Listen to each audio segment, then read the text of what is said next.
Legend has it that above the nine heavens lies an endless realm of immortals, where the beings possess eternal life, capable of plucking stars and shattering moons at will, reigning over the heavens and the earth, the ultimate sovereign of existence. It is said that a once great ruler of the immortal realm, in a desperate bid to seal away foreign tribes, expended all his divine power, ultimately perishing and leaving behind a tale both poignant and heroic. Tales upon tales. At last, as this world welcomes a brand new legend, a supreme powerhouse defies the heavens to be reborn, mastering the art of devouring spiritual essence, battling across the nine heavens and 10 realms, vowing to dominate the world, asserting his unparalleled supremacy. The heavens are divided into 9 tiers. Legend states that above the 9 heavens lies the boundless realm of immortals, where life is everlasting, capable of reaching for the stars and shattering the moon, governing the heavens and the earth, the ultimate master of all. Yet, from ancient times to the present, few have transcended the 9 heavens. In the Lu residence, within a dilapidated hut beset by the elements, Lu Yu suddenly opened his eyes, a glimmer of brilliance flashing within. I'm not dead. Did I not perish due to exhausting my divine power while sealing the foreign tribes? How have I found myself here? Where's this place? In that fleeting moment of awakening, Lu Yu was momentarily disoriented. Once the sovereign of the boundless immortal realm, his divine power unparalleled, he was truly invincible. In the year 20,000 of the Great Yu calendar, the fabric of the realm shattered and foreign tribes invaded. Dozens of foreign monarchs united to battle him. Though he vanquished them all, he was left utterly drained. Ultimately, he sacrificed all his divine power to seal the realm. But in doing so, he succumbed to exhaustion and perished. Little did he expect to be reborn in this place. Though the realm is sealed, it is not impervious unless a godly sovereign emerges. The foreign tribes will inevitably return.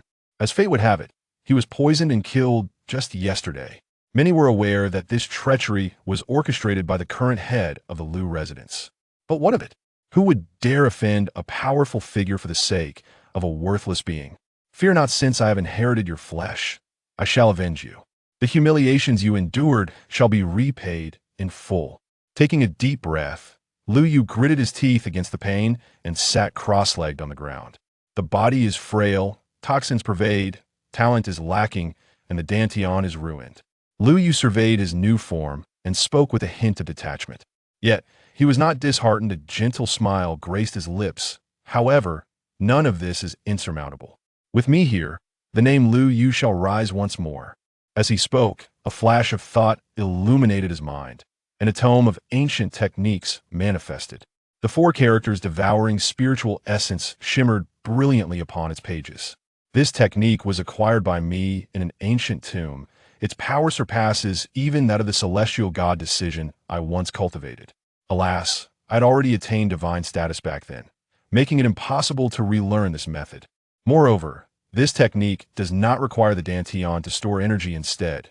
The energy is distributed throughout the body, allowing for an instantaneous release with a mere thought exceeding the speed of Dantian manipulation by 10-fold. Now is the perfect opportunity to utilize this technique for my ascension. Lu Yu pondered silently. The excruciating pain surged through his body once more as the toxins began to take hold. If not purged promptly, he would face death again.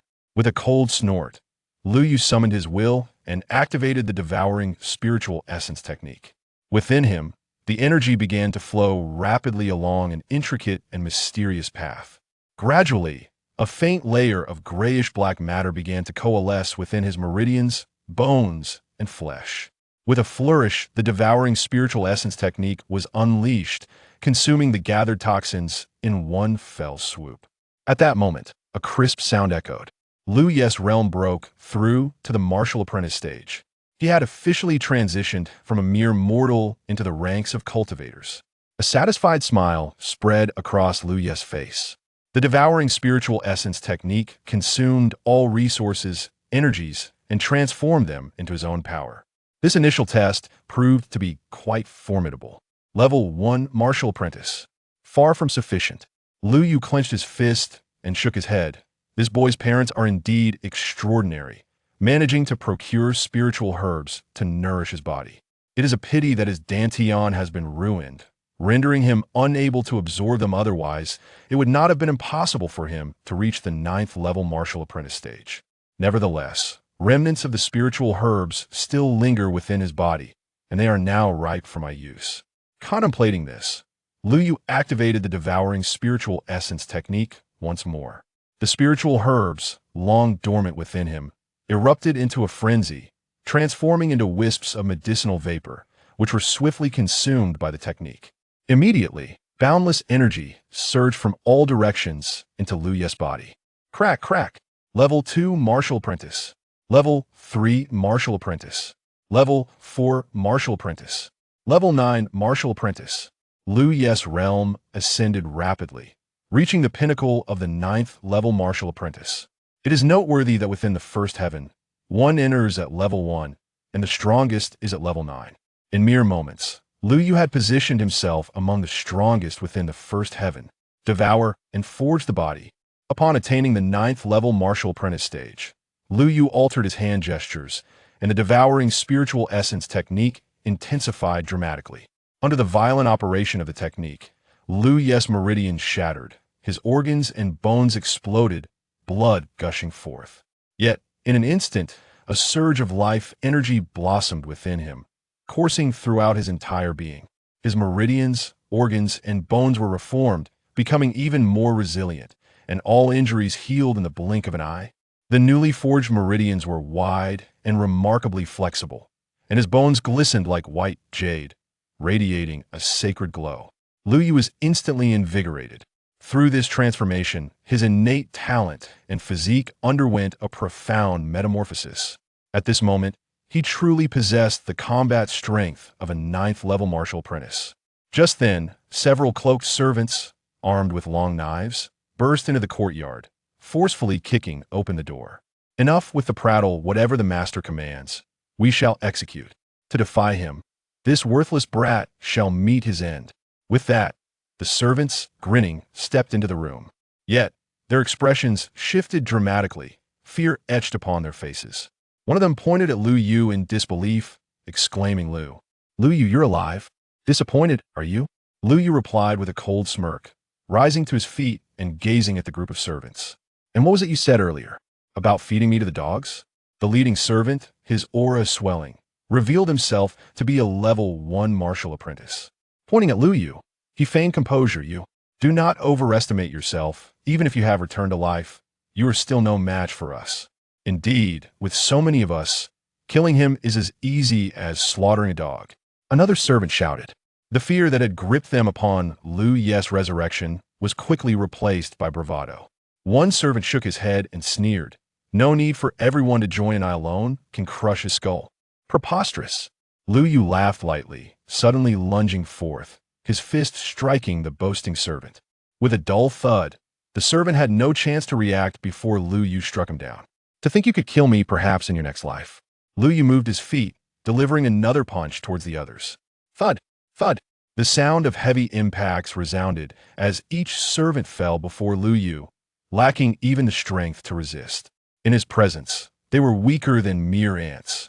You, how is this possible?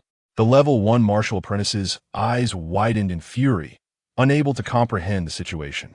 The boy they had poisoned not only revived but now possessed the strength to crush them. Spare me. I beg you, spare me. It was the master who commanded this. We are merely following orders. With a thud, the level 1 martial apprentice fell to his knees, weeping bitterly. Rest assured, you shall depart first. The mastermind will soon join you. Lu Yu replied with an expression as cold as ice, waving his sleeve as a fierce wind swept forth, directly slaying the level 1 martial apprentice. He flicked his sleeve, hands clasped behind his back, and strode outside, leaving a scene of carnage in his wake. Chapter 2.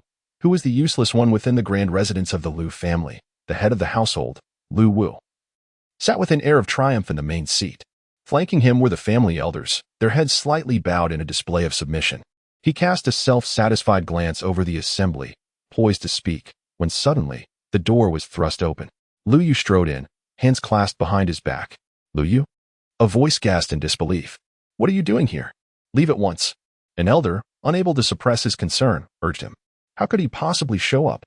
Among the elders were Lu Wu's confidants, their gazes shifting uncomfortably, as if confronted by a specter, disbelief etched on their faces. Instantly, the atmosphere grew tense, all eyes converging on Lu Yu. Lu Wu's expression shifted slightly, yet he remained composed in his seat. Behind him stood an elderly man clad in gray, hunched over, casting a cold stare at Lu Yu as he sternly reprimanded. Lu Yu, what brings you here? The family is engaged in significant discussions, and you have no place here. Leave at once. Leave. It seems you lack the authority to issue such commands. My father was the former head of the family. Lu Wu is merely an acting head. The rightful place at that table belongs to me, Lu Yu retorted icily. He had come with intentions far graver than mere debate, believing it unnecessary to extend courtesy to the deceased. You speak of your father? That fool. Lu Wu scoffed, tapping the back of his chair with a derisive chuckle, his words laced with cruelty. Had he not been so obstinate in his pursuit of the elixir for you, he would not have suffered such a decline in his own combat prowess. Had he remained unscathed, the Lu family might have, under his guidance, risen to prominence. To label him a fool is a gross understatement. He is a traitor to the family, deserving of universal condemnation. It is laughable that you dare to boast of being the family head. Your shamelessness knows no bounds. You are indeed of his ilk. Speaking and acting in perfect imitation of him, Lu Yu narrowed his eyes, his murderous intent intensifying. Though a reincarnate, the previous owner of this body still exerts some influence over him. At this moment, the most important person has been insulted, igniting a blazing fury deep within him. Before Lu Yu could react, Lu Wu sneered once more. That traitor's inexplicable disappearance shall not be held against him. But as for you, Lu Yu, what are you even worth, daring to stand before me and point fingers? Were it not for my pity in offering you a meal, you, a creature lesser than swine or dogs, would have met your demise countless times. Yet you remain oblivious to the gratitude you owe me, truly deserving of death. Humph. Lu Yu, I do not know who has instigated your presence here, but do not presume that you have support, and let it give rise to unwarranted ambitions. You must comprehend that you are now a useless being, a waste. You shall never ascend to the position of family head. Cast aside any delusions for this lifetime. Each word, sharp as blades, was spat forth from Lu Wu's mouth. I have come today not to reason, but to kill. He raised his head, gazing at Lu Wu, and spoke coolly. Insolence. You seek death. The elderly man's pupils contracted sharply as he coldly exclaimed, and in an instant, he lunged forward, striking towards Lu Yu with a formidable force. Astonishingly, his prowess had reached the level of a second-tier martial artist. Lu Yu let out a derisive chuckle, and as the old man approached, he struck with sudden ferocity. This scene left the onlookers in utter shock. The elders, who had previously been sneering in anticipation of a spectacle, now wore expressions tinged with pallor. It was well known that a second-tier martial artist possessed the strength of 300 pounds in each hand, easily capable of lifting a 1,000-pound weight. Ordinary men, even those as strong as 40 or 50, would be no match for him. Such a formidable figure was among the elite in the Lu family. Yet, to their astonishment, this mightiest of warriors was felled by a single punch from Lu Yu, the so-called worthless young master. It was truly terrifying. Ignoring the astonished gazes of those around him, Lu Yu strode directly towards the bewildered Lu Wu. Now, it is your turn. How audacious! Lu Wu roared in fury, shattering his seat with a single blow. His aura surged violently as he glared icily at Lu Yu, determined to teach him a lesson today. Otherwise, it seemed he would not even be regarded as the head of the family. Lu Yu shook his head slightly and replied nonchalantly, I am sorry, but I have never regarded you highly. Impudent. Lu Wu replied with a chilling smile. I know not from whence you have derived such fortune that enables you to slay a second-tier martial artist. Such strength is commendable among the younger generation. Yet you should never have dared to provoke me. He spoke as he stepped forward, delivering a resounding slap directly to Lu Yu's face. If I wished to kill you, it would be as simple as slaying a dog, merely a third-tier martial apprentice. Lu Yu let out a derisive chuckle and retaliated with a slap of his own. The crisp sound echoed in the air. A distinct handprint appeared on Lu Wu's face, leaving him momentarily dazed by the searing pain. Yet, before he could react, Lu Yu raised his hand once more and struck again. To kill me as one would a dog. Another sharp slap resonated. With your abilities, do you truly believe you can take my life? In a matter of moments, Lu Wu's face was swollen beyond recognition, resembling that of a pig's head. And throughout the ordeal, he was utterly defenseless. Lu Yu squinted at Lu Wu, suddenly seizing his neck with a firm grip and lifting him effortlessly. Now, do you still dare to claim that killing me is as simple as killing a dog? Do you believe I could not easily end your life? A mocking smile danced on his lips as he regarded Lu Wu coolly. You called me worthless, yet here you are, at the mercy of one you deemed a waste. What does that make you? A being even inferior to a waste? Chapter 3, All Underfoot. The head of the Lu family. The patriarch of the fifth-ranked family in Tianong City, a distinguished third-tier martial apprentice, was reduced to a mere plaything, a pig-headed caricature.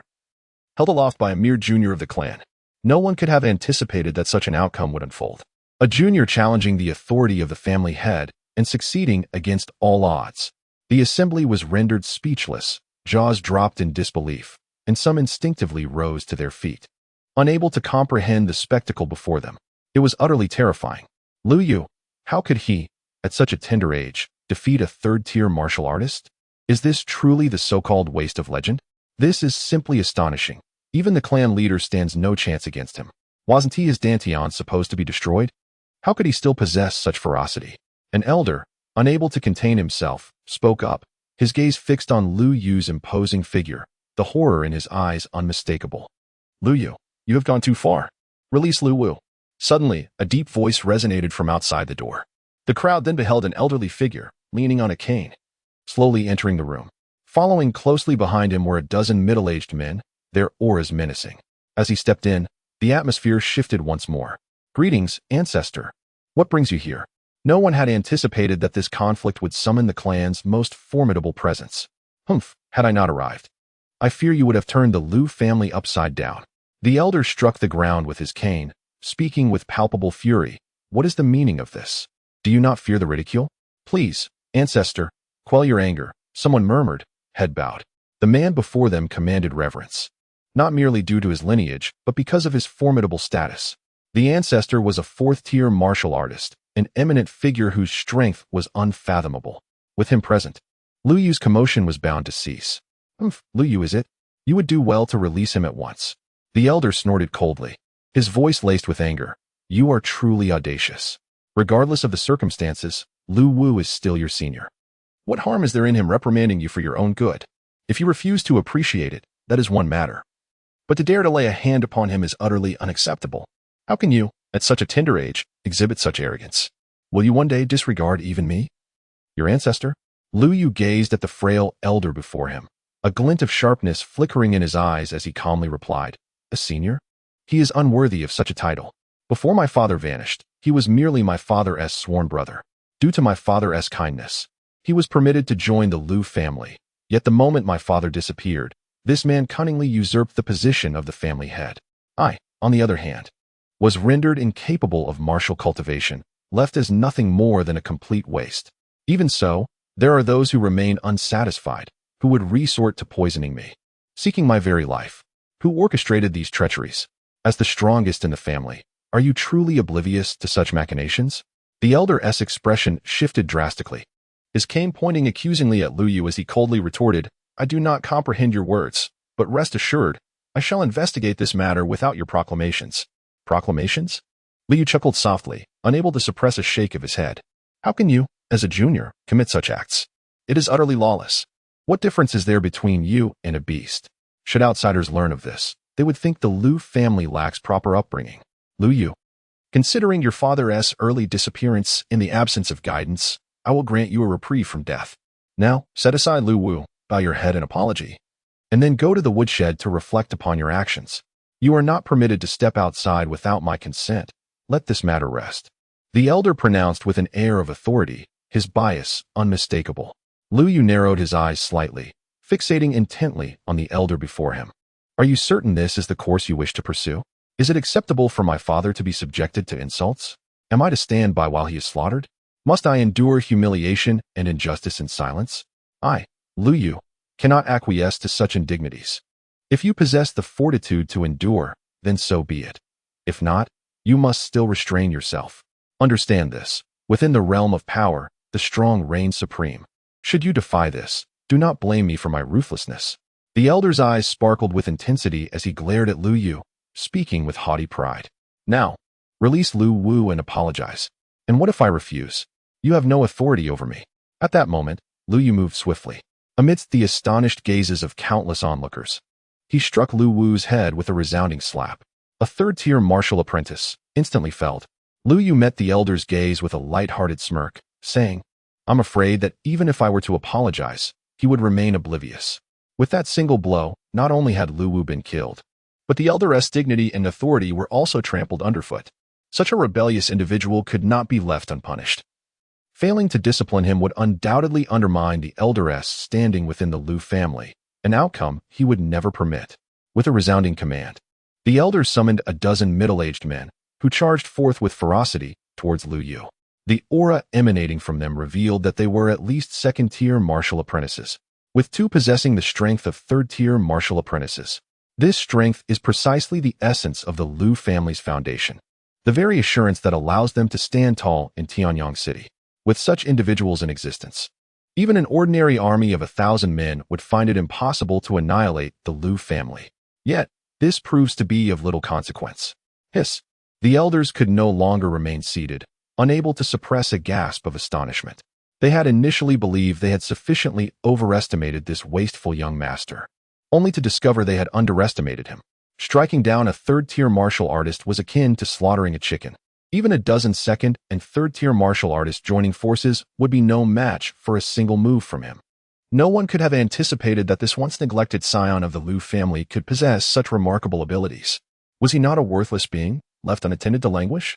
How had he suddenly transformed into such a formidable and terrifying presence? The abruptness of it all was utterly inconceivable. No wonder you dare to resist and show me disrespect.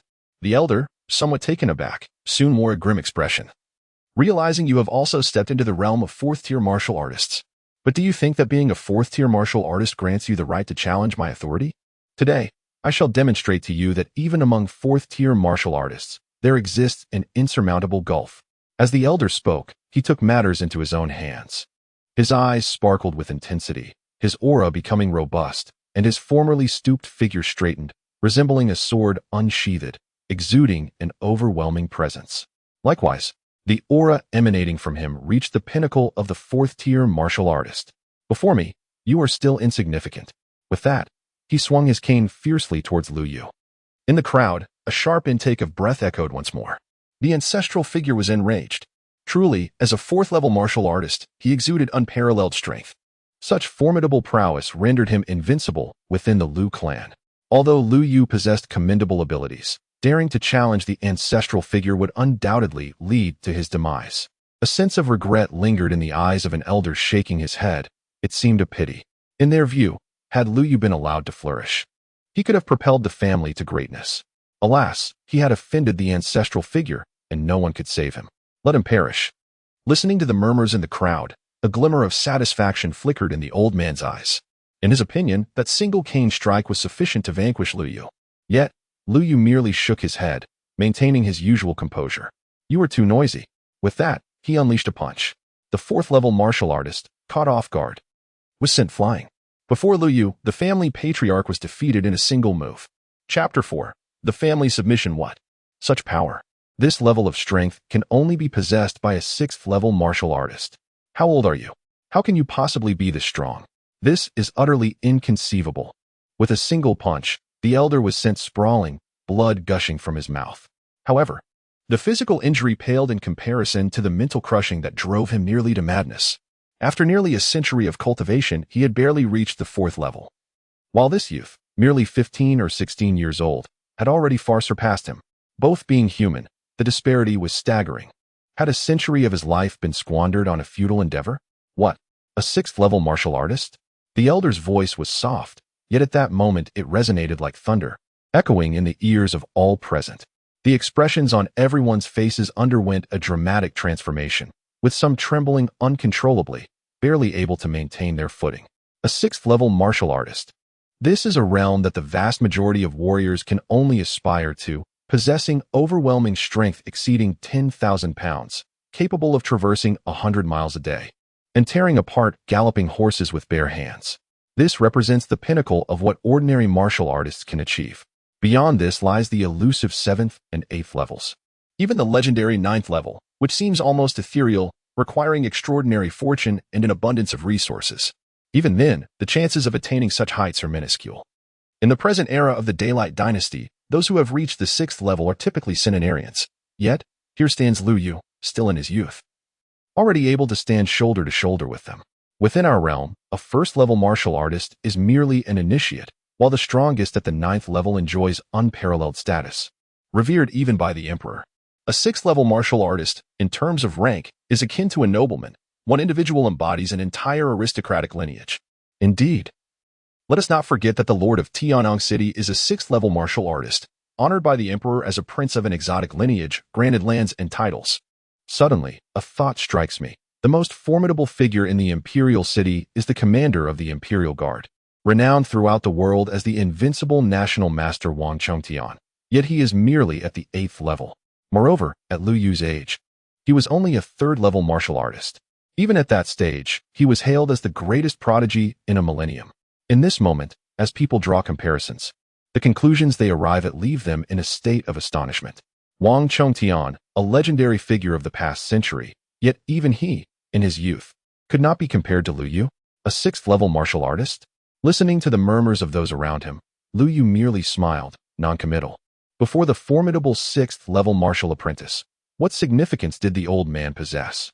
Lu Yu, do not act recklessly. What do you intend to do? I am the venerable ancestor of the family, and to slay me would be to betray one's mentor and annihilate one's lineage, a most heinous act.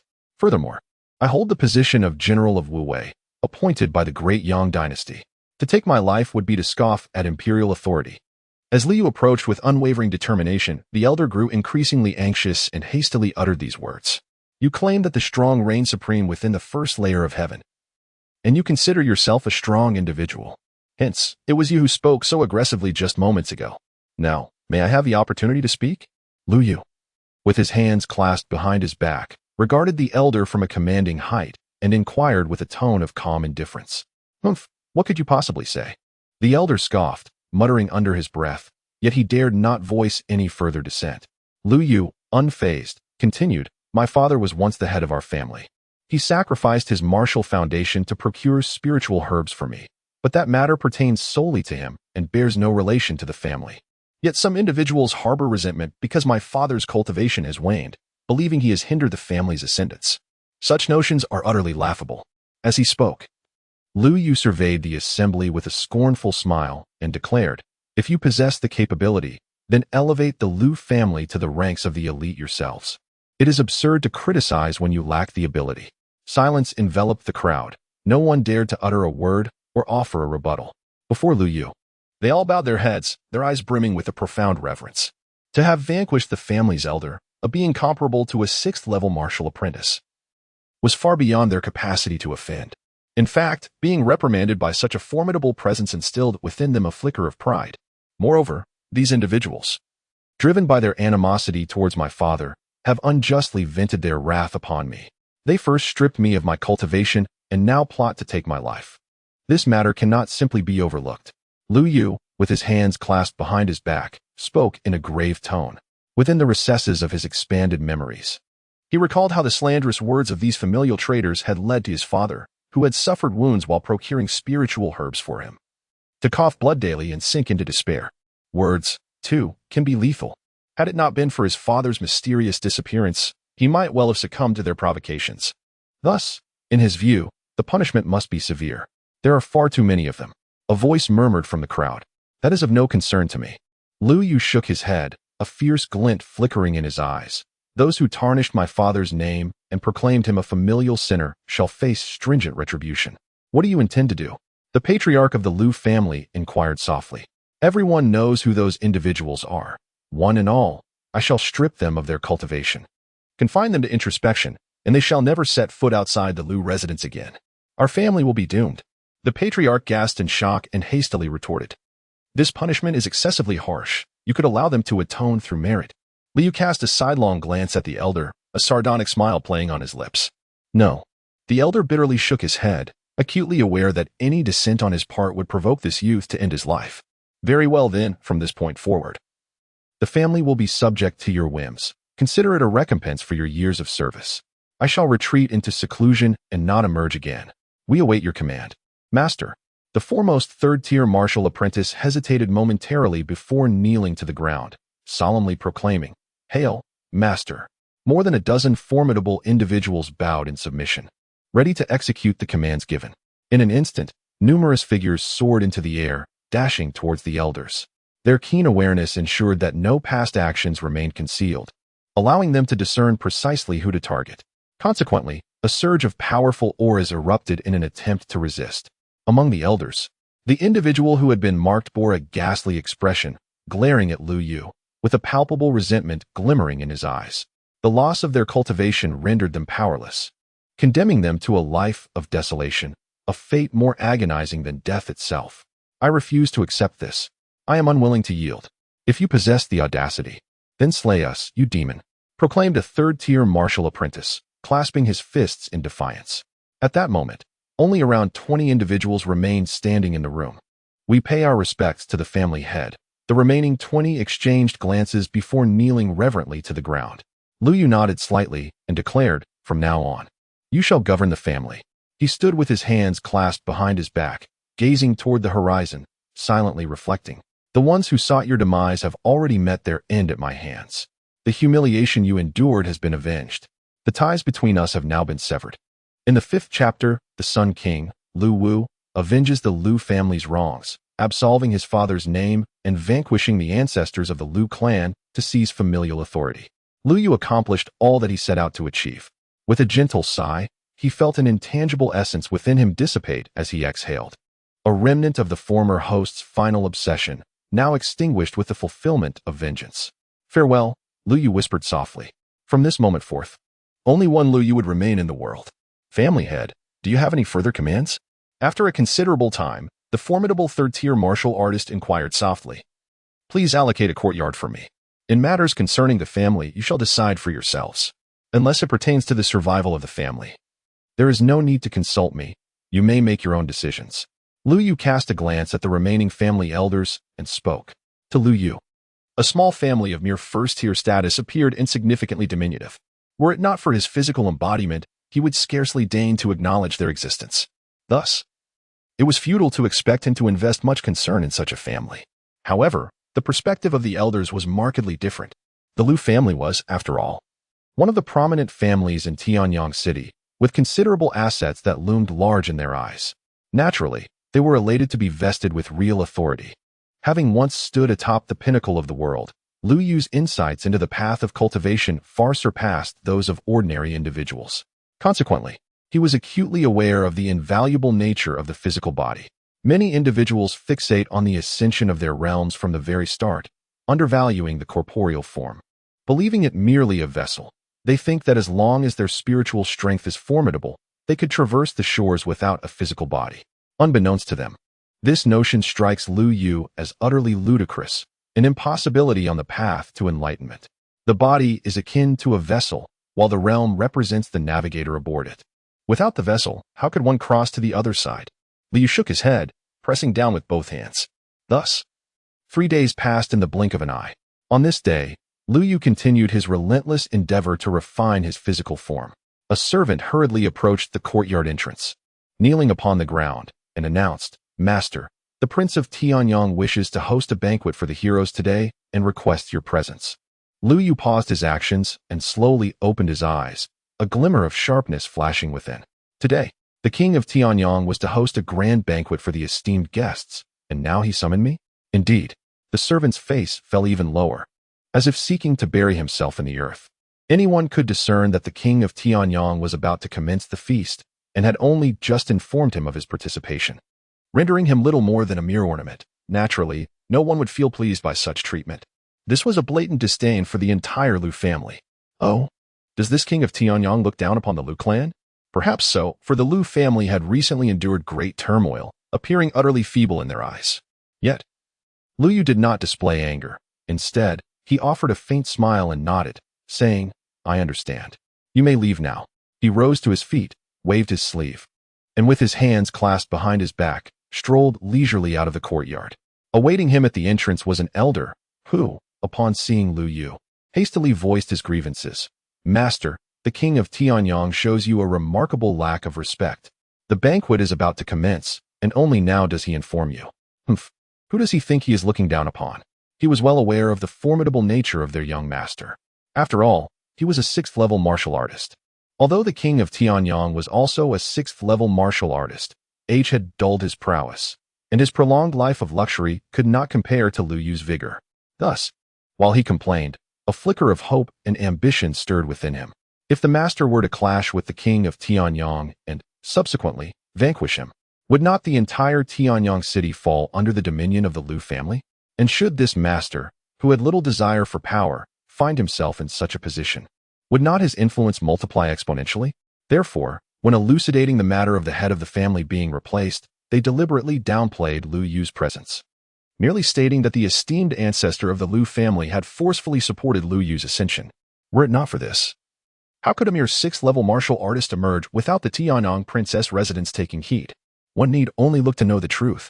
With a wry smile, Lu Yu cast a sidelong glance at him and turned to exit the Lu residence. Tianyang City is a grand metropolis, teeming with formidable individuals and numerous families. Yet, the most powerful among them is the city lord's manor, for it is home to the sole 6th-level martial artist. Following closely are the Dong, Li, Zhang, Chun, and Lu families, each boasting a 4th-level martial artist and a rich heritage that has flourished for centuries within Tianyang City. At this moment, the Tianyang Prince's residence was abuzz with activity, filled with bustling figures. Maidens, adorned in revealing attire, flitted about like vibrant butterflies, continually refilling the wine glasses of esteemed guests. "Ha, brotherly, have you heard? The Lu family has encountered some trouble," remarked a middle-aged man clad in a brocade robe, a wine cup in hand and a jovial demeanor. Beside him, a man in a blue gown nodded in acknowledgement. "It has been several days. How could I not have heard? That scoundrel Lu was slain. What a monumental affair. This is a matter of great consequence for our family. I've heard that the Lu family has lost 5 or 6 3rd-level martial artists and countless 2nd-level martial artists. Ultimately, it was the family's venerable ancestor who had to personally intervene to quell the rebellion."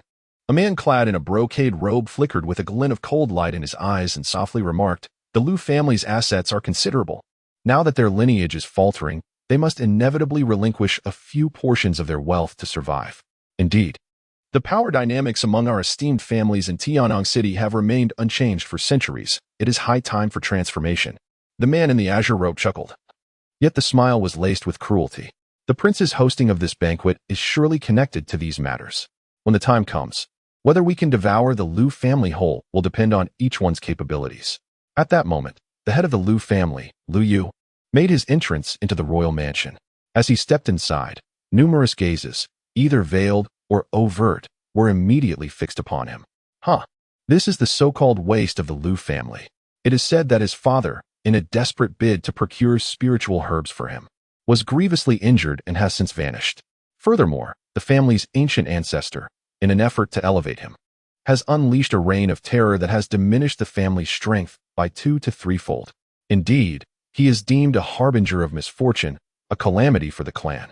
Whispers suggest that his Dantian has long been rendered useless, and he is destined to languish. A veritable burden. One cannot fathom the ancient ancestor's reasoning in incurring such a heavy toll to support this inept scion. Without martial prowess, he is but a mere mortal, bound to achieve nothing, dragging the entire Lu family down with him. Some snickered derisively, others muttered scornfully, while some made outright declarations. In their eyes, Lu Yu's succession heralded the Lu family's demise, with no glimmer of hope in sight. However, Lu Yu remained indifferent to the gazes directed at him, and soon found a secluded corner to sit down casually. He was eager to witness the extent of the Tianyang king's audacity. As he contemplated this, a deep and steady voice resonated, declaring, "The prince has arrived."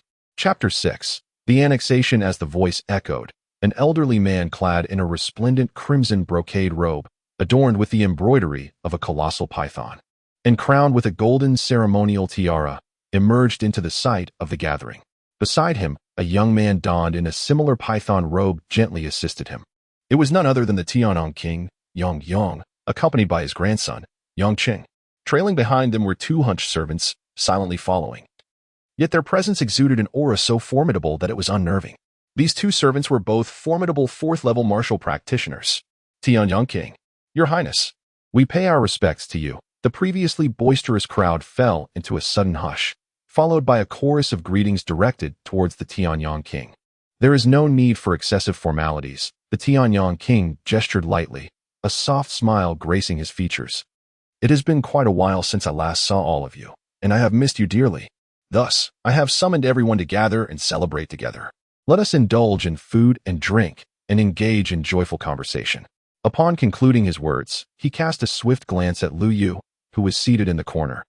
A fleeting shadow of coldness flickering in his eyes, before he chuckled lightly and continued, "Is everyone here? Then let the banquet commence." Instantly, jars of exquisite wine and delectable dishes began to flow forth, elegantly arranged upon the tables before the guests. The crowd erupted into laughter and lively conversation, their voices rising in jubilant discourse. Only the gazes around him lingered unavoidably upon Lu Yu. Seemingly oblivious to this attention, he sat quietly in the corner, lacking any interest in conversation, choosing instead to drink alone. As the banquet progressed, the jovial Tianyang Wang, Yang Yong, suddenly turned his attention to Lu Yu, remarking with a smile, "This young friend seems somewhat unfamiliar. I presume you are the current head of the Lu family."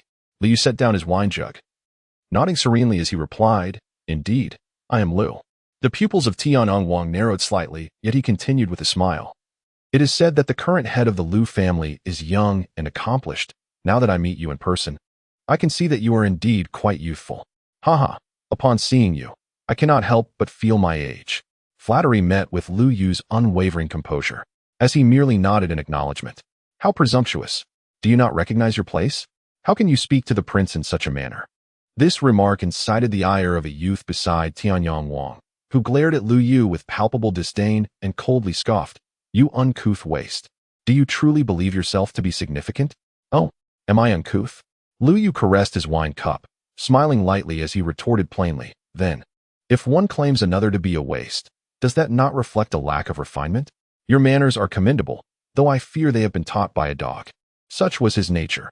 He reciprocated respect with generosity, yet if anyone dared to offend him, he would not rest until retribution was exacted. Regardless of the title of prince or strength of the opponent, he remained undeterred. The youth, Yang Cheng, beside Tianyang Wang, was seething with rage, his glare fixed on Lu Yu, wishing nothing more than to devour him whole. Being publicly accused of having been taught by a dog was undoubtedly a humiliation, transforming him into a laughingstock in Tianyang City. How could he hope to command respect or inherit the throne of Tianyang Wang after this? You truly seek your own demise. Yang Qing narrowed his eyes and coldly spat out a few words through his lips. A sudden hush fell over the arena. Some shook their heads in derision, while others wore expressions of deep admiration. To dare to claim, in the presence of the Tianyang king, that his most favored grandson was merely a product of a dog-esque training was an audacious claim, indeed, making this individual truly unique.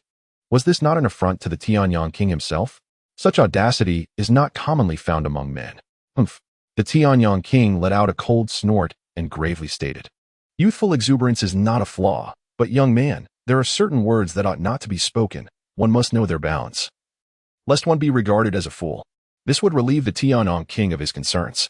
Lu Yu remained unfazed, poured himself a glass of wine, and downed it in one gulp before slowly responding. The chill in the Tianyang king's gaze intensified. It was the first time he had been treated with such contempt by a youth, and the murderous intent in his heart was becoming increasingly difficult to conceal. Alas, the affairs of your Lu family are no longer solely your own. The internal strife within the Lu family has escalated to the point where it threatens the overall strength of Tianyang City.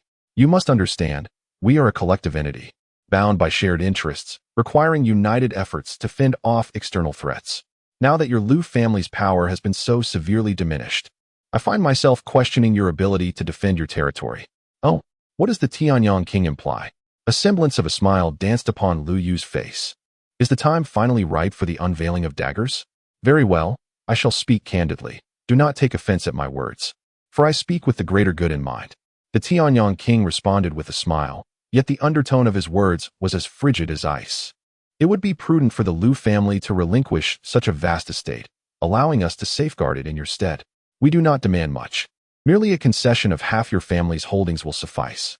In exchange, should any external threats arise in the future, the Lu family may reduce its forces by half.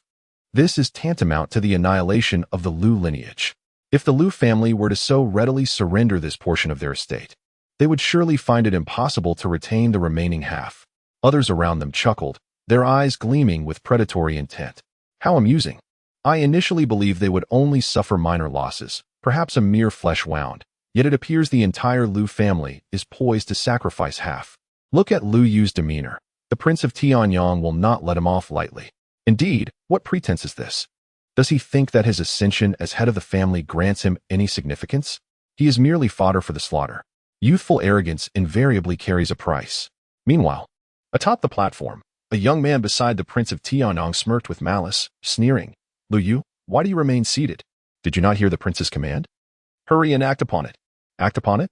Lu Yu straightened his posture, meeting the prince's gaze with unwavering resolve, and replied coolly. Is it truly the case that the prince believes he can claim half of the Lu family's estate with but a single utterance? Surely, you do not regard us so lightly. The young man scoffed, deriding the notion that the Lu family held any true power, urging Lu Yu to comply with the prince's wishes and surrender half of their estate. At least this way, they might preserve a measure of strength. Otherwise, total ruin lies just ahead.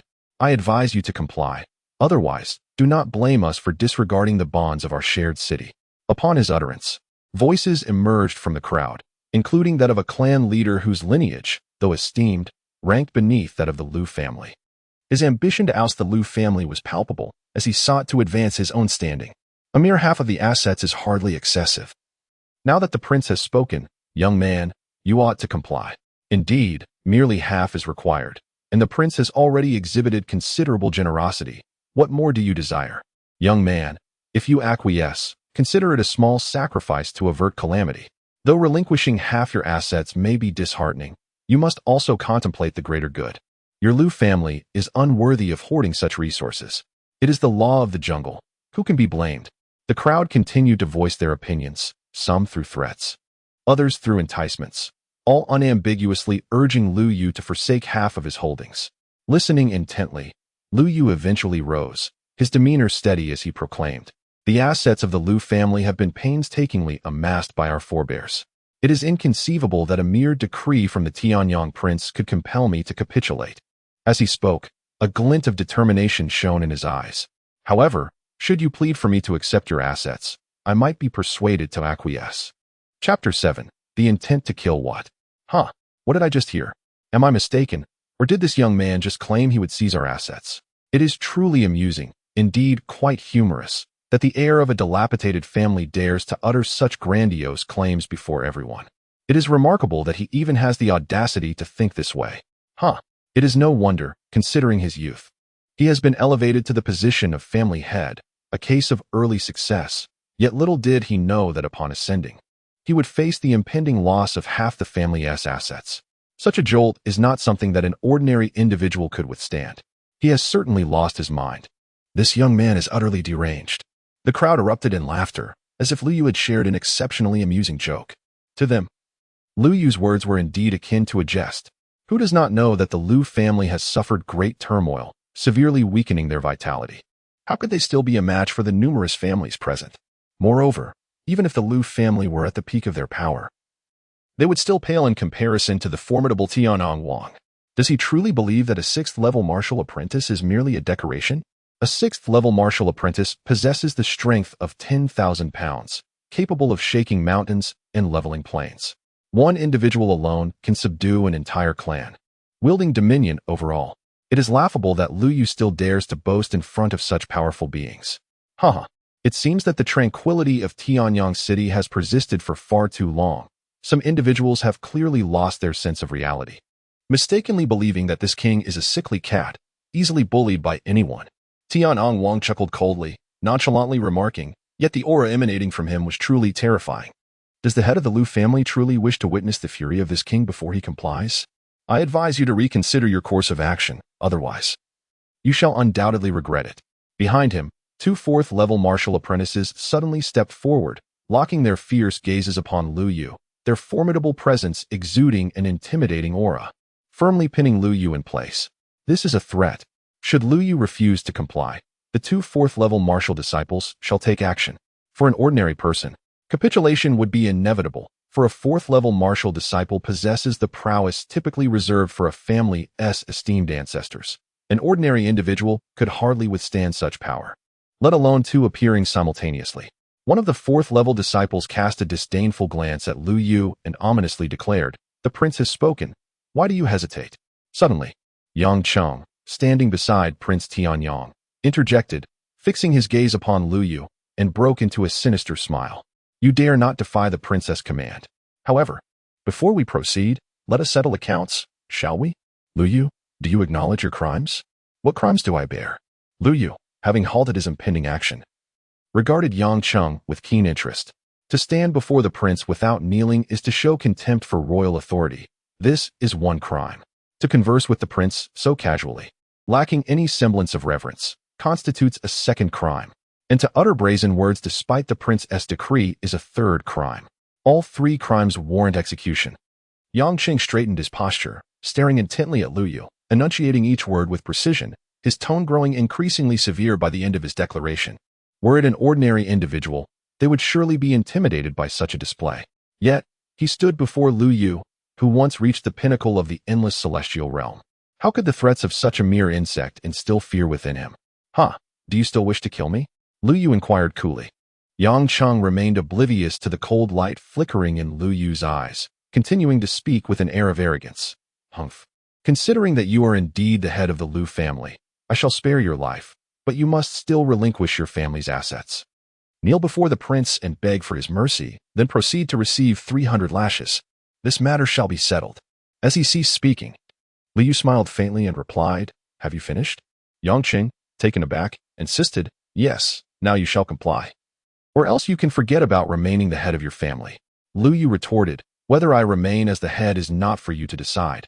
However, I suggest you reconsider your position as a prince." Finally, unable to endure any longer, Lu Yu coldly declared, and with a swift motion, surged forward. He unleashed a powerful punch aimed directly at Yang Cheng's head. "Is being a prince truly so impressive? Do you dare to prattle before me, Lu? Can you withstand my strike?" Lu Yu laughed heartily, exuding an unrestrained and formidable presence. "Since you proclaim strength as paramount, allow me to demonstrate what true power entails. Impudence." A servant of Yang Cheng, possessing the fourth-tier martial apprentice cultivation, coldly reprimanded, swiftly positioning himself before Yang Cheng and attempting to strike Lu Yu. "Allow me," Yang Cheng interjected, shaking his head as he pushed the servant aside, regarding the charging Lu Yu with disdain. "Just a worthless fool, daring to flaunt his might before me. Today, I shall personally end his life." As he spoke, an overwhelming aura emanated from him, revealing his peak at the first-tier martial apprentice level. And he retaliated with a punch of his own. Ching or no? Seated upon the elevated dais, the king of Tianyang's countenance shifted dramatically as he abruptly exclaimed. Alas, it was too late. As their fists collided, Yang Cheng was sent flying through the air. The esteemed heir, the most exceptional martial prodigy of Tianyang City, found himself outmatched by Lu Yu's single blow. "You seek death." The fourth-level martial artist seethed with rage, his hesitation having inadvertently allowed Yang Cheng to sustain grave injuries. In a swift motion, he lunged forward, aiming a palm strike at Lu Yu. Should this blow land, even Lu Yu would suffer harm. Die.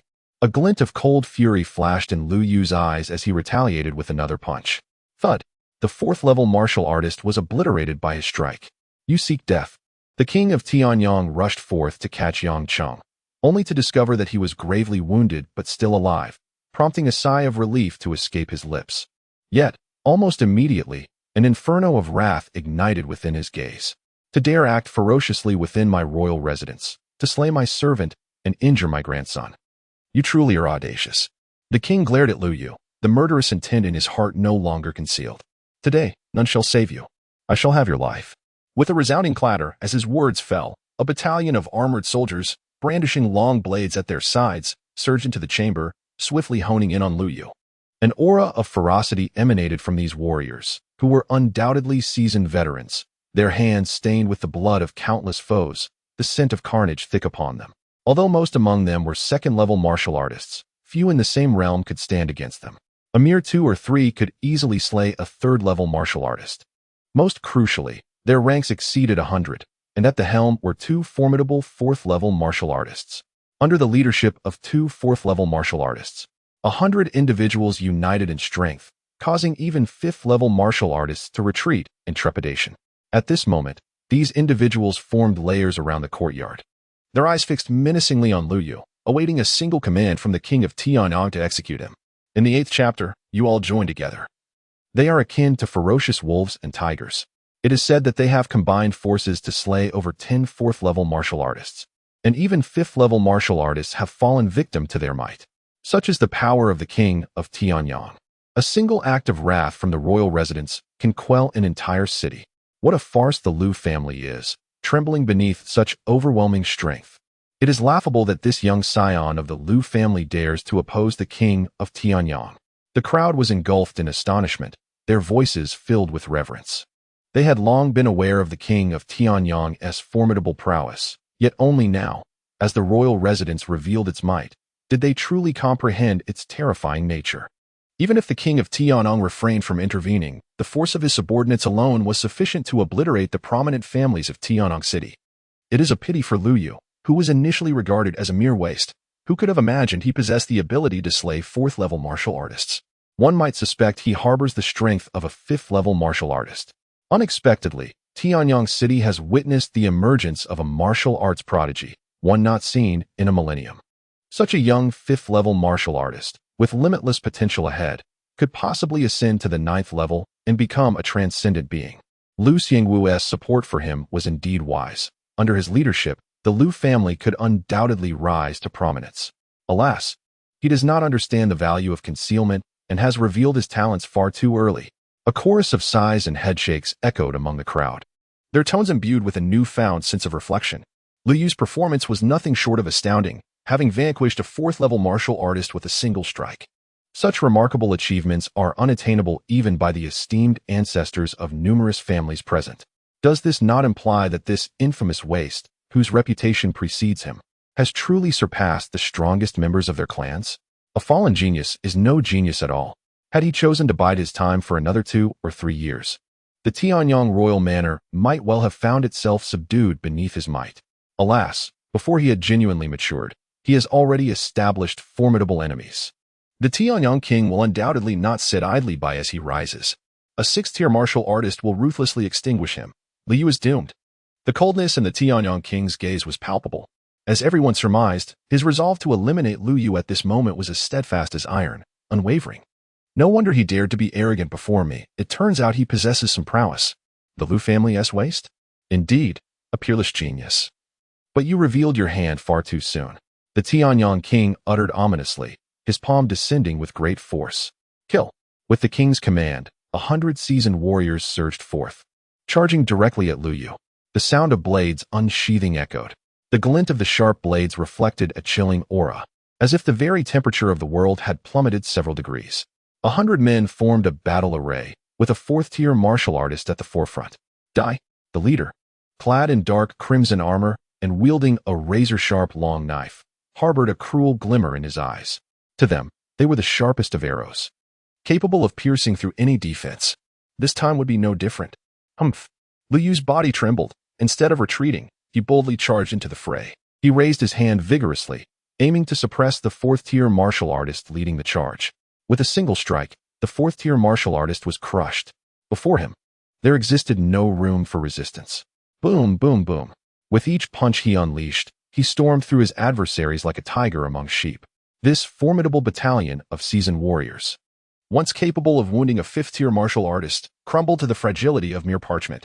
Wherever Lu Yu tread, both man and blade shattered. One punch per foe, and swiftly. This once dreaded army of Tianyang City was annihilated.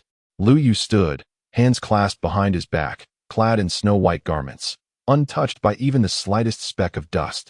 Alone, he dispatched 100, and none could withstand him. Ha!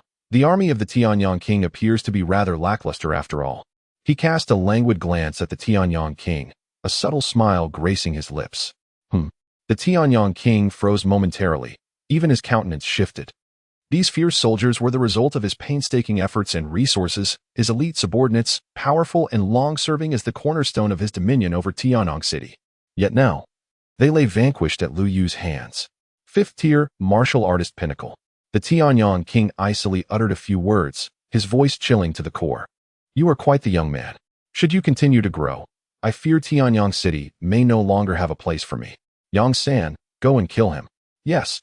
Beside him, the elderly servant, equally frigid in demeanor, slightly bowed in respect before striding toward Lu Yu. An aura began to swell from him, rapidly escalating from the 4th tier to the 5th tier, stimulating vitality, temporarily ascending to 5th tier martial artist. Lu Yu cast a fleeting glance, slowly shaking his head. Such a 5th tier martial artist is still too feeble. You two should join forces. I alone am sufficient to slay you. The old servant let out a cold smile, raising his hand to reveal a curved dagger emanating a chilling glimmer. His figure flickered away, the sharp blade aimed directly at Lu Yu's head. Another 5th level martial artist. How terrifying. The strength of the Tianyang Wangfu truly seems unfathomable. Did you notice the weapon in that old servant's hand? To me, it resembles the cold silence blade. One of the 10 greatest artifacts in the world. Incredible. Who would have thought such a divine weapon would fall into the hands of the Tianyang Wangfu? A 5th level martial artist wielding the cold silence blade boasts combat power that nearly approaches the 6th level. The crowd murmured in hushed tones, yet their words were left unfinished. Suddenly, with a resounding crash, the old servant, armed with one of the 10 greatest artifacts, was sent flying, blood gushing along his path. Meanwhile, Liu remained unfazed, his hands still clasped behind his back, not even shifting his stance. The so-called 5th level martial artist was utterly insignificant in his presence.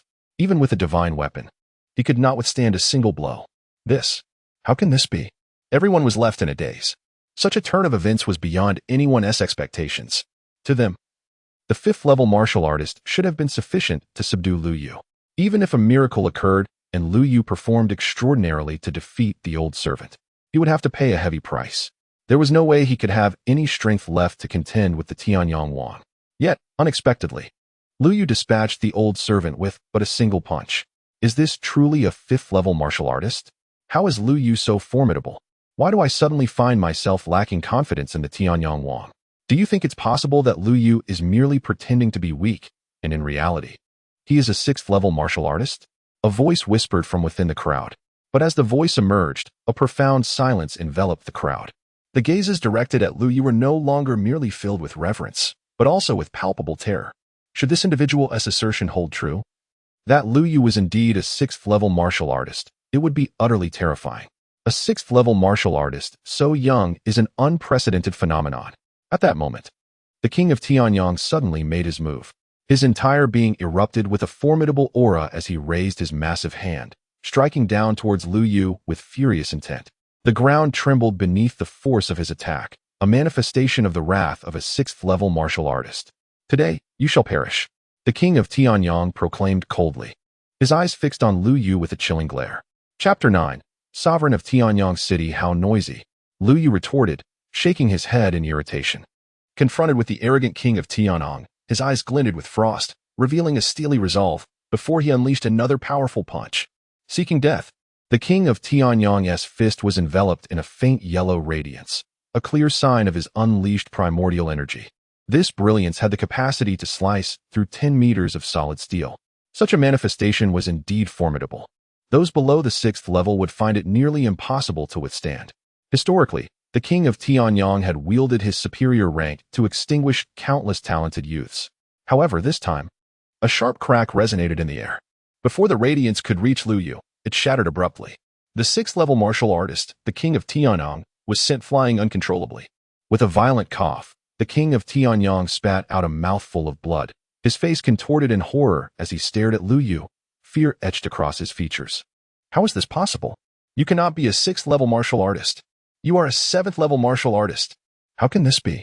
To break through to the 6th level at such a young age. You are a demon, not a human. It is inconceivable for someone so young to attain the 7th level. The king of Tianyang exclaimed in shock, as if driven to madness, his heart consumed by terror. Disregarding his numerous injuries, your inability does not imply that others are equally incapable, Lu Yu replied with a calm demeanor, shaking his head. Reflecting upon his past, from the moment of his birth, he had shattered one realm after another, and by the time he reached adulthood, he had become the most formidable being within the 9th heaven. In merely 3 short years thereafter, he ascended to the realm of immortality, achieving the status of an unparalleled genius who soared into the celestial domain faster than any in millennia. In light of this, what significance does his current achievement hold? You, the king of Tianyang, pointed at Lu Yu, utterly at a loss for words. In his eyes, This youth had transformed into an embodiment of malevolence. "Allow me to kindly remind you, your foremost concern should not be this," Liu said, furrowing his brow and speaking in a grave tone. "Your very life now rests in my hands. Your fate hangs on my whims. Therefore, do you wish to live or die?" "To live." The king of Tiandong felt a shiver run through him and hastily replied, "Very well, from this moment forth, you shall be the protector of my Liu household." Liu stated decisively and succinctly, "Enough of this. Since time immemorial, the first heaven has been a realm where the strong are revered. To serve a powerhouse such as yourself is indeed a stroke of fortune for me, Yang Yong. Henceforth, I, Yang Yong, shall regard you as my master and willingly submit to your command." The king of Tiandong offered a bitter smile, hesitating for a moment before nodding gravely. Liu Yu acknowledged him. "I am aware that the royal estate possesses considerable assets. Liquidate them all and convert them into resources. I have need of them." This time, Liu Yu's actions were no longer solely for the benefit of the Liu family. To clear the Tianyang city for the Liu family, he sought to recruit a 6th-level martial apprentice. He believed that his actions were sufficient. Indeed, they surpassed expectations. Thus, he would not leave any resources for the Liu family. Instead, he would utilize them for himself. By consuming the sacred method of spirit devouring, he aimed to assimilate all resources for his own advancement. The more resources he acquired, the swifter his progress. By appropriating the resources of the Tianyang royal residence, he anticipated that his cultivation could ascend once more, transcending the limits of the first heaven. A glint of ambition flashed in Liu Yu's eyes. Above martial apprentices lies the realm of martial masters. Upon entering the domain of martial masters, one's prowess becomes extraordinary. Possessing the strength to traverse mountains and seas with a mere gesture, capable of shattering the barriers of the first heaven and soaring into the second. With such thoughts, he cast his gaze upon the others present. Under his scrutiny, everyone bowed their heads, daring not to meet his gaze directly. The terror of Liu Yu was forged through numerous hard-fought battles, witnessed by all. Those fierce encounters made it abundantly clear that Liu Yu was an entity beyond their capacity to oppose, leaving them with no choice but to submit. Li family, Li Shaoan, pays respects to young Master Liu. A man clad in a blue robe lowered his head and spoke solemnly, being the first to express his allegiance. "We also pay respects to young Master Liu." Under his lead, soon the air was filled with voices of reverence. All those present who were still able to stand bowed deeply, kneeling before Liu Yu. The powerful figures of Tianyang City all submitted. With a half-smile, Liu Yu remarked, "What is this? Do you all no longer desire the Liu family's resources? Young Master Liu, how could you say such a thing? It is we who fail to recognize greatness, foolishly thinking we could stand against you, which is truly laughable," Li Shaoan stammered, the smile on his face appearing quite forced. "Curse it, I initially thought to seize a piece of flesh from the weakened Liu family. Little did I know, a true Buddha emerged from the ashes." With a mere gesture, he could obliterate the formidable Tianyang king. Such prowess implies that even if the Liu family were to dwindle to a single member, their strength would surpass that of all their adversaries combined.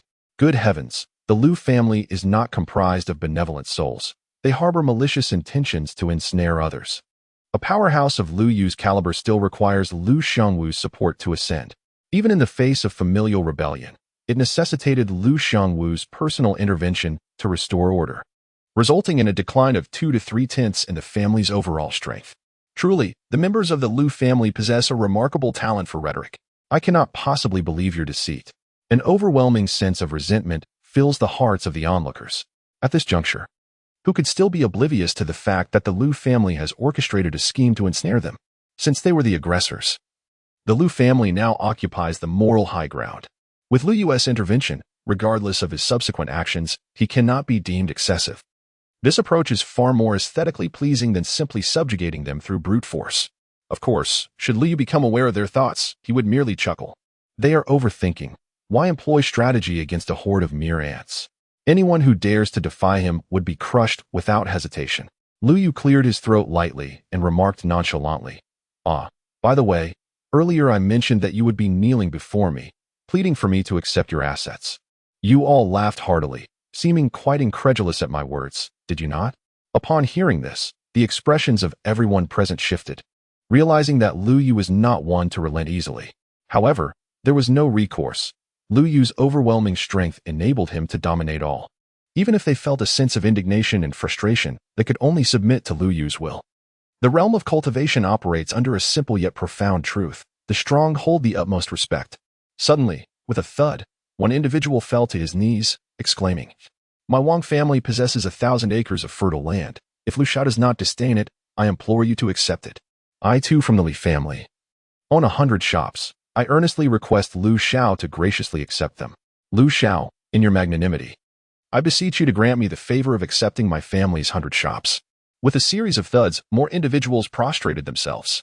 Were it not for the spectacle before their eyes, who would dare believe that those bowing and pleading at Lu Yu's feet, weeping as they implored him to accept their properties, were the heads of illustrious families, powerful figures capable of stirring the very winds of Tianyang City with a mere stamp of their feet? In but half a day, this youth had brought the entire Tianyang City to its knees before him. Yang Yang, the king of Tianyang, sighed inwardly. With great effort, he propped himself up and, with a heavy heart, bowed deeply to Lu Yu, declaring, "I, your humble servant Yang Yang, pay my respects to the King Yu." Chapter 10. The transformation of Tianyang City. They all understood that this young man could not be viewed through the lens of ordinary perception. It was inconceivable that such an extraordinary talent at such a tender age could have his grievances quelled by mere possessions. It is vital to remember that they had previously dared to covet the Lu family's wealth without restraint. During Yang Yang's banquet, they had concealed their malice. Aware that should retribution come, it would spell their doom. After the banquet, each family discerned Lu Yu's indifference towards material wealth. He sought only resources for cultivation. Thus, they resolved to liquidate their assets through various means to procure ample cultivation resources, hoping to curry favor with Lu Yu, the current King Yu. While it is said that one cannot please everyone, at the very least, it suffices to ensure that this demon does not harbor a grudge against oneself. Having absorbed the medicinal power within, he has transformed from a mere wastrel into the strongest of the first heaven. Lu Yu, however, does not rush to ascend to the second heaven.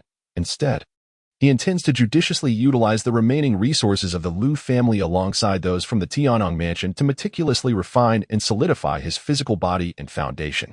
In his previous life, he had encountered numerous prodigies who cultivated at a pace surpassing his own, only to be vanquished by him. This exemplifies the peril of an unstable foundation, akin to a grand tree boasting a splendid exterior yet riddled with internal decay.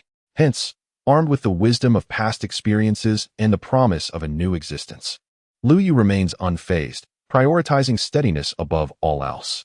Time is undoubtedly on the side of the reborn Lu Yu. That night was spent in cultivation, and by the following morning, Tianyang City erupted in a frenzy. The Tianyang royal mansion was liquidating its assets. The Dong family was liquidating its assets. The Li family was liquidating its assets. All the families that attended the banquet were fervently engaged in two endeavors: selling assets and acquiring cultivation resources. Yet, astute observers noted that the Lu family, which was supposed to be in decline and should have been utterly ravaged by the previous night's events, had done nothing at all.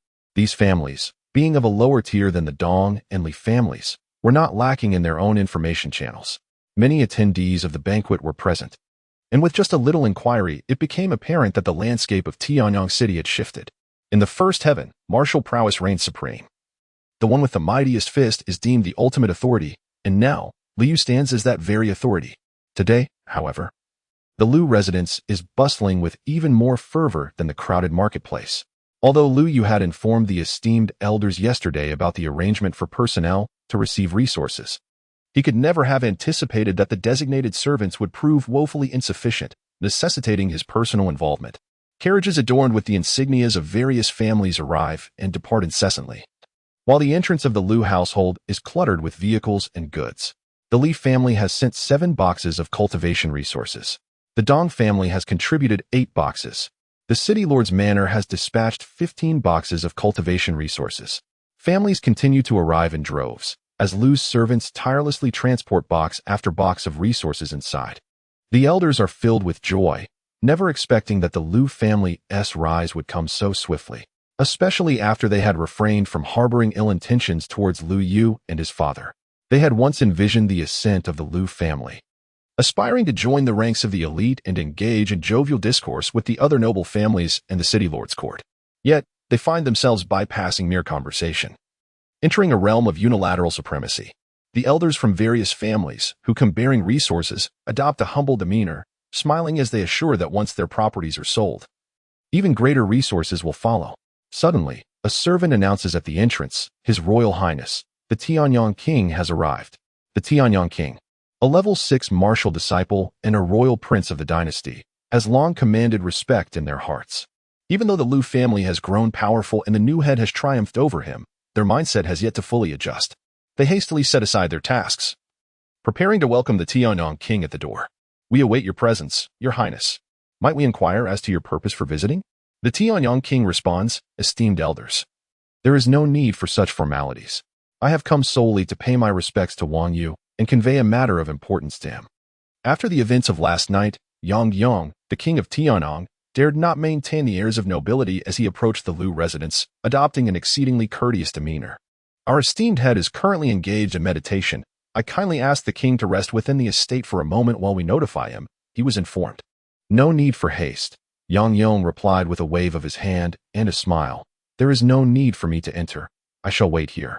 I hope you do not mind. Presently, an elder arrived at the entrance of Liu Yu's courtyard, announcing, Head, the king of Tianyang seeks an audience. Liu Yu, pausing his cultivation, slowly opened his eyes, a glimmer of brilliance emanating from them. After a night of diligent practice, he had absorbed countless resources, feeling his foundation significantly strengthened. Observing Yang Yong, now clad in simple attire rather than his customary robes, Liu Yu inquired mildly, May I ask what brings you here, Your Highness? Please, do not address me as Your Highness. Simply call me Yang Yong, he replied, feeling a flutter of anxiety, fearing Liu Yu's lingering dissatisfaction, and thus avoiding his gaze. Liu Yu chuckled lightly. There is no need for trepidation. I do not bite. Pray, tell me the matter at hand. After a brief pause to gauge Liu Yu's reaction, which was met with complete indifference, Yang Yong continued, Every 3 years. There is an even more significant point. The lords of each city can recommend promising young talents they discover, and both individuals shall receive substantial rewards. With your cultivation level, you would undoubtedly dominate the imperial city. I see that is your intention, Liu Yu remarked with a smile. You expect me to assist you in soaring to great heights after I have bested you? Wherever it may be. One cannot help but believe that the rewards from the imperial capital will undoubtedly prove advantageous, far superior to the trifles offered by this wretched Tianyang city. Liu Yu's smile appeared genuinely amiable, and Yang Yong, reassured that Liu Yu posed no threat to him, responded with a sycophantic grin. You are quite sensible. Very well. When shall we depart for the imperial capital? If the items are indeed remarkable, I certainly won't hesitate to grant you an opportunity. Liu Yu had already resolved to consider the rewards from the imperial capital as his own possession. Thank you, Lord Xieyu. We must set out in half a month. Yang Yong was elated, realizing that his gamble had paid off. If there is nothing else, I shall take my leave. Yang Yong's words did not stir any tumult within Liu Yu. As one who had once reached the pinnacle of cultivation, even though he now found himself at the most rudimentary level of a martial apprentice, his mindset remained unwavering. From start to finish, he held the belief in his invincibility, ready to sweep across the heavens. For cultivators, both realm and martial prowess can be gradually pursued, yet mindset, or perhaps one's state of mind, is a rare treasure. Many cultivators find themselves unable to break through, primarily due to their inadequate mental state. Throughout history, numerous prodigies have emerged, achieving rapid advancements in their cultivation, often due to breakthroughs in their mental state, which subsequently lead to a swift enhancement in their abilities, allowing them to master their newfound power with finesse. It is a simple truth. Liu Yu possesses a boundless confidence, convinced that this lifetime's cultivation will surpass that of his previous existence as a supreme being. Yet, who among other cultivators can predict the heights they may reach? Thus, Liu Yu harbors but one ambition, to grow stronger. Everything he undertakes is solely for the purpose of his own empowerment. After Yang Yong's departure, Liu Yu resumed his cultivation, armed with an abundance of resources that bolstered his confidence in further enhancing his physical form, drawing ever closer to the limits of his potential. This time, he did not rely solely on the rudimentary techniques for refining his physique. Instead, he sought to delve deeper into the enigmatic swallowing spirit sacred method. Now endowed with ample resources, the swallowing spirit sacred method not only allowed for the absorption of medicinal potency but also enabled the consumption of all resources, transforming them for his own use. Gazing at the plethora of resources before him, Liu Yu embarked on his practice. Swallowing spirit sacred method. Devour for me. As the sacred technique commenced its operation, the resources before him vanished at a visibly rapid pace, leaving only dust to drift in the air. A vast quantity of resources was converted into spiritual energy and absorbed into Lu Yu's body. His physique, both externally and internally, comprised of bones, flesh, and meridians, had undergone a rebirth after years of absorbing medicinal potency, making him nearly unparalleled among martial apprentices. While Lu Yu's thoughts raced, his actions remained undeterred. At the moment when his body became saturated with spiritual energy, he swiftly shifted his hand gestures, directing the flow of spiritual power throughout his body with the guidance of the swallowing spirit sacred method. An enormous surge of spiritual energy filled his being, cleansing his physical form under the method's influence. With such abundant resources, I can surely advance to the next realm. Although Lu Yu yearned for a higher level of cultivation, he understood the importance of patience. Solidifying his foundation was of utmost priority at this stage. He continued to refine his body. Time slipped away like a fleeting shadow, and within the span of a week, Lu Yu dedicated himself entirely to his cultivation. Meanwhile, various families from Tianyang City gradually provided him with a multitude of cultivation resources, ensuring the speed and quality of his training. Lu Yu had not ventured outside for an entire week, yet this seclusion bore no repercussions for the Lu family, which had already ascended to a position of supremacy among the various clans of Tianyang City. The Lu family's enterprises commenced a rapid expansion, with other families conceding all that they could and offering whatever assistance possible, thus transparently displaying their stance to Lu Yu. Yang Yong, displaying considerable acumen, discerned over the past few days that Lu Yu was a fervent devotee of cultivation, a true martial enthusiast. Aspiring to align himself closely with Lu Yu, he endeavored to manage all other affairs with clarity and precision. Unfortunately, his limited perspective hindered his efforts. While his actions were indeed correct and Lu Yu had little fondness for complications, he remained oblivious to the true extent of Lu Yu's potential. Yang Yong was swiftly vanquished in a single move. As a seasoned 6th-level martial apprentice, endowed with royal-sanctioned martial techniques, he boldly speculated that Lu Yu was an 8th-level martial apprentice, meticulously noting the 8th-level martial apprentices to be wary of and the invincible 9th-level ones. However, he could not have fathomed that, following his recent cultivation, Lu Yu had transcended to a realm capable of breaking through to the second heaven. Chapter 12. The journey to the imperial capital. At this moment, Lu Yu was inspecting his physique, for he sensed that a day of cultivation had not yielded the substantial advancements he had previously experienced. After a week of refinement, if his meridians had once resembled a modest stream, they now flowed like a vast river. The resilience of his meridians had significantly strengthened. He would no longer face the perilous situation of his meridians fracturing under the strain of the spirit-swallowing sacred method. The internal organs, flesh, and bones have grown increasingly formidable. Lu Yu, relying solely on his physical body, can sweep through all martial disciples of the first layer without the need for any techniques. However, after a day's worth of rigorous training, he perceives only negligible progress in his physical form, sensing that he has reached a bottleneck. Alas, low-level energy remains low-level energy. Even in abundance, it proves ineffectual. With a gentle sigh, Lu Yu does not succumb to disappointment. The division into 9 layers emphasizes that the quality of energy is also paramount. Despite the overwhelming nature of his spirit-devouring sacred technique, it cannot manipulate the energy of the heavens and earth. The resources of the first layer can only be deemed as the most basic of the basic. Even the energy of the second layer surpasses it significantly.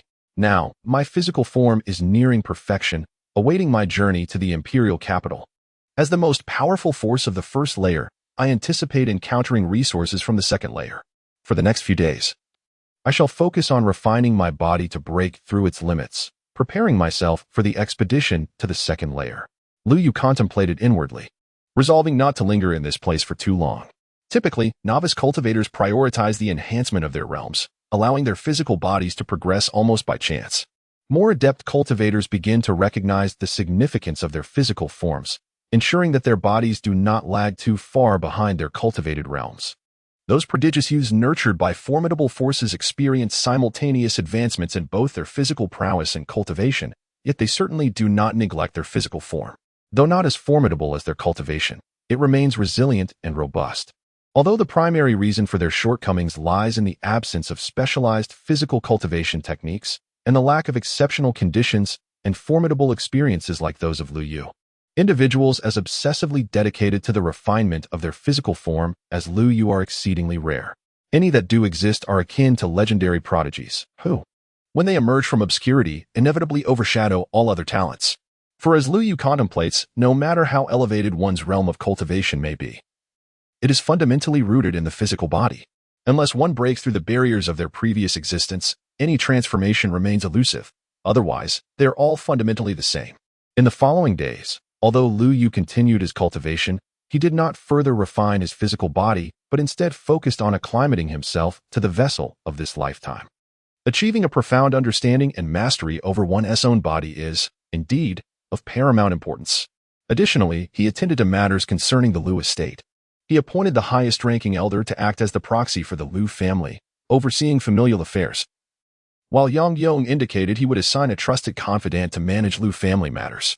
As for relations with other families, it appears that even in Lu Yu's absence, as long as the Tianyang Prince's manor stands in solidarity with the Lu family, there will be no disturbances to worry about, alleviating any concerns for Lu Yu or the entire Lu clan. The next step involved preparing for the journey to the imperial capital. A few days later, Yang Yong arrived at the gates of the Lu estate, accompanied by his retinue, awaiting Lu Yu. Although Yang Yong submitted to Lu Yu, he maintained an air of princely authority and grandeur before outsiders, exhibiting even greater ostentation than usual. He brought along a total of 15 attendants, each a third-tier martial apprentice, accompanied by a trusted steward, who was a fourth-tier martial apprentice.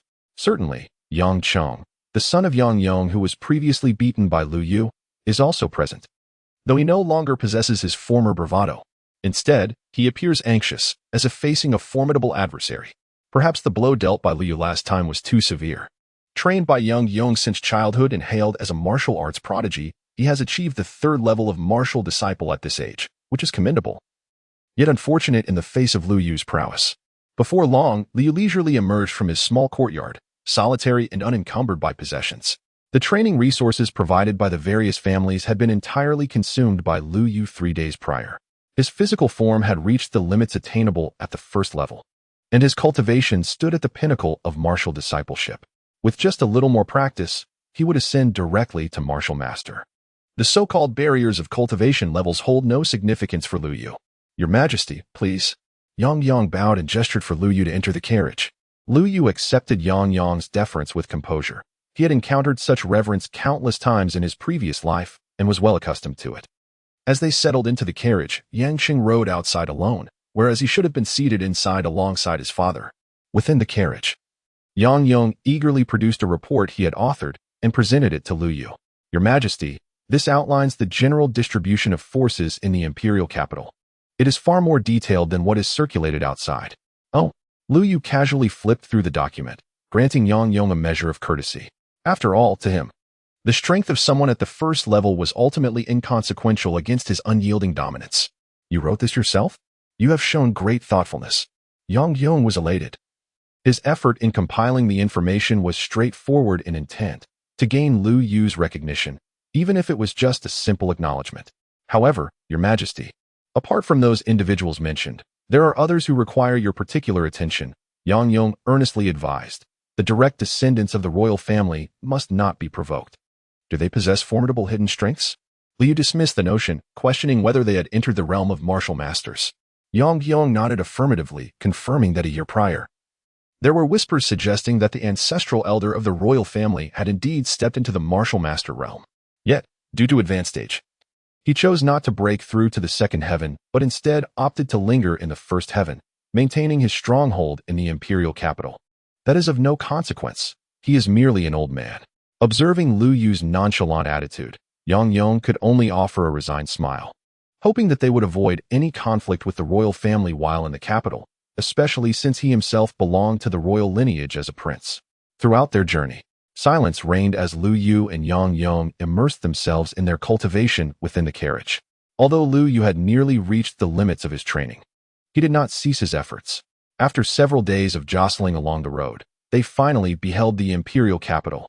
Lu Yu drew back the carriage curtain and gazed into the distance. The capital resembled a slumbering lion, majestically resting at the foot of Mount Yeshuan. The mountain was named after the founding ancestor of the dynasty, who established a prosperous reign for centuries at its base. The carriage bearing Yang Yong was adorned with the royal insignia, granting them unimpeded passage, free from the obstruction of vigilant gate guards. The entire imperial capital was divided into inner and outer cities, Closest to the mountain's base lay the royal palace of the direct descendants, while beyond it resided those like Yang Yong, belonging to the branch of nobility. The conversation revolves around the prince, who is primarily seeking assistance in managing the vast territories due to the limited number of royal family members. After a grueling 3-day journey, Yang Yong suggests taking a moment to rest, yet he still personally escorts Lu Yu to the designated resting quarters prepared for him. Chapter 13. Preparations for the grand competition. The accommodations arranged by Yang Yong are the finest in the imperial capital, second only to his own residence. Reserved exclusively for the most esteemed guests. You need not trouble yourself further. Please, do take a rest, Lu Yu remarks, observing the charming courtyard, adorned with exquisite rock formations and a crystal-clear pond, feeling quite content. Yang Yong acknowledges this with a nod, advising Lu Yu to summon the steward should any needs arise, before each retreating to their own respite, for Yang Yong, having passed his youth, was also wearied from the recent exertions. At the moment Lu Yu settled into the courtyard, Yang Chang was unexpectedly summoned by a few uninvited guests. Yang Ge, it has been quite some time. I trust you are well, one of the 3 newcomers exclaimed, jovially resting a hand on Yang Cheng's shoulder. Yang Cheng, indifferent to the hand upon him, coldly inquired, Shen Malin, Wang Ming, Sheng Wuchang? What brings you 3 to seek me? These 3 individuals were notorious within the prince's circle for their debauchery. Having committed numerous heinous acts under the protection of their esteemed lineage, it had been kept in check. Yang Cheng bore his resentment in silence, for their fathers surpassed Yang Yong in cultivation. Oh, come now, do not be so serious, they quipped. Shen Malin lowered his hand, which had been resting on Yang Cheng's shoulder. We heard you were bullied in Tianyang City, so we came to visit and inquire about the situation, hoping to assist you in seeking retribution. He scoffed. What nonsense? Who told you that? Yang Cheng's pupils narrowed slightly. His expression remained unchanged, yet he was taken aback. He could not fathom why these 3 individuals were posing such questions, nor how they had learned of his and Yang Yong's defeat at the hands of Lu Yu. Surely, we must pay special attention to our little genius, remarked Wang Ming. Though Wang Ming possessed a heart for cultivation, he was inherently endowed with exceedingly fragile meridians. Despite his family expending considerable resources, he barely managed to attain the 3rd rank of martial apprentice, far inferior to Yang Cheng, a 4th rank martial apprentice. His words dripped with envy. Yang Cheng was resolute in not buying their fabrications. He fixed his gaze on the most astute among the trio, Sheng Wenchang, and directly inquired. After all these years, we are well aware of each other's circumstances. Speak plainly, what schemes does your family harbor? Do you really think one would need schemes to deal with a soon-to-be defunct prince's manor? Sheng Wenchang regarded Yang Cheng with disdain, as though he were but an insignificant insect. I shall not hesitate to inform you that our family's guest has set his sights on Tianyang City. In just a few days, the city shall change hands. Yang Cheng scoffed at this assertion. I have no faith in your words. Our fathers are both 6th-rank martial apprentices. Neither can overpower the other. You think a change of ownership can occur just like that? Huh. Regardless, I've conveyed the message. Whether you choose to believe it is entirely up to you. With a wild grin, Sheng Wuchang remarked, on that day, you shall understand. It matters not if you doubt now. Just wait a couple more days. And I hope you won't find yourself weeping. Yang Cheng felt a tumult in his heart, recognizing that Sheng Wenchang's words were likely not without foundation. Beside him, Wang Ming and Shen Malin wore expressions of pity and schadenfreude. Well then, we shall meet again on that day, they said, as the trio departed. Yang Cheng remained rooted in place, his countenance dark, still pondering their words. Ultimately, he resolved to inform his father, leaving the decision in his capable hands. If all else failed, perhaps brother Yu would extend his assistance. He had no choice but to rely on him. The following day, Lu Yu rose early. The extensive journey did not seem to affect him, and he moved about the estate without disturbing anyone, intent on exploring the imperial capital. Almost a month had passed since his rebirth, marked by the chaos of the Ping family, the reclamation of his identity, and the eventual subjugation of Tianyang City. His time had primarily been devoted to cultivation. However, despite maintaining his original objectives, he believed that a singular focus on training was insufficient. Given the opportunity to live anew, he aspired to embrace life with greater ease. In his previous life, he had battled relentlessly to reach the pinnacle, enduring hardships that need not be recounted. In this life, he resolved not to plunge headfirst into cultivation, forsaking the world entirely. As he traversed the bustling streets of the imperial capital, he observed the vendors lining the roads, the throngs of people milling about, and the occasional passing horses. The clamor of the earthly realm and the din of the marketplace were sensations he had not experienced in a long while. In this life, he would pursue cultivation, strive for the exalted position he desired, yet he would not allow his mortal heart to be extinguished. Unbeknownst to him, his mindset gradually shifted. He had toiled for countless years, standing at the pinnacle through endless epochs, suppressing myriad alien races. To others, he appeared resplendent and imposing. Yet the exhaustion he felt was a burden known only to himself.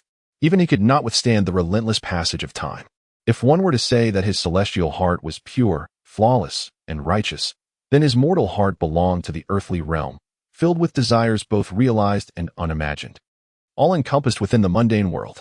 As Liu Yu quietly absorbed the trials of the mortal realm within the royal residence, early the next morning, Yang Cheng conveyed the news to Yang Yong, who was engaged in his morning exercises. "What did you say? Those little rascals dared to threaten you directly?" Upon hearing this, Yang Yong erupted in fury, halting his practice. "Those old geezers are no better than me, and they dare to speak like that? I truly don't know." Yang Cheng replied, a look of innocence on his face. "They claimed they knew about that day. Perhaps they possess some secret weapon." "Secret weapon?" Yang Yong scoffed dismissively, his gaze drifting towards Liu Yu's courtyard. What secret weapon could rival the strength of the King of Yu?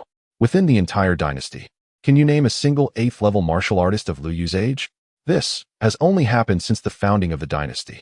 Yang Cheng felt a twinge of uncertainty, wavering in belief.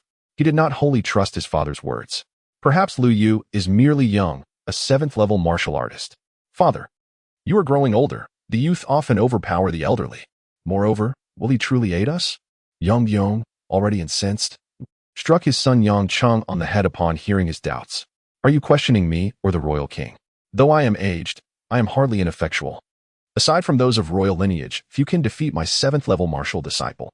He paused, then unleashed a tirade upon Yang Cheng. "Moreover, do you think I would dare bring the royal king to the imperial capital without thorough understanding? Is my judgment of character more astute than yours? Do you comprehend what a true warrior possesses?" As if struck by a revelation, Yang Yong's anger dissipated, replaced by a smile. "Since I can bring the royal king here, there must be a compelling reason for him to act. He would not refuse. I believe that a first-tier warrior cannot be hindered by mere obstacles. On that day, I hope you achieve significant progress." Chapter 14. The three prominent families. Liu Yu sat cross-legged in his chamber, introspecting. Though the spirit-swallowing sacred method is formidable, it can only store elemental energy. An excess of energy merely categorizes one as a martial disciple. To transcend to the martial master realm, a certain opportunity is required. "Royal King, are you present?" While engrossed in meditation, Liu Yu was suddenly interrupted by Yang Yong's voice. Liu Yu opened his eyes and addressed the doorway. "Come in. Speak freely about your matters." Yang Yong entered, holding a scroll of jade. "Royal King, this contains information regarding the prominent families in the imperial city in the selection process." Liu Yu took the scroll, glancing over its contents. "I did not anticipate such a considerable number of participants. There are over 50 city lords alone. This competition aims to reassess the strength of the city lords and allocate resources. Why do members of the families wish to partake? The most prominent families are the Shang, Wang, and Shin clans, collectively known as the three great families, each possessing a cultivation level around the 7th tier. Yang Yong elucidated, after all, these families are closely tied to the royal lineage, and the royal ancestor, Yi Xuanshan, also prefers that these clans occupy and manage these cities rather than outsiders, so as to prevent any vulnerabilities that may be exploited to the detriment of the royal family. Liu shook his head, a sense of disdain swelling within him. What value is there in seizing a mere dynasty with its 50 cities? In his eyes, all worldly matters serve merely as hindrances to the path of martial arts. Unless one forsakes the mundane, how can one attain true martial prowess?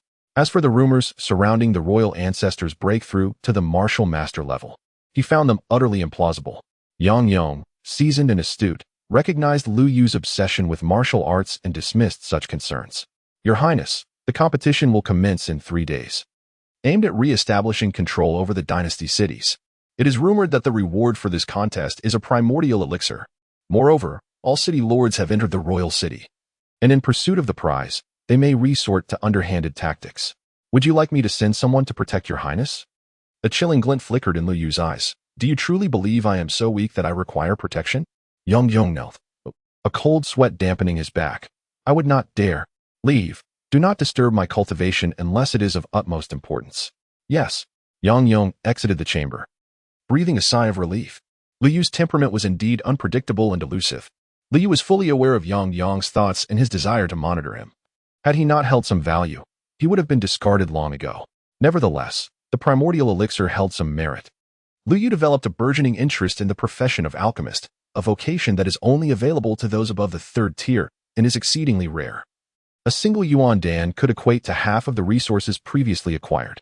Currently at the pinnacle of the 9th level of the martial disciple realm, he seeks to break through to the martial master level, a feat that necessitates not only a substantial amount of primal energy but also a fortuitous opportunity.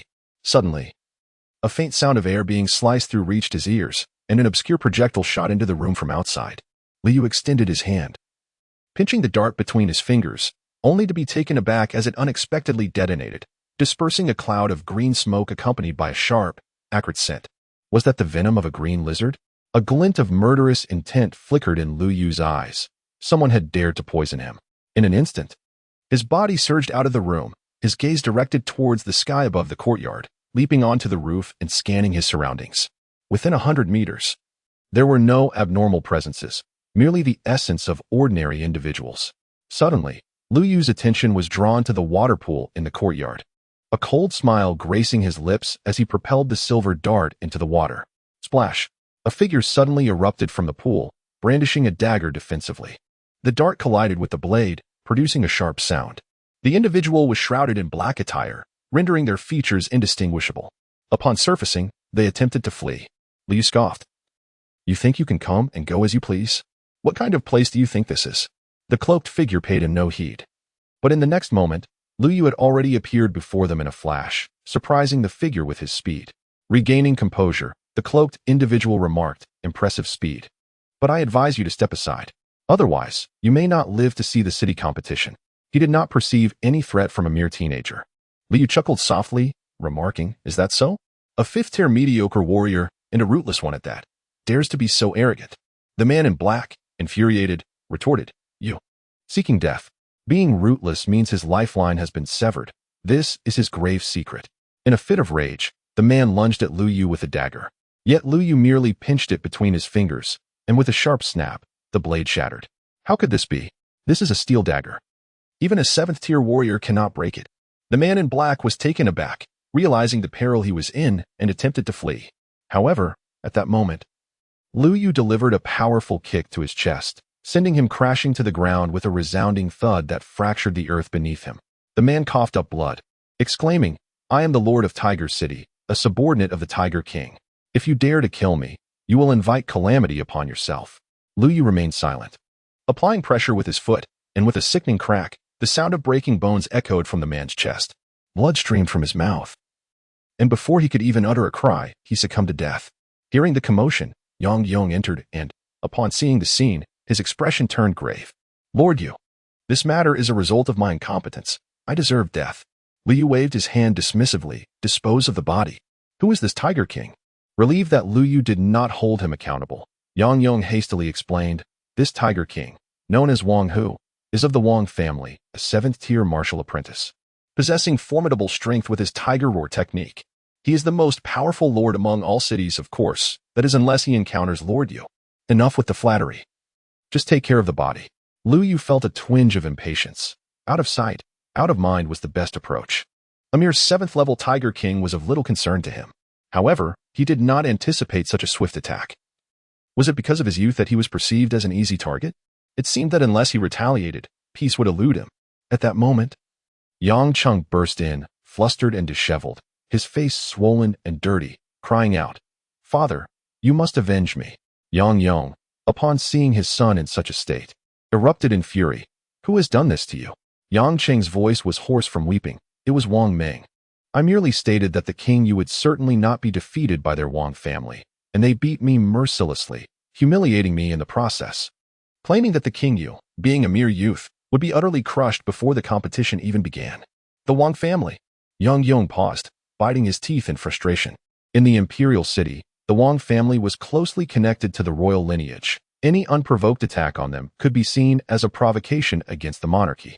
Liu Yu lifted his head, a smirk playing at the corners of his mouth. Wang Meng, It appears the Jade Tablet records him as a member of the Wang family. Li was not one to shy away from confrontation. Since the Wang family had chosen to provoke him, they should not expect his courtesy. Yang, take care of the matter concerning the corpse. Oh, and remember to sever the head and deliver it to that Tiger King. Yang Cheng, lead me to Wang Ming. Chapter 15. Confronting the Wang family. He was troubled by the lack of resources for cultivation. The swallowing spirit sacred method required a substantial amount of primal energy. Seeing the King Yu stand up for him, Yang Cheng wiped away his tears. King Yu, what do you intend to do? In the imperial city. The streets were lined with brothels, with young women calling out to customers and gambling houses bustling with activity. In the Wang family bank, some individuals entered with exuberance, only to emerge with expressions of disillusionment. Yu Wang, this is the property of the Wang family. Within, one can find not only gold and silver stakes, but also elemental stones and medicinal herbs. Yang Cheng initially presumed that Lu Yu sought to confront Wang Ming. To his surprise, Lu Yu intended to directly approach the Wang family's establishment. Halt! Who goes there? The two guards at the entrance, both first-tier martial disciples, discerned Lu Yu's ill intent at a glance. Yang Cheng produced a city lord's token, declaring, "Our esteemed city lord from Tianyang City is here to partake." Is that not permissible? Upon seeing the token, the guards coldly replied, "You may enter." Once inside the bank, one of them remarked, "Go seek young master Wang Ming and tell him that Yang Cheng has taken the bait." The atmosphere within the bank was rife with commotion. At a gaming table, a group was fervently betting elemental stones. Elemental stones, refined from ores imbued with elemental energy, aid in cultivation and serve as a universal currency among martial artists. Lu Yu, troubled by his lack of resources to practice the spirit-swallowing sacred method, had no interest in petty theft. He chose a seat and settled down. Immediately, the dealer furrowed his brow and exclaimed, "Young man, do you not realize this is a martial artist's betting table? Sitting in that position requires a minimum bet of 5 elemental stones. Is that all? Are these sufficient?" Yang Cheng scoffed, producing 100 elemental stones to place on the table. The onlookers gasped. 100 elemental stones was enough to sustain them for several years. This fellow is doomed. The Wang family bank specializes in ensnaring such gullible patrons. Judging by his aura, he is merely a first-tier martial disciple. What a pity. Indeed. They recalled the last outsider who lost over 50 stones trying to expose the Wang family, only to be left severely injured. Let us dispense with the pleasantries and commence. Li maintained an expression of calmness as he spoke softly. The man furrowed his brows, feeling disdain within. If he sought death, then let him face the consequences. He shook the dice in his hand and with a sharp clatter, placed them upon the table, declaring, "Big or small, make your choice." Lu Yu discerned that one die showed 5 and the other 6. "Big, I wager 100 yuan stones." The man was somewhat taken aback. The dice he possessed were crafted from special materials, rendering them nearly silent, thus making it impossible for an ordinary person to discern their sounds. He extended a finger, gently flicking the dice, then sneered, "Are you certain? If you lose, you forfeit 100 yuan stones." Lu Yu replied coolly, "Let us proceed. Should I win, you shall owe me 100 yuan stones." Observing Lu Yu's composed demeanor, the man felt a surge of irritation and abruptly uncovered the dice. The crowd gasped in astonishment. Indeed, it was a big outcome, 100 yuan stones at stake. When had Wang Xiong become so cowardly as to refrain from cheating? This was inconceivable. Wang Xiong stared at the dice, realizing they had rolled 2 6s. Just moments ago, he had clearly switched them for 2 1s. Lu Yu smiled. "It appears I am the victor. Now, kindly hand over the 100 yuan stones." Wang Xiong slammed his palm down on the table, his eyes glinting with menace. "You dare to tamper with fate on my territory, and you still demand yuan stones?" Lu Yu sighed. "Since you are unable to comply, I shall take matters into my own hands." Such audacity to utter such threats. You are courting death. I grant you a chance, within 10 seconds. Kneel and admit your mistake. Surrender the yuan stones, and I shall spare you. Upon hearing this, Wang Xiong's aura, embodying the essence of a 4th-level martial apprentice, emanated fiercely, causing those around him to flee in terror. He was incredulous that a mere 1st-level martial apprentice would dare defy his command. Lu Yu, however, regarded him calmly, making no move in response. Bystanders, witnessing Wang Xiong's fury, hastily urged Lu Yu to reconsider. "Young man, I suggest you kneel and plead for mercy. As an outsider, you are unaware of the Wang family's formidable reputation.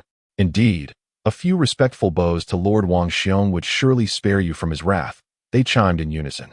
Yang Cheng stepped forth, declaring, "Silence, all of you. Lu Wang is the lord of Tianyang City. How dare you insult him?" Though his father could not withstand a 6th-level martial apprentice, Lu Yu's prowess was at least 7th level, rendering him unafraid. The onlookers shook their heads in disbelief. A lord at such a tender age? How pretentious. The youth of today know nothing of humility. At this point, even kneeling before Lord Wang Xiong would likely be futile. As Wang Xiong glared at the unmoving Lu Yu, his face flushed with rage. "Since you refuse the opportunity one have extended, I shall take matters into my own hands." With a sudden burst of energy, Wang Xiong leapt into the air, executing a spin before delivering a swift kick aimed at Lu Yu's head. Yet Lu Yu remained unfazed, calmly stating, "Your movements are hollow and feeble, excessive in nature, your vital energy scattered, devoid of any intimidation." As the dust settled, a figure lay on the ground, bloodied and convulsing. "No way, Wang Xiong has been defeated? What just transpired? I merely saw a shadow dart away, thinking it was that young man." Lu Yu brushed off the dust from his attire, gazing down at Wang Xiong, who resembled a defeated dog. How can one so weak afford to waste words? The patrolmen of the Wang family, alerted by the commotion, rushed over, their expressions shifting to one of alarm upon seeing Wang Xiong sprawled on the ground. "Quick, summon help. Someone is causing trouble on the Wang family's territory. Attack. All irrelevant parties, get lost." In an instant, the onlookers dispersed, none daring to approach. The warriors of the Wang family emerged, exuding an intimidating aura, their voices booming as they shouted, brandishing their weapons and casting their gazes upon Lu Yu. Lu Yu, maintaining an air of tranquility, addressed them, "I offer you a chance. Compensate me with 1,000 yuan stones, and I shall spare you." The warriors of the Wang family widened their eyes in disbelief, responding with fury, "Such audacity. Attack." A dozen or so of them surged forward, their battle cries deafening. Lu Yu merely shook his head and charged into the fray, weaving through the crowd with remarkable agility. Before long, those whom Lu Yu encountered were sent soaring into the air, their heads crashing through the ceiling above. The spectators, still in shock, realized that the skirmish had concluded. "Who dares to cause trouble on my family's territory?" A thunderous voice suddenly boomed. At the entrance stood a young man clad in resplendent brocade, accompanied by a middle-aged man bearing a distinctive scar on his face, radiating an aura of menace. Chapter 16, Kneel Before Me. The young man surveyed the scene, his gaze landing on Yang Cheng, and with a cold, mocking tone, he remarked, "I wondered who it was. It turns out to be you, Yang Cheng, the worthless one. What is this? Your father was defeated by another, and you still dare to stir up trouble in the Wang family's domain?" The young man was none other than Wang Meng, flanked by his fierce-looking warriors, prepared to strike down anyone who dared oppose them. With Lu Yu present, Yang Cheng gathered his courage and retorted, "So what? This is the lord of Tianyang City. Striking you is an opportunity for you." The crowd shook their heads in sympathy for Lu Yu. Some uninformed individuals curiously inquired about Wang Lang's background, wondering if he was indeed more formidable than Wang Xiong. Wang Lang was no less than Wang Xiong. At just over 30 years of age, he had attained the rank of a 6th-level martial artist, mastering the ruthless blood fiend technique. He had once torn apart ferocious beasts with his bare hands and was rumored to have fought on the battlefield, single-handedly confronting hundreds of martial artists and emerging alive. It seemed this youth was doomed. The man concluded his explanation with a sigh. As they spoke, Wang Lang had already made his move. Yang Cheng, upon witnessing this, fearfully hid behind Lu Yu, his youthful face as pale as a ghost. The very aura exuded by Wang Lang was suffocating, reminiscent of a famished beast, its gaping maw reeking of blood. In the blink of an eye, Wang Lang's fingers curled like talons, swiftly lunging towards Lu Yu's throat. Yet, Lu Yu appeared to possess a premonition, deftly evading his grasp. Wang Lang furrowed his brow, attributing the near miss to luck, and with a disdainful snort, he charged again. He remained oblivious to the fact that Lu Yu had not regarded him as a threat, merely seeking to toy with him. Wang Lang's attacks repeatedly met with failure, his face reddening with frustration as he gasped for breath. Feeling an insistent irritation rise within him, "You useless coward, merely dodging, attack. How audacious for a coward to speak so brazenly." Wang Lang scoffed. However, the moment Lu Yu chose to strike, Wang Lang's eyes widened in disbelief, his pupils constricting as he beheld the unfolding scene. "This is my blood fiend technique. Impossible. How could you?" Lu Yu's fingers curled slightly, as he gathered a trickle of elemental energy at his fingertips, a faint glow illuminating them. This was the essence of elemental force. Blood slaughter technique? merely a means to concentrate elemental energy, rendering one's fingers as sharp as blades. Your understanding is pathetically limited. Lu Yu's disdainful words pierced Wang Lang's heart like a sword, shattering his dignity. No. Impossible. I will tear you apart. Wang Lang's eyes blazed with crimson fury. His entire being erupted with elemental energy as he lunged toward Lu Yu like a wild beast. Yet, how could he possibly stand a chance against Lu Yu? Just as Wang Lang's fist was about to collide with Lu Yu, the latter swept his right hand, and a flash of light sliced through the air, akin to the glint of a blade. A chunk of flesh was violently torn from Wang Lang's chest. Ah! Wang Lang let out a heart-wrenching scream, his gaze filled with hatred as he glared at Lu Yu. You demon, I will annihilate you. Halt! To dare slay a member of the Wang family, I will ensure your entire lineage meets its end. At that moment, a towering, muscular man emerged from the second floor, witnessing Lu Yu's lethal intent and immediately bellowing at him in fury. But Lu Yu paid him no heed. His fist crashed into Wang Lang's chest, piercing through his body. Poof! Blood gushed from Wang Lang's mouth as clarity returned to his gaze. He looked at Lu Yu, unwillingly closing his eyes. Dead. In an instant, the entire money house fell into an eerie silence, not a whisper to be heard.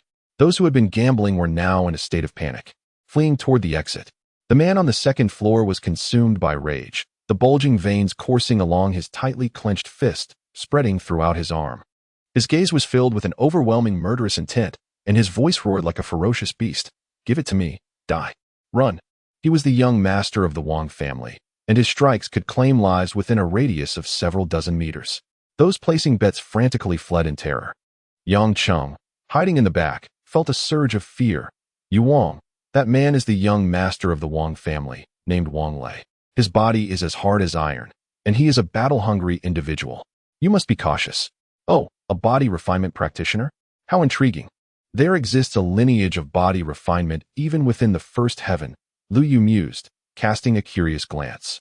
His swallowing spirit sacred technique possessed the effect of body tempering, and he was eager to experiment with the pure strength of his physical form without relying on elemental power.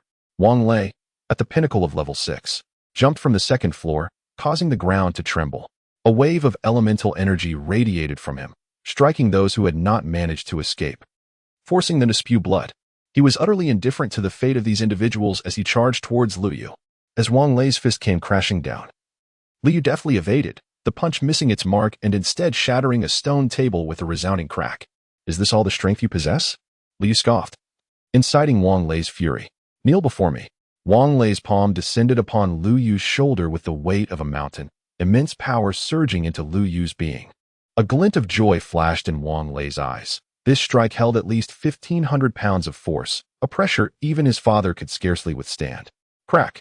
The sound of shattering bones echoed, and Wang Lei erupted into maniacal laughter. Yet, in the next moment, his eyes widened in horror, his complexion turning ashen. Lu Yu's expression remained tranquil, devoid of any semblance of pain, while it was his chest that endured excruciating torment.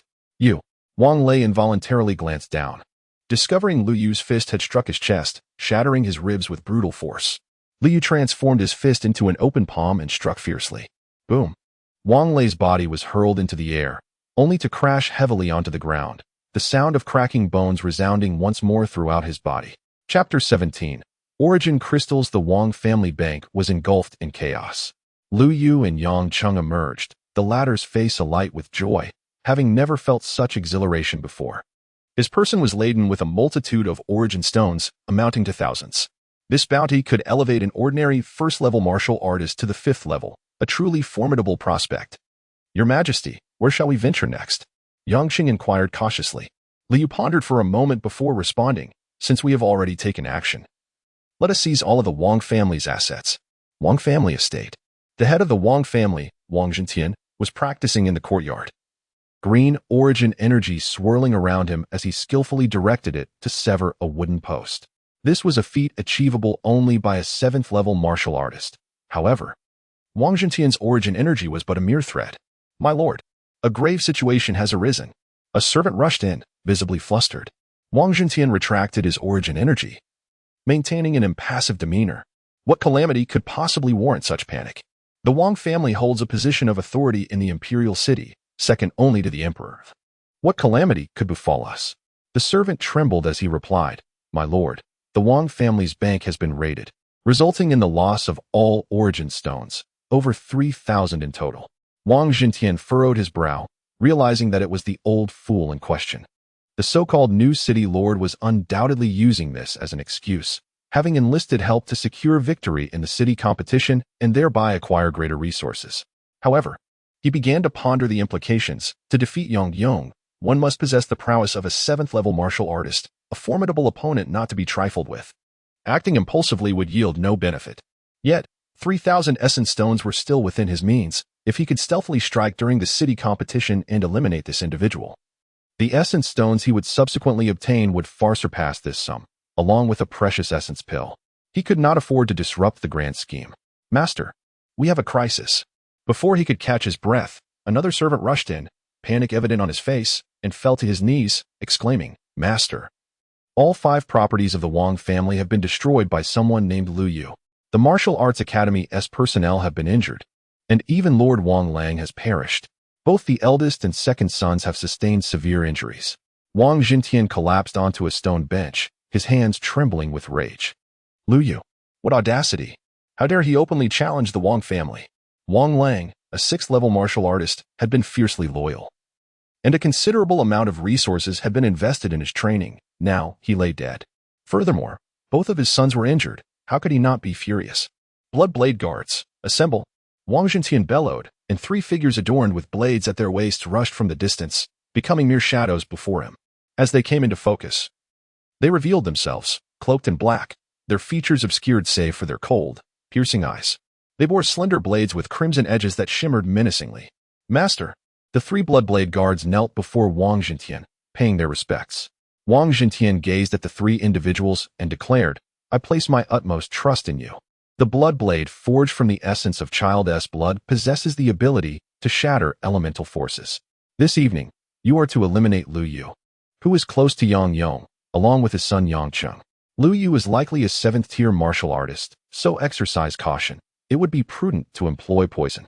Go now. Employing the sacred art of soul devouring, he drew forth the elemental energy from the stone, which surged into his body, spreading throughout his limbs. Within mere moments, he had completely absorbed the energy of the stone. His body brimmed with power, yet his dantian lay shattered, still unhealed, rendering him incapable of cultivating it, and thus unable to transcend to the martial master realm. To ascend to the 2nd heaven, one must first attain the martial master level to breach its barriers. Liu exhaled a deep breath, contemplating. "It seems I must devise a method to restore my broken dantian. There exist numerous ways to mend a dantian. Yet the resources within the 1st heaven are far too rudimentary. Even the use of elemental pills would prove futile." At that moment, Yang Yong knocked on the door. "Come in," Lu Yu beckoned. Upon entering, Yang Yong began his report. "The bodies have been disposed of and delivered to Wang Hu. I have heard that you, Lord Yu, have eradicated the Wang family. It seems we shall be sleepless tonight, as the other city lords are now eyeing our resources." As soon as he finished speaking, he noticed that the thousands of elemental stones on the ground had been drained of their energy, reduced to mere rubble. He was astounded. How could it have happened so quickly? Lu Yu had exhausted all the elemental stones in such a short time. This was utterly terrifying, considering that he himself could only refine 100 stones in an entire day. Lu Yu, unfazed, replied, "No matter how many come, it makes no difference. Just focus on your own tasks." Just as Yang Yong was about to depart, Lu Yu called out to him, "Do you know where to find yuan crystals? Particularly those that have existed for over 50 years? Yang Yong expressed some confusion. "Yuan crystals are something I have only encountered in literature. As for the Imperial City, such crystals have never materialized. They are exceedingly rare and elusive, and their appearance is invariably accompanied by yuan beasts, which possess the potential to obliterate an entire dynasty, a thought too terrifying to entertain. If it were merely a ferocious beast, we might stand a chance. But yuan beasts possess intelligence that even a 9th-level martial disciple may struggle to contend with."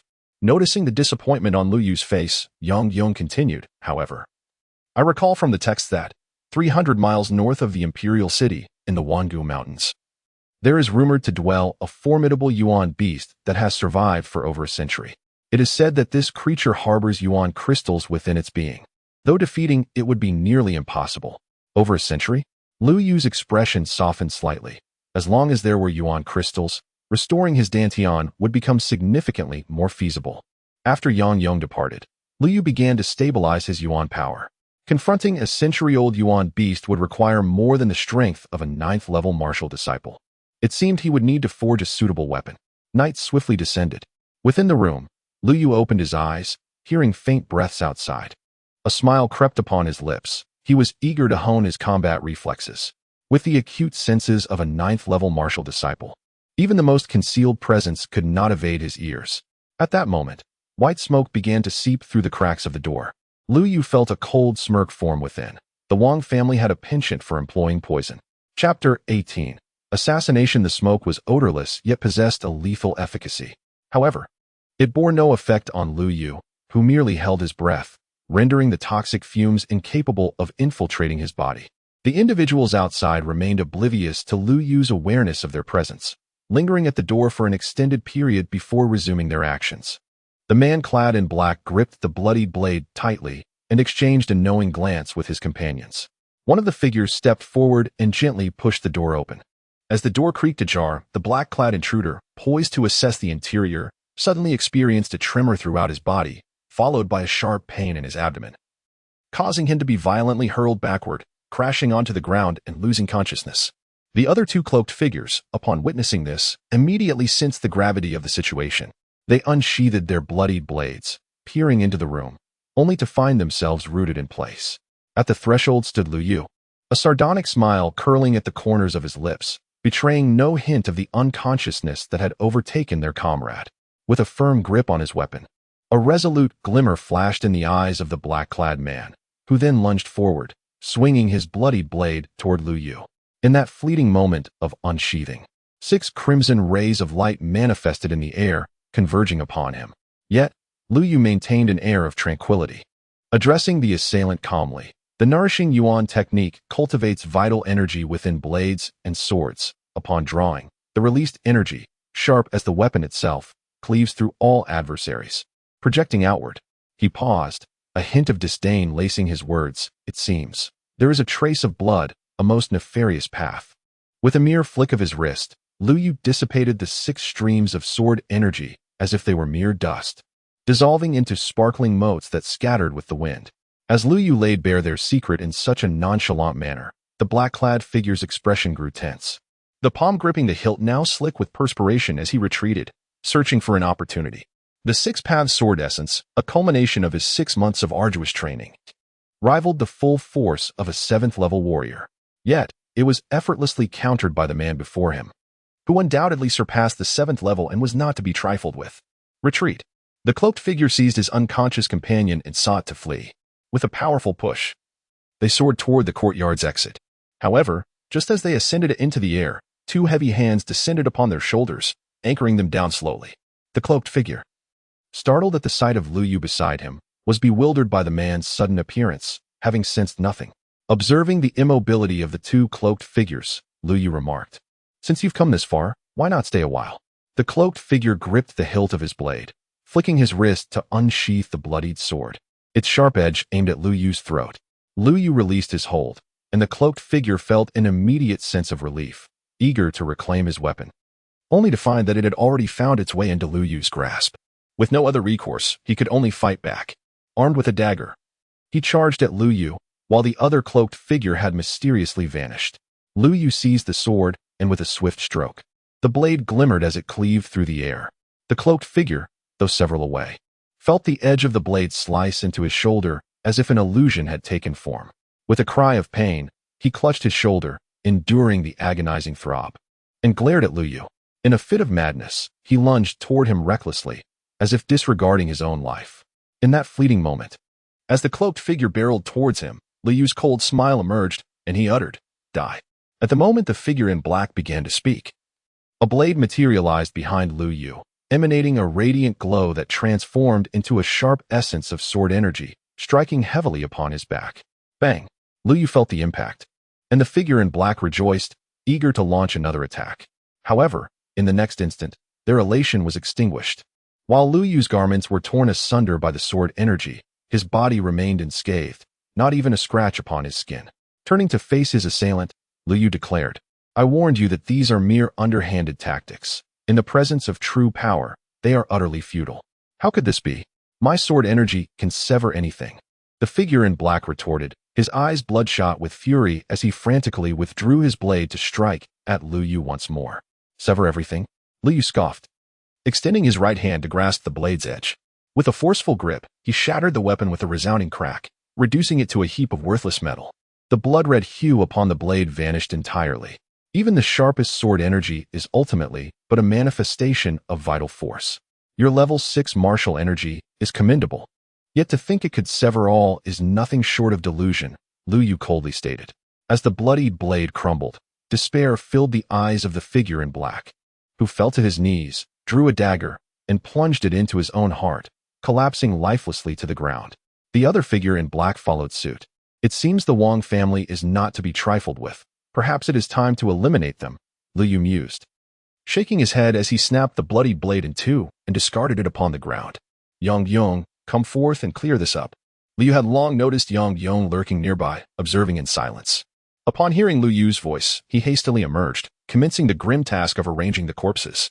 In merely 2 days since his arrival in the imperial city, he had already claimed the lives of 4 individuals, each one a member of the Wang family. This time, even Lu Yu failed to notice a spider stealthily scuttling away, ultimately finding its way into the hands of a cloaked figure. After departing, this figure entered a courtyard, where he reported the situation to a man who was indulging in drink. You mean to say, all 3 Bloodblade guards are dead? Haha, 3 6th-level martial artists. And even Wang Lang has met his end. Now he is left without any trump cards. Let us see how he dares to confront me. When I was sent away, it was out of fear that I would seize the Wang family's martial legacy, and now it is poised to fall into my hands. However, I trust you will keep this secret. Rest assured, I shall not breathe a word. Just as the cloaked man finished speaking, the man before him struck, shattering his skull with a single blow. I believe the dead are far more discreet. Chapter 19. The commencement of the great competition. Yang Yong guided Lu Yu to the position of the city lord, drawing the attention of those surrounding them. A bald man approached with a hearty laugh. Isn't this Tianyang Wang? What brings you to serve a mere lad? Could he be your illegitimate son? Haha. Yang Yong furrowed his brow and replied sternly, I advise you to restrain your tongue and focus your energy on the arena, lest you find yourself unaware of your own demise. This man was recognized by him as Nangong Chuan of Wanhong City, rumored to be a remnant of another faction of the Qiu dynasty who had sought refuge in Wanhong City. With his prowess as a 7th-level martial artist and mastery of the Ape King technique, he had ascended to the position of city lord. I hope that your esteemed lord will find stability upon entering the arena shortly. Nangong Chuan cast a cold glance at Lu Yu, noting his silence and cowardice, which diminished his interest, prompting him to turn back to his position. Yang Yong, relieved to see that Lu Yu was not angered, breathed a sigh of relief, fearing that a sudden outburst might result in harm to Nangong Chuan, especially with members of the royal family seated across from them. On the high platform, 3 individuals clad in dragon robes were seated, surrounded by numerous guards and attendants. The tallest among them, a middle-aged man with a solemn expression, wore a robe adorned with dragon patterns, exuding an aura of sovereign authority. In the arena, a figure in a black robe, presumably the referee, was revealed to be a 7th-level martial artist. At that moment, the Wang family made their entrance. As a member of one of the 3 great families, Wang Zhentian had a designated seat near the royal family, accompanied by 2 ordinary black-clad guards, who appeared to be 5th-level martial artists, seemingly exhausted. He glanced at Yang Yong before shifting his gaze to Lu Yu. Although Wang Zhentian managed to conceal his emotions well, Lu Yu could still perceive the intense murderous intent in his eyes, suggesting that he would strike at Lu given the slightest opportunity. As more individuals entered, the arena was finally sealed off. The figure in black began to speak. This competition would span 3 days, with the first day featuring preliminary rounds limited to 100 participants in the arena. The remaining 50 would compete in the second day's ranking matches, corresponding to the lordship of all cities within the dynasty. Those on the challenge list, upon succeeding, would have the opportunity to directly seize the position of lord. On the 3rd day, the competition commenced, where the top contenders would not only be honored by the royal family, but also rewarded with valuable resources. Lu Yu lifted his head, his gaze gravely fixed on the location of the sword intent. An elderly man in a blue robe, with white hair, stared at him with an unusual expression, seemingly indifferent to Lu Yu's reaction. There was no trace of spiritual energy emanating from the old man. Beside him stood a young boy, respectfully serving him tea. The boy, sensing something, cast a disdainful glance at Lu Yu. After a moment's contemplation, he shook his head, dismissing any concern regarding Lu Yu's identity, thinking that if he were an enemy, he could easily dispatch him with a single blow. The arena erupted with combat as 20 individuals engaged in fierce battles. Yang Cheng watched from the sidelines, filled with envy. These warriors were vying for the title of City Lord, exhibiting formidable strength. With his innate talent, he doubted he could ascend to such a position even after 2 decades of training. Lu Yu initially had no intention of spectating, but suddenly recognized a familiar technique being employed by one of the young fighters in the arena.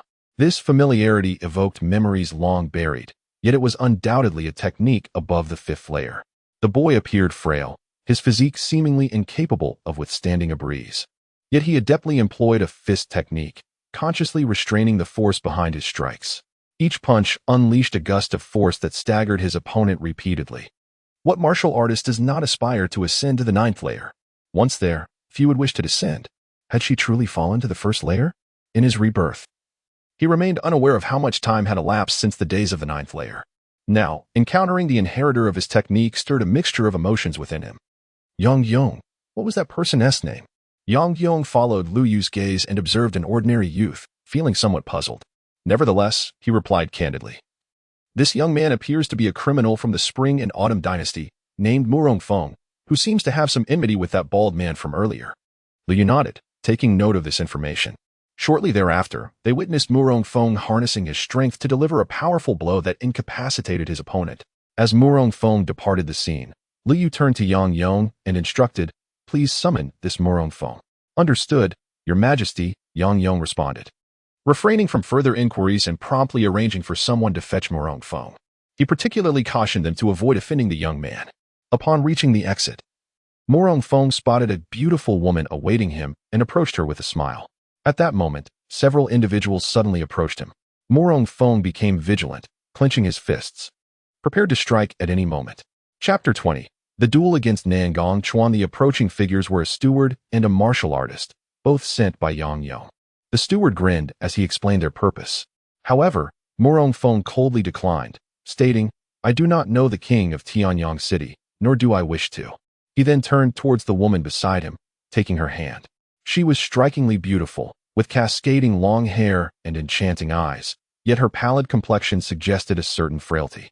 Murong Feng supported her and was about to leave when the voice of the referee echoed through the arena.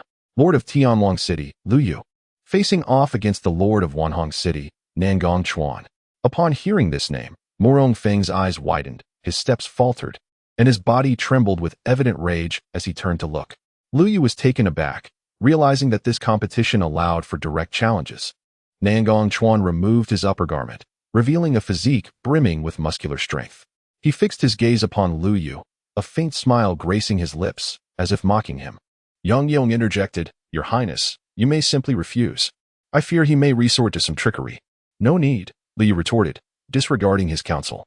With a swift motion, he propelled himself into the air, landing heavily in the arena and stirring up a cloud of dust. This spectacle garnered the attention of many onlookers, who began to murmur amongst themselves. Who is this individual? Even the esteemed Lord of Wanhong City, ranked among the top 10, dares to challenge him. He appears even younger than I. Could he be recklessly courting death? Do not be deceived by his youth. His strength is formidable.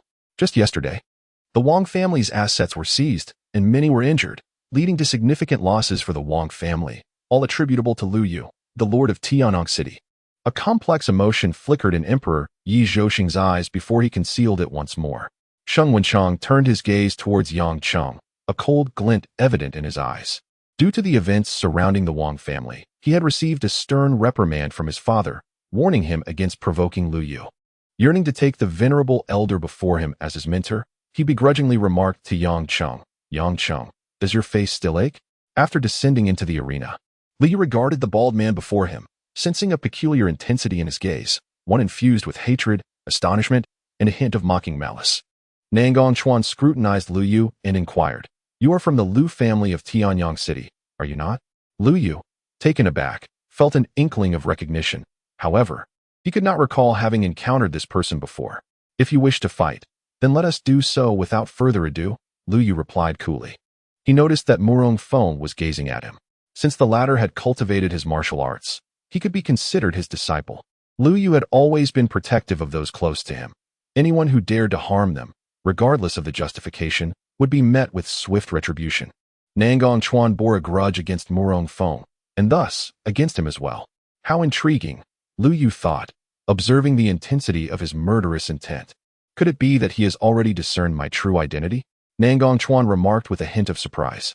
Lu Yu clenched his fists, positioning them before his chest, his legs bending as he assumed a stance. Suddenly, his aura shifted, his gaze transforming into that of a ferocious beast. Instantly, Nangong Chuan's expression turned grave, his brow furrowing in disbelief. Impossible. How could you possibly have a connection to the Murong clan? He recognized at once that this was the initiating stance of the Murong family's martial arts. Lu Yu hailed from the Yi dynasty. While the Murong clan belonged to the Chuanxiu dynasty, the two families were entirely unrelated. Even Murong Feng was taken aback, his heart shaken. This nameless martial art was a treasured heritage of his family, known only to those of the Murong lineage. How could this Lu Yu possess it? Ignoring him, Lu Yu focused his energy into his fists, speaking to himself. This martial art is called Jiuyo, comprising 9 forms in total. It is a fusion of boxing techniques and archery. When wielding a bow, its power is magnified. Murong Feng stood at the threshold, his heart racing. He realized Lu Yu was addressing him. Jiuyo, such a vivid name. And he had indeed experienced enhanced prowess with a bow. Was it truly due to this martial art? How could this man possess such intricate knowledge? Could it be that his ancestry traced back to the same lineage? The first form, Sun Yao.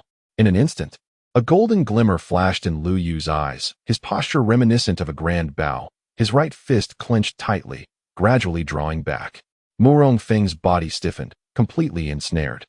In his gaze, Lu Yu appeared as a sun god, radiating brilliance. As his fist swung forth, even the air contorted. Nangong Chuan, standing before Lu Yu, was struck by a punch. Although he managed to block it, a piercing scream escaped his lips, his arm feeling as if it had been seared by intense heat. As Lu Yu's fist scorched his flesh, thus, it became evident that he continuously overlapped his primordial energy, compressing it, which unleashed immense power upon detonation. Murong Feng spoke with profound understanding.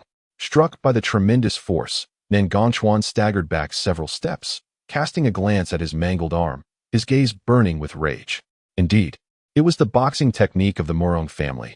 It seemed he could show no mercy. With a roar, Nangong Chuan's aura surged, his 7th level peak cultivation erupting, hinting at a potential breakthrough to the 8th level. Murong Feng furrowed his brow, realizing that Nangong Chuan was employing forbidden techniques here, while Lu Yu's cultivation remained inscrutable. Although he outwardly exuded the presence of a 6th level warrior, instinctively, Murong Feng sensed that the opponent was concealing his true power. It was uncertain whether Lu Yu could prevail against the 8th level Nangong Chuan.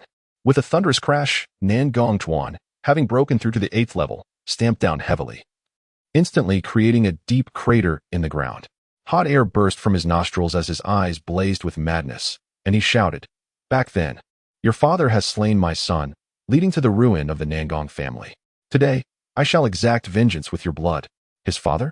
Lu Yu, upon hearing these words, comprehended the motive behind the murderous intent directed at him. His father had been missing for quite some time, and he had remained unaware of his whereabouts. It turned out he had ventured to the Spring and Autumn dynasty and seemingly had some grievances with this Nangong Chuan. Nangong Chuan charged toward him, each step causing the ground to tremble as if a colossal beast were advancing, exuding an overwhelming aura.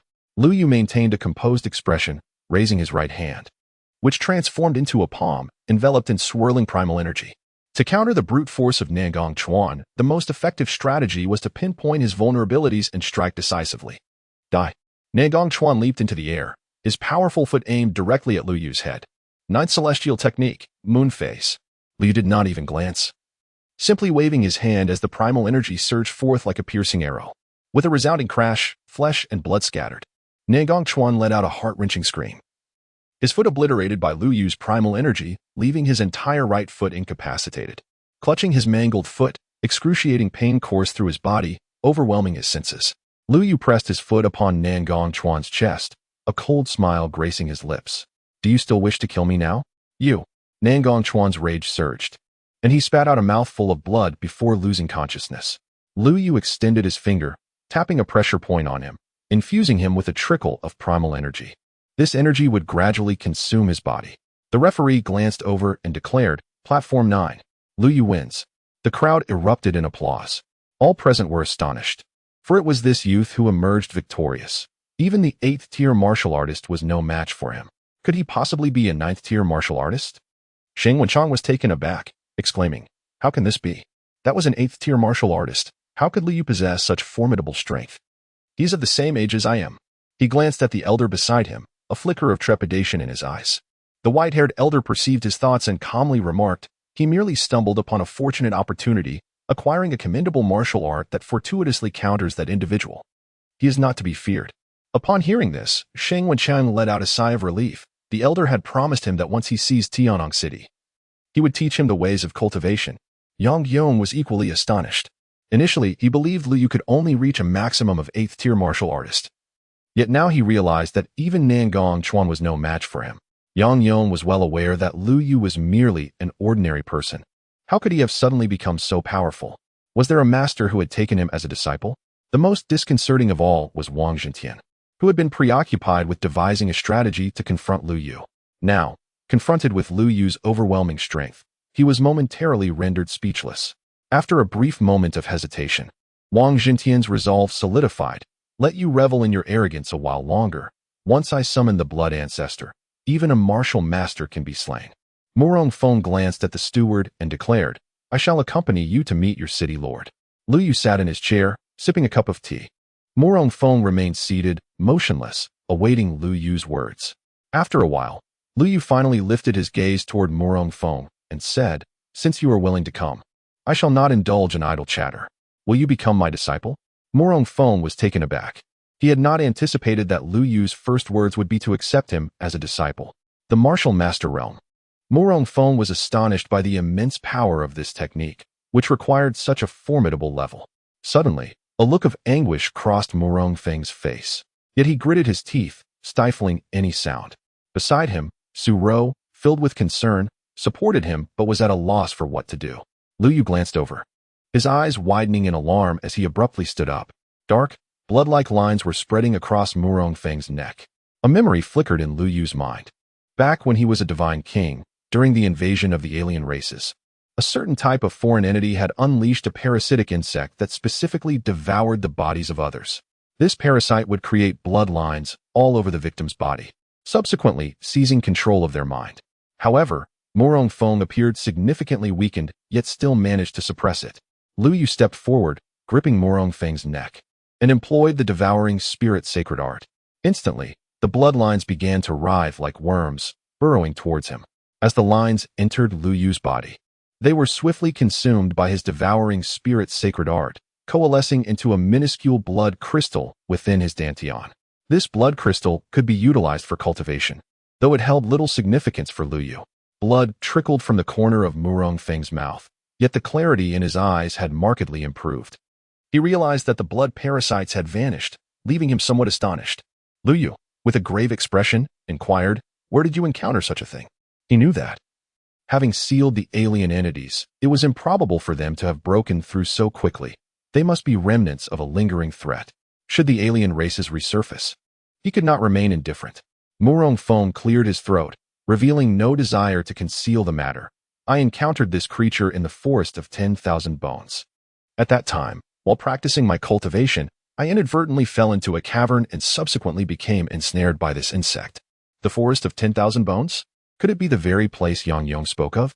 For the time being, you shall reside here with me. This creature is a blood insect. Although I have extracted it, it has undoubtedly inflicted damage upon your martial foundation. If you cannot recover, it will be exceedingly difficult to advance beyond the martial master realm. Blood crystals serve as sustenance for the alien races, and now, with their presence, they will undoubtedly seek to approach you to devour the blood crystals within your body. This was also a method employed in my previous life to combat the alien races. Once we acquire that Yuan Dan, we shall venture to the forest of 10,000 bones to ascertain the specific circumstances. He had contemplated refining pills himself.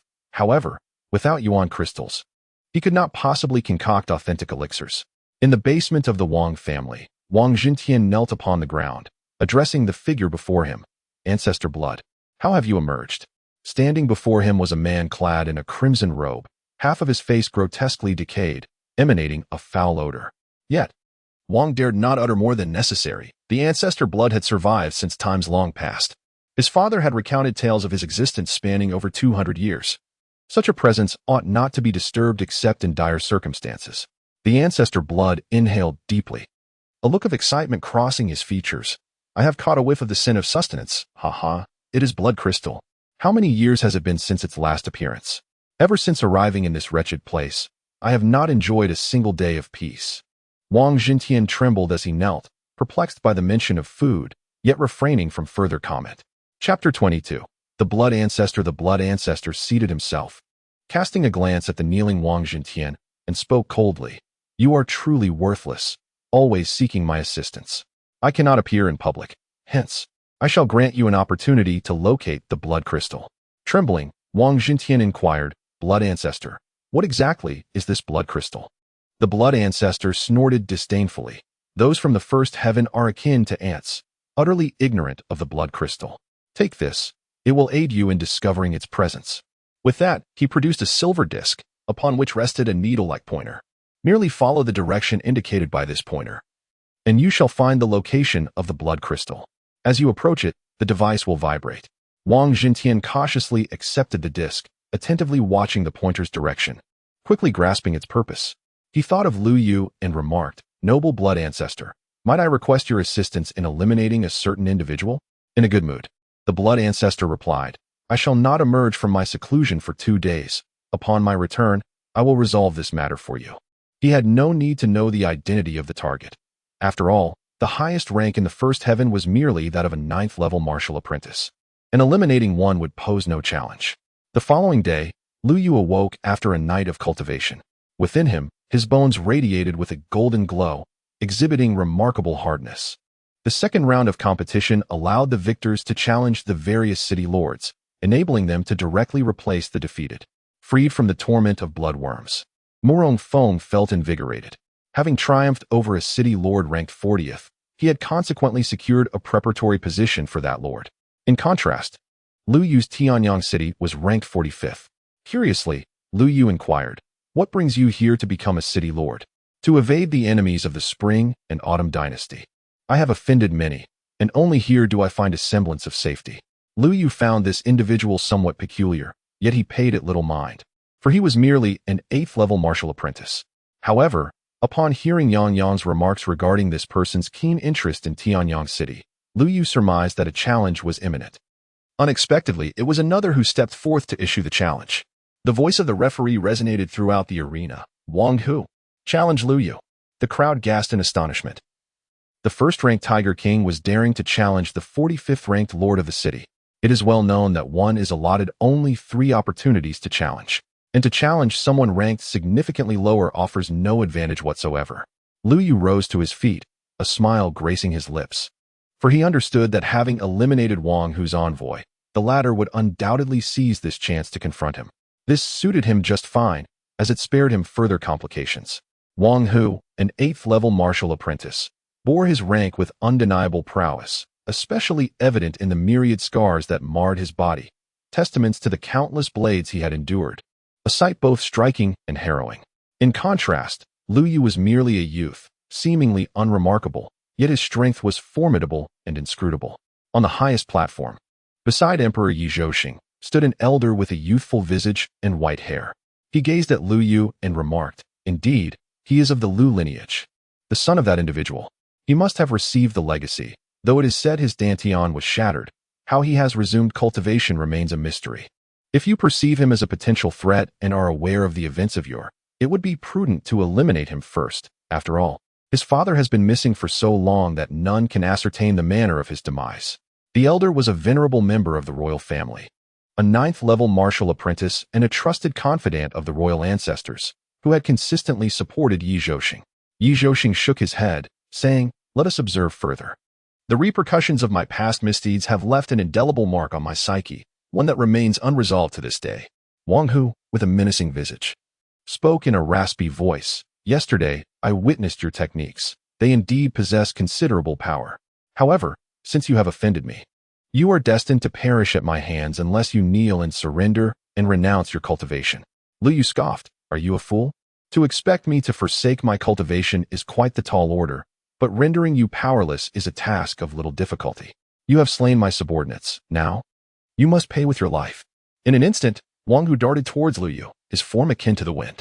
He raised his fist, enveloped in a layer of crimson light, and struck fiercely towards Lu Yu's head. Bang! Lu Yu caught his fist, instantly feeling a devouring force attempting to siphon his essence. It seems that the members of your Wang family are steeped in sinister practices, Lu Yu remarked upon recognizing the nature of Wang Hu's power, which had been cultivated through the lives of many. He delivered a kick to Wang Hu's chest. Wang Hu, grinning despite the pain, staggered back a few steps. Sinister practices? As long as it augments my strength, I care not for notions of righteousness or wickedness. With a booming laugh, Wang Hu summoned his inner energy, unleashing a tiger's roar from within as the force around his fist approached materialization. Roar. With a thunderous roar, Wang Hu unleashed a surging wave of energy that stirred up a cloud of dust. In a fleeting moment, he appeared before Lu Yu, delivering a punch that manifested his primordial force into the semblance of a tiger's head, its gaping maw and sharp teeth poised to tear into Lu Yu's chest. Lu Yu narrowed his eyes, taken aback by Wang Hu's considerable talent. He had adeptly harnessed his primordial force to such an extent. This was true martial prowess, albeit rudimentary. Yet it bore the fierce spirit of a wild beast. Alas, it was destined to confront him. With a swift motion, Lu Yu executed the third form of the Nine Suns, Fire Sun. A vibrant crimson flame erupted from his palm, not a genuine flame, but a manifestation of his primordial force. He thrust his hand forward, and the fiery energy spread like wildfire, engulfing the entire arena with its overwhelming might. What is this? Wang Hu had yet to comprehend the situation when the flames incinerated him and the tiger's visage entirely.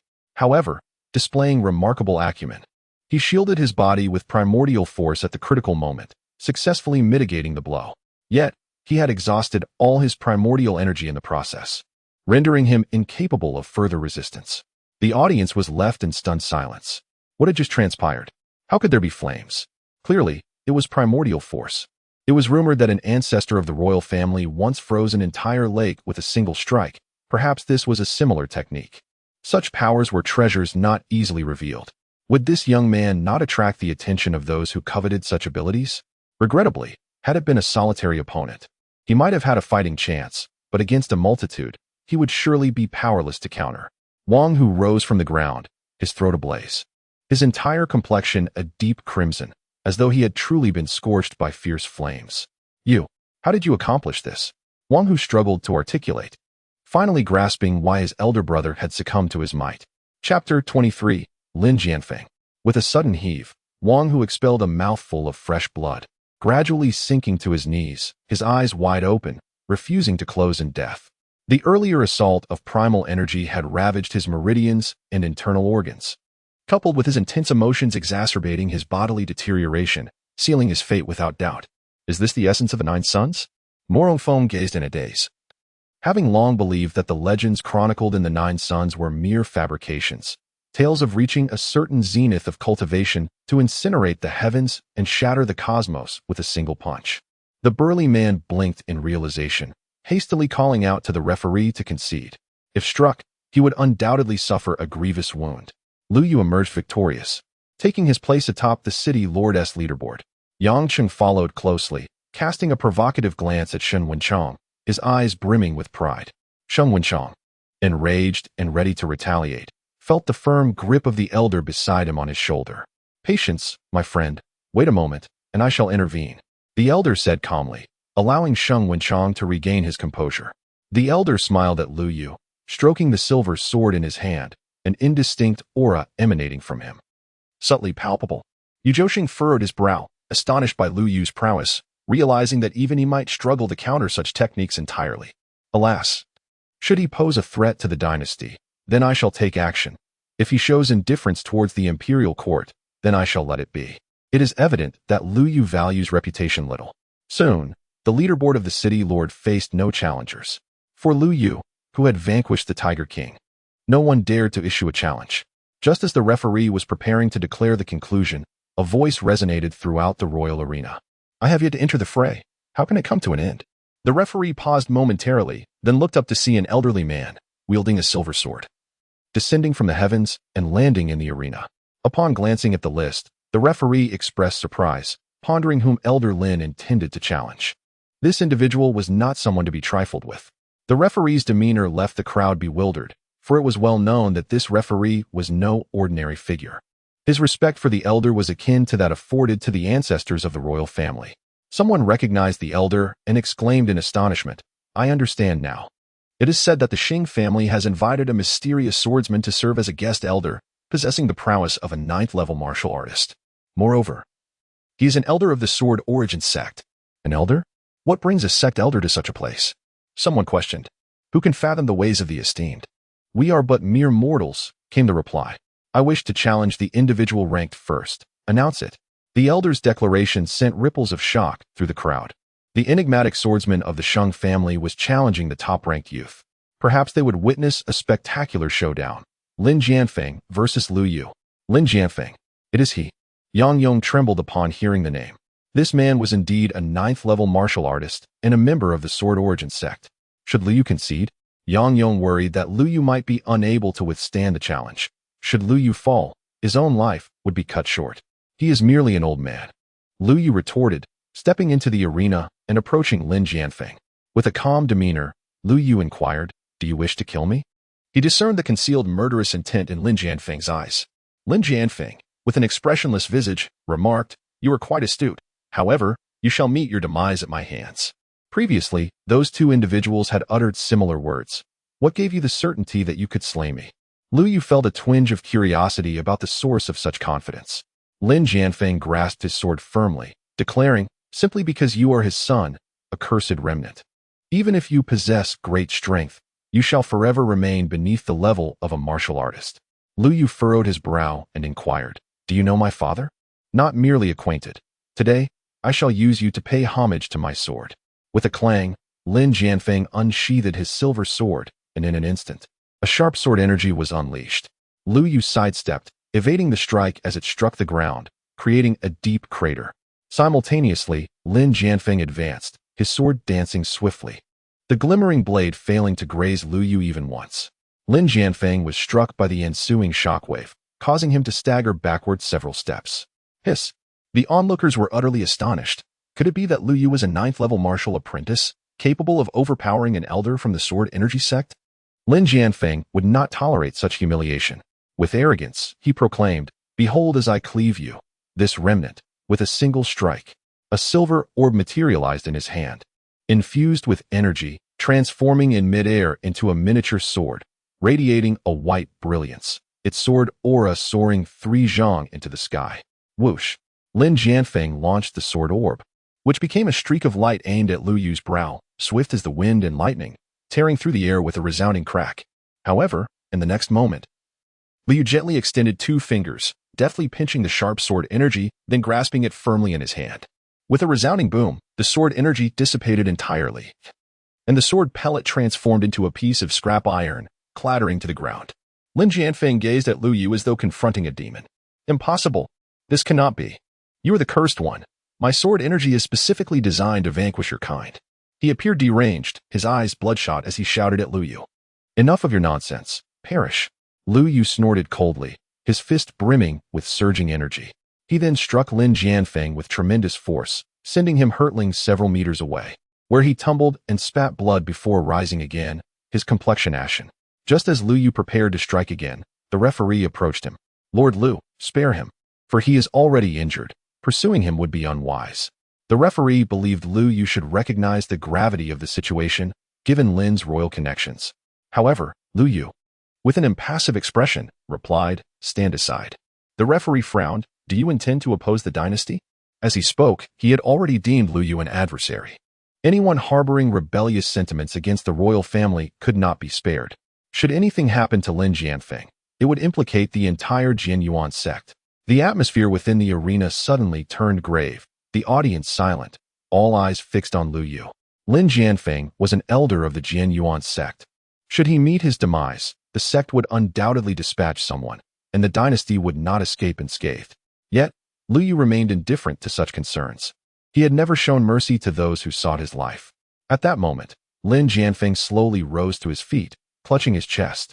His visage contorted in a grotesque expression as he glared at Lu Yu, his eyes brimming with malice, blood seeping from the corner of his mouth. The referee now held a pitch-black chain, prepared to strike should Lu Yu make a move. However, in the next instant, a sharp gasp escaped him as excruciating pain surged from his chest. Looking down, he saw a withered, aged hand penetrating through, siphoning his internal energy relentlessly. He turned to confront his assailant, Lin Jianfeng. With a chilling smile, Lin Jianfeng remarked, "It has been ages since I last drained a soul. Consider yourself fortunate to perish at my hands, for it shall be your honor." The crowd was taken aback, astonished that this elder dared to attack a member of the royal family. Yi Zhouxing furrowed his brow, displeased, despite the assailant being an elder of the sword element sect. He was provoking the dignity of the royal lineage. An elder nearby shook his head, cautioning, "We must not act recklessly before our ancestor emerges from seclusion." Lin Jianfeng's internal energy surged dramatically, his complexion revitalized as his bloodshot gaze fixated on Lu Yu. "I underestimated you. I did not foresee you being a 9th-level martial apprentice. Initially, I had no intention of employing this secret technique, but to eliminate you, it has become necessary." His cultivation method allowed him to absorb everything from others. A feat even his master could not resist, except for that man. Lu Yu's father had thwarted his grand designs. Lu Yu glanced at the referee's chest. Witnessing the telltale signs of a life force extinguished, a clear indication of energy depletion. He remained silent, observing Lin Jianfeng as one would regard a corpse. His technique bore a resemblance to the sacred art of soul devouring. However, while the sacred art absorbed the essence of the world, his method siphoned the vitality of individuals to augment his own power. This evoked memories of a once foreign tribe, whose alluring techniques were indeed crafted by them. Those who are not of our kin, or who cultivate alien powers, must be exterminated. In a moment of daze, Lin Jianfeng experienced an illusion. He beheld Lu Yu's presence, as if he were the singular embodiment of the cosmos, with everything around him bowing in reverence. In the next heartbeat, he felt an icy chill around his neck, followed by a numbing sensation that coursed through his body. The sword in his grasp had inexplicably found its way into Lu Yu's hands, which then swiftly severed his throat. Lin Jianfeng clutched his neck, unable to utter a sound, his gaze fixated on Lu Yu, bewildered by the manner of his execution. Lu Yu, gripping the sword with a frigid stare, remarked, "When you acquired this technique, you must have been aware of its origins. Only through transactions with them would this power be bestowed upon you." He referred, of course, to the foreign tribe, from whom Lin Jianfeng had undoubtedly paid a price. Having engaged in a treacherous pact, this was precisely why Lu Yu had no qualms about ending his life. Lin Jianfeng lay dead, and an oppressive silence enveloped the scene. The other city lords, witnessing Lu Yu, were seized by a wave of fear. He was a force beyond their reckoning. Yi Zhouxing furrowed his brow. Lin Jianfeng's demise would soon reach the ears of the Sword Origin sect, inevitably bringing turmoil to the imperial dynasty. The elder instructed a guard, "Convey to the Sword Origin sect that a member of the Lu family has slain Lin Jianfeng, and send a Yuan Dan as compensation for the royal family." His son had sufficiently deepened the enmity with the imperial lineage. Soon, a guard collected Lin Jianfeng's remains, while another referee entered the arena. Following this battle, no one dared to question Lu Yu's prowess. The inhabitants of the imperial city were now well acquainted with his name. On that very day, numerous families and other city lords presented Lu Yu with resources of spiritual herbs. With a beaming expression, Yang Yong accepted these gifts and followed Lu Yu, whose reputation began to spread. However, Lu Yu found these resources to be of no use to him. His internal energy, bones, and internal organs had already reached the pinnacle of a 9th-level martial disciple. Any additional resources would merely be squandered.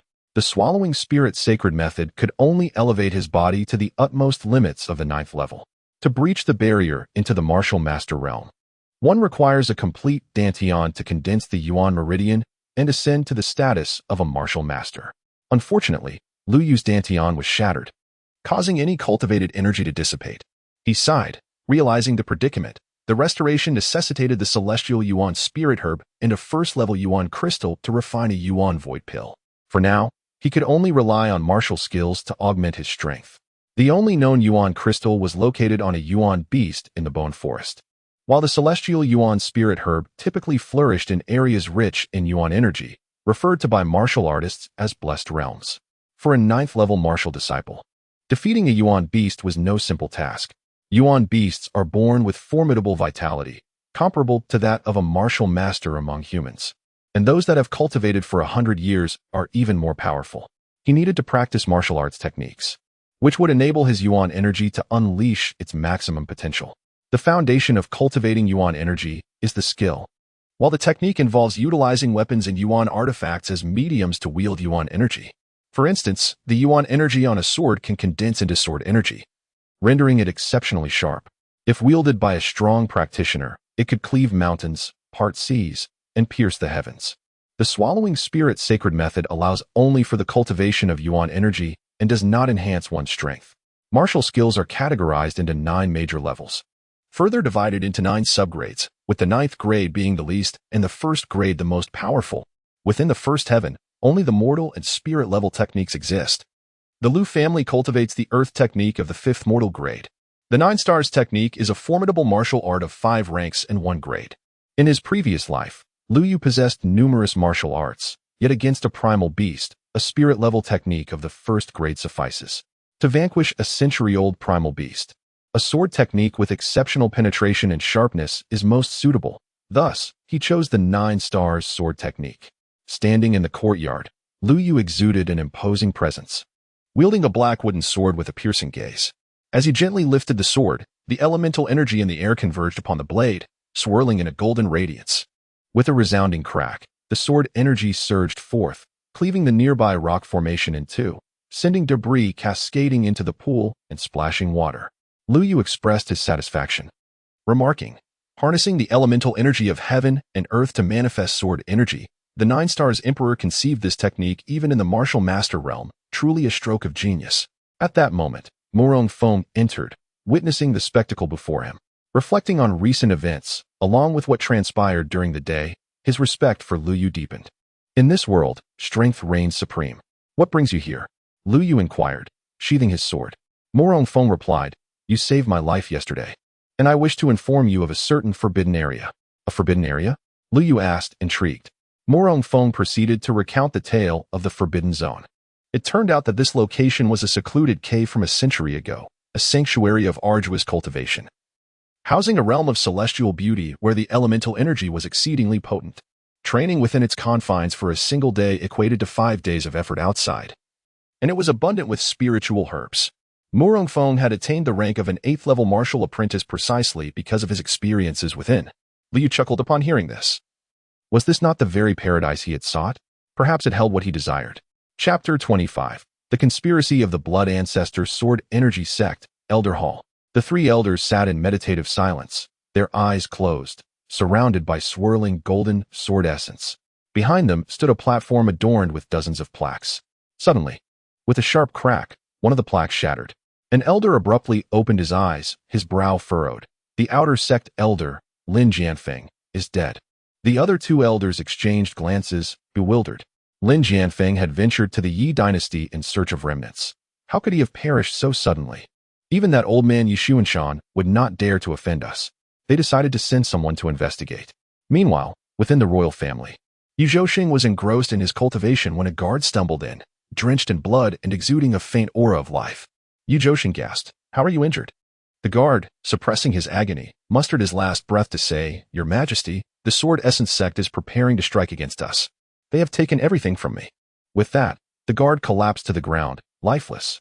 Yi Zhouxing's eyes blazed with fury as he roared, "Sword Essence sect. When our ancestor emerges, you shall pay dearly for this." Little did the Sword Essence sect and the royal family know, everything was being orchestrated by a hidden hand, Wang Xintian of the Wang family. Aha! The blood ancestor is indeed astute. With but a whisper of discord, they have turned against one another. Once the dynasty descends into chaos, consuming the blood ancestor's blood pill could even allow for a breakthrough into the martial master realm. The entire dynasty shall be mine. Wang Xintian cackled madly, his eyes devoid of reason.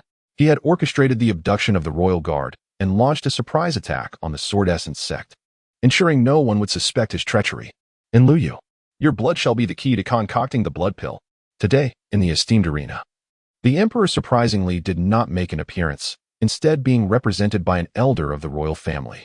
This unexpected turn of events led the royal subjects to speculate on the reasons behind it. Yang Cheng could not help but ponder, Could it be that Lin Jianfeng has met his demise, prompting the Jin Yuan sect to come knocking, leaving him in fear and hiding? Just as he began to voice his thoughts, Yang Yong delivered a light rap to his head. You impudent wretch! How dare you slander the emperor? Walls have ears. Be cautious lest your words be overheard, for I cannot protect you. Lu Yu, with an impassive expression, sat upon the platform, casting his gaze towards the royal elder, a ninth-level martial disciple who was already a figure of prominence in the first heaven.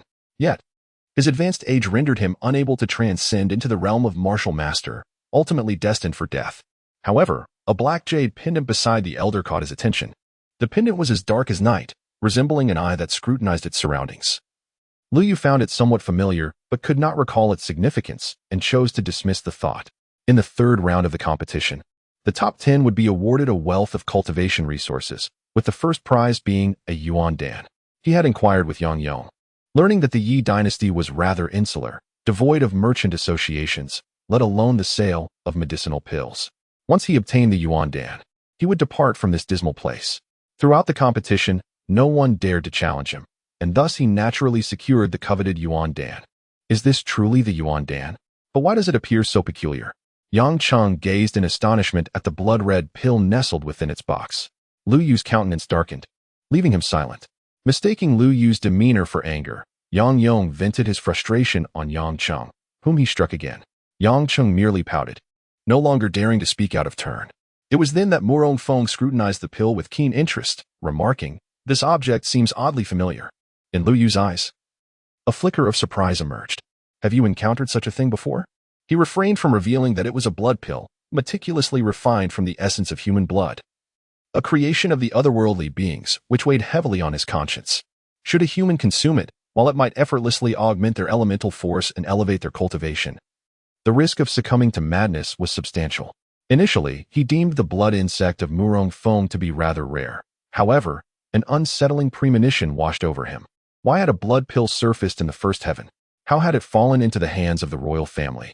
Suddenly, Murong Feng recalled, I once beheld such an object in the forest of 10,000 bones, where many similar pills lay, though all had decayed.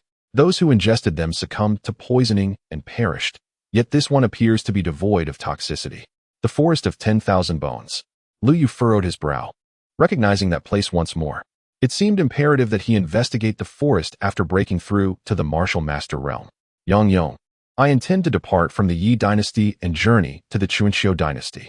Upon hearing Lu Yu's declaration, Yang Yong stood momentarily stunned, a wave of concern washing over him. If Lu Yu left, would he not be left without a pillar of support? Lu Yu, perceiving his unease, reassured him. Although you have accompanied me for only a brief time, I shall bestow upon you a 9th-grade spiritual technique. Breaking through to the martial master realm will pose no challenge for you. It all depends on your own fortune. 9th-grade spiritual technique. Yang Yong's countenance radiated with excitement as he knelt before Lu Yu, exclaiming, Your great benevolence, King Yu, shall be eternally etched in my memory. Achieving the 9th level as a martial apprentice was already the pinnacle within the first heaven. The prospect of transcending to the martial master realm was something he had never dared to envision. Lu Yu extended a finger and touched his brow, instantly imbuing Yang Yong's mind with the profound knowledge of a martial technique, which, though esoteric, he comprehended with ease. Prepare 2 horses. Murong Feng and I are set to depart, he commanded. Murong Feng, taken aback, inquired, Am I to accompany you? Of course, Lu Yu thought to himself, as my disciple. How could you not join me? Yet, Murong Feng pondered little on this, acknowledging Lu Yu's esteemed status and deeming it a privilege to follow him. Under Lu Yu's guidance, his internal energy surged and his martial prowess ascended to new heights. He could not fathom why Lu Yu treated him with such kindness, akin to that of a revered master, utterly devoid of malice, and he felt an inexplicable sense of closeness to him. As night fell, the two mounted their steeds and journeyed northward towards the celestial realm in search of the coveted Tianyuan spiritual herb.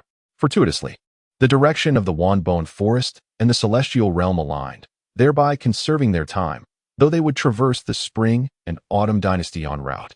Shortly after departing the imperial city, they entered a dimly lit path, when suddenly, a flash of light flickered in the distance, only to vanish in the blink of an eye.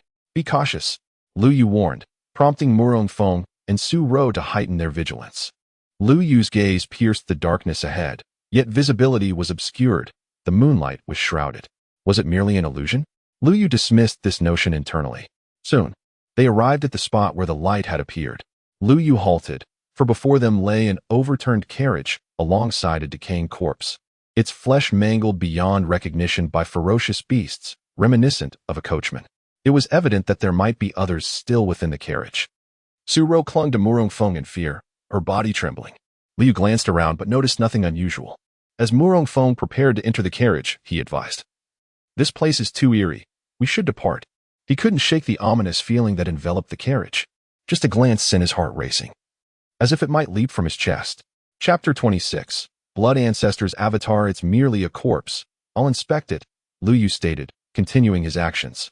The cadaver appeared not to have been torn apart by a beast, but rather seemed drained of all its blood, resembling a husk. It mirrored the technique used by Lin Jianfeng. Could it belong to an alien race? Suddenly, the corpse twitched violently, leaping up with a rancid mouth agape, sharp teeth snapping down on Lu Yu's hand. Indeed, remnants of an alien race. Lu Yu snorted coldly, channeling his energy into his arm and swinging it fiercely. A shockwave erupted from his hand, propelling the corpse backward. "Do you require assistance?" Murong Feng inquired, concern etched on his face. Lu Yu shook his head, replying, "No need. This creature lacks even the strength of a fifth-level martial artist." However, scarcely had he spoken when a shadow darted from within the carriage at incredible speed. Fearless, Lu Yu enveloped his fist in energy and struck with force. With a resounding thud, the shadow exploded into a puddle of flesh. Upon closer inspection, it turned out to be a venomous insect. After the insect was dispatched, a chilling voice echoed through the darkness. "You dare to destroy my treasure. Die." In the shadows, a figure writhed, its features obscured, but Lu Yu could discern that it clutched an object in its hand, which it hurled towards him. The object lingered in the air before it suddenly detonated, unleashing a cloud of black smoke mingled with a putrid stench. A sense of foreboding washed over Lu Yu as he perceived a glimmer of murderous intent in his eyes. He recognized this as an artifact of an alien race, specifically designed to incapacitate martial artists, capable of rendering them powerless in an instant. Indeed, remnants of that vile lineage were present here.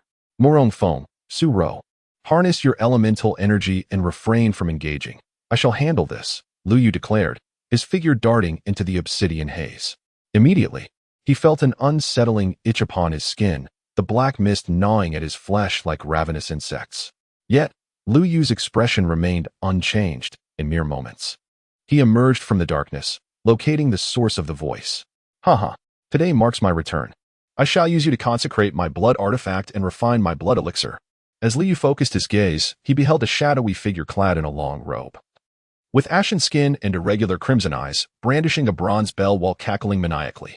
"Ah, you managed to escape the black mist," the figure exclaimed with surprise, soon shifting to exhilaration. "Blood crystal.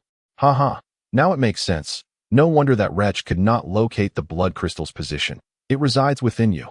This individual was none other than the blood ancestor of the Wang family. "You are indeed of the alien race," Lu Yu uttered coldly. The blood ancestor paused, his countenance darkening. "I never anticipated you would be aware of the existence of our kind. It seems you have attained a legacy of the second heaven or beyond. This complicates matters further." As he spoke, he shook the bell in his grasp, producing a clear, resonant sound, causing swarms of insects to emerge from the ground, exuding an overwhelming stench. "These are the blood insects I have cultivated for a decade. Today, they shall feast upon you." The blood ancestor's cold voice erupted in laughter. "Is this truly what you call a bloodworm? It seems I have overestimated you." Lu Yu, however, shook his head in disappointment. Once, a single bloodworm from the alien race could annihilate a martial saint, possessing immense power.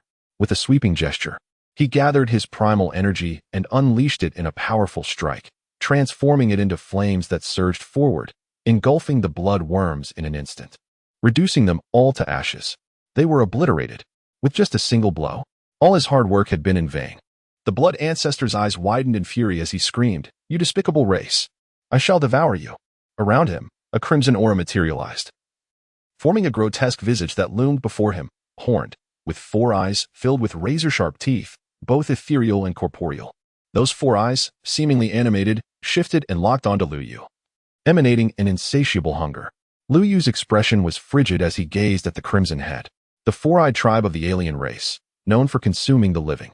How many lives have you devoured? Today, I shall make you regurgitate them all. In his previous life, he had slain countless aliens, employing myriad methods against them. Even as a mere 9th-level martial apprentice, he could dispatch them. Let me consume him. The blood ancestor roared, disregarding Lu Yu's words. The head slowly moved, its pupils igniting with a blood-red glow. Just a glance caused Lu Yu to feel dizzy, prompting him to bite his tongue to regain clarity. Subsequently, he formed seals with his hands, channeling primal energy that enveloped his palm. This energy imprint nearly drained half of his strength. As long as you remain within the 9 heavens, you will ultimately rely on primal energy. Lu Yu suddenly leaped up, charging towards the head of the four-eyed creature. He extended his hand, fingers poised together, aiming directly for its eyes. Yet, the creature evaded him as if he were merely air, completely untouchable. The blood ancestor, witnessing this scene, erupted in laughter, proclaiming, "My blood technique is formless and intangible. You cannot touch it, yet it can gradually erode your spirit, your will." However, Li remained unfazed by the blood ancestor's words, a cold smirk playing on his lips as he directed his hand seal towards the blood ancestor. "Who says I must contend with it? Killing you will suffice." Before the blood ancestor could comprehend the meaning behind Lu Yu's words, Lu Yu's hand seal transformed, and a surge of primal energy erupted from his palm, striking the blood ancestor squarely in the chest. You scoundrel. Ah! With each step, Lu Yu relentlessly stomped down, crushing the blood ancestor's chest. Despite the latter's formidable blood technique, he found himself powerless, strength waning as Lu Yu's might overwhelmed him. Desperate, he attempted to grasp Lu Yu's foot, but he could summon no strength. As a member of an alien race, how dare he act so brazenly within the 9 heavens? Die. Chapter 27. The trace of the alien race, just as Lu Yu had anticipated, the blood ancestor did not perish. He concealed himself in the shadows of the Wang clan, suddenly spewing a mouthful of fresh blood, his gaze tinged with crimson fury. This Lu Yu has mastered sealing techniques. Could he be a disciple of those individuals? I wasted a blood corpse puppet on him. Damn Lu Yu. Should we meet again, I shall drain you dry.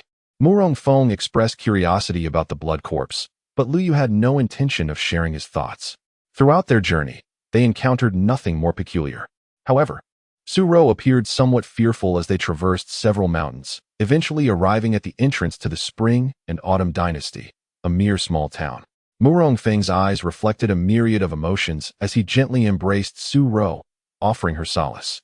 Lu Yu remained indifferent, for to him, nothing compared to his celestial domain. The cities of mortals appeared all the same. The entrance to the Spring and Autumn Dynasty was easily accessible, as long as one was not a wanted criminal. Entry could be secured with a mere payment. As nightfall approached, he suggested, "Let us reside here for the night." The town was rather desolate, with few inhabitants. Lu Yu, riding a single horse, garnered considerable attention from the townsfolk. Noticing his confusion, Murong Feng elucidated, the Spring and Autumn Dynasty and the Yi Dynasty are but 2 minor nations. Ordinary affairs scarcely concern them. Warriors have all taken to their training, leaving no one to establish settlements. As night descended, Lu Yu prepared to close his eyes in slumber, only to be startled by voices emanating from downstairs. "Have you heard? That place is haunted once more. It is uncertain how many have perished. Some claim to have seen the deceased rise again. If this continues, the entire town will be emptied. Alas, what can be done? No one is here to intervene. The officials dispatched are mere commoners, incapable of remedying the situation. Once my wife gives birth, I shall take her away." Reanimated corpses? Is this not akin to blood corpses? Might there be foreign entities lurking nearby? Lu Yu was reluctant to involve himself in this matter. Yet the possibility of foreign beings hiding in the first heaven intrigued him.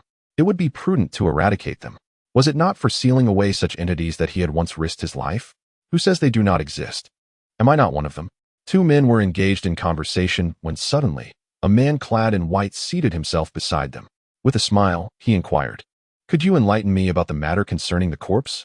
The men, taken aback by his distinguished demeanor, questioned, "Are you a martial artist?" The man shook his head and introduced himself. "I am Nan Li, an official dispatched from above to specifically handle such matters. Now, could you please share what you know with me?" The 2 men exchanged glances, hesitating. At that moment, a piercing scream echoed from outside. Nan Li furrowed his brow and swiftly vanished to the outside. Lu Yu, observing from above, noted that the streets were littered with a dozen or so blood corpses, all crawling and gnawing at passers-by. He surmised that these blood corpses had been drawn by the scent of the blood crystal within him, as well as the blood pill he possessed, both of which were highly alluring to the otherworldly beings. Among them, a woman was on the verge of being bitten by one of the blood corpses. At that critical moment, Nan Li, upon sighting the blood corpse, rushed forward, drawing his sword and striking. With a swift motion, the sword's essence cleaved the corpse in two. Nan Li saved the woman and then charged at the remaining blood corpses, which, as expected, all fell before his prowess. Liu Yu sighed, realizing that these were not corpses under someone else's control. It was evident that these blood corpses were instinctively drawn to the scent of the blood crystal within him, seeking sustenance. The otherworldly beings possessed a keen sensitivity to the aroma of blood crystals, which humans could not detect, allowing them to pinpoint their location within a radius of 100 miles. Just as Nan Li was about to eliminate the last blood corpse, suddenly, the blood corpse leaped over Nan Li's head and pounced directly towards Liu Yu, its gaping maw poised to bite. Witnessing this, Nan Li urgently shouted, "Quick, dodge." Yet, in the next moment, he found himself agape, utterly at a loss for words. He could sense that the blood corpse possessed at least the strength of a 5th-level martial artist, a foe he himself would struggle to defeat. However, under the force of the young man above, it was sent reeling backward, crashing to the ground, where it convulsed a few times before lying still. With a grave expression, Nan Li cast a skeptical glance at Liu Yu. Soon after, he located Liu Yu's room and knocked on the door. When Liu Yu opened it, he inquired, "What brings you here?" Although he was aware that Nan Li had come regarding the blood corpse, he still asked, "How did you do that?" "You killed it with a single strike, and I didn't even see you employ any energy." Liu Yu chuckled, "It was merely a corpse. Does it require energy?" Nan Li was momentarily rendered speechless. The man before him appeared even younger, yet exuded an unfathomable strength. "Oh, isn't this brother Nan Li?" Suddenly, a voice interrupted, and Liu Yu turned to see Murong Feng. "Ah, Xiao Feng, what brings you here?" Nan Li exclaimed, taken aback. "I didn't believe those old geezers when they said you were in trouble. I argued with them, and even gave them a beating. Ha ha." Murong Feng was somewhat touched. "You didn't get demoted here because of me, did you?" Caught off guard, Nan Li forced a smile. "What are you talking about?" "I came here of my own accord." Liu Yu pointed at him. "Your friend?" Murong Feng nodded with a smile, and Nan Li immediately seized the opportunity, suggesting that since they were all friends, they might as well engage in conversation. Liu Yu shook his head, cautioning, "It is best not to meddle with such matters. As long as you do not provoke them, they will not attack you." However, Nan Li countered, "That is not entirely accurate. I encountered an individual from a sect that manipulates such puppets, capturing people with extreme cruelty." Liu Yu's interest was piqued by Nan Li's words. Had the other races established a sect within the first heaven? Sensing Liu Yu's curiosity, Nan Li continued, "This sect not only deals with puppets, but is rumored to also recruit individuals, yet many who enter never return. While such occurrences may not directly concern us warriors, they are known to capture young boys and girls for sacrificial altars, which is utterly intolerable. They even seem to have acquired some terrifying beasts, attacking surrounding nations. And the Spring and Autumn Kingdom has suffered its share of assaults." Upon hearing this, Liu Yu felt a weight in his heart. It appeared that the other races were nurturing some formidable beasts. "So, do you still wish to discuss this matter with me?" Nan Li said with a cunning smile, feeling victorious in his persuasion. The affairs concerning the other races undeniably captivated Liu Yu. This sect was easily discernible as one established by the other races, aptly named the Tsonggui sect. The Tsonggui are a faction among the other races known for their penchant for devouring the pure blood of young boys and girls to bolster their own strength. "If you are intent on resolving this, let us charge directly in," Nan Li proposed, casting a peculiar glance at Liu Yu. "Brother, let us not act impulsively. The Tsonggui sect is numerous and powerful." He had assumed Liu Yu to be a more composed individual, yet was taken aback by his reckless enthusiasm. However, his willingness to assist in eliminating those individuals is indeed a positive development. Murong Feng, on the other hand, discerned Liu Yu's outward calmness regarding the blood corpse, which belied an underlying, deep-seated animosity. "How do you propose to resolve this?" Liu Yu inquired with keen interest. Liu Yu was not in a hurry. As long as the blood crystal remained within him, those from the other races would continually approach, providing ample opportunity for him to strike them down. Nan Li began to outline his plan. The Tsonggui sect is situated 10 miles away within the Qingyun mountain range. They accept anyone, primarily those lacking talent who aspire to become warriors. They possess a mysterious substance that enables many to attain martial prowess. We could infiltrate their ranks to assess the situation. If their strength is insufficient, we can eliminate them. If not, we shall retreat. Morong Feng sighed. Is this truly a plan? Brother Nanli, your reliability is as questionable as ever. How would Liu ever consent to this?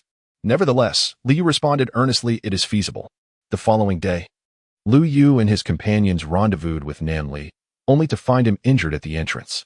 Liu Yu, intrigued, noted that Nanli was a 7th-level martial apprentice with commendable swordsmanship. He should have been capable of handling an 8th-level martial apprentice without issue.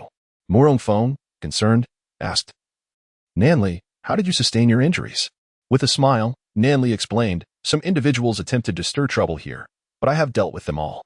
Miss Suro was present as well. Haha, let us proceed. The 4 of them set off toward the Tsangui sect, which lay nestled in a secluded valley within the Qingyun mountain range. The area was eerily silent, devoid of even a single ferocious beast, with only bare, towering trees standing sentinel, their withered yellow leaves carpeting the ground. As Liu Yu entered the mountains, a multitude of deceased ferocious beasts suddenly opened their eyes, sniffing the air and producing faint sounds. With a sharp crack, a branch snapped. Nanli gripped his longsword tightly, his gaze alert as he turned towards the source of the noise. It was a burrowing rodent, no larger than the palm of a hand, often kept as a pet. However, now its eyes were bloodshot, and it had developed fangs, emitting a menacing hiss filled with aggression. The moment it spotted Liu Yu, it charged forth with lightning speed. Observing this, Nanli drew his sword, the motion so swift that there was no discernible action of unsheathing. With a resounding clang, the sword was already sheathed, leaving only a shimmering afterimage of the blade in the air as the rodent leapt directly into it.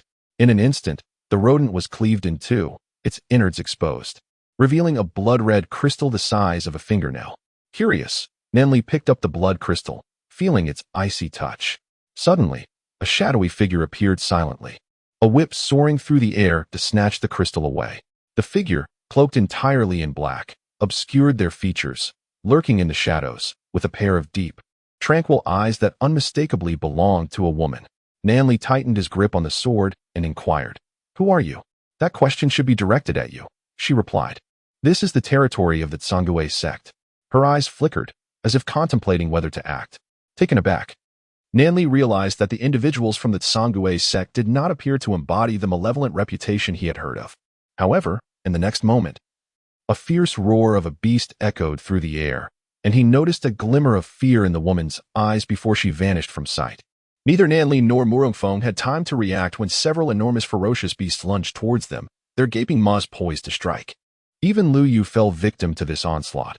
However, as the beast clamped down on him, he summoned his Yuan force to form a protective barrier around his body. Brute, seeking your own demise, Liu Yu exclaimed, seizing the creature's fangs, and with a sharp twist, he snapped them off with a resounding crack.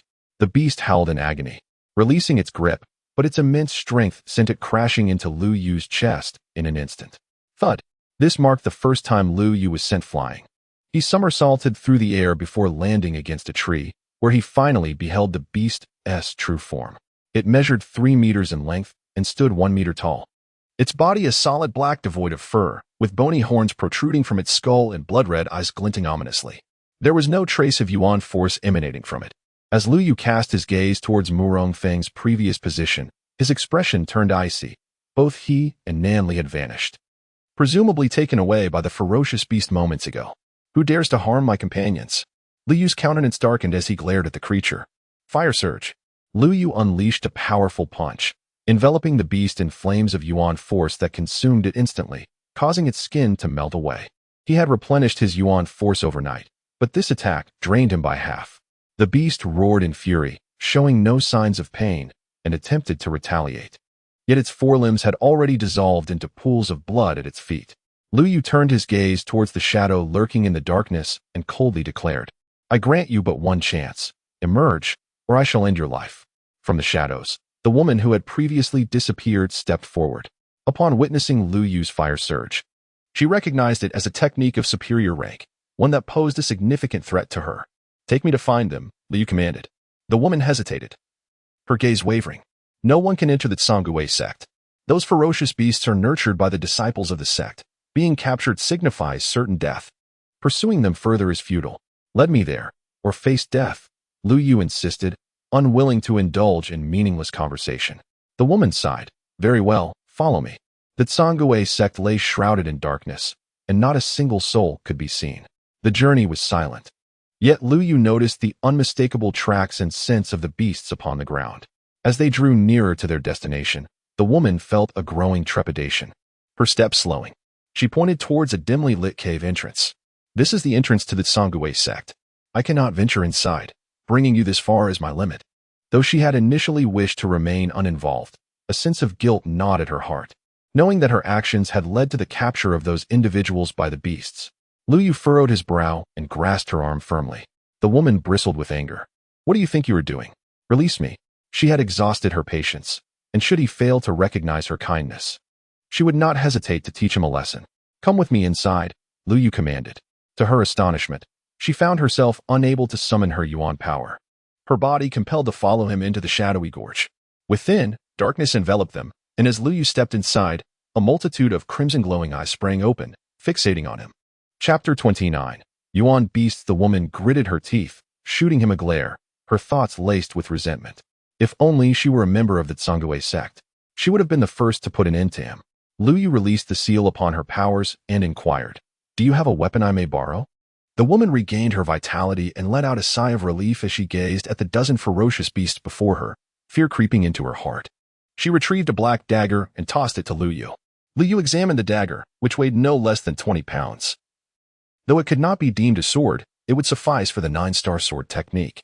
The woman snorted coldly. This dagger is yours as compensation. I shall no longer accompany you.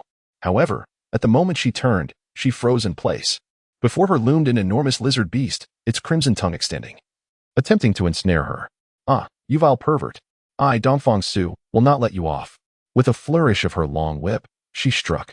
The whip slicing through the air with the sharpness of a blade, decapitating the beast in one swift motion. She was taken aback, glancing at her whip, astonished by its newfound power.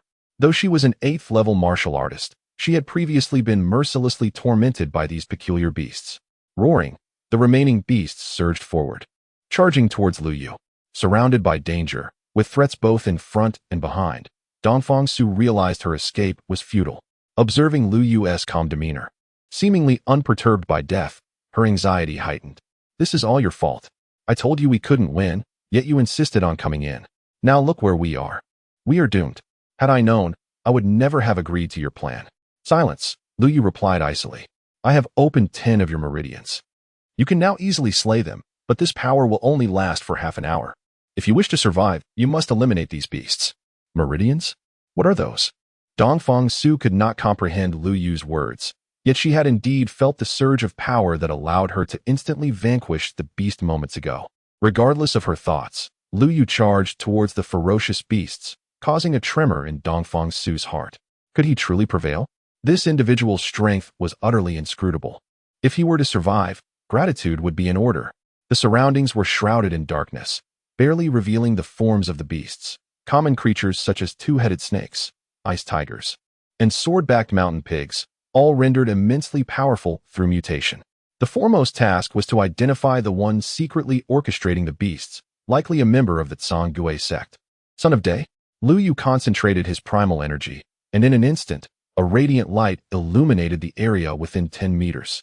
Though the brilliance of the Son of Day was fleeting, it allowed him to discern the figure manipulating events from the shadows and pinpoint his location.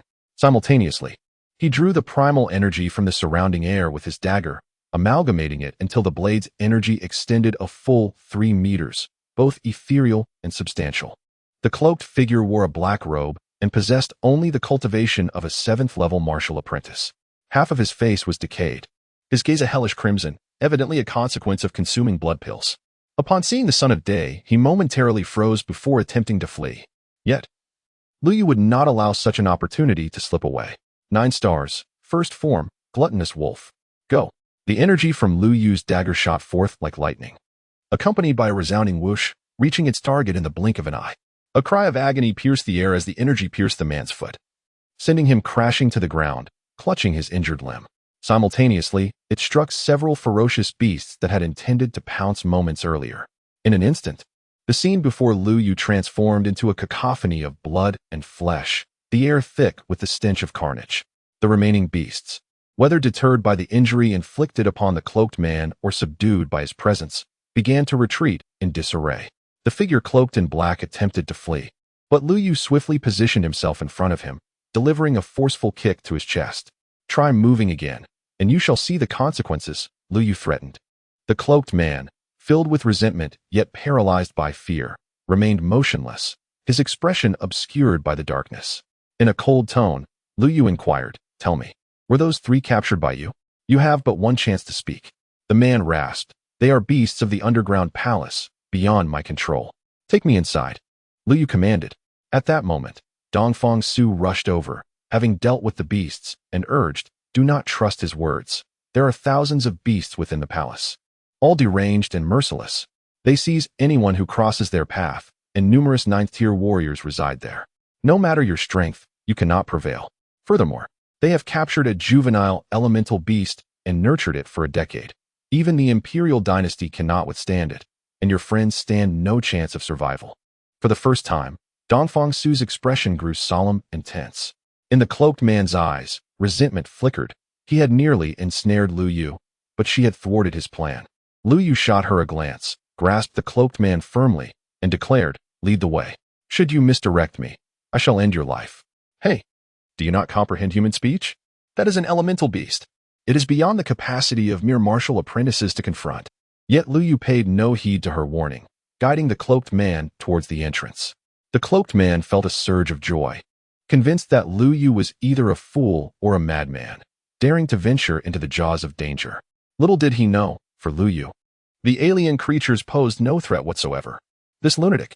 Dongfang Su fumed behind him, stamping her feet in frustration, yet when she glanced at the ominous cave entrance, she found herself too apprehensive to proceed. The cavernous entrance devoured his senior brother, kin, and master, obliterating all that was intertwined with her existence. A voice within her questioned her resolve. "Dongfang Su, you have searched for 10 years, uncovering the true nature of the Tsangwei sect, yet what significance does that hold? You cower in the shadows. Can you truly face your loved ones?" I don't know." Dongfang Su gritted her teeth, her body trembling. Tears welling in her eyes as vivid, blood-soaked images flashed through her mind. There stood a woman before her, eyes filled with tenderness, transforming into unwavering determination. "Suer, persevere. You are the sole talented individual of the Dongfang clan. Survive, and you shall have the opportunity to transcend the martial master realm." Chapter 30, Infinite Sword Essence. What audacity! How dare you lay hands on my Tsangwei sect's people? In the heart of the underground palace, a black-robed elder stood upon a grand platform, illuminated by the flickering flames that revealed his grotesque visage, with blood-red eyes and a singular vertical pupil. Behind him loomed a towering cauldron, entirely black, within which a colossal azure flame roared. A blood vessel. Countless scenes of human beings being refined by such vessels flashed through his mind. You remnants of the past, you all deserve to perish. Upon sighting this cauldron, Lu Yu's expression shifted for the first time. His gaze turned desolate, and a dreadful killing intent emanated from him, causing the temperature of the entire underground palace to plummet. In his past life, a mere thought could have obliterated this place. Nevertheless, even so, the presence he exuded rendered those around him cowering on the ground. "Fools, rise at once." The old man in the black robe exhibited a look of astonishment, which swiftly transformed into excitement. What pure essence of vitality! Compared to those individuals, it is elevated by several dozens of times. Haha, since you have entered, let you serve as materials for my blood elixir." Lu Yu, upon witnessing the ferocious beasts before him, was enveloped by a sensation reminiscent of his past battles against alien races. However, these beings were not true extraterrestrials. Their cultivation was exceedingly feeble, with many being of the human race. Yet, having consumed blood elixirs crafted from humans, they were unworthy of that designation. The old man in the black robe regarded Lu Yu with disdain. What could a mere 9th-level martial apprentice accomplish? Could he truly vanquish over 1,000 alien beasts? Once he concocted the final blood elixir, he would transform into an immortal blood corpse, thereby attaining eternal life. As Lu Yu parried with his dagger, it collided with the sword, sparking a shower of flames. Tianmu, upon catching sight of the dagger, exhibited a flicker of complex emotions in his eyes, which he quickly suppressed. "Where did you acquire that dagger?" Tianmu inquired. Lu Yu chose to disregard him, flicking his wrist to channel sword essence into the dagger. Seizing the moment of Tian Mu's distraction, he directed it towards the black-robed elder at the cauldron. The sword essence was momentarily deflected by Tian Mu's sword, veering off course and striking the ground, creating a profound pit. Tian Mu was taken aback by the piercing power of the sword essence. Tian Mu, what are you doing? Use the power of the blood patterns to eliminate him. Do you wish to remain alive and escape? The black-robed elder bellowed from the platform. Upon hearing this, Tian Mu's gaze flickered with hesitation, but he soon activated the blood patterns in his arm, flicking his wrist. In an instant, he unleashed over 30 sword shadows, each imbued with sword essence, slicing through the air towards Lu Yu's head with a sound reminiscent of shattering space. Lu Yu remained composed, his voice cold as he remarked, "These are all flaws. To accompany an attack, one must lock the position, restrain the opponent, and conceal a lethal strike. What purpose does this serve?" Boom. Lu Yu tightened his grip on the dagger, wielding it like a sword, employing an attack method akin to that of Tian Mu. However, Lu Yu's approach was far more intricate. His sword shadows, numbering in the hundreds, twinkled like stars, encircling all directions around Tian Mu's body, leaving him with no choice but to retreat. Yet, amidst the sword shadows, a singular sword essence shot forth in an instant, piercing through Tian Mu's blood-marked arm. Splatter! Tian Mu suddenly spat out a mouthful of blood, a smile creeping upon his lips as, in a daze, he heard a familiar voice. "Senior brother." Turning around, Lu Yu discovered that it was the woman from earlier, seemingly named Dongfang Su. He had long discerned that Tian Mu's sword bore the same mark as her dagger, and since he had not ingested the blood pill, he spared his life. Tian Mu's eyes widened in disbelief. Could it truly be his junior sister? "Junior sister? What are you doing here? Quickly leave." Tian Mu, recalling the terror of the old man in black robes, shouted anxiously. "Leave? Ha! Not a single one of you will escape. Tian Mu, you have greatly disappointed me. I granted you the chance to survive, yet you dare to betray me." The old man in black laughed maniacally. "Everyone, attack together. Slay them all. Roar." All the ferocious beasts howled in unison, their voices thunderous, shaking the ground with overwhelming momentum as they charged towards them. Tian Mu grasped Dongfang Su's hand, urging, "Junior sister, hurry and flee." However, Dongfang Su remained motionless, gazing ahead. Tian Mu followed her line of sight and was taken aback to see Lu Yu rushing forward, wielding a dagger that continuously conjured sword energy, piercing through the bodies of the ferocious beasts. Not a single beast dared to approach him, as if his body were a boundless reservoir of primal energy. Tian Mu was astonished. Sword energy was immensely taxing on one's vitality, yet Lu Yu had already slain over 100 foes. "Junior sister, do you know him?" Dongfang Su shook her head. "I do not know him. He is here to rescue his friend." The elderly figure in the black robe turned crimson with rage as he glared at Lu Yu. Suddenly, he noticed something peculiar about Lu Yu's swordsmanship. The surrounding primal energy was gradually diminishing. This sword technique. It is the 9-star sword technique. "You are not from the first heaven." Lu Yu replied coldly, "You possess a discerning eye. It seems you indeed escaped from the 9th heaven." With that, a surge of sword energy shot towards him, but the black-robed elder was no ordinary opponent. With a flick of his hand, the sword energy vanished into thin air, its whereabouts unknown. However, Lu Yu noticed the ring on the elder's finger, and in that instant, the sword energy vanished into the ring, which appeared to be a storage ring, an artifact only crafted by alchemists of the 3rd heaven, at least of the spirit grade 1st tier. The black-robed elder scoffed. "Watch as I drain your primal energy. Let us see how you will cope." He activated the storage ring, and instantly, primal energy began to converge towards him from all directions, the density of which plummeted significantly within mere breaths. "Huh. Now let us see how you contend with my beasts. Now kneel and beg for mercy, and I may grant you a swift end. You are eager to witness this, are you not? Then I shall oblige you." Lu Yu sheathed his dagger, clasped his hands together, and formed a hand seal. Instantly, the primordial energy surrounding him converged, coalescing into a semi-ethereal, golden rune before him. Upon its manifestation, the ferocious beasts quivered and prostrated themselves, their eyes brimming with dread. Lu Yu's own eyes welled with blood tears, and blood trickled from the corners of his mouth. Yet he gritted his teeth and channeled his energy. "No, impossible. This sealing technique is beyond the grasp of a mere mortal like you. You must die." The elder in the black robe, witnessing the rune before Lu Yu, descended into madness. He produced a blood-red pill and swallowed it whole. In an instant, his body began to mutate. In Chapter 31, The Six-Eared Primordial Beast. The elder's hands were adorned with blood-red patterns, and his pupils flickered with crimson veins, which animated into writhing tendrils.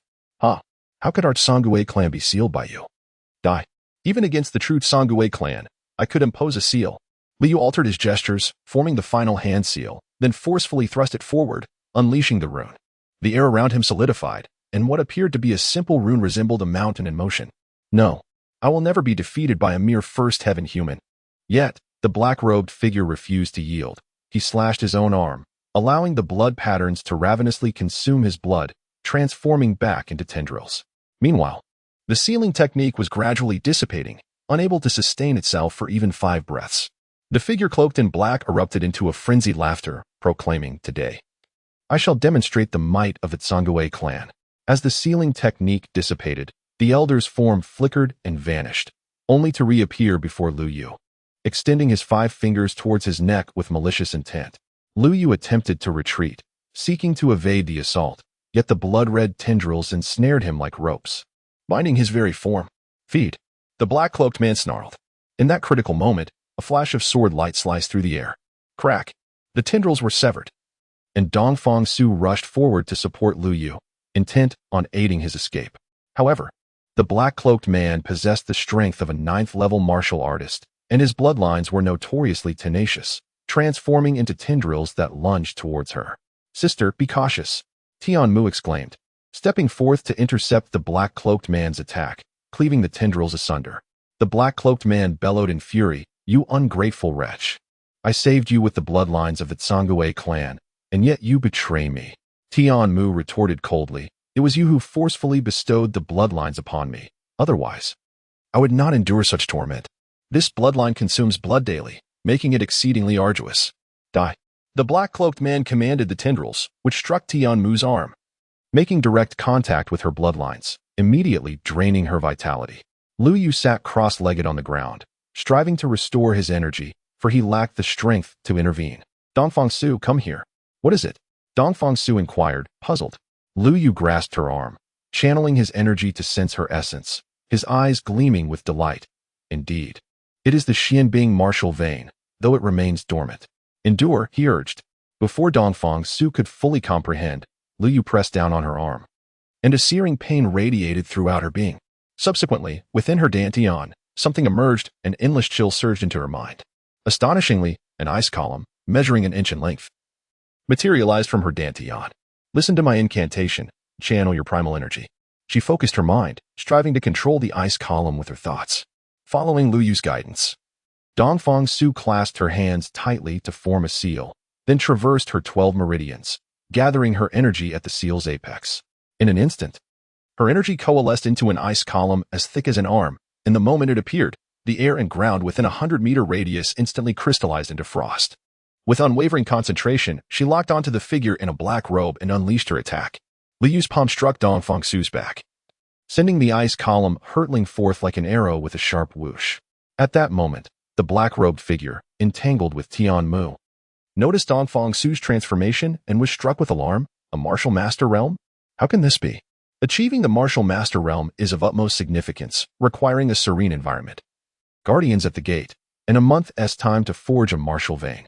Yet, Dongfang Su had instantaneously acquired a martial vein and wielded it with ease. The primal energy contained within the ice column was utterly insurmountable. Bang! The ice column pierced through the chest of the black-robed elder, leaving a gaping wound. And in the next moment, his body transformed into a human-shaped ice sculpture. "Shatter him," Lu Yu commanded Tian Mu.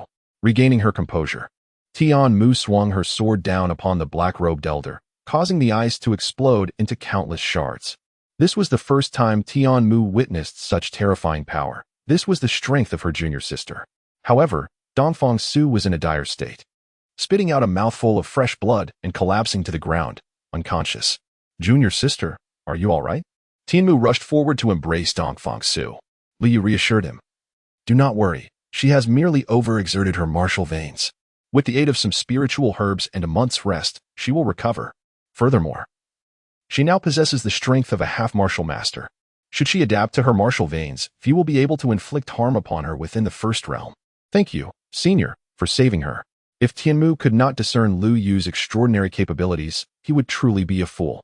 Lu Yu sighed. This alien race is insidiously ensnaring hearts and minds everywhere. I cannot resolve this blood mark issue. All I can offer is a technique to temporarily suppress it. The rest will depend on your fortune. Lu Yu extended his hand, channeling his yuan power into a tome of martial arts for Tianmu. The blood mark, akin to the martial veins, could accelerate the cultivation of yuan power, yet it also had the potential to drive one to madness.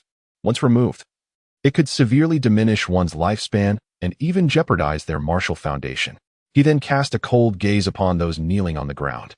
Who among you has captured 2 men and a woman? Hand them over. Lu Yu had not forgotten about Murong Feng, Nan Li, and Su Ro. However, before he could finish his sentence, a massive rock plummeted from above, crushing one of the captors. A yuan beast? Lu Yu recalled Dongfang Su mentioning something similar. Senior, since your friends are not here, perhaps we should depart before the valley collapses. Agreed. Lu Yu glanced at the blood cauldron before noticing a ring on the ground. He picked it up and tucked it away. While he could not destroy the blood cauldron, he could at least take the ring with him. Upon emergence, the valley collapsed, and not a single beast or person managed to escape. From within the valley, a colossal creature, standing 10 meters tall, resembling an ape, burst forth. Its body was adorned with silvery fur, and it possessed 6 pointed ears and piercing eyes. It seized upon any blood crystal beasts and humans in sight, devouring them without hesitation. However, upon casting a glance at Lu Yu, the creature turned and departed. Chapter 32. The Betrothal. As the creature retreated, each of its strides sent tremors through the earth. Lu Yu recalled that it was likely a 6-eared ape, a species that had existed since ancient times in the 9 heavens. Upon awakening its bloodline, it transformed into a celestial beast. Remarkably, there was a 1,000-year-old celestial beast even in the 8th heaven, so it was astonishing to encounter one in the 1st heaven.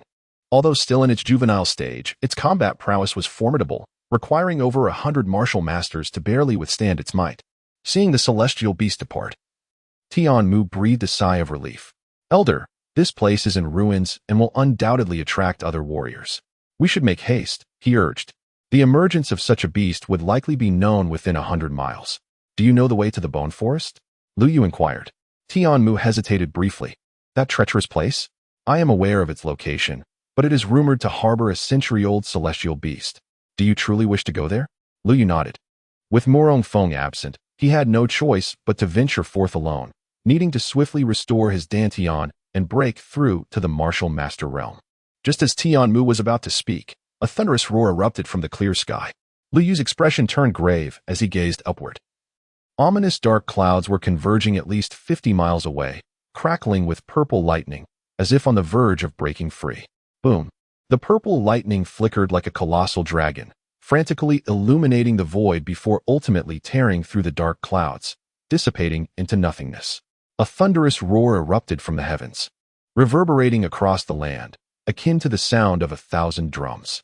It seemed as though something celestial had shattered, leading to a cataclysmic explosion, unleashing a furious tempest that swept across the vast expanse. This tempest, intermingled with sparks of lightning, struck the ground, igniting a conflagration in an instant. Even from a considerable distance, Lu Yu could sense the terrifying power of the elemental shockwave. In the next moment, as the dark clouds dispersed, a violet beam of light, several dozen feet wide, ascended from the earth, piercing the heavens and reaching an astonishing height of 10,000 zhang. The purple lightning danced joyfully around the column of light, as if to guard it. The recently departed 6-eared beast let out a thunderous roar, its massive form charging towards the radiant pillar. Tianmu's mind was blank, as this spectacle rivaled the might of nature itself, yet he could perceive that it was undeniably a product of human ingenuity. What kind of realm must one attain to achieve such a feat? Joy flickered in Lu Yu's eyes, for the elemental power contained within that beam had reached the level of the 2nd heaven. It must have been the result of a formation or a treasure awakening. Treasures held little value for him. What he truly sought was a vast reservoir of elemental power. With the swallowing spirit sacred method, he could swiftly regain his peak prowess. Within that radiant column, there surely lay celestial elixirs, perhaps even elemental crystals, as establishing such a formation would require more than 10 elemental crystals. Without hesitation, Lu Yu turned and departed, intent on reaching the source of the light.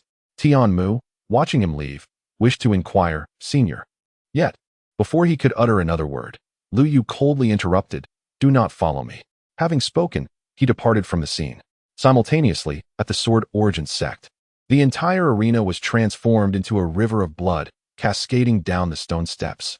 A multitude of corpses lay strewn upon the ground, alongside 3 feeble elders. Their breath shallow and their gazes filled with terror. They were the elders of the Sword Origins sect. One elder, in disbelief, exclaimed, "You Xuanshan, you have broken through to the martial master realm. You have slain my fellow elders and annihilated my Sword Origins sect.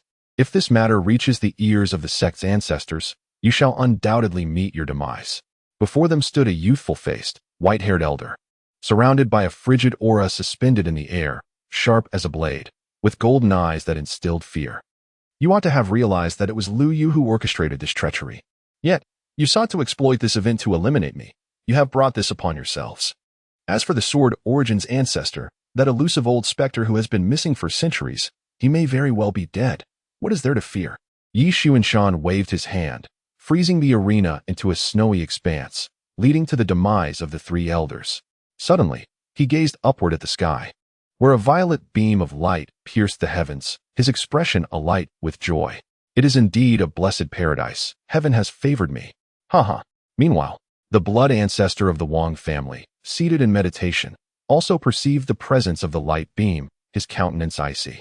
"That Lu Yu, with his shattered dantian, will undoubtedly seek opportunities. He is certain to come for your life." The location of the light beam was within a basin, encircled by towering mountains reaching heights of 100 feet, with the sole entrance to the basin being the Spring and Autumn dynasty, where numerous sects had established their strongholds upon the mountains.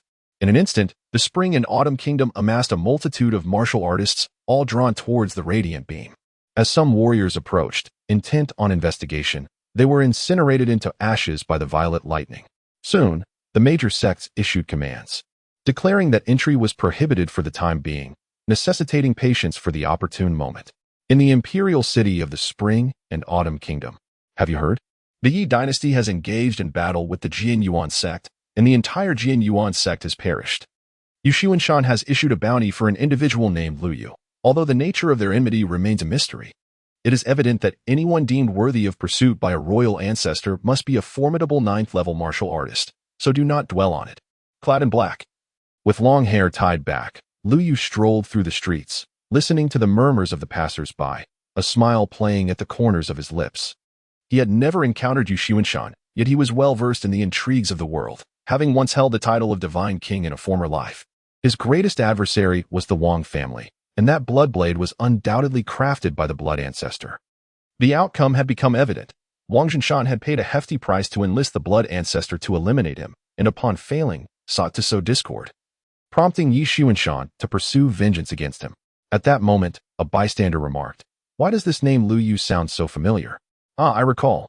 He is the fiancé of Feng Jiayu, the eldest daughter of the Feng family. Over a decade ago, a man saved the Feng family and established this betrothal. However, there was a stipulation.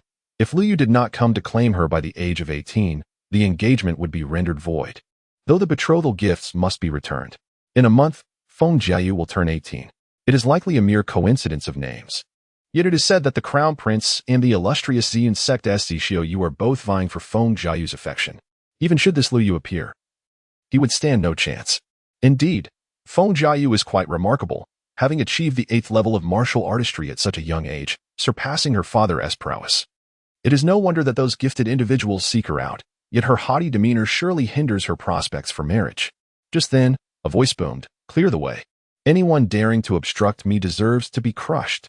In the midst of the road, a carriage rolled by, with the driver wielding a long whip, striking the passers-by mercilessly, their skin breaking under the blows.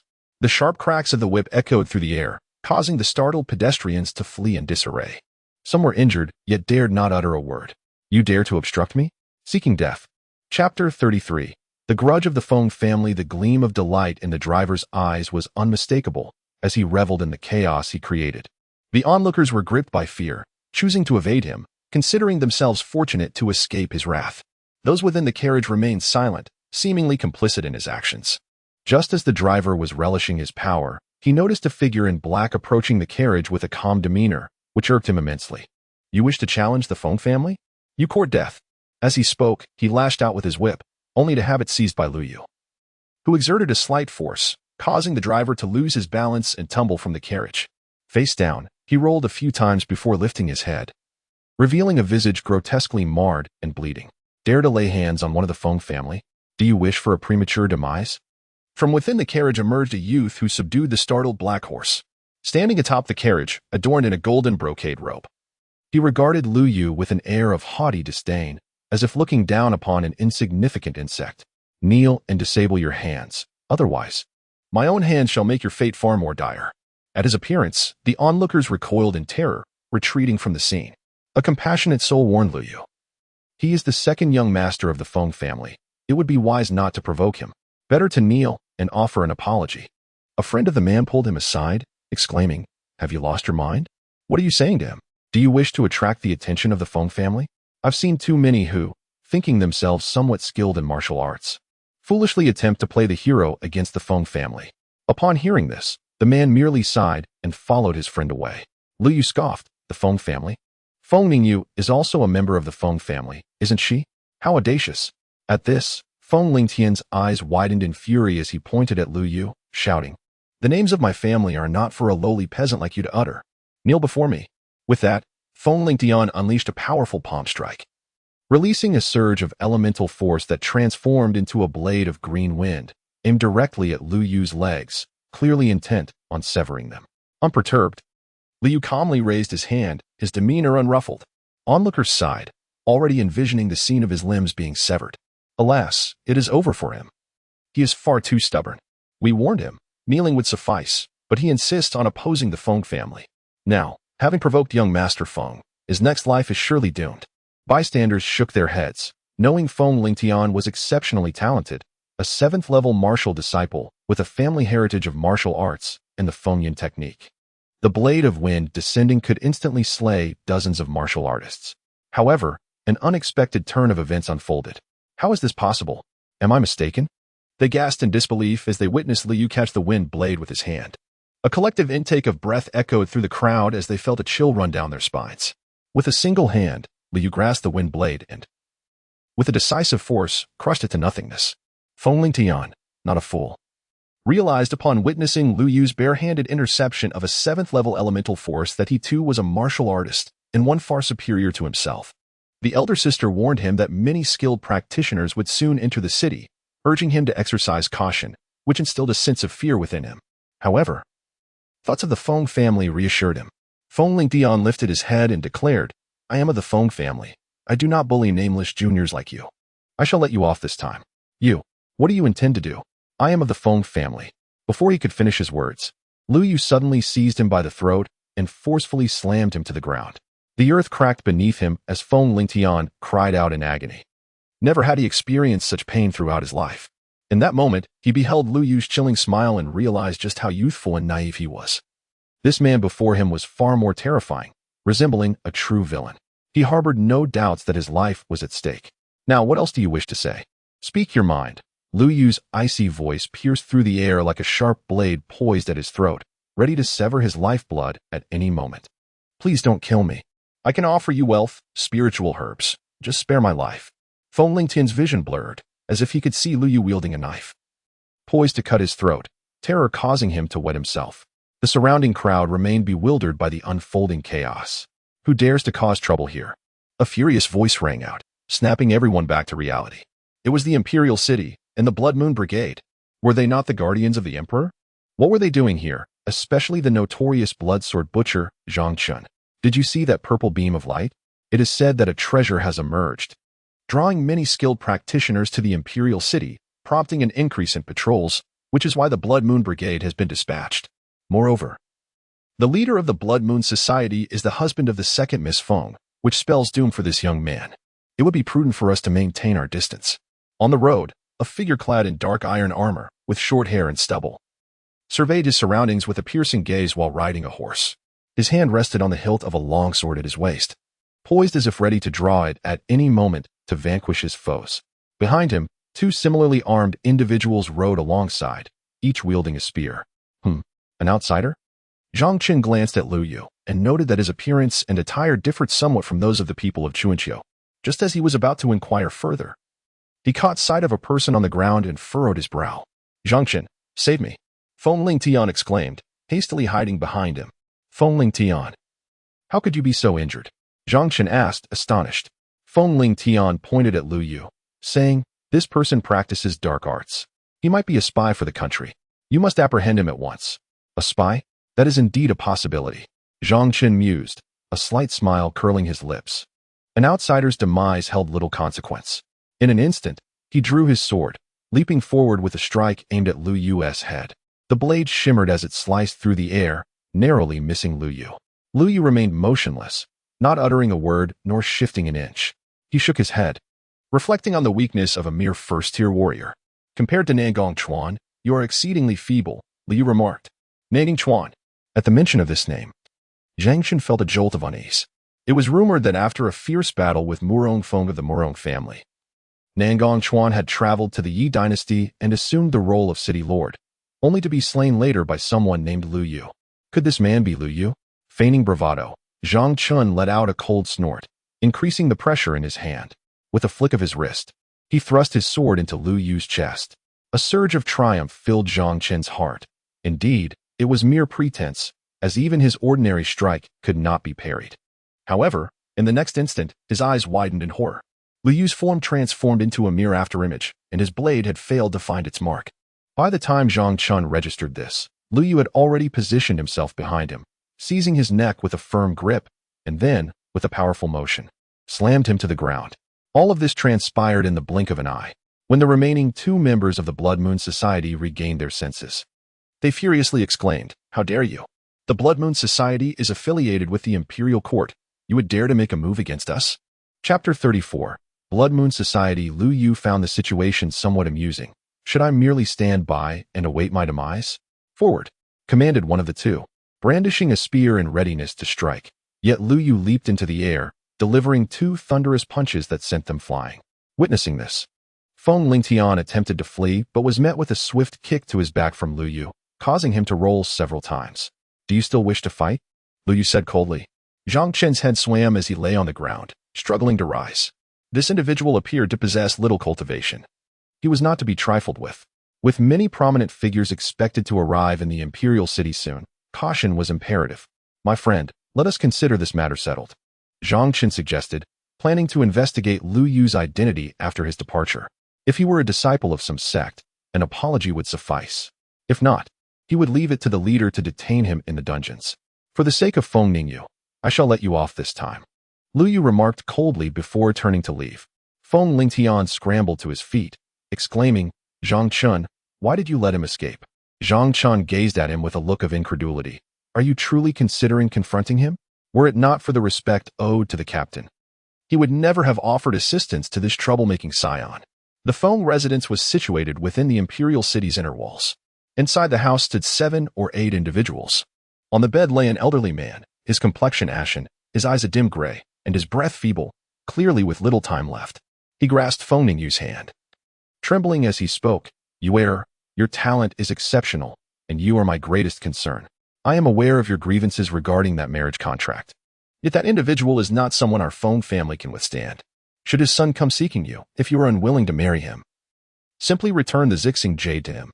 At that moment, a woman clad in green stepped forward and remarked, "Moreover, I have investigated the Lu family in the Yi dynasty. The one named Lu Yu is nothing more than a waste, a first-level martial artist who will not come. After this month, the Zixing Jade will rightfully belong to you. Even if Lu Yu were to arrive, as long as he is made to marry into our family, he will have no means to resist." Feng Ningyu's delicate brows furrowed slightly, her heart brimming with discontent. Was this not a blatant attempt to humiliate her? To label Lu Yu as a mere first-level martial artist felt like an affront. She desired the Zixing Jade, but had no intention of being foolish. While she acknowledged her aunt's intentions, she was not one to act disgracefully. Should he seek to claim the Zixing Jade, she would return it to him without hesitation. Feng Yangqing sighed deeply. His life was drawing to a close, and his offspring had ceased to heed his counsel, audaciously coveting the Zixing Jade. A cold glint flickered in Feng Miyuan's eyes, concealing a murderous intent. Nevertheless, she maintained her composure and remarked, "Ah, what a pity. However, the Purple Heart Jade is a wedding gift for Ningyu, and naturally, it is up to her to decide. The others remained silent, each harboring their own thoughts regarding such a precious artifact. Suddenly, a voice filled with distress echoed from outside. "Mother, I've been beaten." Bang! Feng Lingtian burst in, embracing Feng Meiyuan. Upon seeing the injuries on her son, her expression darkened with fury. "Who harmed you?" It was unbearable for her, having meticulously nurtured her son, to see him hurt. Feng Lingtian, however, was momentarily taken aback. "I don't even know who attacked me." They struck and then left. Even Zhang Chen from the Blood Moon Society couldn't contend with him. The onlookers shook their heads. Feng Lingtian, a 7th-level martial apprentice, had been cultivated through resources provided by Feng Meiyuan. Although he possessed commendable talent, he lacked practical experience, akin to a flower sheltered in a greenhouse. Feng Meiyuan's face flushed with anger, exasperated that her son could not identify his assailant. How could she possibly seek vengeance? Moreover, since the emergence of the Light Pillar, numerous martial artists had flocked in search of others, complicating matters further. "That waste was struck by me." At that moment, a languid voice broke the tension. "It was you." Feng Meiyuan's gaze snapped up to see a youth clad in black leisurely approaching. She had previously dispatched someone to investigate Lu Yu and recognized him instantly. "You, a mere 1st-level martial apprentice, are utterly incapable of defeating my son. Though I am unsure how you managed to infiltrate the kingdom of Chuanxiu, you shall not leave this place today. Everyone, cease your actions at once." Suddenly, the feeble Feng Yanqing shouted. Feng Mingyu glanced at Lu Yu, perplexed. Possessing the purple heart jade, she could discern anyone's cultivation level at a glance. Yet, this individual before her exuded no aura whatsoever. Furthermore, he had taken note of Feng Meiyuan's earlier comment regarding the 1st-level martial apprentice's incompetence, indicating familiarity with the person. Connecting the dots. Could this individual truly be Lu Yu of the Lu family? Feng Meiyuan spoke coldly. "Your grandson has been beaten, and yet you choose to protect a stranger. If I do not eradicate him today, I shall no longer bear the surname Feng." The others shared similar sentiments. If anyone could bully the Lu family, what hope would they have in contending for the position of the Feng family patriarch? With a wave of her hand, Feng Meiyuan commanded a stream of elemental force beside her, transforming it into a whirlwind that tore through the air with a resounding roar as it hurtled towards him. Lu Yu sighed in resignation. These individuals always resorted to fighting upon their first encounter. Upon witnessing Feng Meiyuan's attack, the others ceased their movements. Her wind and cloud technique had reached its 5th form, and this move, the wind whirl, could rend anything asunder, an unassailable force. Lu Yu drew forth his dagger, channeling his elemental energy, allowing a long blade of sword energy to extend forth. The dagger transformed into a sword, cleaving through the whirlwind. While the residual might of the sword energy surged outward, the fierce blade energy erupted with an intense sword intent, akin to the claws of a ferocious beast. Feng Meiyuan sensed impending danger and hurriedly summoned her elemental energy to shield her body. Boom! The sword energy surged into her, and although she managed to withstand it, she was compelled to spit out a mouthful of blood. "Elder sister." As others feigned concern for Feng Meiyuan's injury, one middle-aged man, upon noticing the mark on Lu Yu's dagger, hastily interjected, urging restraint. "Do not act impulsively. This may well be a misunderstanding. This brother. You hail from the 100 Swords sect, do you not?" Feng Meiyuan, incensed, retorted, "Third brother, what are you babbling about? What 100 Swords sect?" Chapter 35. The king of the Tsang ghosts. Feng Meiyuan believed that these brothers sought to frame him in a bid to usurp the position of head of the family. The 100 Swords sect held a prestigious status, boasting martial masters and a sword master renowned for his prowess. How could Lu Yu possibly be affiliated with the 100 Swords sect? Feng Mu pointed to the mark on his dagger, asserting, "That is the proof." Moreover, his sword techniques were exceptionally refined. At such a young age, possessing an 8th-level cultivation, who else could he be if not from the 100 Swords sect? Feng Meiyuan, exasperated, pointed at Lu Yu and exclaimed, "This is Lu Yu. Is he truly Lu Yu?" The crowd fell into stunned silence. Feng Lingtian was particularly taken aback. This man was his sister's fiancé? Feng Mingyu gasped, her hand trembling as she instinctively grasped the amethyst at her waist. Feng Yancheng coughed several times, feeling remorse towards Lu Yu, yet he felt utterly powerless. With a calm demeanor, Lu Yu observed their rigid expressions. "I have come to retrieve what my father left behind." "What item?" Feng Meiyuan replied coldly. "What item? Who do you think you are, attempting to rob from the Feng family? Begone." Then came the voice of Feng Yancheng, resonating with authority. "You rascals! Cease this disgraceful behavior. I am still alive. Is it true that upon my demise, you intend to offer my remains as sustenance to ferocious beasts? This thunderous exclamation resonated with authority and an imposing aura. Feng Meiyuan furrowed her brow, realizing that this old man still had loyal confidants, and thus she chose to suppress her irritation. Do not delay. Summon Lu Yu at once. No need, he replied. I have come today to retrieve the betrothal gifts bestowed by my father. As Lu Yu entered, he cast a cursory glance at Feng Yancheng, noticing the clusters of dark specks near his ears. While an ordinary person might dismiss them as mere blemishes from stagnant blood, Lu Yu discerned that they represented the locations of the Yuan acupoints. Such black marks could only arise from blockages in the Yuan acupoints, and they were interconnected. Feng Ningyu, catching Lu Yu's gaze, averted her eyes, her heart racing. The purple heart jade was in her possession, yet she dared not relinquish it. However, Lu Yu was unfazed by her hesitation. An eruption of Yuan power surged forth from him, saturating the room with an overwhelming presence. Yet they remained oblivious to the slightest hint of his aura or cultivation level. Feng Ningyu's expression shifted dramatically, nearly causing her to kneel. In that fleeting moment, she perceived a colossal figure towering above her, only for it to vanish as quickly as it had appeared, leaving her forehead damp with sweat and her brow throbbing painfully. Did my aunt not proclaim him merely a first-level martial apprentice? Is this an intentional humiliation? Until now, she had known nothing of Lu Yu, save for the fact that he was her betrothed. You have been given a chance. Since you fail to recognize the gravity of your situation, I shall take matters into my own hands. You dare? You worthless wretch, what nefarious arts have you learned to presume you could seize what is not yours? Feng Meiyuan stepped forward, having investigated him just a month prior. He was merely a waste, a first-level martial artist, and there was no way she could be mistaken. It was evident that Lu Yu had delved into some nefarious practices. The sword essence he had just wielded had not utilized even a modicum of true energy. Suddenly, her gaze fell upon the ring on Lu Yu's hand. The engraving seemed somewhat familiar. Ah, so you are affiliated with the Tsangui King. It is indeed a sinister path you tread. No wonder you have ascended to a 9th-level martial artist so swiftly.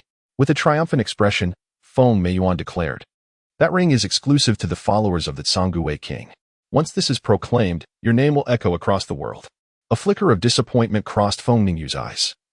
So he had relied on that blood elixir to attain such strength. Yet, the fleeting figure she had witnessed earlier was formidable, not akin to that of an ordinary person.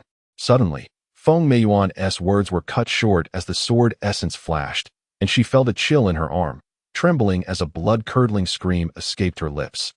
Her arm severed and fell to the ground, fingers convulsing. Her gaze turned vacant, her mind a blank slate. Mother! Lu Yu, I will kill you!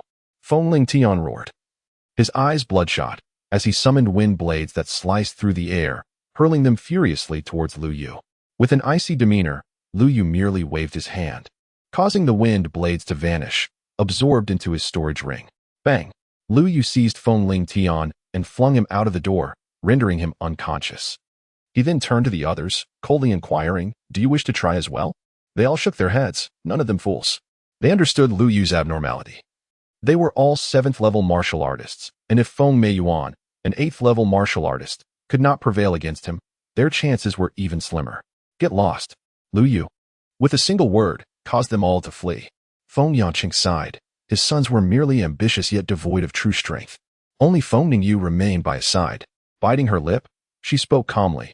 I will hand over the item to you, but please do not harm my grandfather. Is that agreeable? Lu Yu glanced at her, furrowing his brow, and posed a perplexing question. What did you just see in me? Feng Ningyu, somewhat bewildered, responded, what did I see? Suddenly, she recalled the imposing figure she had witnessed earlier. Someone who seemed to stand between heaven and earth, colossal, as if treading upon the firmament and reaching for the stars. That was all. A glimmer of joy flashed in Lu Yu's eyes as he pointed at Feng Yanqing, stating, I can help you save him, granting him an additional 10 years of life, provided you become my alchemical apprentice. What say you? Feng Ningyu was unfamiliar with the term alchemical apprentice. Yet upon hearing of the possibility to rescue her grandfather, she declared, if you can truly save my grandfather, I shall agree to anything. Chapter 36. The Alchemical Apprentice. In her heart, she harbored resentment. Had the Crown Prince and Lu Yu of the Ziyun sect not witnessed this? She merely wished to ascertain the identity of the Kangui King, who was presumably a member of a foreign tribe. Thus, she refrained from taking action. for Feng Meiyuan still held value for him. Weakly, Feng Yangqing uttered, I trust Lu Yu. Your father is a formidable man, above such trivialities, and his son must surely be exceptional. Having seen much of the world, he was aware of the legends surrounding alchemical apprentices, rumored to be alchemists of the second heaven. Exceedingly rare and precious. Refining a Yuan Dan can transform an ordinary person into a martial master. Many Yuan Dan of the first tier are discovered in the depths of ancient lands. This also elucidates why Lu Yu was able to ascend from a level 1 martial disciple to a level 9 martial disciple. Remove your garments, Feng Mingyu instructed. As she peeled away the elder's clothing, his skin was parched, resembling tree bark, adorned with 36 black dots, each representing a Yuan Shui. Yuan Shui signifies the body's latent potential. The greater the talent, the more Yuan Shui one possesses. Stimulating these points can expedite the absorption of Yuan force, albeit with certain side effects. Lu Yu placed his hand upon Feng Yangqing's Yuan Shui and exerted a gentle pressure. A sharp intake of breath escaped Feng Yangqing, his complexion paling.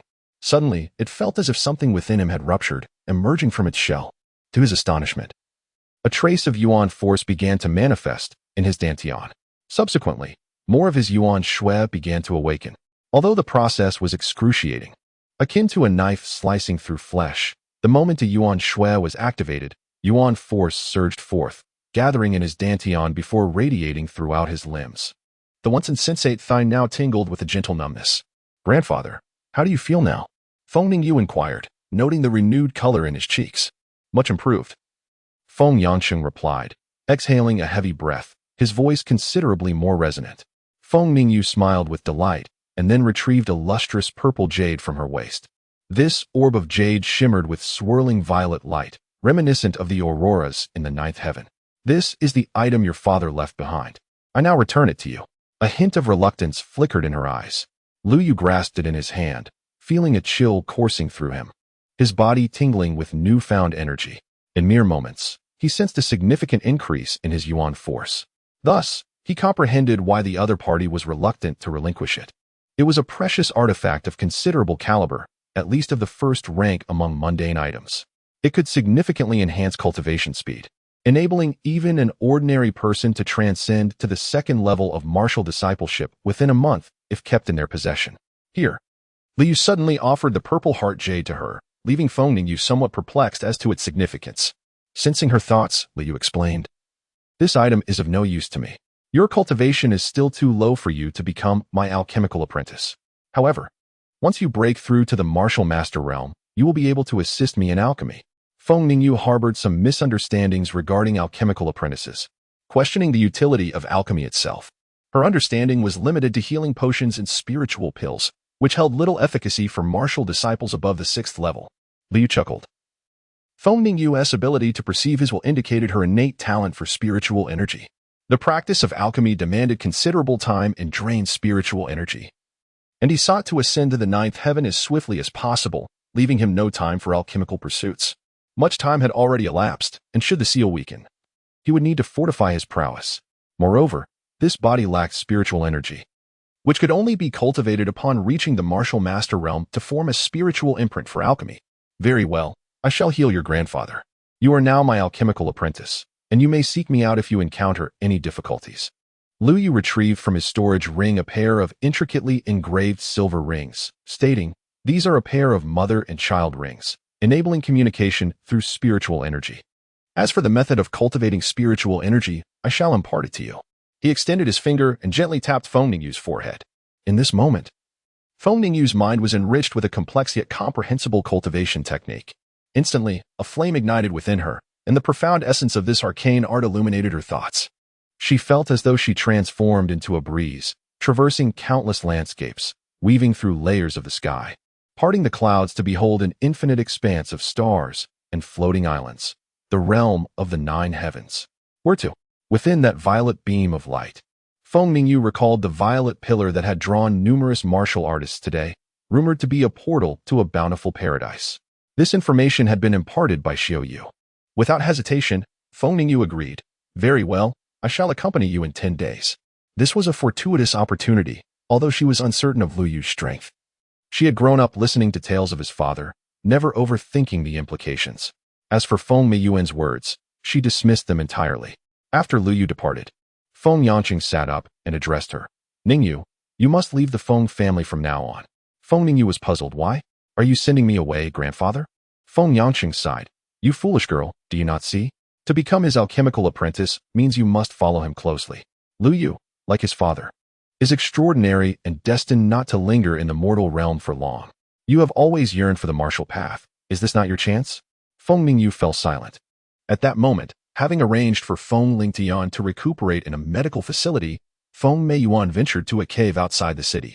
O King of Qiangui, I beseech you, grant me your aid, she implored, kneeling before a stone cavern with her severed arm in hand. In the depths of darkness, a solitary figure sat cross-legged at the center, his eyes suddenly opening to reveal blood-red orbs, akin to glimmering rubies. Although you are merely an eightfold martial disciple, it is unlikely that even a ninthfold martial disciple could match your prowess. It was one bearing the Tsangui ring who inflicted this injury upon me. The Tsangui ring? It seems he has met his demise. Chapter 37.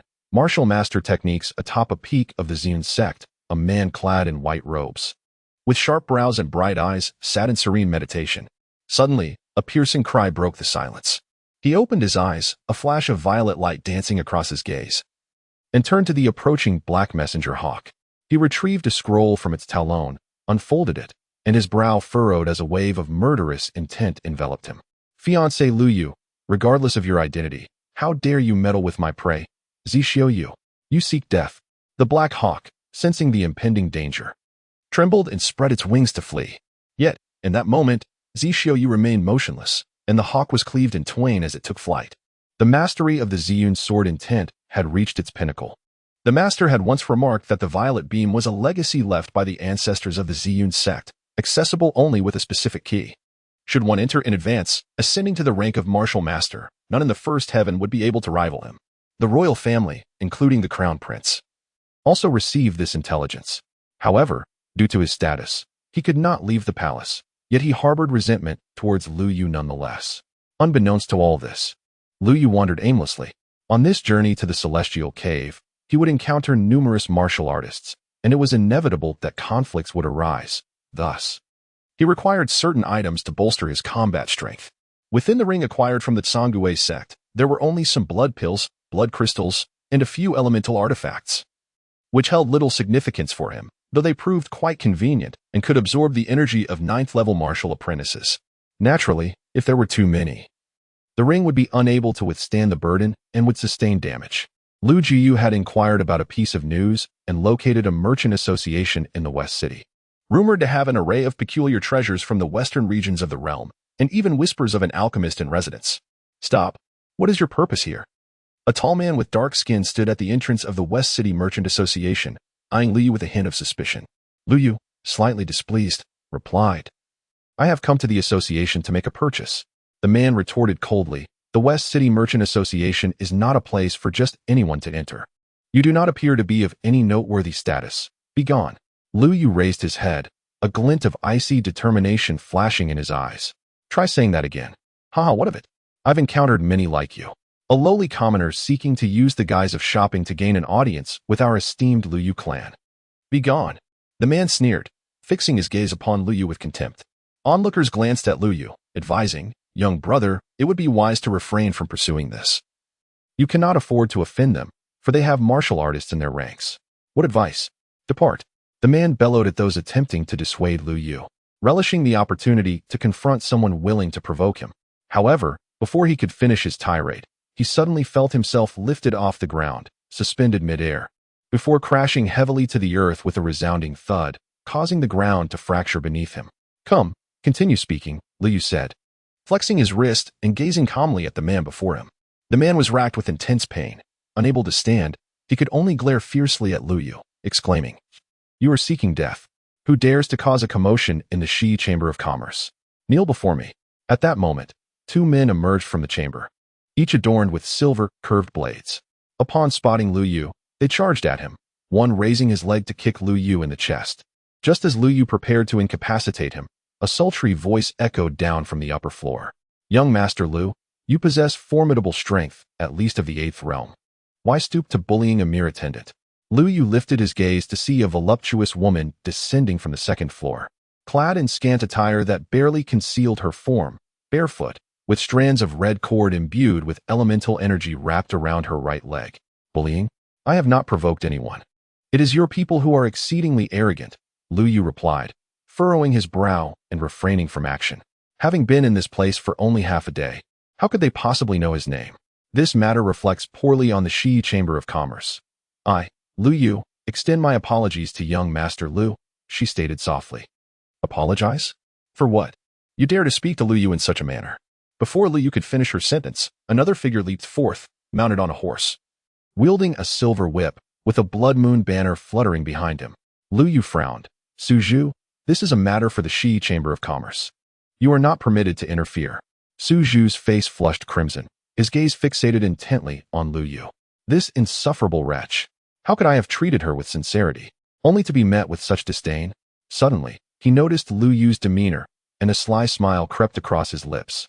Lu Yu, my motives are not for you, but rather to apprehend this individual, a target of the Blood Moon Gang. He has injured our men today, and he must be taken away. Initially, Suju had come to investigate the commotion, never anticipating his fortuitous luck in capturing a wanted criminal, which would surely benefit the Yi dynasty. Lu Yu shook her head, sighing inwardly. Suju was recklessly impulsive and lacked foresight. Lu Yu possessed at least the strength of an 8th-level martial artist. How could he possibly hope to subdue him? Suju, undeterred, leaped from his mount, brandishing a silver whip that extended 2 zhang in length, striking fiercely at Lu Yu. The Blood Moon Gang. Lu Yu's gaze turned icy as he reached out to seize the silver whip. With a swift motion, he yanked it, unleashing a tremendous force that sent Suju hurtling uncontrollably towards him. Suju's expression shifted dramatically as he saw Lu Yu lift his foot to kick him. It was too late for him to evade. Bang! A foot collided with his chest, propelling Suju backward, where he tumbled several times on the ground, blood seeping from his head. Remember this, he shouted, clutching his aching head as he awkwardly mounted his horse and fled. Lu Yu, however, was unconcerned about a mere member of the Blood Moon Gang. Yet, Lu Yu expressed her apprehension for him, saying, Young Master Lu, having struck a member of the Blood Moon Gang may lead to undesirable repercussions. Lu Yu was taken aback. You know me? Lu Yu glanced at him, noticing that he seemed to regard the Blood Moon Society with indifference, and could not help but let out a soft laugh. Young Master Lu, you are quite the celebrity, having slain Nangon Chuan and being pursued by the Yi Empire, not to mention being the fiancé of the young lady from the Feng family. Lu Yu smiled faintly, offering no explanation, and inquired, I require certain items. I wonder if they can be procured. He produced a slip of paper and handed it to Lu Yu. Chapter 38. Refining Yuan Artifacts. You jest, young Master Lu. If the Shi Chamber of Commerce does not possess these items, then it is unlikely that they can be found elsewhere. We are rather confident in this regard, Lu Yu remarked as she took the paper and, upon reading it, was taken aback. Young Master Lu, the items you seek may hold considerable value. Lu Yu discerned her concern regarding his financial means, and indeed, he did not possess much wealth. Suddenly, he recalled something within his ring and retrieved it. Is this sufficient? A golden orb materialized in his palm. Lu Yu's eyes widened in astonishment. It was a Yuan stone, imbued with exceptionally pure Yuan power, no less than 80% in purity. This is from the ring, she noted. Shaking her head, Lu Yu replied, a top-grade Yuan stone, while precious, is worth at most 50,000 Yuan stones. You will likely need around 100,000 Yuan stones. Her implication was clear. He lacked sufficient funds. Lu Yu cast a glance at her, noticing something peculiar about her wrist. There was a red spot precisely at the location of her Yuan acupoint. The red hue indicated that her Yuan power technique often concentrated energy in her wrist, constituting a formidable practice. Each use strained the Yuan acupoint, and over time, excessive depletion could lead to its rupture, ultimately rendering her arm useless. If I assist you in resolving the issue with your wrist, what is that worth? Lu Wesher paused, taken aback, as she pondered the gravity of her wrist's ailments, which had remained unresolved despite consultations with numerous esteemed physicians. The fact that he could discern her condition at a glance and profess to remedy it was astonishing. Perhaps Lu Yu's initial intention was indeed to target her specifically. If you can alleviate my wrist affliction, the value is undeniably significant. I could reluctantly pledge 50,000 stones, provided you can deliver. Then let us find a private chamber for you to examine me, Lu Yuesher replied, her brows furrowed in contemplation. The two ascended to the second floor of the Shi Chamber of Commerce, where Lu Yuesher's quarters awaited. Upon entering, Lu Yu was greeted by the fragrant essence of spiritual herbs, and the room was adorned with an array of rare treasures, befitting a person of considerable wealth. Now, may we speak candidly? Lu Yuesher inquired, her demeanor now serious, devoid of the earlier flirtation. Lu Yu nodded and began. The issue with your wrist stems from the excessive dominance of your cultivation method. Your yuan cannot endure the force of the yuan energy, resulting in excruciating pain during your practice. Am I correct? Lu Yuesher maintained an outward calmness, yet internally, she was astonished. His assessment was entirely accurate. However, a question lingered in her mind. What exactly is this yuan? Liu gestured toward his own dantian, explaining, the yuan is akin to a smaller dantian within the body, capable of storing yuan energy. Only upon reaching the martial master realm can one perceive it. The solution lies in assisting you to modify your cultivation method. Modify my cultivation method? Lu Yuesher exclaimed, incredulous. Do you possess such capability? Creating a new method typically requires centuries of deliberation. As she spoke, Liu had inexplicably procured paper and pen, scribbling a multitude of characters upon it. Liu looked at the preceding dozen or so characters, her heart suddenly racing. These characters were precisely the secret technique passed down in her family. How could Liu possibly know this? As she continued to read, she discovered that Lu Yu's interpretation, while somewhat different from her family's secret method, was far more comprehensible, even modifying the flow of the vital energy. Here you go. Liu handed her the paper. This is the revised technique. Cultivating to the martial master realm should pose no problem. The martial master realm? Lu Yu certainly has an audacious claim. Liu thought as she examined the text. Following the instructions, she attempted to practice it and was astonished to find that her wrist bore no discomfort whatsoever. Instead, a warm sensation coursed through her body, leaving her feeling pleasantly tingly all over. A technique capable of elevating someone to the martial master realm would undoubtedly attract attention if known to others. Yet, she remained puzzled about Lu Yu's intentions, as these seemed to pertain to weapon refinement. Lu Yu was exceedingly enigmatic, provoking her curiosity. Calmly, Lu Yu stated, it is intended for refining elemental artifacts. So it was elemental artifacts. Lu Yu nodded in understanding, only to suddenly exclaim in shock, are you referring to elemental artifacts?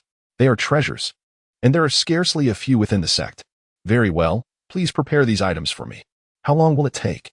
After pondering for a moment, Lu Yu replied, I should be able to gather everything in about 3 days. 3 days is sufficient. I shall return then, Lu Yu said before turning to leave. The three men observed Lu Yu's departure with a flicker of fear in their eyes, instinctively retreating. Even Lu Yu of the West Merchant Association treated him with such reverence that they dared not act arrogantly. After Lu Yu exited the West Merchant Association, a figure cloaked in black lurked in the shadows, watching his retreating silhouette with a glimmer of resentment in his gaze. In a single day, the imperial city was inundated with thousands of martial artists, capturing the attention of the royal family. After all, the prowess of these warriors was sufficient to form an army. They had all come for the enigmatic purple pillar.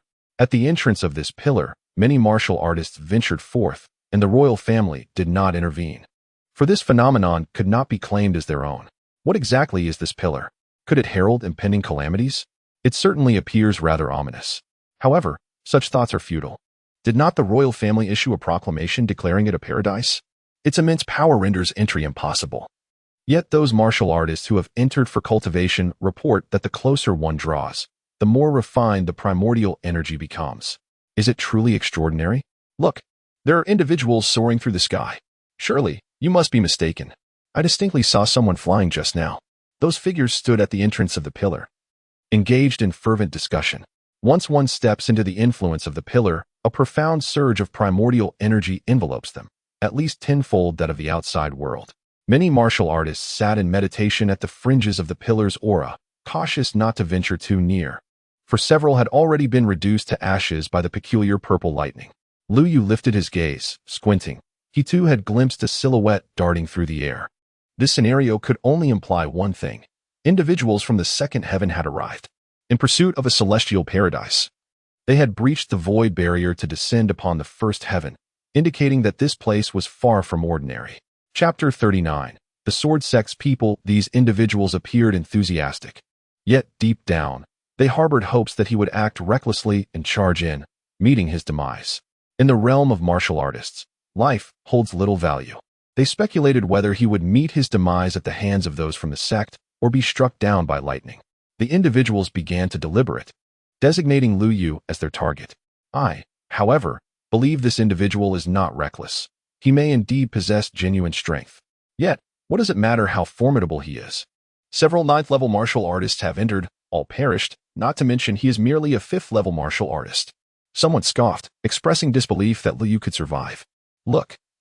He is actually making his way towards the Disha sect.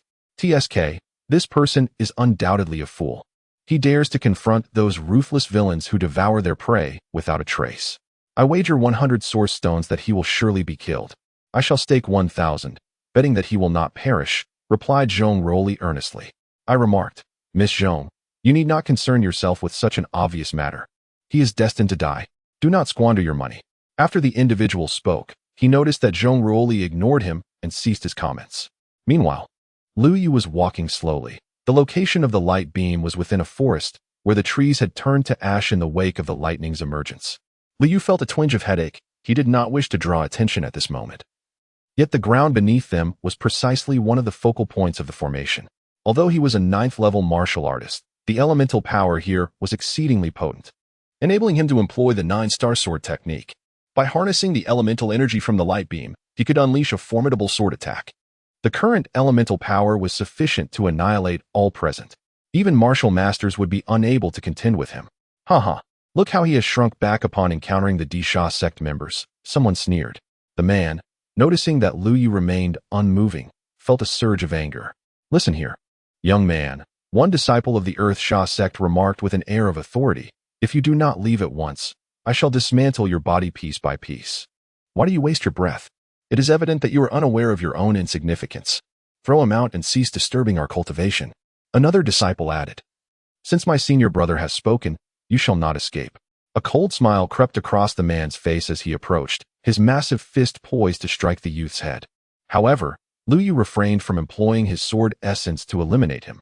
Instead, he concentrated his energy within his own fist, preparing to engage in a contest of strength.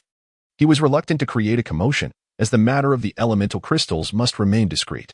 The onlookers, who had previously mocked Lu Yu, erupted into laughter upon witnessing the scene. This fool thinks he can grapple with a disciple of the Earth Sha sect, unaware that they excel in physical combat? Miss Zhong observed calmly, it seems you may be losing this wager.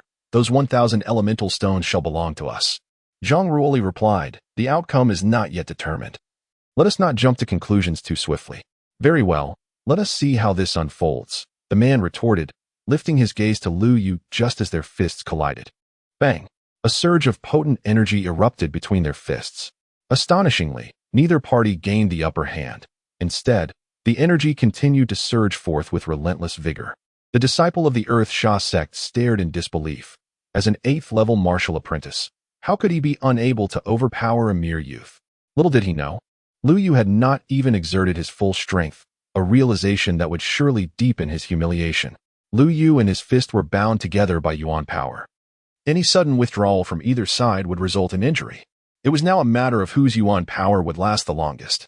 A disciple from the Disha sect flashed a peculiar look in his eyes. Since you wish to compete with me in Yuan power, I shall oblige.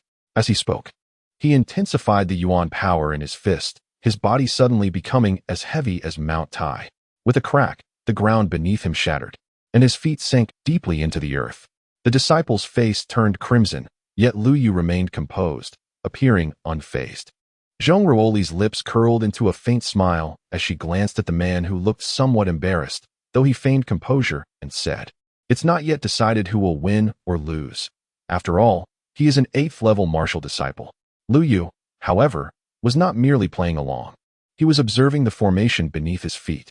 Earlier, he had been uncertain whether the formation's core was truly here. Now he was certain. 9 luminaries, first form, solar radiance.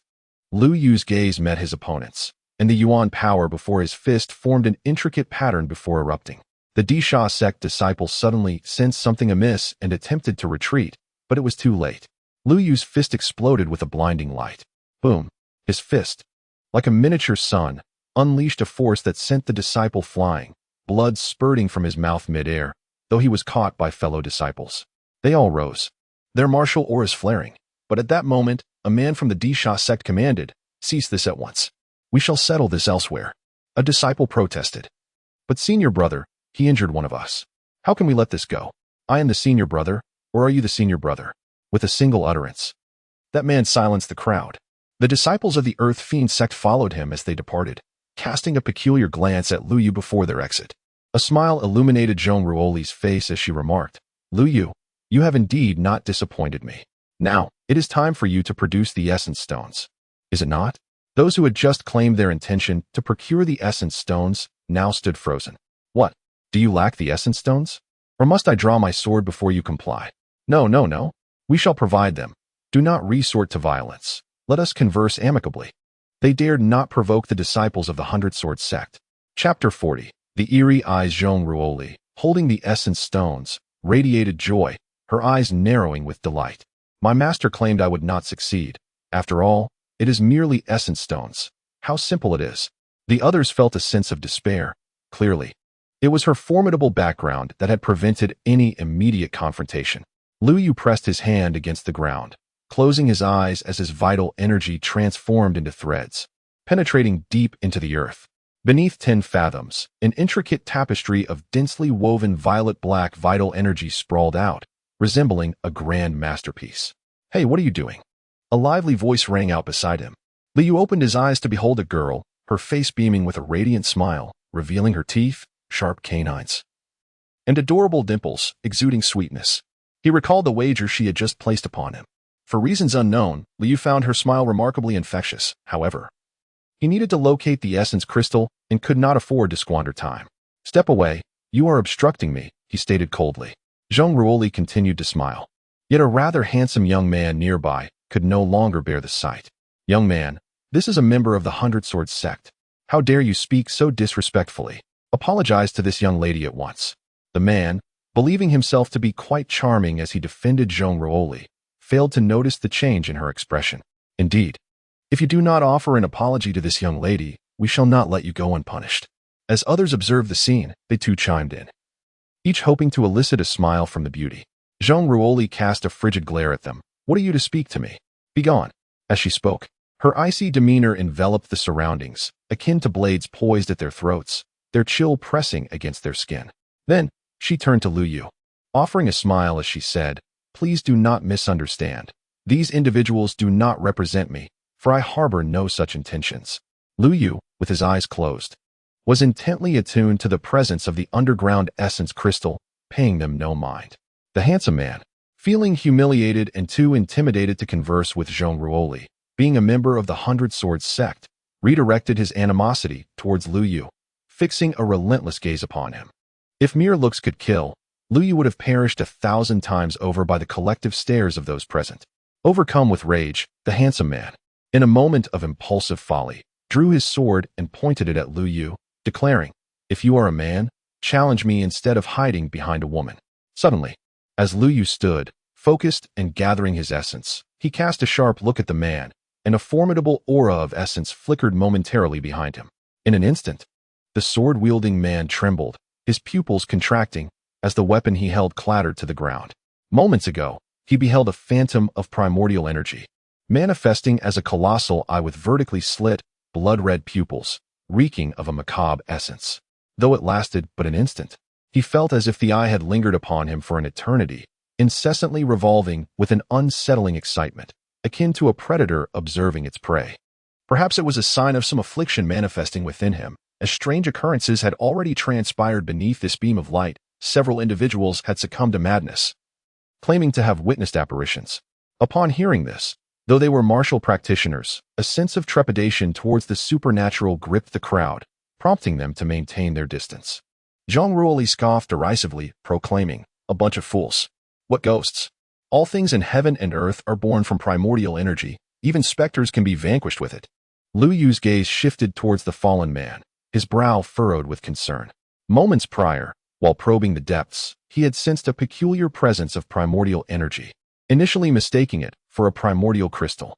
To his dismay, he discovered that this energy sought to siphon his own through the threads of his vitality. The man's pallor resembled that of someone afflicted by a mental assault, and Lu Yu felt as though he were being watched by some unseen entity. Could it be the cause of this strange primordial energy? Casting a glance towards the beam, he sensed the formation was anything but simple, regrettably. He had yet to attain the rank of a martial master, rendering him unable to investigate with mental acuity. Reflecting on the matter, the mountain range appeared serpentine, ensnaring, yet leaving a singular escape route, evidently by design. It seemed imperative to swiftly locate the primordial crystal. Narrowing his eyes, Lu Yu made his way towards the next focal point of the formation. Hey, wait for me. Zhang Ruoli was about to pursue when suddenly, someone collided with her. Just as she was about to unleash a torrent of curses, she glanced down to see a petite girl, a familiar face, and was somewhat astonished. You are one of the junior disciples from Weijin Peak. How did you manage to escape the sect's confinement? The girl looked up, her youthful face meeting Zhang Ruoli's gaze. Shu, senior sister, I was brought out by Sister Dongfang Su, but I took the opportunity to sneak out and have some fun while she is in seclusion. In the shadows, disciples of the Dija sect were seething with indignation. Brother Luofeng, why won't you allow me to deal with him? One of the disciples complained. Luofeng lifted his head and cast a glance at him. Because that person is named Lu Yu. The man froze for a moment. Lu Yu? Is he the one spoken of by the sect master? But he looks merely like a youth. How could he be the one the sect master referred to? Just steer clear of him. Moreover, according to the sect master, this place was once the battleground of two formidable warriors, leaving behind a formation that seals a malevolent entity. It is not to be trifled with by mere martial artists. We are here solely to cultivate, nothing more. Lu Yu is the prophesied individual of the sect master. There can be no mistake. At that moment, Lu Yu was examining 4 formation nodes, only to discover that none contained any traces of elemental crystals. He furrowed his brow. Strange. Logically, even if there were false nodes, there should still be some signs of elemental crystals. Just as he was pondering this, he felt a sudden pulse from the blood crystal within him. The blood crystal is reacting? Lu Yu's confusion deepened. This blood crystal was a resource from a foreign race, forged from the essence and blood of the human race. Could it be that there were foreign entities nearby? Lu Yu glanced around, observing the multitude of warriors seated on the ground in meditation. Apart from the violet pillar of light and the crackling purple lightning, he found no suspicious targets. Even if the foreign races were brash, they would not dare to appear before so many warriors. Suddenly, a chilling scream echoed ahead. Lu Yu raised his gaze, and upon noticing, the warriors around him also opened their eyes. In their midst stood a man clad in white, who seemed to be startled, letting out a few terrified cries before collapsing. Some of the surrounding warriors, gripped by fear, dared not remain in that place. How many times had this occurred today? Several had already succumbed to such an episode. Could it truly be a portent of ill fortune? Hadn't the royal family announced that the elemental force in this area was excessively potent, overwhelming some individuals? Yet, why did it feel as though they wished to convey something? After much debate, the warriors found no resolution. Many were now in a state of panic. They had come here to cultivate, not to risk their lives. Lu Yu, however, began to piece together some of the circumstances. At that moment, a figure stepped forward. Fear not, for with the presence of the Sacred Heart sect, nothing shall befall you. I shall awaken him. Clad in a flowing white robe, the man exuded a benevolent aura. Upon his arrival, all the warriors fell silent, filled with a sense of reverence. The arrival of the Sacred Heart sect was unexpected. At last, someone was willing to assist them, for the sect members typically looked down upon wandering warriors like themselves. Indeed, their medical skills are remarkable. There exists no individual beyond their capacity to save. This particular individual is the esteemed senior brother of the Sacred Heart sect, a 9th-level martial disciple named Xiao Yuesheng, who stands on par with Zixio Yu of the Ziyun sect. However, the disparity between the two is significant. It is said that Zixio Yu frequently engages in the indiscriminate slaughter of martial artists to hone his sword intent. In light of this comparison, the difference is indeed stark. Look, Xiao Yuesheng has managed to revive him. An exclamation of excitement resounded. Xiao Yuesheng placed his hands upon the prostrate man, and after a few breaths, the man slowly opened his eyes. Where am I? He murmured, glancing at Xiao Yuesheng, his complexion pale and utterly devoid of strength. With a gentle smile, Xiao Yuesheng replied, You fainted suddenly. I have brought you back to consciousness. Would you care to share what transpired moments ago? The man, in a daze, responded, Moments ago? I do not know. Who am I? Xiao Yuesheng was momentarily taken aback before realizing the gravity of the situation. He had lost his memory, unable even to recall his own name. Could it be that a mere fainting spell could lead to amnesia? I had been curious about what he had witnessed. But what of the others? Surely they have not also succumbed to memory loss. Master Xiao, is there any way you could assist him in regaining his memory? Someone implored. Xiao Yuesheng sighed. I am skilled only in the art of healing. Restoring memories is beyond my capabilities. A collective sigh of disappointment swept through the assembly of martial artists. Lamenting that this incident might remain an enigma, Lu Yu turned to Xiao Yuesheng and shook his head. Restoring memory is quite simple. He merely suffers from a momentary lapse due to weakened mental faculties. Moreover, this Xiao Yuesheng possesses no healing abilities. The points he had just pressed merely stimulated the Yuan acupoints, momentarily awakening the individual, which could potentially inflict harm upon him. While attending to this person, Xiao Yuesheng also absorbed a portion of his Yuan power. He was not rescuing him, but rather exploiting another for his own cultivation. Fortunately, Xiao Yuesheng did not draw too much, and the individual, in a dazed state, remained oblivious to the extraction. As long as they were not of a foreign tribe, Lu Yu would refrain from meddling in their affairs. Friend, while Xiao Yuesheng is here to assist, why do you shake your head in disapproval? Do you hold our Lord Xiaoye in contempt? Suddenly, a man's voice resonated, redirecting the attention of the crowd toward him, instantly placing Lu Yu at the center of attention. Lu Yu felt a twinge of confusion, but upon seeing the man, he recognized him as the one who had just been scolded by Zhong Ruoli. It seemed he bore a grudge and sought to provoke a confrontation.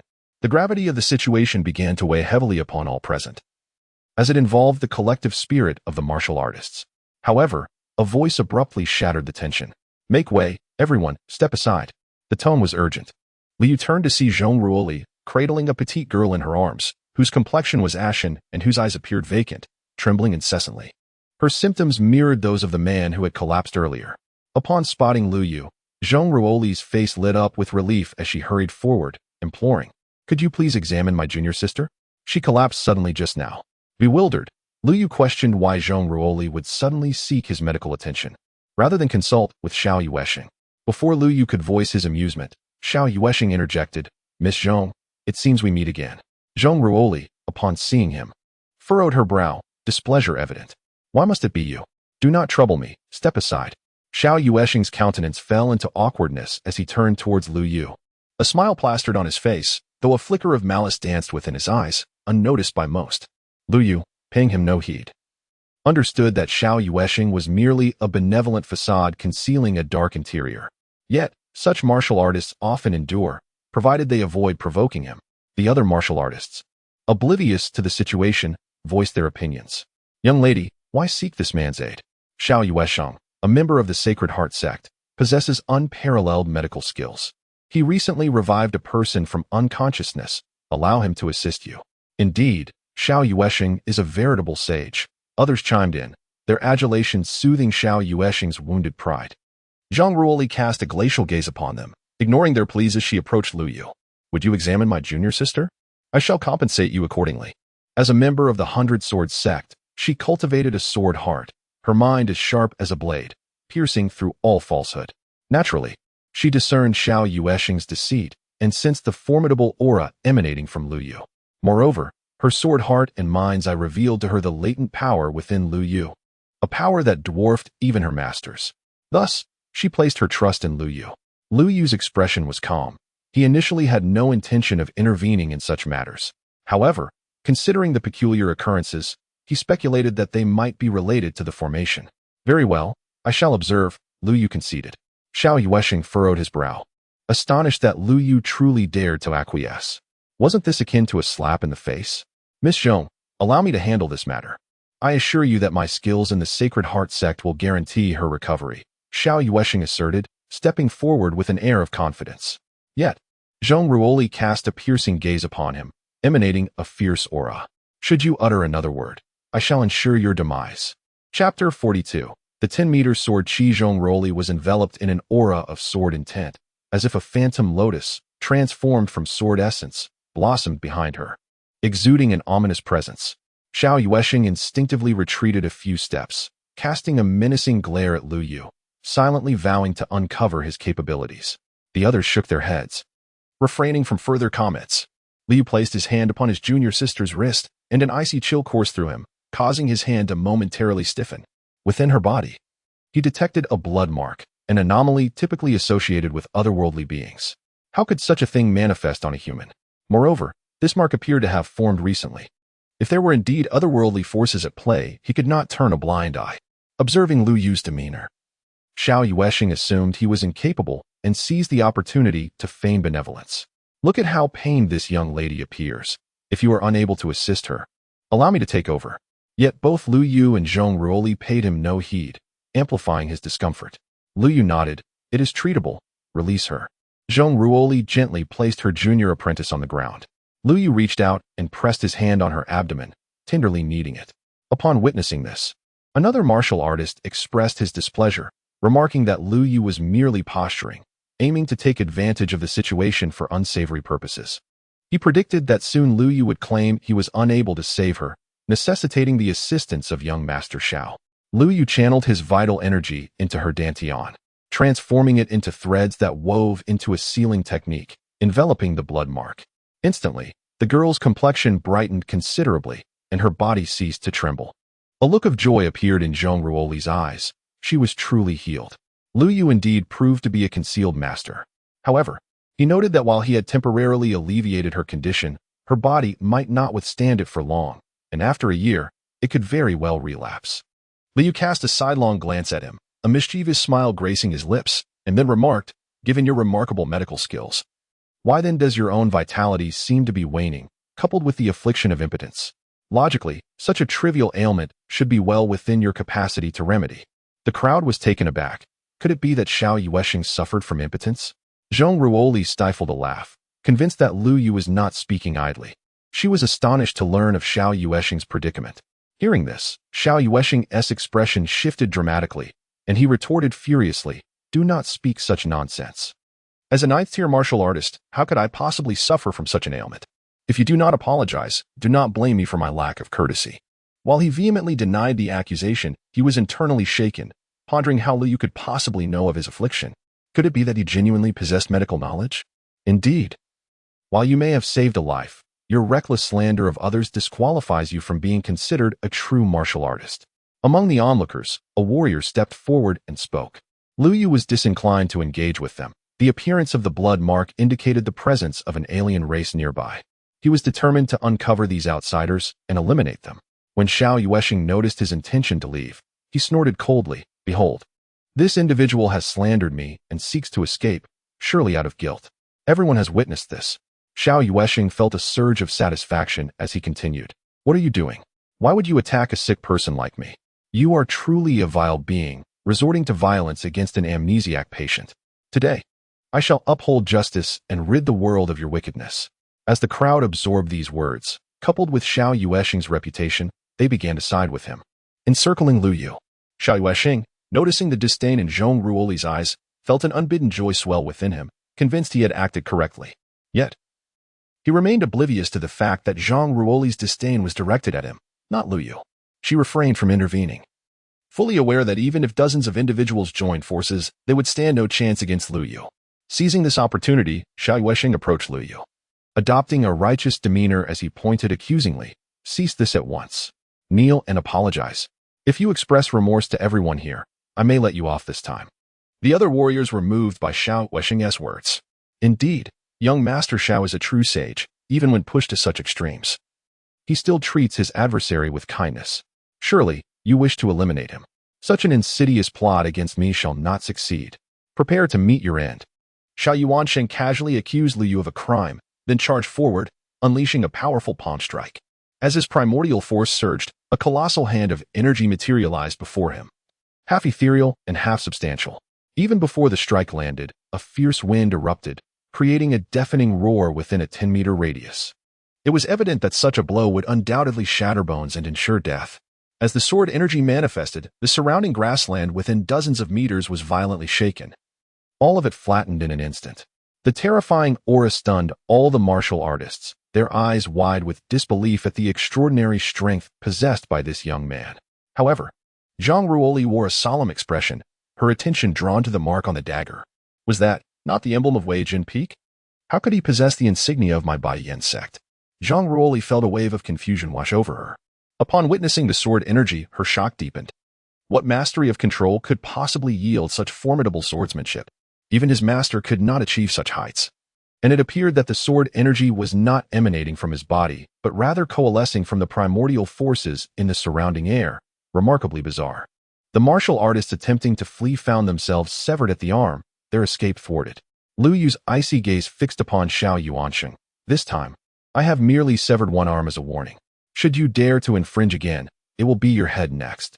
Xiao Yuansheng clutched his severed arm, applying his primordial force to staunch the bleeding. After pressing several acupoints on his arm, the flow of blood ceased in an instant.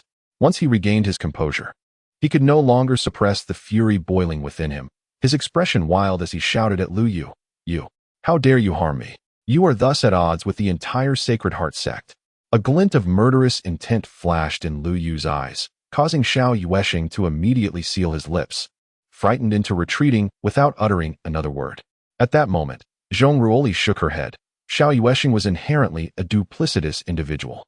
Despite being a 9th-tier martial artist, his strength was inexplicably feeble. Suddenly, the man in white rose, his blood-red gaze fixated upon Lu Yu's abdomen, emitting indistinct sounds that echoed, "Eat, eat." It was then that Lu Yu noticed a crimson mark on the man's neck. A blood pattern, albeit faint, had been present all along. When had it been implanted? Lu Yu reached out, pressing against the blood mark, and with a gentle stroke, he pierced the skin, allowing black blood to cascade down his neck. Gradually, the man returned to normal, the crimson hue in his eyes dissipating. Once the blood mark became ineffective, it would not re-emerge. Zhong Ruoli, filled with curiosity, inquired, "What is this? Why did it seem as though he had transformed into another person just now?" Lu Yu, somewhat astonished, replied, "Could you perceive the entity upon him?" Zhong Ruoli shook her head. "I cultivate the sword heart eye, enabling me to sense his transformation." Lu Yu understood. It was a manifestation of the cultivation of the 6th sense. Humans possess 9 senses, the 5 primary senses being sight, hearing, smell, taste, and touch, while the 6th sense pertains to intuition. Cultivating the 6th sense allows one to pierce through illusions and delve into the essence. Mental strength is a derivative branch of the 6th sense. This is a means of controlling others. Since you have cultivated the 6th sense, you should comprehend the power of mental strength. Nearby, someone is implanting mental marks into them, using them as puppets. Lu Yu spoke with a blend of truth and deception. For in reality, those foreign races seek to seize the bodies of humanity. Zhong Ruoli, feeling a tinge of fear, asked, "Will my junior sister be subjected to this as well?" Lu Yu nodded. "If she can cultivate the 6th sense and harness mental power, she will be able to break free on her own. By the way, how did you come into possession of something from my 100 Swords sect? Are you also a member of the 100 Swords sect?" Zhong Ruoli inquired curiously, like a little kitten. Lu Yu paused momentarily, pondering the mention of the 100 Swords sect. Glancing at the dagger, he clarified, "I am not a member of the 100 Swords sect. This dagger was gifted to me by someone. I have matters to attend to. Please do not follow me any longer." Lu Yu surveyed his surroundings. The battle that had just unfolded had attracted considerable attention, and he could not linger any longer. Moreover, he needed to locate the array's focal point. Zhong Ruoli watched him depart, her mouth slightly agape, uncertain of what to say. In the shadows, a man with blood-red eyes fixated on Lu Yu. "Lu Yu, you caused my mother to lose her arm. This time, I shall ensure your demise. Having consumed the blood pill, I now possess boundless power." He was none other than Feng Lingtian. Lu Yu searched for over 30 focal points of the array, and without exception, none contained the elemental crystals. The more he searched, the closer he drew to the depths. Before him stood the towering purple pillar of light, nearly 1,000 meters away, radiating the palpable destructive force of purple lightning. Some members of various sects had stationed themselves outside the pillar, while a few elders began to study it intently. "Stop. You are not permitted to advance any further." A man clad in a purple robe, wielding a long staff, stood resolutely before him, blocking his path. This individual possessed the formidable strength of an 8th-tier martial artist, his aura subdued yet remarkably steady. Lu Yu narrowed his eyes, remaining stationary as he gazed upward into the heavens, refraining from drawing closer. Observing his inaction, the man uttered no further words. In the sky, there existed a barely perceptible fissure, a subtle crack in the void barrier. Someone was forging a passage from the 2nd celestial realm to the 1st. It appeared that the situation was graver than I had anticipated. Even those from the 2nd realm had descended. Acquiring the essence crystals and the celestial spiritual herbs would prove to be a daunting task. Li was not so much afraid as he was troubled. unwilling to attract undue attention. Beneath the beam of light, several elders from various sects, situated 100 meters away, were engaged in animated discussions. "No. This is a resource observed by my Hundred Swords sect. Why should it be granted to you?" asserted an elder from the Hundred Swords sect, donned in a white sword robe, exuding righteousness. Before him stood a scruffy old man, revealing a grin that showcased his yellowed teeth. "One cannot phrase it that way. My Heavenly Wolf sect was the first to arrive here. If you are truly formidable, why not rush in and seize those essence herbs?" He gestured towards a luminous spiritual herb within the 100-meter radius of the beam of light. It became evident that they were in the midst of allocating the resources surrounding the beam. The moment the beam had manifested, numerous treasures had erupted from the ground. Naturally, the elder of the Hundred Swords sect dared not approach, for anyone who ventured within that 100-meter range had been struck down by a purple lightning bolt. An elder from the Purple Cloud sect, perched upon a white crane, stroked his long beard and remarked, "Old man, if I were to obtain that essence herb, it would spell my doom." The elder, with a knowing smile, discerned the implied meaning behind the words. "Do you have a way in?" He replied mysteriously, "In our sect. There exists a record regarding this luminous pillar. Within it lies a small space. In due time, everyone shall receive ample rewards, and there shall be no need for disputes here." "A small space? Could it be an array?" pondered another, contemplating the vast quantities of elemental herbs that might reside within, while also considering the necessity of equitable distribution. Suddenly, a thunderous sound erupted from the heavens. The elders looked up, their expressions filled with astonishment as a dark passage appeared in the sky. "A bunch of frogs in a well, with such precious elemental crystals and array secrets before you. Yet you still concern yourselves with those herbs," one remarked with a laugh. Chapter 44. The void passage. Within that passage, a figure emerged, stepping upon the void with an air of confidence. The newcomer was a young man, his gaze profound, and a small red sword insignia marked his forehead. Clad in resplendent golden armor inscribed with myriad runes, he radiated an overwhelming aura of elemental power, akin to a mountain pressing down upon them. With a mere glance, several elders from different sects spat out blood, suffering significant injury. He is a martial master. A second-tier martial master. The elder from the Hundred Swords sect was the most astounded. Suppressing his chest pain, he knelt before the youth. "I am the elder of the Hundred Swords sect, from Flower Sword Peak, and I greet the martial master." The young man glanced at him, a hint of mockery flashing in his eyes. "Hundred Swords sect? I recall an old fellow who betrayed my Thousand Swords sect decades ago. I never expected him to descend to the lower realms and establish a Hundred Swords sect. Truly laughable." Elder Huajian, upon hearing this, felt a surge of astonishment. Their revered ancestor turned out to be a traitor from the second heaven. "Fear not. I shall not trouble you insignificant beings. However, these treasures shall rightfully belong to me, Lung Wuqiu." With a hearty laugh, Lung Wuqiu activated the storage ring on his finger, summoning an immense gravitational force that voraciously drew the medicinal herbs and elemental crystals from the ground. What the elders could not resolve was effortlessly accomplished by his storage ring. Just as he was about to collect the herbs and crystals into his possession, a sudden explosion rent the sky, and a void portal materialized, from which a flame erupted, transforming into a fiery serpent that lunged toward Lung Wuqiu. Fire manipulation technique. "Humph, you disciples of the 5 imperial sect dare to covet my possessions?" Lung Wuqiu furrowed his brow, gripping the hilt of his sword and drawing it forth. In an instant, a multitude of radiant sword lights flickered across the heavens, each imbued with a chilling aura, striking the fiery serpent. Over 100 beams of sword light converged, and in a heartbeat, the serpent dissipated into nothingness, scattering like starlight. Yet, this also interrupted him. The elder from the Hundred Swords sect, witnessing the exquisite swordplay, trembled in awe, unable to comprehend such mastery. Another martial artist.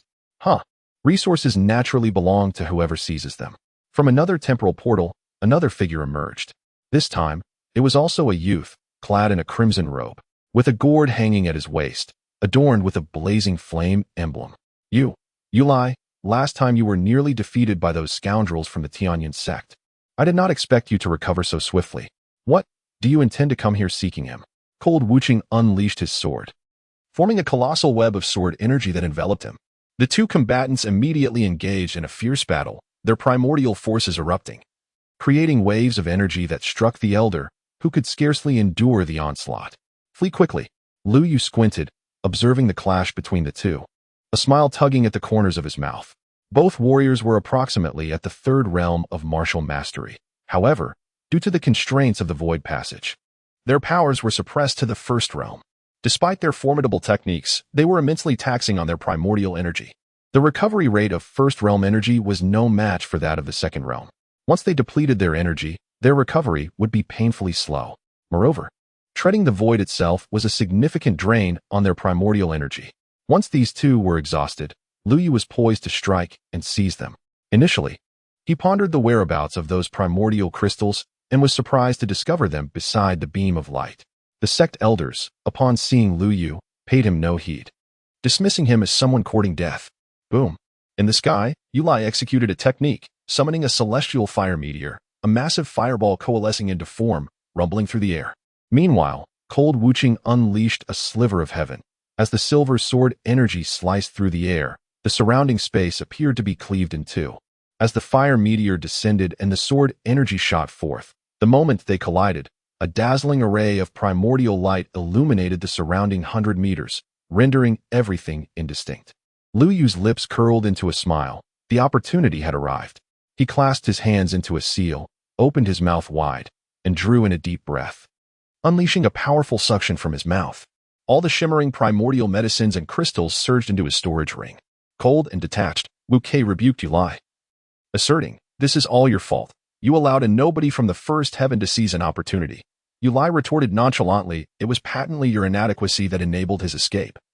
"How is that attributable to me?" Disinclined to prolong the discussion, he continued, "We are, regrettably, the only two who have descended to the first heaven prematurely. Once the others fully arrive in a few days, there will be nothing left to plunder. I am off in pursuit of treasure.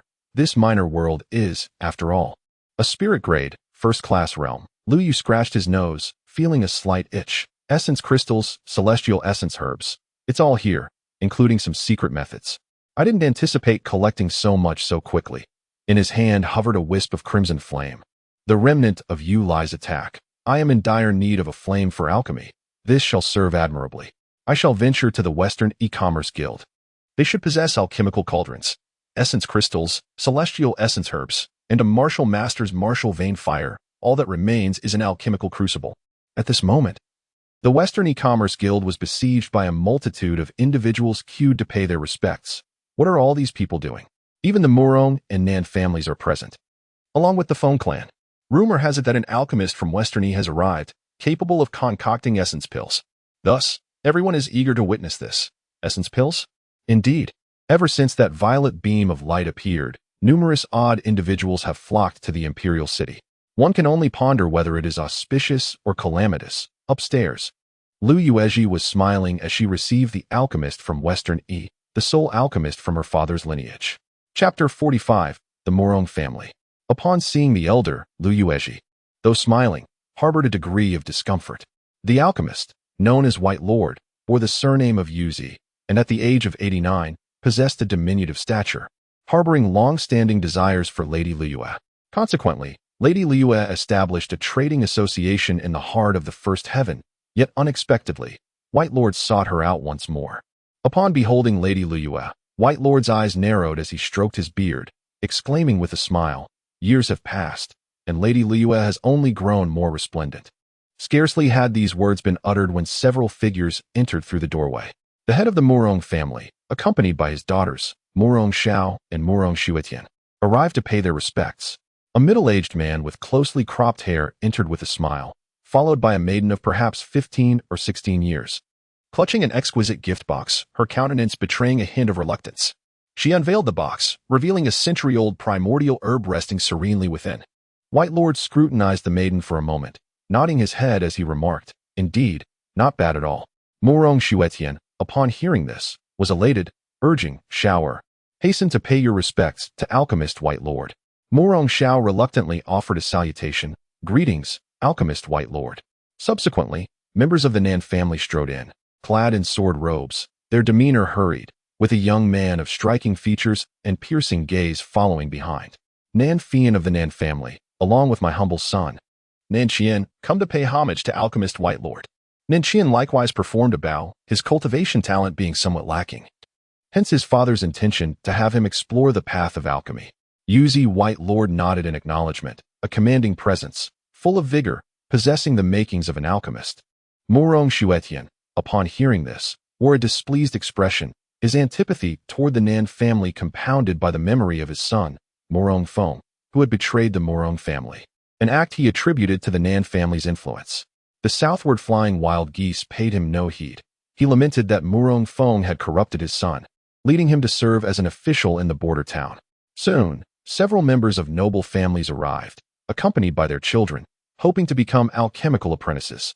However, Bai Gong regarded them with disdain, leaving them somewhat disheartened. Suddenly, Bai Gong's gaze was drawn upward, captivated by something that caught his attention. The onlookers, stirred by curiosity, followed his gaze. What business could she have here? Given her status, she hardly needed to seek apprenticeship. She could simply purchase the elixir she desired.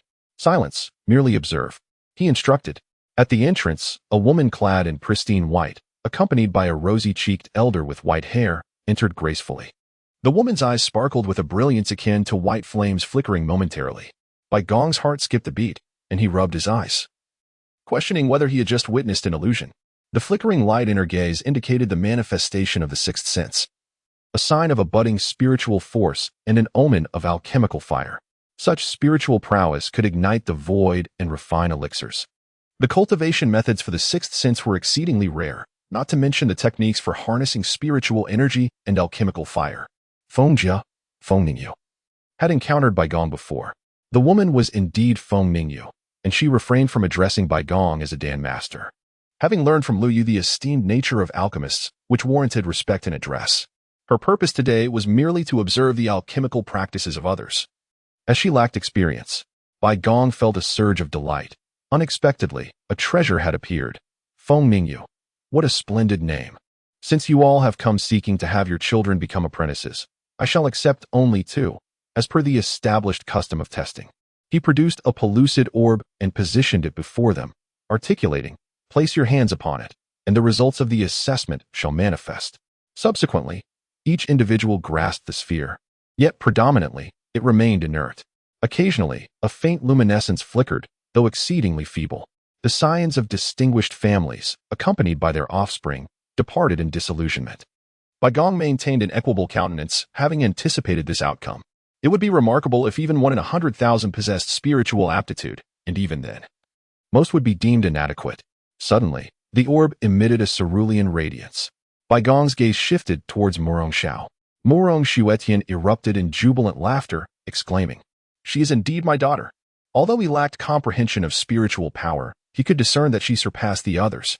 Murong Xiao, however, appeared somewhat pallid.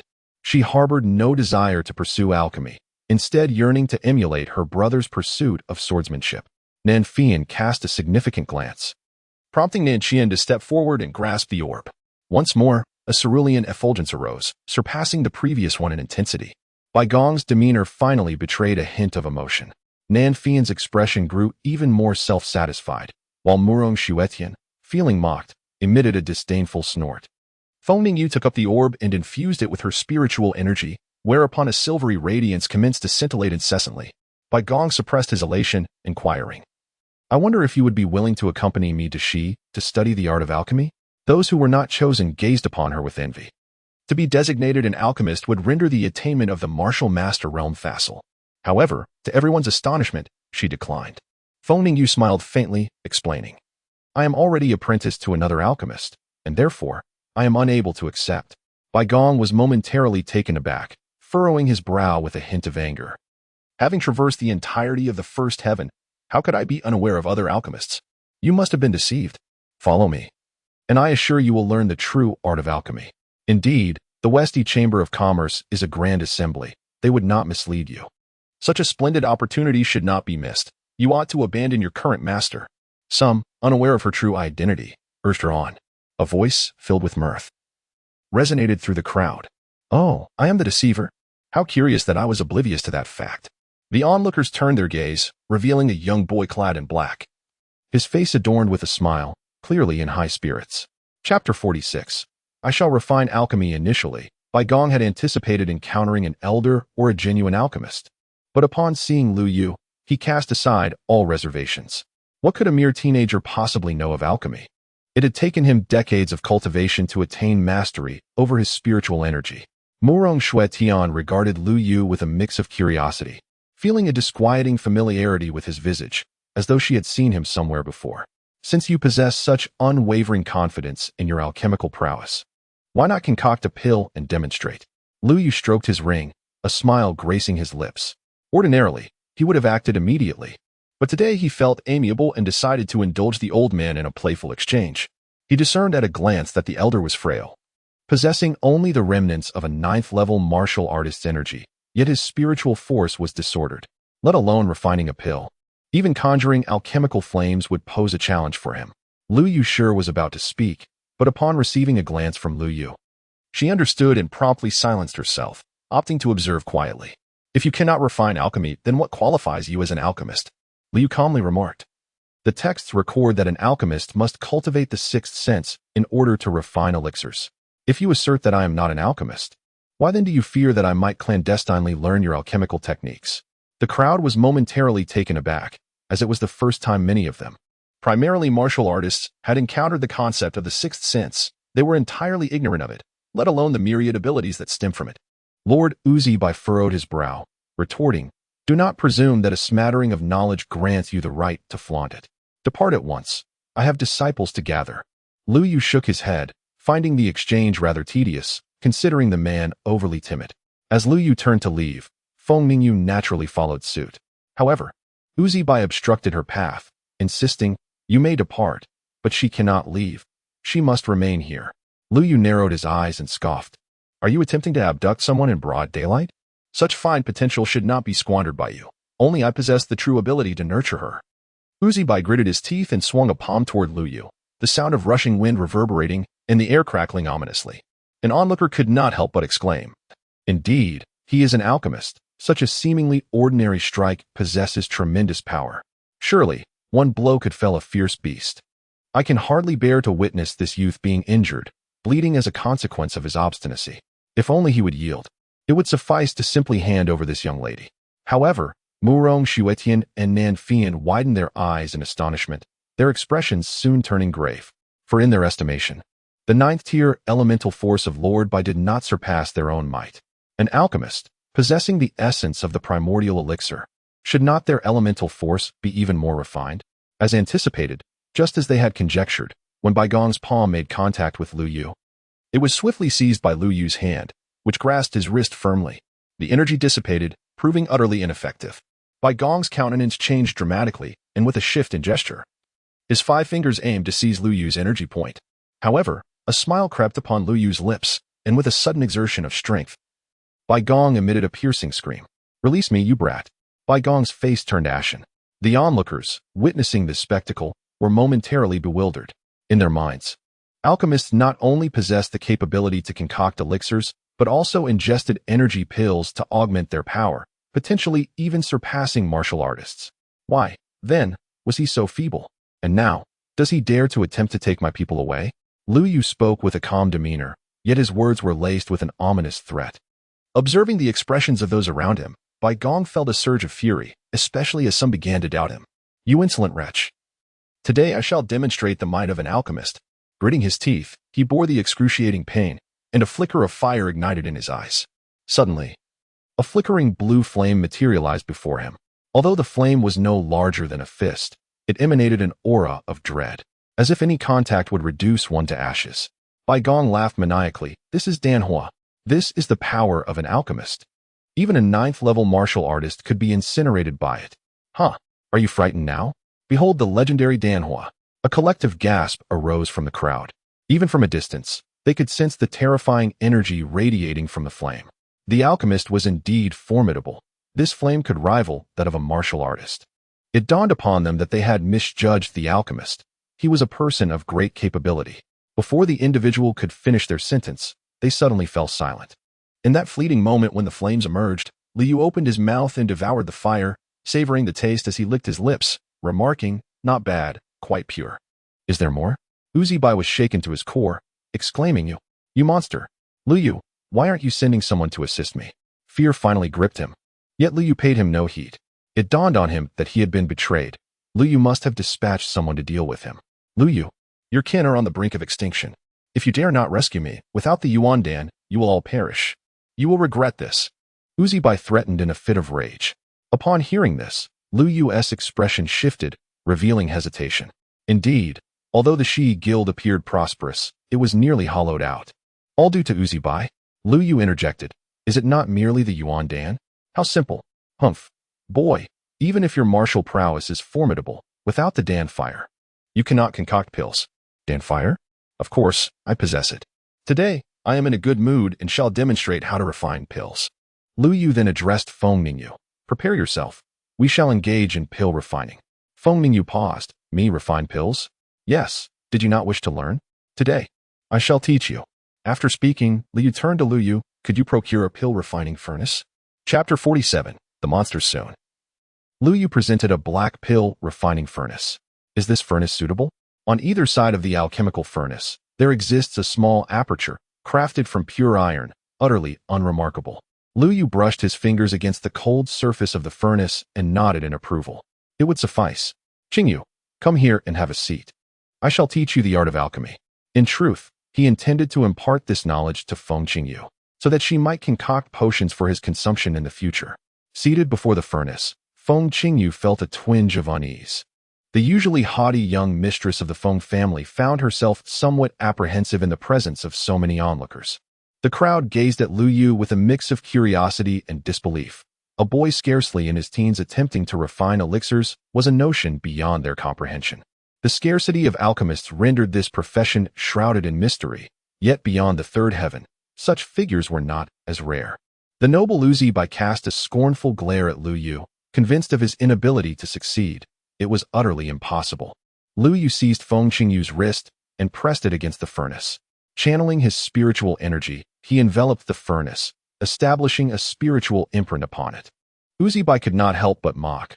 I have never heard of one needing to forge a spiritual connection with a mere heap of scrap metal. However, upon encountering Lu Yu's frigid gaze, he promptly silenced himself. Feng Qingyu closed her eyes, guiding her spiritual energy. It felt as though something unfurled from the center of her brow, reaching out to grasp the furnace. Suddenly, with a jolt, the furnace seemed to leap into the air, startling the assembled crowd. Feng Qingyu opened her eyes. In a mysterious communion, she sensed the furnace as if it were an extension of her own being, more specifically, akin to an arm that she could manipulate at will. Is this correct? She inquired, her excitement palpable. Liu nodded, a satisfied expression gracing his features. Feng Mingyu possesses an extraordinary talent, capable of perceiving his will, which is at the very least divine in nature. Were it not for the suppression of Yuan power at the first level of the heavens, she would have undoubtedly ascended to become an unparalleled prodigy of the 9th level. Presently, she is only able to exert 1/10,000th of her spiritual energy. Continuing with the task, she prepared to procure Yuan medicine. Feng Mingyu paused momentarily, stating, I do not possess any Yuan medicine. Liu smiled and retrieved a sprig of Yuan medicine from his bosom, declaring, I have some. This particular sprig bore 3 leaves, with a small golden fruit nestled in the center, its surface shimmering with a radiant glow, unmistakably a rarity. Feng Mingyu glanced at it, contemplating the possibility of wasting such precious Yuan medicine. Lu Yu plucked the fruit, gently squeezing it to release a copious amount of liquid that flowed into the alchemical furnace. This golden fruit is utilized to enhance the purity of Yuan power and eliminate impurities within the body. It is quite simple to concoct. As he spoke, he tossed the 3 leaves into the furnace as well. Baigong's eyes widened in astonishment. That was golden fruit grass, an item of considerable value. How could this individual possess such a precious Yuan medicine? He then instructed, now, concentrate your spiritual energy to form a spiritual imprint and place it into the alchemical furnace. Use your Yuan power to ignite it into flames. Feng Mingyu expressed her confusion. Shouldn't the flames burn within the alchemical furnace?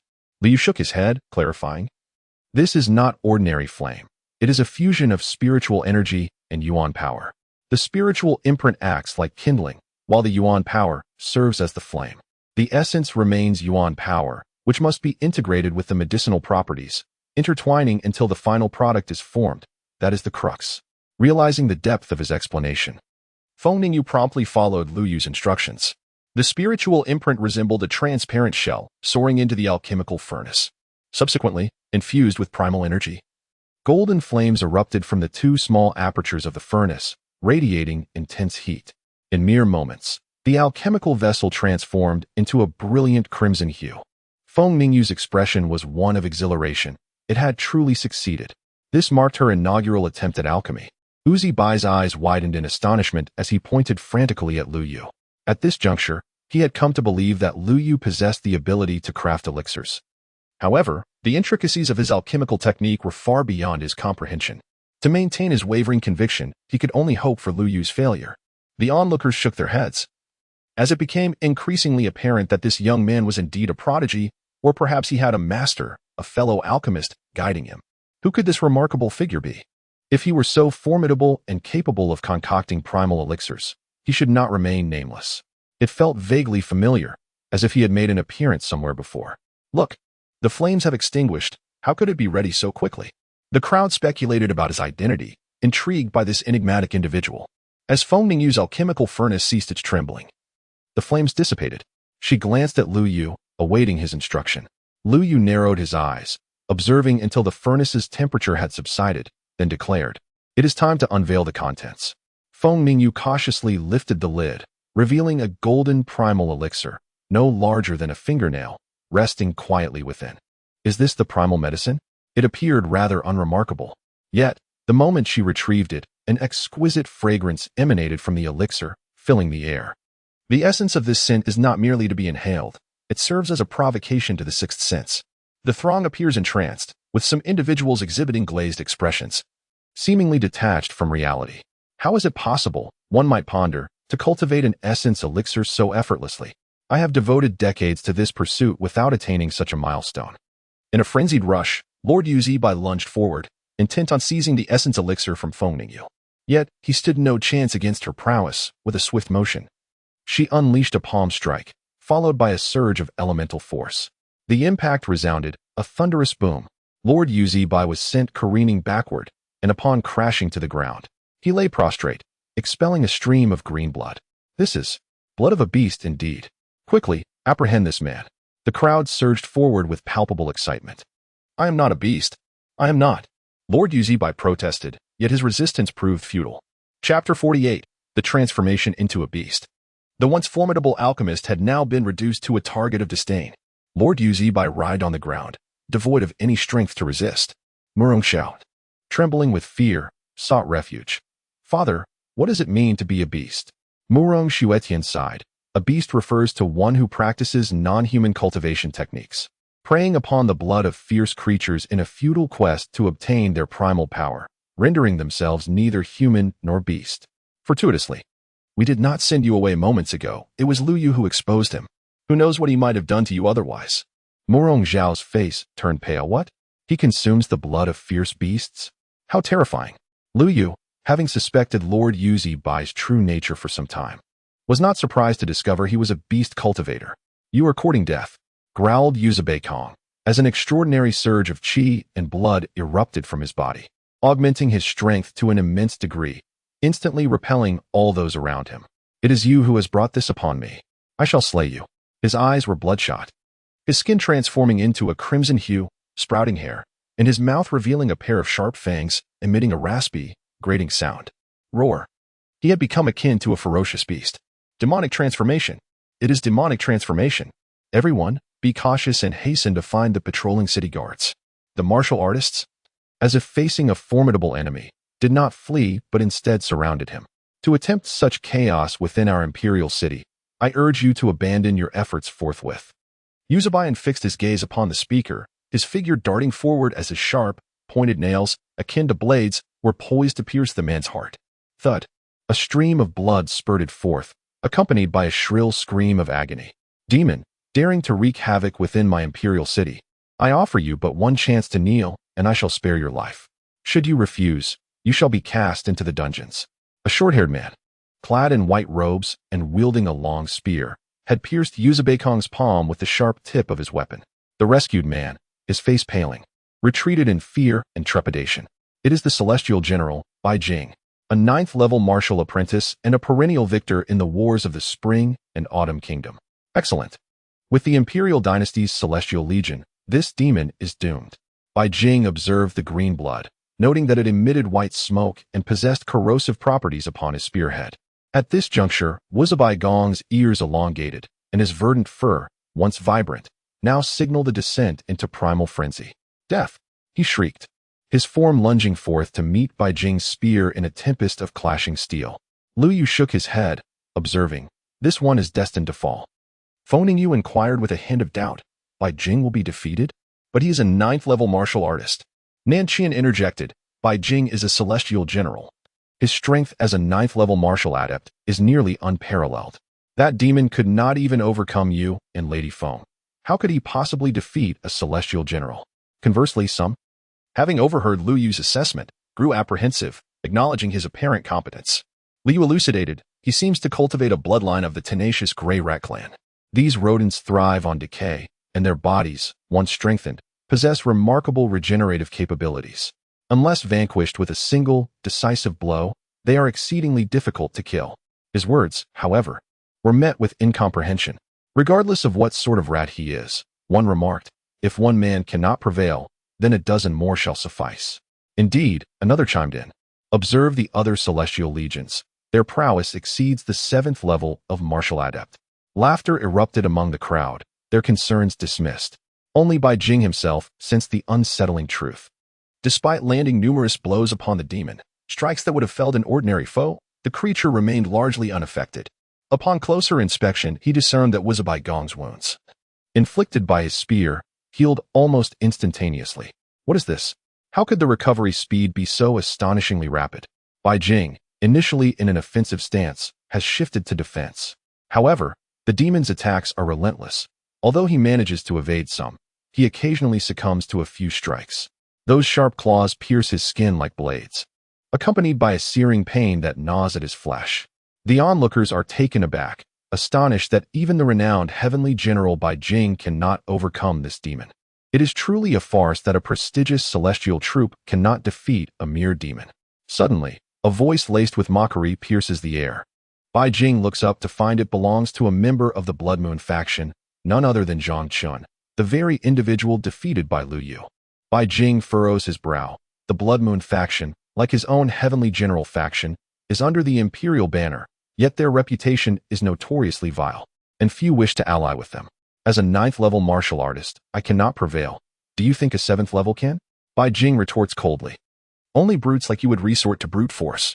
Against such demons, one must employ effective means, Zhang Chen replies with a smirk, producing a silver orb and hurling it towards Wuzibai Gong. With a pop, the orb unfurls, releasing a flurry of silver. Sharp needles that rain down like a torrential storm, embedding themselves deep into Wuzibai Gong's body, causing blood to flow profusely. With a howl of pain, Wuzibai Gong shifts his gaze towards Zhang Chen. That didn't he kill him? Zhang Chen was somewhat taken aback, and then he retrieved a rope, hurling it towards him. If he could not be slain, then he would be bound. This was a rope crafted from Ilan vine, steeped for a full 81 days in the blood of ferocious beasts, making it impossible for even a 9th-grade martial artist to escape its grasp. He threw the rope with great force, ensnaring Uzibai's body, binding him tightly. Uzibai's arms were restrained, rendering him unable to move. Do you see? This is the might of the Blood Moon Society. Yet, scarcely had his words left his lips when Uzibai suddenly sprang to his feet, his speed astonishingly swift. Zhang Chen scarcely had time to react before he was bitten on the thigh. Let go of me. Zhang Chen cried out in agony, slapping his palm against Uzibai's forehead, sending him sprawling. However, it inflicted no significant harm upon Uzibai. With blood still staining the corners of his mouth, he laughed maniacally. Your blood is truly filthy, utterly useless. Do you think a mere rope can contain me? Release me. With a tremendous exertion, Uzibai shattered the once resilient rope. All of you shall perish. Chapter 49. The Mental Strike. A surge of energy emanated from Uzibai. Layers of force compounding as his primal energy erupted with immense impact. Boom. In a 10-meter radius, bodies were propelled into the air, crashing to the ground. Save me. A man gasped, blood spilling from his lips, on the brink of death. In an instant, the scene turned utterly chaotic, with many sprawled on the ground. Drenched in blood, Zhang Chun and Bai Jing were not in a much better state. Their faces were ashen, struggling to maintain their physical integrity with meager amounts of energy. Their bodies trembling in a precarious stance. This is impossible. Even a 9th-level martial artist should not be able to escape my bindings. Chu Chen gritted his teeth. Seething with fury, Bai Jing cast him a disdainful glance, as if he were a fool. Had you not been so arrogantly self-assured, you would not have ended up at the back of the Blood Moon clan. Just as Chu Chen was about to retort, a sudden surge of excruciating pain radiated from his thigh. He looked down in horror to see the wound on his leg being corroded by a greenish blood. In the next moment, he could no longer endure the agony and fell to his knees. What is this substance? Terrified, Chu Chen attempted to channel his energy, only to find it utterly futile. This is the bloodline of the Grey Rat clan. Without a doubt, one shall perish within a day. Haha. The power of a ferocious beast is beyond human resistance. Not even 10 9th-level martial artists could vanquish me. Uzibai, in a fit of madness, laughed uproariously. His skin wrinkled, revealing sharp fangs and a beastly visage, resembling a half-human, half-monster. Damnable beastman, I shall not allow you to triumph. Bai Jing bellowed, channeling all his energy. His arm trembling as the tip of his spear erupted with golden energy. With a fierce thrust, he unleashed a torrent of spear tips that rained down mercilessly upon Uzibai. And that energy pill can aid my body in expelling the toxins, enabling me to ascend to a higher realm. Haha. Murong Xiao cowered behind Murong Xuetian, who bore a grave expression, being merely an 8th-level martial artist. He stood no chance against such a formidable foe. As Nan Xian observed the audacious demeanor of Wu Zibaigong, he contemplated stepping forward, only to be halted by Nan Fei Yin. Do not approach. Even a 9th-level martial artist is no match for him, and you, as a 6th-level martial artist, would fare no better. Only Feng Ning you maintained a serene countenance, devoid of fear. She perceived a flicker of coldness in Lu Yu's eyes, sensing that he possessed the capability to deal with Wu Zibaigong. With deliberate steps, Wu Zibaigong advanced, his blood seeping onto the ground, bubbling with toxicity. He gazed down upon Lu Yu, his expression frigid as he hissed, "Surrender the item to me, and I shall spare your life." Lu Yu lifted his gaze, responding calmly. Are you truly frightened in that state? Are you testing my strength? Did you not claim to fear no 9th-level martial artist? If you were genuinely unafraid, you would simply seize it without hesitation, rather than engage in this pointless dialogue. His thoughts laid bare. Wu Zibaigong was instantly consumed by anger and humiliation. I am offering you a chance. Since you refuse, prepare to meet your demise. Extending his green claws, he left a phantom in the air, slicing towards Lu Yu with the swiftness of a blade. With a swift flick of her wrist, Feng Ning Yu's sword shimmered, severing several of the green claws. Your swordsmanship is commendable, but let us see how you withstand this. Danhua technique. With a fierce shout, green flames engulfed his body, converging into a visage of a green demon, adorned with twin horns and razor-sharp fangs. Roar. The demon's bellow resonated, its potent mental force piercing into the minds of all present like a needle. In an instant, Murong Xuetian, Murong Xiao, Nan Fian, Nan Xian, and others all clutched their heads, kneeling on the ground in agony, their bodies convulsing uncontrollably. Only Feng Ning Yu and Lu Yu remained unaffected. Since your elemental attacks bear no consequence, I shall employ mental prowess to see how you withstand it, commanded Wu Zibaigong as he directed the ghostly head toward Feng Ning Yu. Feng Ning Yu raised her sword, striking the ghostly head, yet it bore no effect, as if she had cleaved through mere air. Concentrate your mental energy and forge a mental imprint upon your sword, then attempt once more, Lu Yu advised. Feng Ning Yu nodded in acknowledgement, her intangible mental force coalescing upon her blade. In that fleeting moment, her sword quivered slightly, emitting a faint sound. Ignoring the distraction, she flicked her wrist, launching her sword anew. This time, it seemed to have grown significantly lighter. As it struck the ghostly head, an invisible sword shadow flashed by, and for an instant, the very air appeared to solidify. Upon cleaving the ghostly head in twain, it transformed into two separate heads that lunged toward Feng Ning Yu from either side. Suddenly, her sword came to life, moving of its own accord. With a swift motion, it generated two ethereal sword shadows, piercing toward the two ghostly heads and detonating the mental imprint. Instantly, countless sword shadows danced through the air like butterflies, penetrating Wu Zibaigong's form. Her complexion turned pale, resembling one gravely wounded, frail, and weakened. Yet, this entire spectacle remained invisible to the others. Only those endowed with mental power could perceive it. In their eyes, the sword of wind, condensation, and rain pierced the heart of Prince Uzibai with remarkable swiftness, delivering a fatal blow. The ghostly flame emitted a mournful cry before vanishing completely. Lu Yu's lips curled into a smile. Truly, he had chosen well. For the individual's innate talent was extraordinary. Merely a hint was sufficient for them to grasp it. Moreover, the spiritual mark had self-destructed, indicating a consciousness within. Chapter 50. Announcement of the alien race. Prince Uzi Bai lay lifeless on the ground, his eyes wide open. The green light within them seemingly expressing his unwillingness to accept fate. Yet, no one felt pity for him. The demon folk were notorious for their heinous deeds. Lu Yu, however, perceived a different reality. The ghostly flame belonged to the Tsangwei tribe, and he was astonished to discover that even from such a distant land as she, there existed other races. Lu Yuesher shook her head, remarking, "These demon folk are so formidable. Who would willingly attempt to slay them? There are no benefits to be gained, and even if such information were available, no one would be inclined to act." Lu Yu chuckled softly. "Naturally, there are profits to be made. These demon folk harbor ancient beings among them, which implies they possess lairs and treasures. The data I provide includes their weaknesses, and the items on these demon folk are no different from those of ferocious beasts. They can be utilized." This notion was indeed plausible. Lu Yuesher was momentarily taken aback, not anticipating Lu Yu's extensive knowledge regarding the demon folk. Those around them, upon hearing that these demon folk bore similar efficacy to ferocious beasts, would likely have dismembered Prince Uzibai for their own purposes had the arriving officials not intervened. At this moment, an official clad in crimson entered, adorned with an embroidered black tiger on his chest, exuding an aura of formidable strength. His square face bore a piercing gaze, and he wielded a large blade. Striding heavily into the room, "I am the captain of the City Guard's sword division in the imperial city of Chunshou, known as Lang Yidao. I am curious whether the information regarding the so-called monsters that my friend mentioned holds any truth." Lang Yidao spoke with utmost courtesy, eager for knowledge. Lu Yu squinted and inquired, "What I have stated is undoubtedly true. Have you encountered many of these so-called monsters?" In his understanding, monsters referred to foreign races.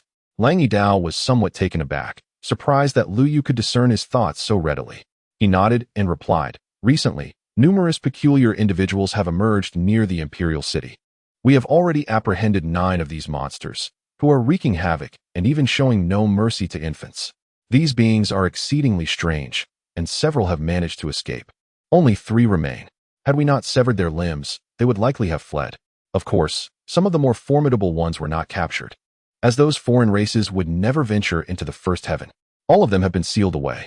Based on my deductions, the foreign races appearing in the first heaven should belong to the Tsangwei clan." Lang Yidao gazed at the densely packed information on the jade slip, visibly shocked. He had initially thought that these monsters merely consumed the bloodlines of ferocious beasts to enhance themselves, but it turned out that their existence was tied to these foreign races. If these foreign entities were not eradicated, chaos would undoubtedly ensue across the land. Suddenly, a flicker of fire illuminated the eyes of Lang Yidao, though faint. Lu Yu was still able to perceive it. It was a manifestation of burgeoning mental fortitude. This indicated that Lang Yidao had awakened a force of will within him, driven by a goal so formidable that it surged his determination. Typically, such a fierce willpower only emerges when one is on the brink of death, fighting for survival. Yet, Lang Yidao had activated this mental prowess on his own. A smile graced Lu Yu's lips. He had been pondering how to deal with these foreign adversaries, and now, Lang Yidao seemed to be his most promising ally. This man was likely a formidable force, one whose reputation had simply eluded Lu Yu until now. As Lu Yu absorbed the intricacies of the suddenly revealed technique, he marveled at its profound nature, realizing it was the key to overcoming the alien threat.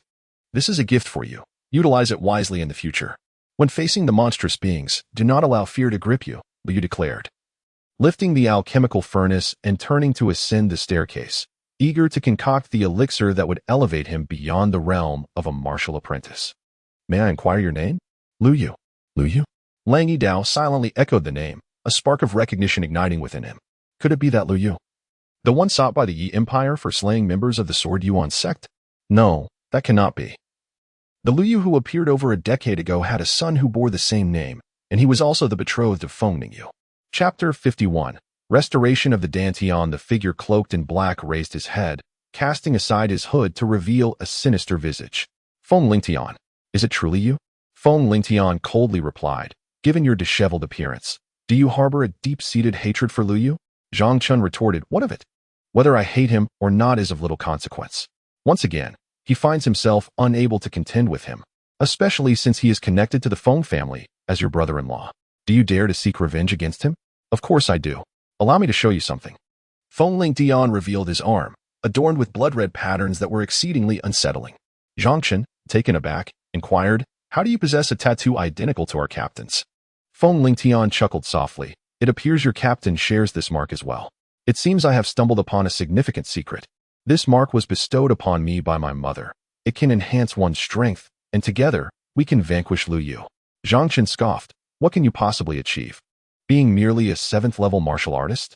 In that fleeting moment, Feng Lingtian's sword was drawn, and a flash of light pierced through Chu Chen's form.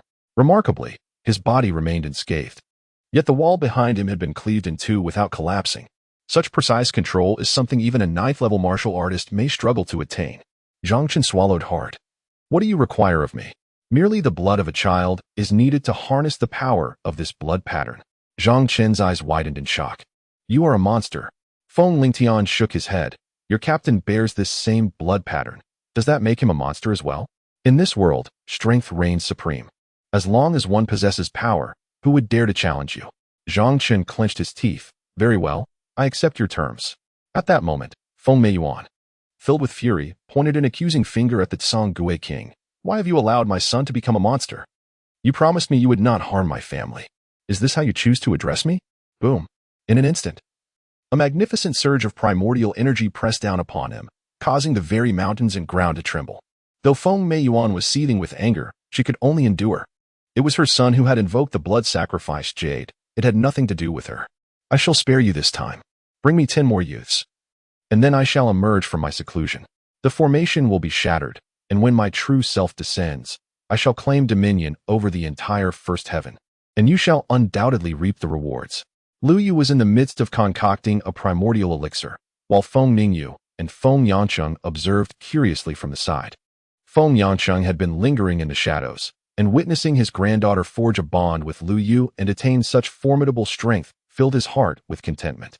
Even death would bring him no regret. "What kind of elixir is that?" Feng Ningyu inquired. Her curiosity piqued as she watched Lu Yu insert a luminous primordial herb and a crystal imbued with rich primordial energy into the mixture. This was something she had never encountered before. With a smile, Lu Yu replied, "This is a celestial primordial herb, along with a primordial crystal. I intend to use these to restore my Dantian, which has been shattered, preventing me from breaking through to the martial master realm." "What?" Feng Ningyu gasped, covering her mouth in shock.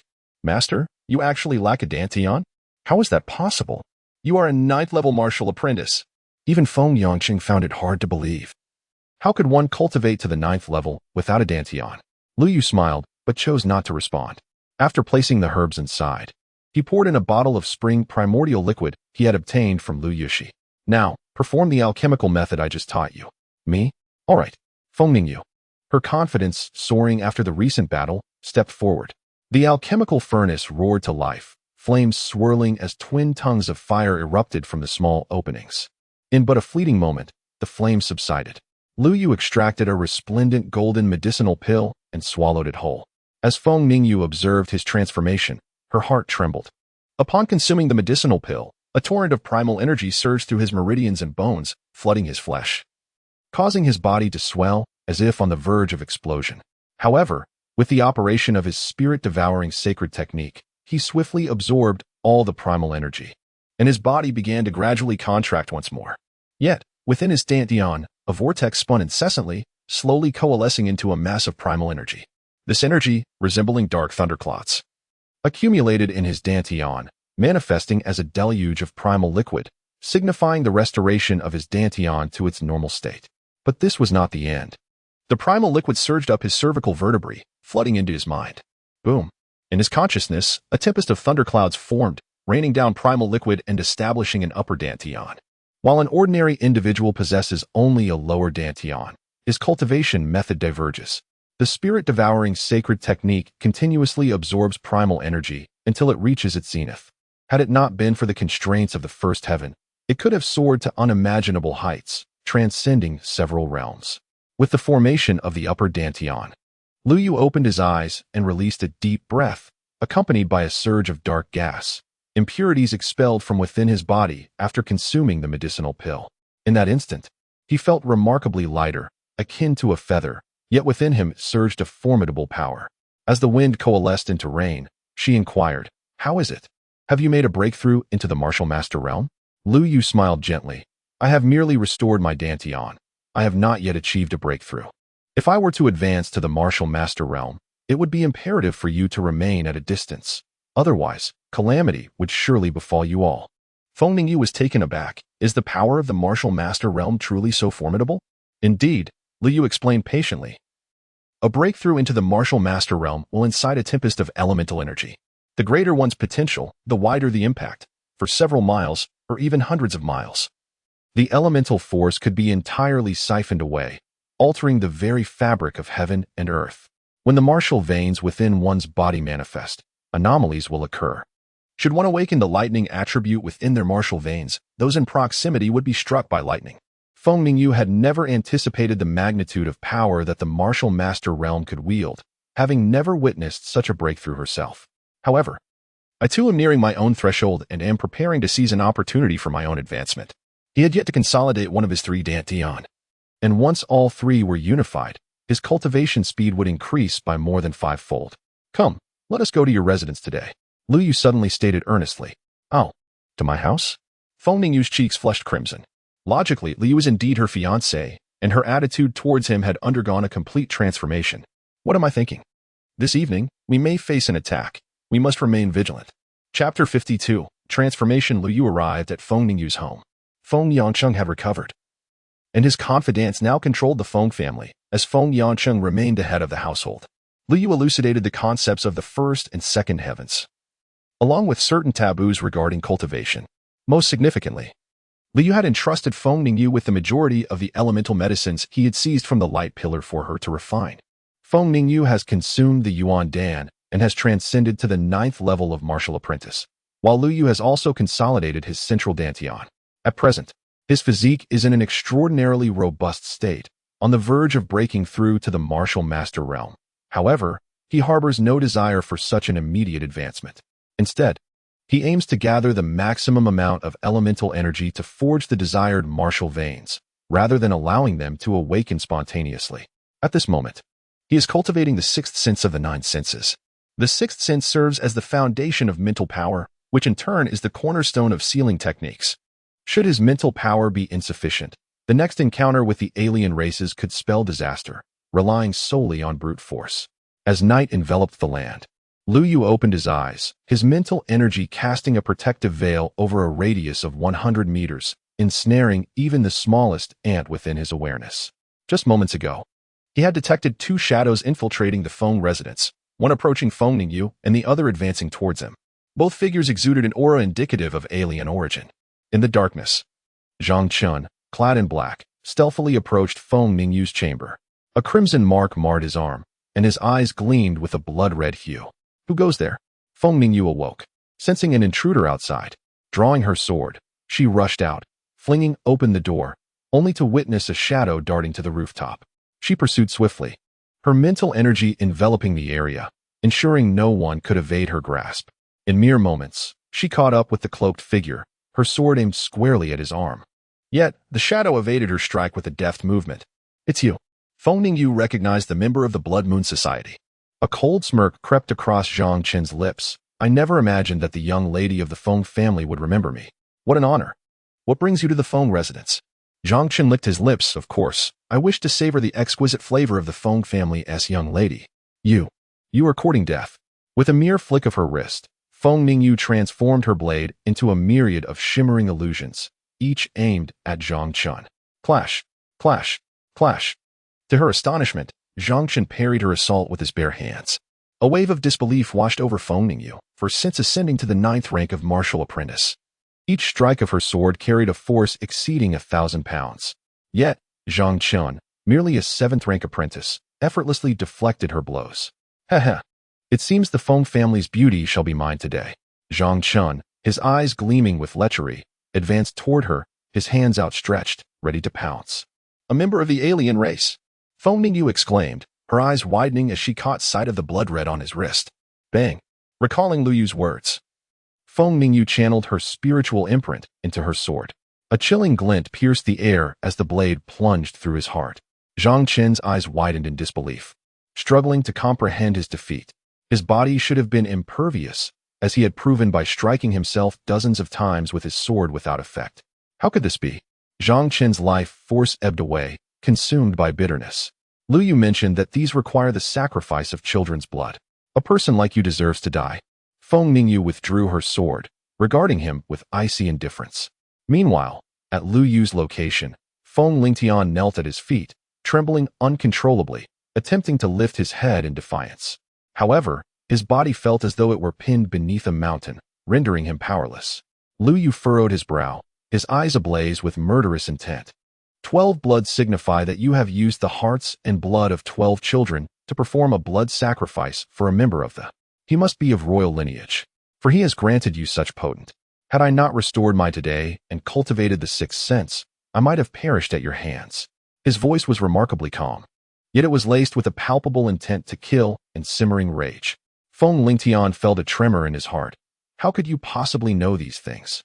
He had indeed slain 12 children and several 8th-level martial officials, none of whom had withstood his sword. He had believed himself to be sufficiently powerful. Upon hearing that Lu Yu had entered the Feng residence, he had thought to eliminate him swiftly and decisively. However, upon stepping through the threshold, he was immediately overwhelmed by Lu Yu's formidable aura, causing him to kneel, unable to rise. Do you not feel even a twinge of guilt for your deeds? Feng Lingtian scoffed, bitterness evident in his tone. And what of it? This world respects only strength, the mightiest command obedience. Mere lives, after all, are you not the same? You speak eloquently, yet the blood on your hands exceeds mine. Lu Yu furrowed his brow. You are indeed correct. I have taken many lives, yet I have never yielded to foreign powers. When you embraced the strength of that alien race, you knew full well that such power does not belong to this world. Furthermore, taking lives comes with the burden of consequence. I have faced the repercussions of my actions, while you seek to evade yours. The aberration escapes the ties of consequence. But before me, all that is inconsequential, you must die. Only before your demise will I ensure you comprehend the reason why. Lu Yu recounted with a serene demeanor, extending a finger to press against Feng Lingtian's forehead. Instantly, a surge of unfamiliar memories invaded Feng Lingtian's mind. He beheld a solitary figure, standing against the backdrop of heaven and earth, repelling the frenzied onslaught of alien races from the skies. Countless souls had perished in their endeavor to vanquish these invaders, all for the sake of ensuring the survival of those within the 9 heavens. Were it not for these valiant individuals, he would have long succumbed to the alien assault. The entirety of the 9 heavens would have fallen to the dominion of these foreign entities, and he would have been reduced to their thrall. His very essence quivered. Yet he felt no remorse, for he had long since become a corrupted being, gradually losing his connection to humanity. Tell me, Lu Yu inquired, where's that ghost king? He sought to locate the spectral monarch and directly eliminate it. Feng Lingtian, his head bowed, replied, I know not. I merely utilized the blood crystal, offering it as a blood sacrifice, thereby gaining the power of the blood. Hand over the blood crystal, Lu Yu commanded. If you pledge to release me, I shall relinquish it to you. Feng Lingtian responded, aware of his inability to contend with him, yet unwilling to surrender the artifact. Chapter 53. Spiritual Thunder. Feng Lingtian knelt upon the ground, his lamentations and tears flowing freely, consumed by regret. Sister, I shall never dare to repeat such actions. I implore you, spare me. He knew he was no match for Feng Ningyu, and with Lu Yu present, he was powerless to act. He could only crawl towards her, prostrate on the ground. Feng Ningyu's gaze wavered, the sword in her grasp hesitant to strike. Moonlight streamed in, and suddenly, she caught sight of Feng Lingtian's eyes. Those crimson orbs were filled with resentment, anguish, and an unending thirst for blood, an expression alien to the eyes of humankind. Her sword trembled. Boom! A thunderclap resounded from the heavens, shaking the very foundations of existence. The light cast upon Feng Lingtian rendered him a figure of grotesque menace. In that fleeting moment, he abruptly rose, thrusting his sword towards Feng Ningyu's heart. The proximity rendered the blade's speed nearly imperceptible, leaving Feng Ningyu no time to react. She could only instinctively retreat a step, barely evading the lethal strike, yet still sustaining injury. A sharp gasp escaped her as the sword pierced her shoulder, eliciting a spray of crimson that danced in the air.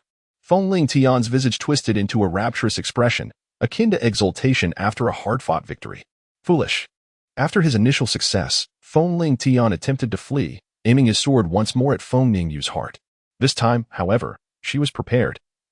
A spark ignited in her eyes, and her sword quivered before splitting into two ethereal shadows, targeting Feng Ling Tian's wrists. With a swift motion, the shadow struck true, severing both of his hands, which fell to the ground. Do you understand now? This is the essence of the other races. Those who have undergone transformation have forsaken their humanity. If you do not eliminate him, should he fully become one of them, it will spell disaster. Lu Yu's voice resonated softly in Feng Ningyu's ear. She fell silent, her emotions gradually hardening into indifference. Why do these other races invade the 9 heavens? She inquired. Because to them, we are sustenance, akin to Yuan Dan, bestowing them rapid strength and power. Their reproduction outpaces humanity by millions of times, Lu Yu elucidated, though he had initially hesitated to divulge such truths. This time, a spark flickered in Feng Ningyu's eyes, more intense and frigid than before. I shall remember the events of today, Feng Ningyu solemnly declared. Lu Yu approached the doorway, gazing skyward. The thunder that had suddenly rumbled moments ago emanated from that purple lightning. It seemed that this formation was no trifling matter. There must be something within. You should collect their corpses. I intend to enter seclusion and permit no disturbances, he commanded. The light points represented his spiritual energy, detached from his body. Akin to a projection, yet easily shattered, causing harm to his psyche. The imperial city of the Spring and Autumn Kingdom gradually diminished in his view. The entire mountain range enveloped his sight, particularly the central purple beam of light. Suddenly, the lightning surged violently around, startling those guarding the column, who fled in panic. Lu Yu cautiously approached the purple lightning when, unexpectedly, it paused for an instant, instantly splitting into a purple arc that surrounded him. Interesting, it is indeed spiritual lightning, albeit merely in its nascent awareness. A formation guarded by spiritual lightning, featuring 108 nodes. With a small space within the beam that could facilitate teleportation, one could only wonder how Murong Feng had accessed it previously. That purple jade pendant was none other than the Zixin jade worn by Feng Ningyu, a relic bestowed by his father. Zixin jade, how could this be? It is rather peculiar. Lu Yu pondered deeply, why did the spiritual lightning possess such memories? Had they been implanted by another? Why did it choose to present itself to him upon their encounter? His heart brimmed with unanswered questions. Ling Lei would undoubtedly lack such abilities. It is more likely that someone inscribed a spiritual mark upon him, which he subsequently absorbed. The 4 jade pendants must be related to the light column. Could they possibly serve as the key to unlock a miniature realm? Lu Yu furrowed his brow, recalling that the formation had already been disrupted. And the elemental energy of the light column would dissipate in a few days, allowing entry without the necessity of a key. Perhaps it is best to regard this as merely a dream. Once my elemental energy reaches the pinnacle of the 9th level, and I have accumulated sufficient power, I shall strive to break through to the martial master level and ascend to the 2nd heaven, to observe the conditions of the alien races therein. Lu Yu's Dantian had recovered, his strength reaching the zenith of the 1st heaven, and he had also completed the cultivation of his 6th sense. The remaining task concerns the elemental instruments. The items he procured from the West E-Commerce Guild are intended for forging such instruments. In my previous life, I favored the sword as my weapon of choice and took pleasure in collecting sword techniques. The following morning, the atmosphere was abuzz with excitement. The people in the streets pointed towards the sky, engaged in animated discussions. The light column in the heavens had diminished in size and faded considerably in color. Master, Feng Ningyu exclaimed upon spotting Lu Yu, handing him a dagger. You need not call me master any longer. Simply refer to me as Lu Yu, he replied. For he was not fond of the term master, as it evoked unpleasant memories. Chapter 54. Elemental liquid. Lu Yu stowed the dagger away, his thoughts drifting to Murong Feng, pondering his well-being. After all, he could be considered half a disciple. It seems I must inquire about him. Ningyu, could you gather information regarding Murong Feng, as well as someone named Nanli? Feng Ningyu looked somewhat puzzled, questioning whether those two were not affiliated with the Murong and Lan families. Yet she nodded in agreement. She had encountered these two individuals before. Their prowess was commendable, albeit their personalities rather peculiar. The man named Murong Feng had even betrayed the Murong family for the sake of a woman. In a fit of pique, Nanli acquiesced to her family's bizarre stipulations and took up a post at the frontier, dealing with the foreign tribes. During these past few days, Lu Yu had been instructing her in the art of alchemy. Meanwhile, at the West Chamber of Commerce, News of the foreign tribes had provoked an increasing number of individuals to join the expeditionary forces. The reputation of Lang Yidao grew ever more formidable, prompting many aberrant beings to flee upon sighting him. Furthermore, two rather enigmatic figures had suddenly emerged, even managing to vanquish numerous skilled fighters, becoming the subject of much conversation. Lu Yu, on the other hand, was engrossed in his cultivation at the Feng residence, accumulating his internal energy and remaining indifferent to all external matters. Once the swallowing spirit sacred method was employed, a continuous influx of energy from 100 miles around converged upon him. The essence within his three dantians was nearing saturation. Exhaling, Lu Yu opened his eyes and released a breath. The energy was insufficient to condense into a primordial pill. His body required a greater capacity. It remained uncertain how many energy points would be activated upon breaking through to the martial master realm. Each energy point could equate to a dantian. And should he manage to open 360 energy points, he would be able to condense a primordial pill. If primordial energy could unleash formidable techniques, striking foes from a distance of 10 or even 100 meters, then primordial liquid could manifest into a primordial sword or bow, capable of slaying individuals miles away. The disparity was evident. Of course, this varied from person to person. Some martial masters might never be able to condense primordial liquid, remaining stagnant at their current level. The old wretch, your granddaughter has slain my son, yet you coldly disregard it and have disposed of the body. If you do not surrender Feng Ningyu today, I shall ensure the demise of you all. Feng Meiyuan gritted her teeth, unleashing her formidable spiritual energy. Bang! The immense force shattered the ground, sending clouds of dust into the air. A hazy silhouette, both insubstantial and corporeal, rose behind her, resembling two colossal weapons exuding a terrifying aura, accompanied by a ferocious tempest blade. Boom! Grasping the two weapons, she wielded them like a gigantic axe. In an instant, the surrounding structures were reduced to mere ruins by her storm blades. Have you lost your mind? This is your home. How could you bring destruction upon it? Feng Yangqing's eyes blazed with fury. Cease this at once. Feng Meiyuan retorted coldly. Home? Ha! You would rather bestow those treasures upon fifth brother than grant me anything. Were it not for my relentless struggle in cultivating martial arts, I would have perished long ago within this Feng family estate. Now you threaten my son. If you fail to provide an explanation and do not hand over Feng Ningyu, I shall see to it that all of you meet your end here. With that, she swung her axe, and her surging spiritual energy cleaved toward a member of the Feng family. Aunt, do not kill me. I know nothing of this. I am not involved. The individual, a young master of the Feng family, quaked in terror as he saw his aunt turn against him, nearly wetting himself. Stop! Came a chilling command, followed by a long sword that intercepted the axe's strike, splitting into two sword shadows that severed the axe. The newcomer was none other than Feng Ningyu, clad in a white training outfit, having just completed the techniques Liu had imparted to her. She turned her gaze towards Feng Meiyuan, astonished to see that the severed arm had miraculously restored itself. A sense of bewilderment washed over her. The phenomenon of a severed limb regrowing was a feat even the mightiest martial artists found challenging to achieve. You wretched woman, you have finally shown yourself. Tell me, why did you take my son's life? No matter the circumstances, he is still your brother. Feng Meiyuan's eyes burned with resentment as she confronted her. After days of contemplation, Feng Ningyu's gaze had transformed into a serene pool, imbued with newfound wisdom. What did your son do? Are you truly unaware? He took the lives of the innocent, choosing instead to embrace a monstrous transformation, becoming one of the otherworldly. Feng Meiyuan was well aware of these truths, yet she refrained from voicing them. What nonsense about transformation? My son was perfectly fine until you all inflicted grave injuries upon him. It is you who seeks to frame my son, accusing him of becoming a monster. Your words are nothing but slander.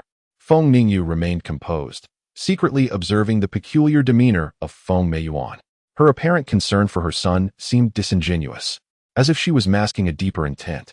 Previously, she had doted upon Feng Ling Tian excessively. Feng Ningyu pressed on, what do you intend to do about this situation? Upon hearing her words, a flicker of joy crossed Feng Meiyuan's eyes. My son's life is the result of over a decade of nurturing and countless efforts. I demand that you hand over the Purple Heart Jade. Absolutely not. Do not even think about coveting the Purple Heart Jade. That belongs to Lu Yu. Before Feng Ningyu could respond, Feng Yangqing erupted in anger. What are you all arguing about? Is it your place to speak, you old wretch? Feng Meiyuan glared at him. wielding her axe to unleash a surge of primordial energy directed at Feng Yangqing. In a swift response, Feng Mingyu intervened, deflecting the force. At that moment, she began to comprehend that Feng Meiyuan might also be one of the aberrants. With her severed arm reborn and wielding those two axes imbued with primordial energy, her mastery of profound techniques was evidently unrelated to the Feng family. Feng Meiyuan, too, sensed the transformation in Feng Ningyu, yet she had no time to spare. The Zhongguo king had instructed her to secure the purple heart jade, ensuring that no one discovered her aberration. If you refuse, then let the entirety of the Feng family accompany my son to the grave. Feng Meiyuan concentrated her primordial energy, conjuring hundreds of frenzied wind blades that swept through, annihilating the surrounding structures. Die! She roared, a tempest of chaos unleashed. Chapter 55. The power of primordial liquid. The wind blades sliced through, injuring several members of the Feng family. However, as Lu Yu's voice resonated, a resplendent golden sword soared into the fray, stretching 2 meters in length, inscribed with intricate runes, manifesting from thin air. The golden sword then stood upright in the air, its runes flickering, detaching from the blade itself to envelop the wind blades.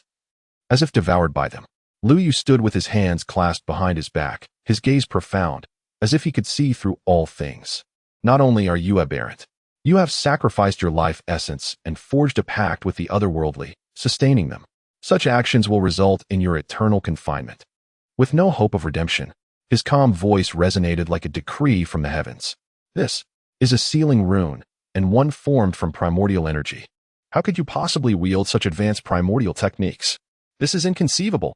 Upon witnessing the rune, Feng Meiyuan emitted a piercing scream, suffused with terror. No, I cannot perish here. Ghost King, save me. Ghost King? A smile crept across Lu Yu's lips, for his conjecture was indeed correct. The moment he laid eyes on Feng Lingtian, he sensed something amiss with Feng Meiyuan, who sought to extract information about the Zhongguo clan from him, only to reveal herself as a Ghost King. Feng Meiyuan's pupils glimmered with a blood-red radiance, blood seeping from her 7 orifices, as her skin gradually transformed, revealing red scales. Her garments disintegrated, and she towered at an imposing height of 2 meters. She had metamorphosed not only into a true Zhongguo, but also into a crimson-grade Zhongguo, adorned with twin horns and colossal blood-red wings sprouting from her back, each wing bearing haunting human visages, terrifying beyond measure. The members of the Feng clan recoiled in fear, some retreating to hide. She was more fearsome than a ferocious beast, her terrifying aura saturated with the stench of blood. With a thunderous roar, Feng Meiyuan unleashed a blood-red barrier that enveloped the entire Feng family estate.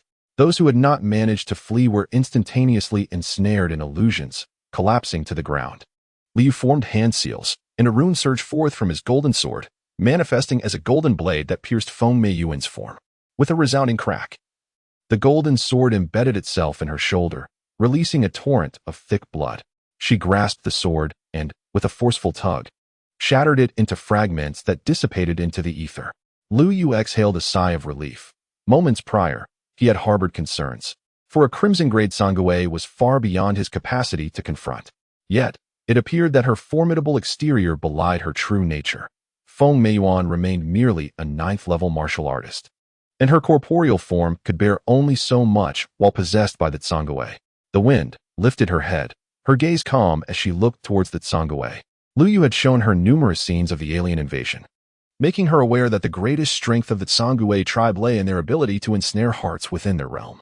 Lu Yu concentrated his mental energy, and 10 beams of light shot forth from his brow, piercing into the Yuanyujin sword. His complexion turned pallid, and he nearly lost his balance, prompting Feng Ningyu to support him immediately. This runic sword was specifically designed to combat the alien races, representing the sole Yuan technique he could currently wield.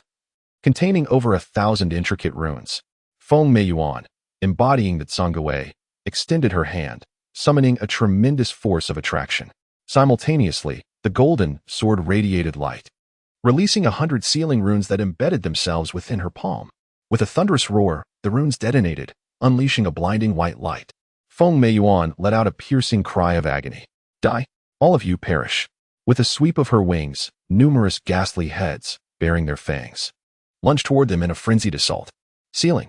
Liu formed hand seals, a flash of sword light cutting through the air as he wove a net of blades, enveloping all the demons. With a resounding crash, The multitude of ghastly heads were instantaneously crushed by the sword net, obliterated in an instant.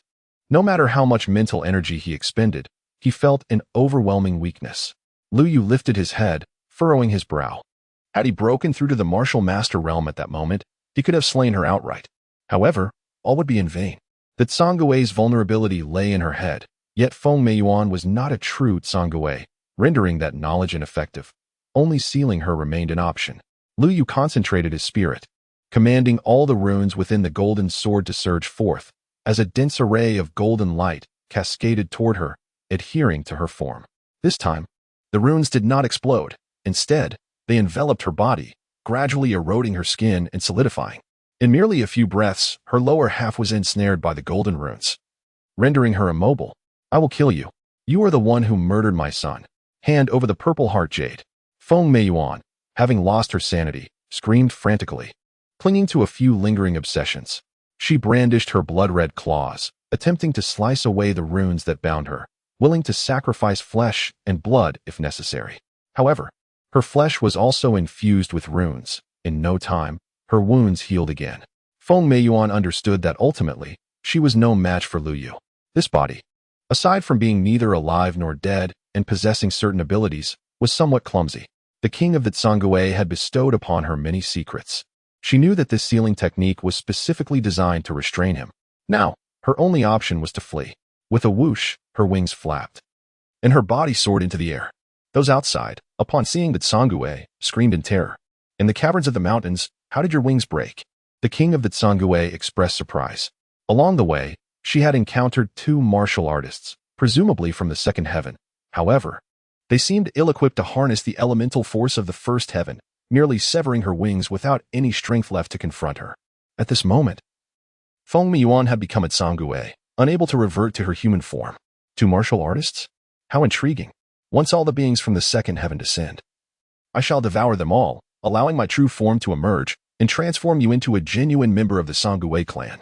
At that point, even 100 martial artists would stand no chance against you. Thank you, King of the Ghosts. Do not rejoice too soon, judging by the runes inscribed upon you.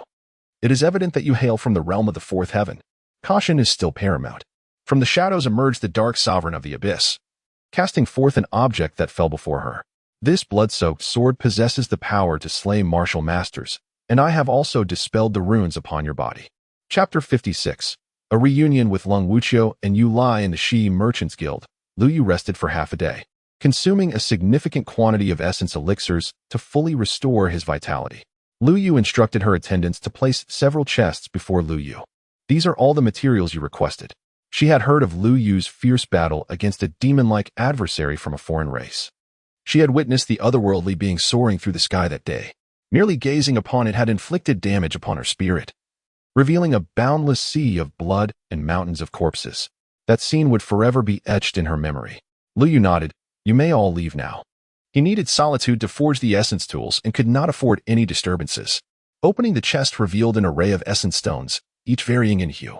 While ordinary essence stones could be absorbed through cultivation, these mineral essence stones were incapable of absorption. They must be fashioned into various weapons for use.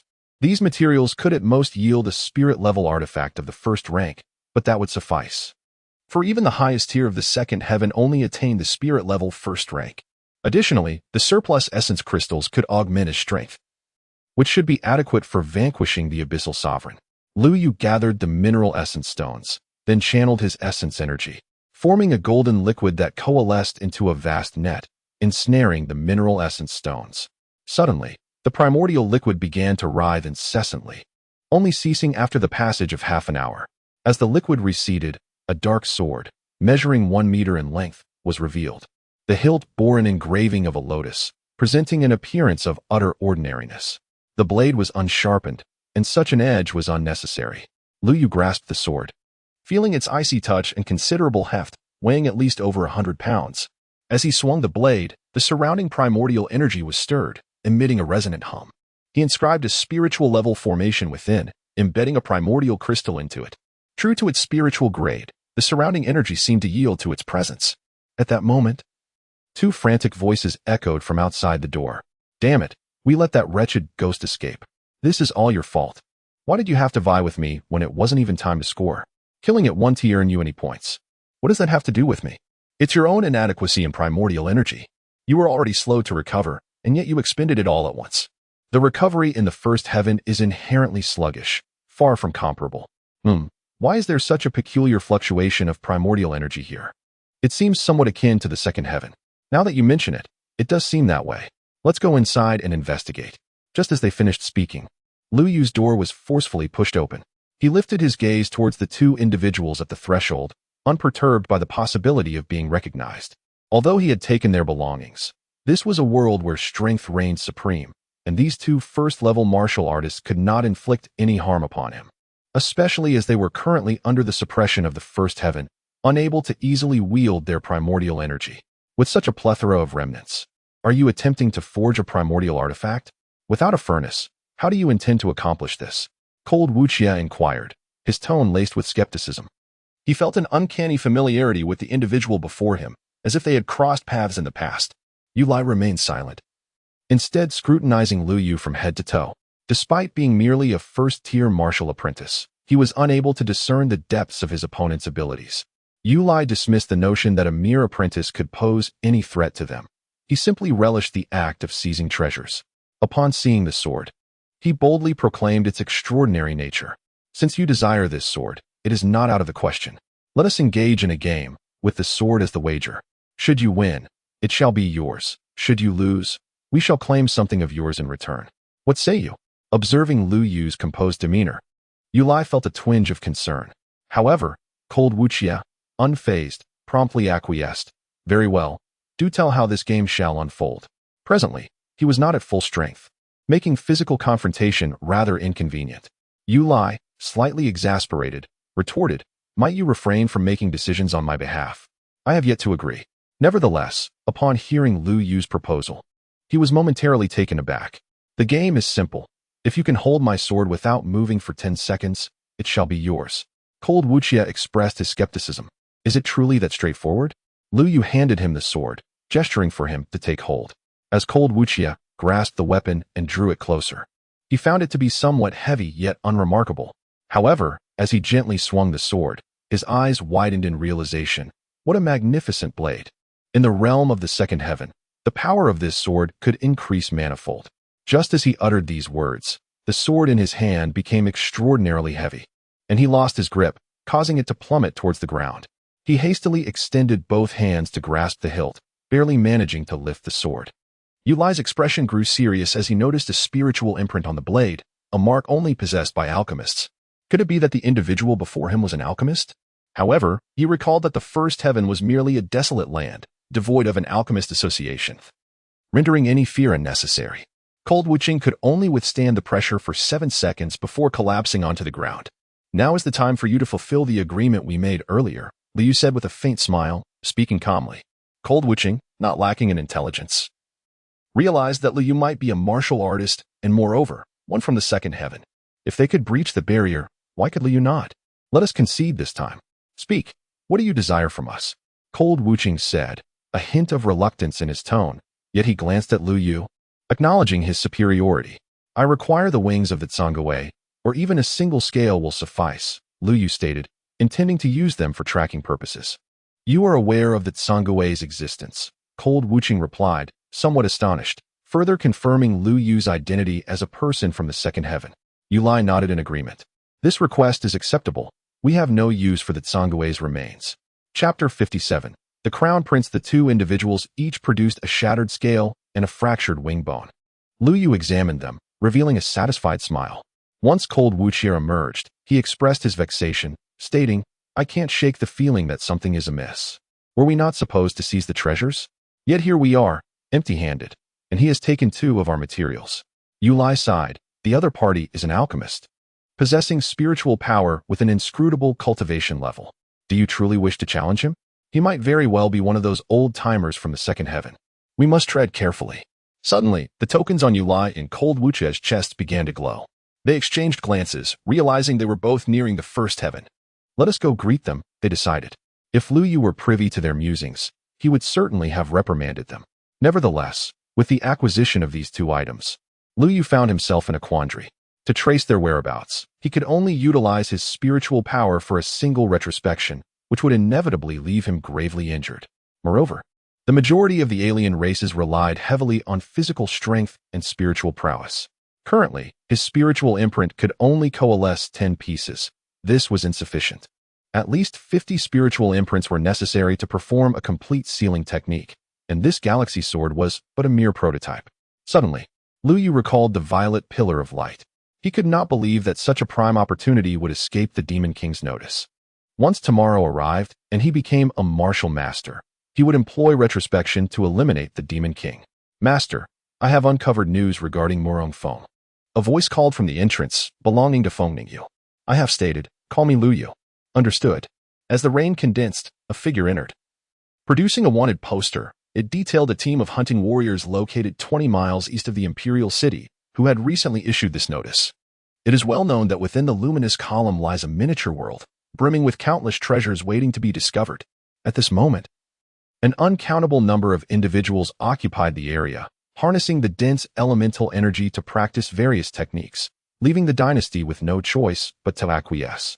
At that moment, several young women gazed in a particular direction, their excitement palpable as they engaged in animated discussions. Isn't that the crown prince of the dynasty? What brings him here? And is that the leader of the Moonlight Group by his side? The crown prince was undeniably handsome, possessing the prowess of a 9th-level martial artist. It was said that he had single-handedly defeated 10,000 barbarian invaders from the north. If he were to notice me, it would be worth a lifetime, one mused. With your looks, you're dreaming. Everyone knows the crown prince favors the eldest daughter of the Feng family. We stand no chance, another replied. Could he be walking towards me? In the distance, a man clad in luxurious brocade approached, his expression cold and imposing, accompanied by a figure in light armor, whose intimidating demeanor discouraged anyone from drawing near. Lu Yu glanced at Feng Ningyu beside him. Her demeanor was calm, shedding the previous chill for a touch of natural grace. It was evident that the crown prince had approached because of Feng Ningyu. Upon noticing Lu Yu beside her, the prince's cold expression deepened into a frown, a flicker of anger flashing in his eyes before it was hastily concealed. Ningyu, it is a pleasure to see you again. The crown prince offered a greeting with a smile, completely disregarding Lu Yu as if he were invisible. Feng Ningyu stated with composure, you are the crown prince. It would be prudent to refrain from fraternizing too freely. You may address me as Feng Ningyu. She harbored a natural aversion to the crown prince, who, presuming upon his status, had repeatedly attempted to court her. His vaunted 9th-level martial apprentice prowess was merely the result of lavish resources. The onlookers were astounded by Feng Ningyu's demeanor. He was the crown prince, and despite his evident desire to make her his consort, she dared to spurn him. The crown prince paused, incredulous at her words. Suppressing his ire, he replied with a smile. Ningyu, why such formality all of a sudden? You may call me Wei Shuang. However, Feng Ningyu remained aloof, causing Wei Shuang visible discomfiture. He glanced at Lu Yu, suspecting him of influencing Feng Ningyu's behavior. The dissipation of the light pillar should still be approximately 2 days away. How could they have descended so quickly? Could my calculations be erroneous? He pondered. As he ruminated, a thunderous bellow shattered his thoughts. The crown prince is addressing you. Do you hear? The outburst came from Wei Shuang's martial attendant, also a 9th-level martial artist, albeit with a peculiar appearance. Wielding a black spear, his arm exhibited an oddity. Lu Yu focused his mental energy, discerning that the elemental forces surrounding the man's arm seemed to reject him. Such a phenomenon could arise from various causes, but the most plausible was that he was of a different race, as only non-native beings were subject to such elemental repulsion. Since you cannot hear, you do not require these ears, allow me to sever them from you. As the spear was drawn, the elemental force stirred, and the tip transformed into a ray of light, piercing towards Lu Yu's ears. In Wei's eyes, a glimmer of excitement flickered. He made no effort to intervene. For those who opposed him were destined for death. The onlookers shook their heads in dismay. The leader of the Blood Moon faction, Jiang Peng, was a 9th-level martial artist. Crossing him meant certain doom. Among all the enemies to provoke, why choose the crown prince? Surely, he did not wish to forfeit his standing in the spring and autumn state. Now, it seemed he was on the verge of losing both ears. With a sickening sound, flesh was severed, stirring the hearts of everyone present. Yet, to their astonishment, just as Jiang Peng's spear was about to pierce Lu Yu's ear, a flash of sword light surged forth. The spear, along with Jiang Peng's arm, was cleaved, blood gushing forth. The assailant was none other than Feng Ningyu. Ah, my arm. Jiang Peng howled in agony, gazing at his severed limb. Wei was perplexed as to why Feng Ningyu would intervene on his behalf, and even more so that Feng Ningyu had broken through to the 9th level of martial prowess. He was a prince, and striking at him could lead to the annihilation of 9 generations. Feng Ningyu, have you lost your senses? You dare to harm my people? Chapter 58. The blue jade pendant. The crowd was equally bewildered. How could the Feng family act so brazenly? Was this not a blatant act of rebellion? Yet, Feng Ningyu did not spare him a glance. Feng Ningyu, should you fail to provide an explanation, I assure you that even I cannot protect your Feng family. The implication was clear. If Feng Ningyu refused to submit, the entire Feng family would bear the weight of his transgressions. The frost-laden rain finally cast a glance at him. Yet her eyes were filled with nothing but indifference. She then turned her gaze towards Jiang Ping, whose arm had been severed. The bleeding had ceased swiftly. Yet his gaze grew increasingly crimson. This was evidently a manifestation of uncontrollable aberration. Suddenly, Jiang Peng forcefully yanked down the arm he had grasped from Wei Xuan, who let out a heart-wrenching scream, bewildered as she looked at him. To her astonishment, he was consuming his own arm. The onlookers gasped in terror. This was an alien race. It was utterly shocking that the commander beside the crown prince was indeed one of them. Did this imply that the royal family harbored even more undiscovered entities of alien origin? Jiang Ping, nearly fainting from agony, had remained in the royal palace, utterly unaware of the turmoil unfolding outside. He was oblivious to the situation regarding the alien races. Quick, protect the crown prince. At that moment, the city guard rushed in. Additionally, Lang Yidao appeared, his figure flickering as he struck Jiang Peng's chest with his blade. However, several scales emerged on Jiang Peng's chest, causing the blade to spark upon impact, leaving no trace behind. Lang Yidao was taken aback, not daring to underestimate him, and quickly retreated. Over the past few days, he had been slaying those who had undergone aberration, and with Lu Yu's teachings, he had directly ascended to the 9th level of martial apprentice. Jiang Ping, upon seeing Lang Yidao, remarked with a chilling smile, Lang Yidao, you truly possess audacity to dare lay hands on me. Had I known you were of alien descent, it would not have been merely an act of aggression, but a pursuit to eliminate you 1,000 times over. Demon Slayer. Without hesitation, Lang Yidao launched a fierce strike towards him. As the blade's essence coalesced, it emanated an overwhelming force of energy. Before the blade even reached him, an immense pressure descended, causing the ground to buckle beneath its weight. Yet, Jiang Ping maintained a composed demeanor, drawing in a deep breath before unleashing a furious roar. A surge of formidable mental power surged forth, transforming into a tumultuous wave of energy. With a resounding crash, Lang Yidao was struck with mental anguish, his own energy dissipating and exploding, propelling him away. Lu Yu shook his head. Indeed, the corporeal form of the Zhongguo clan was unrivaled beneath the martial master realm. Hand me the sword, Lu Yu said calmly. He grasped the blade that Feng Ningyu had handed him, channeling the sword's essence as its radiance flared, runes shimmering with vitality. As Lu Yu swung the sword, the surrounding air ignited in flames. What's this? Why do I feel such discomfort? Jiang Ping gasped in astonishment at Lu Yu's assault. The runic sword energy transformed into a beam of light, striking him instantaneously and enveloping his entire being. When the beam dissipated, his body became utterly rigid, devoid of any signs of life. Those who had contemplated fleeing were left in shock at the sight, halting in their tracks. This was a formidable being, effortlessly slain. Who is this person? Why is he so powerful? He seems somewhat familiar. I feel I have seen him before. Ah, I remember now. He is Lu Yu, the wanted criminal of the Yi dynasty. Lu Yu, isn't he the betrothed of the Feng family's young lady? No wonder Feng Ningyu would refuse even the crown prince for him. Lu Yu returned the sword to her and gazed skyward, noting that the fluctuations of the barrier were growing ever more intense. The happenings here are akin to pebbles dropping into water, garnering little attention. The individuals who come here are solely focused on their cultivation, with little time to concern themselves with extraneous matters. Lu Yu circled the luminous pillar, employing an invisible spiritual mark to delve within. There is an issue, he furrowed his brow. The sealing power within the pillar is evidently faltering. Yet something is infusing it with primal energy, augmenting the seal's strength. As Lu Yu pondered, a familiar voice echoed from afar. Brother Yu. Upon lifting his gaze, Lu Yu offered a faint smile.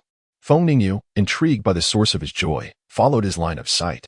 A man clad in a blue robe approached, accompanied by a man and a woman, Morong Feng, along with Nan Li and Su Ro. Brother Yu, what brings you here? I searched for you, but all the caves have collapsed, Morong Feng remarked, somewhat surprised. I did attempt to find you, yet I saw no one. Where did you go? Lu Yu recalled the individuals he encountered at the Zhonggui sect. Murong Feng chuckled. We are uncertain ourselves. We entered a village. And then someone attempted to seize an item from the village. I intervened and taught them a lesson. An item? Lu Yu's attention was drawn to a delicate jade pendant hanging from Murong Feng's waist, which shimmered with a translucent glow, imbued with a blue radiance. It bore an uncanny resemblance to the blue jade pendant he had seen in his memories of the spirit thunder. Is it the pendant at your waist? Lu Yu inquired. Oh, how did you know? Murong Feng replied, astonished that Lu Yu had discerned it so swiftly. Murong Feng observed that Lu Yu appeared quite enamored with the jade pendant. Thus he remarked, if brother Yu truly fancies this pendant, I shall have it gifted to you. After all, he had reaped numerous benefits from Lu Yu, particularly in alleviating his suffering by extracting the blood worm from within him, enabling him to ascend to the realm of a 9th-level martial disciple. Since you have expressed your desire, I shall accept this pendant, Lu Yu mused, feeling an inexplicable connection to it, as though it held some significance for him. Suddenly, a deafening roar erupted from a ferocious beast. The earth trembled violently, prompting everyone to look up, where they beheld a colossal white ape charging towards them from a distance of 1,000 meters. With each step it took, it left behind immense craters in its wake. Lu Yu recognized this creature as the 6th-eared beast. At that moment, the 6th-eared Yuan beast had grown significantly larger, though the reason for its sudden onslaught remained a mystery. The beast opened its gaping maw and inhaled forcefully, unleashing a torrent of Yuan power that spiraled into a massive vortex, generating an overwhelming suction. Trees and grass were uprooted, drawn toward the vortex, and subsequently devoured whole. Some individuals were even lifted into the air by the swirling force. What manner of creature is this? Flee at once. Save me. I am a prince of the heavenly realm. Get away. I have no time to escape. The surroundings erupted with cries of terror, as those fearing the vortex's pull hastily retreated. Yet, amidst the chaos, Lu Yu remained tranquil, gazing serenely at the tumultuous sky. They flapped their wings, yearning to escape into the heavens, but the immense suction was utterly irresistible. They were all drawn in. These were beings of aberration, for it turned out that the ferocious beast feasted solely upon the transformed. Was it a divine creature sent from above? In an instant, the once feared 6-eared beast captured the attention of all. The onlookers on the ground displayed their exhilaration. It was the Grand Elder of the Ziyun sect. His words were undoubtedly true. The light column was about to vanish. It was rumored to contain countless treasures. Let us rush to seize them. In a heartbeat, throngs of individuals eagerly anticipated entry into the luminous beam. Just then, a thunderous roar echoed from the skies, and a tremendous force of primordial energy descended upon the crowd. As though the very heavens were collapsing, many could not withstand it and fell to their knees, while only a few formidable beings remained unfazed by the overwhelming pressure. A dark rift tore open in the sky, and the oppressive energy emanated from within. Gradually, the fissure widened, revealing a diminutive figure who emerged, a child of perhaps 5 or 6 years, gently shaking a small drum in her hands. Yet her eyes bore a wisdom far beyond that of any mere child. She surveyed the people below, glanced toward the light column, and then soared toward it. The elder of Ziyun's sect widened his eyes in disbelief, unable to comprehend the scene before him. How could this be? That was merely violet lightning, capable of instantly obliterating a 9th-level martial apprentice.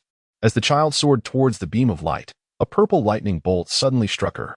However, the child merely shook the small drum in her hands, producing 3 resonant beats. Dong, dong, dong.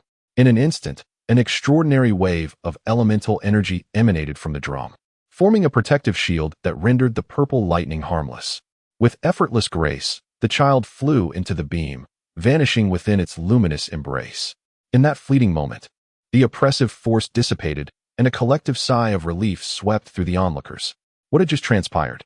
Who was that individual, unafraid even of the purple lightning? Are you foolish? Clearly, the one soaring in the sky is a second heaven martial artist. Such a realm is beyond our wildest dreams, someone murmured. With a second heaven practitioner present, did that not spell our doom?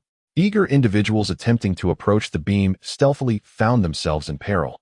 As soon as one ventured within 100 meters, the purple lightning surged towards him. Witnessing the deep crater carved into the ground by the lightning, his face turned ashen. Had he not evaded swiftly, he would surely have met his demise. The crowd, witnessing this, no longer dared to gamble with fate.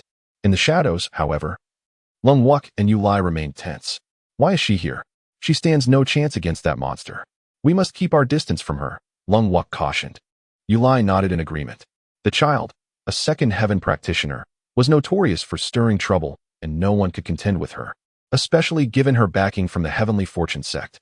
The elder of the Ziyun sect wore a grave expression. Just days prior, 2 martial artists had emerged, and now another one appeared. A sense of foreboding gripped him. Suddenly, a crack echoed through the air, causing his heart to leap as he looked up. Indeed, there were more than he had anticipated. This was far too many. In the sky, a multitude of fissures simultaneously tore open. These individuals, each a formidable martial artist of youthful vigor, hovered in the air, exuding an extraordinary presence. They appeared to regard one another with disdain, each propelled towards the radiant beam of light, harnessing their unique powers to breach its threshold. Some wielded swords that cleaved through the luminescence, while others exhaled flames or consumed the light entirely. There were those who shed their garments, revealing their resplendent golden forms as they ascended into the light. In the fleeting moment before the violet lightning could react, they vanished within. Curse be it! Why do these beings from the second heaven descend? Should they enter, the treasures within shall be beyond our reach. Who is that audacious individual? How dare they venture inside? Is this not a path to certain doom? On the ground, 2 figures approached the beam, Lu Yu and Feng Ningyu.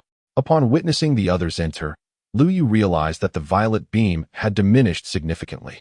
As long as one could withstand the violet lightning, they could rush in.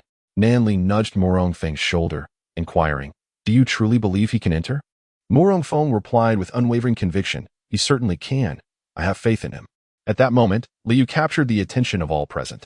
In the shadows, Yu Lai and Lung Wuqia exchanged glances, both preparing to enter, yet they halted upon spotting Lu Yu.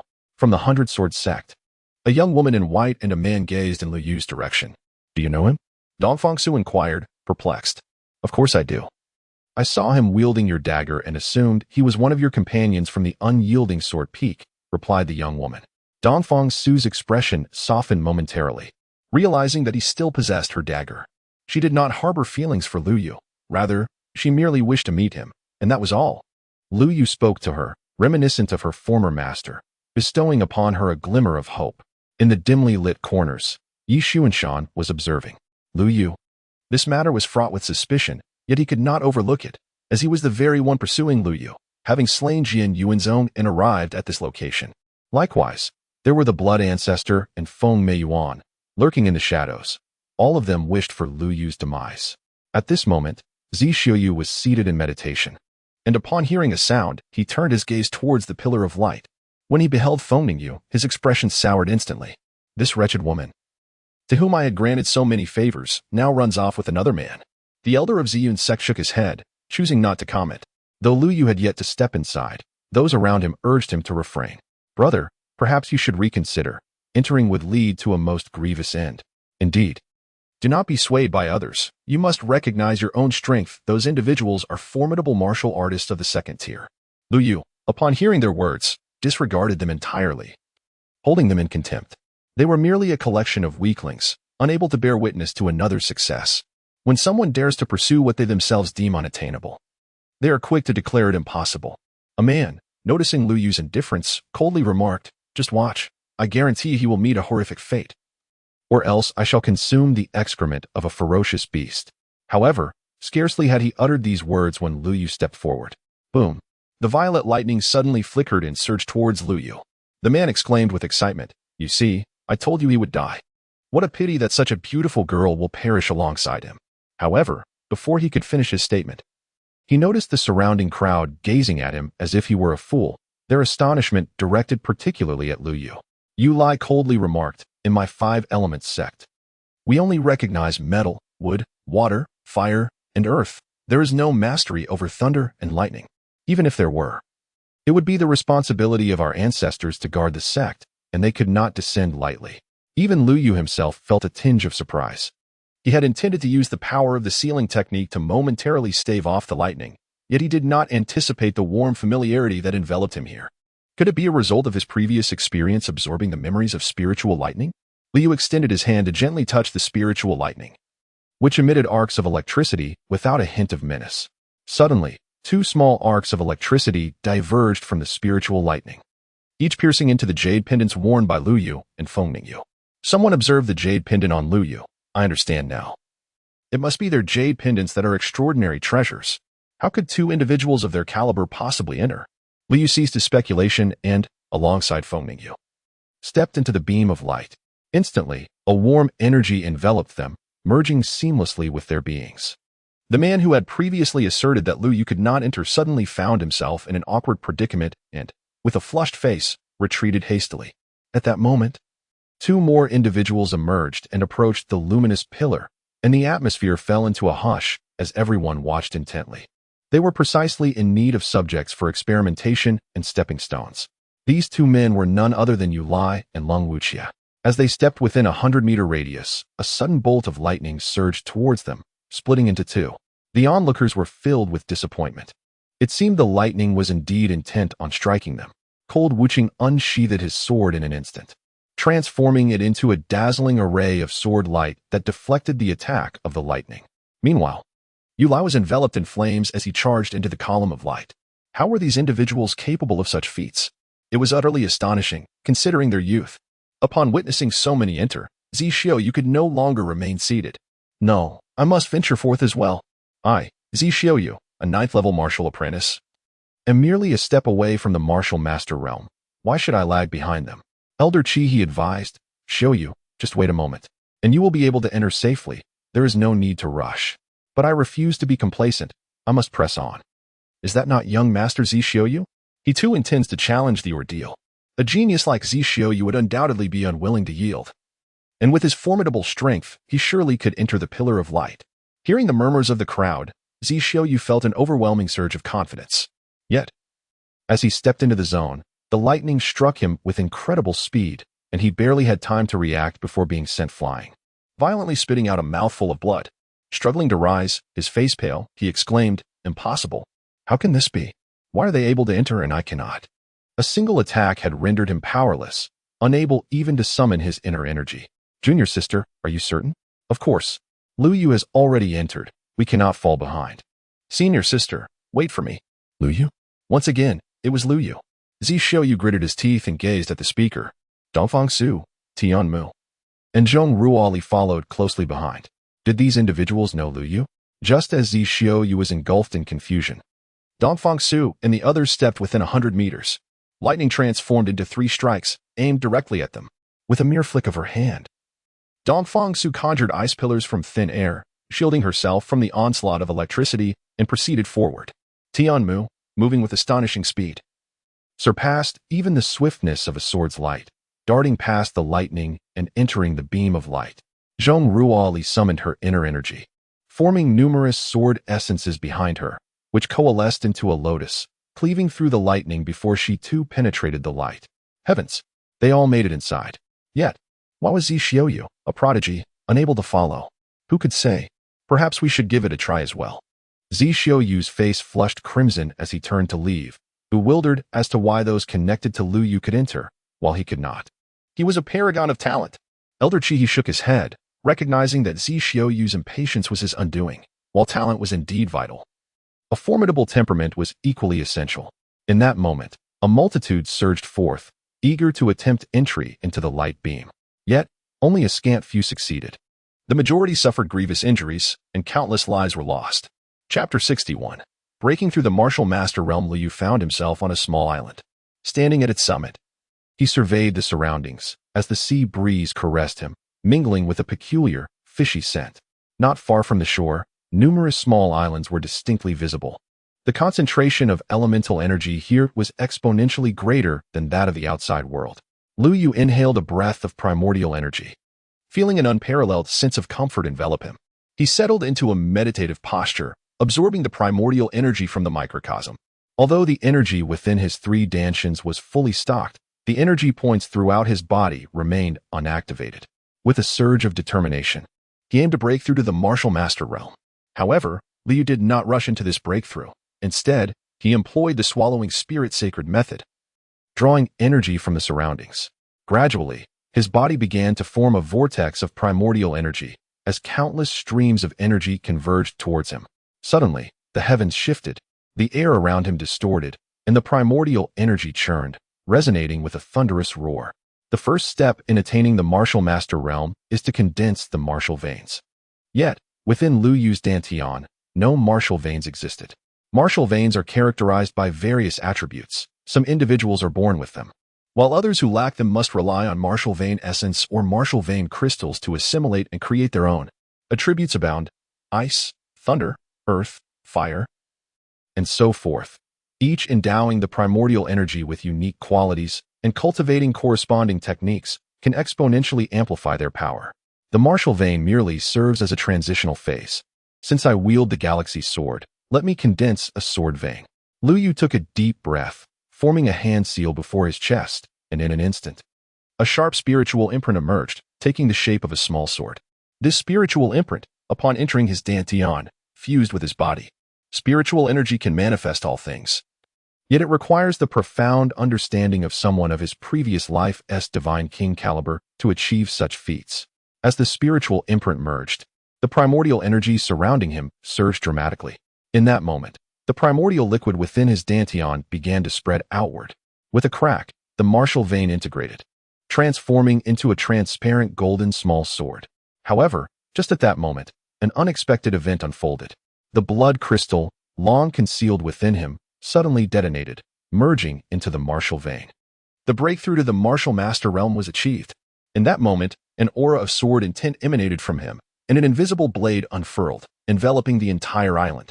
These imperceptible sword energies brushed against the flora as a gentle breeze would, severing all that they touched in two. Yet this was merely the beginning. The vortex of his primordial energy swelled larger, absorbing energy with increasing ferocity, ultimately manifesting as a whirlwind of primordial force. The first level of the martial master. The second level. He persisted until he reached the 8th level, before finally pausing. Lu Yu opened his eyes, retrieving the Star River sword from his storage ring, firmly grasping it in his hand.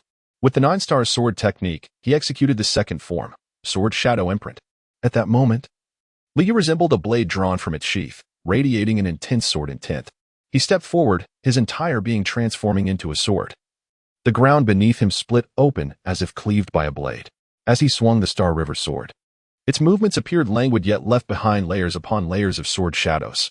When these shadows converged, they surged forth with a sudden ferocity, cleaving through the trees before him, which toppled to the ground with their stumps remarkably smooth.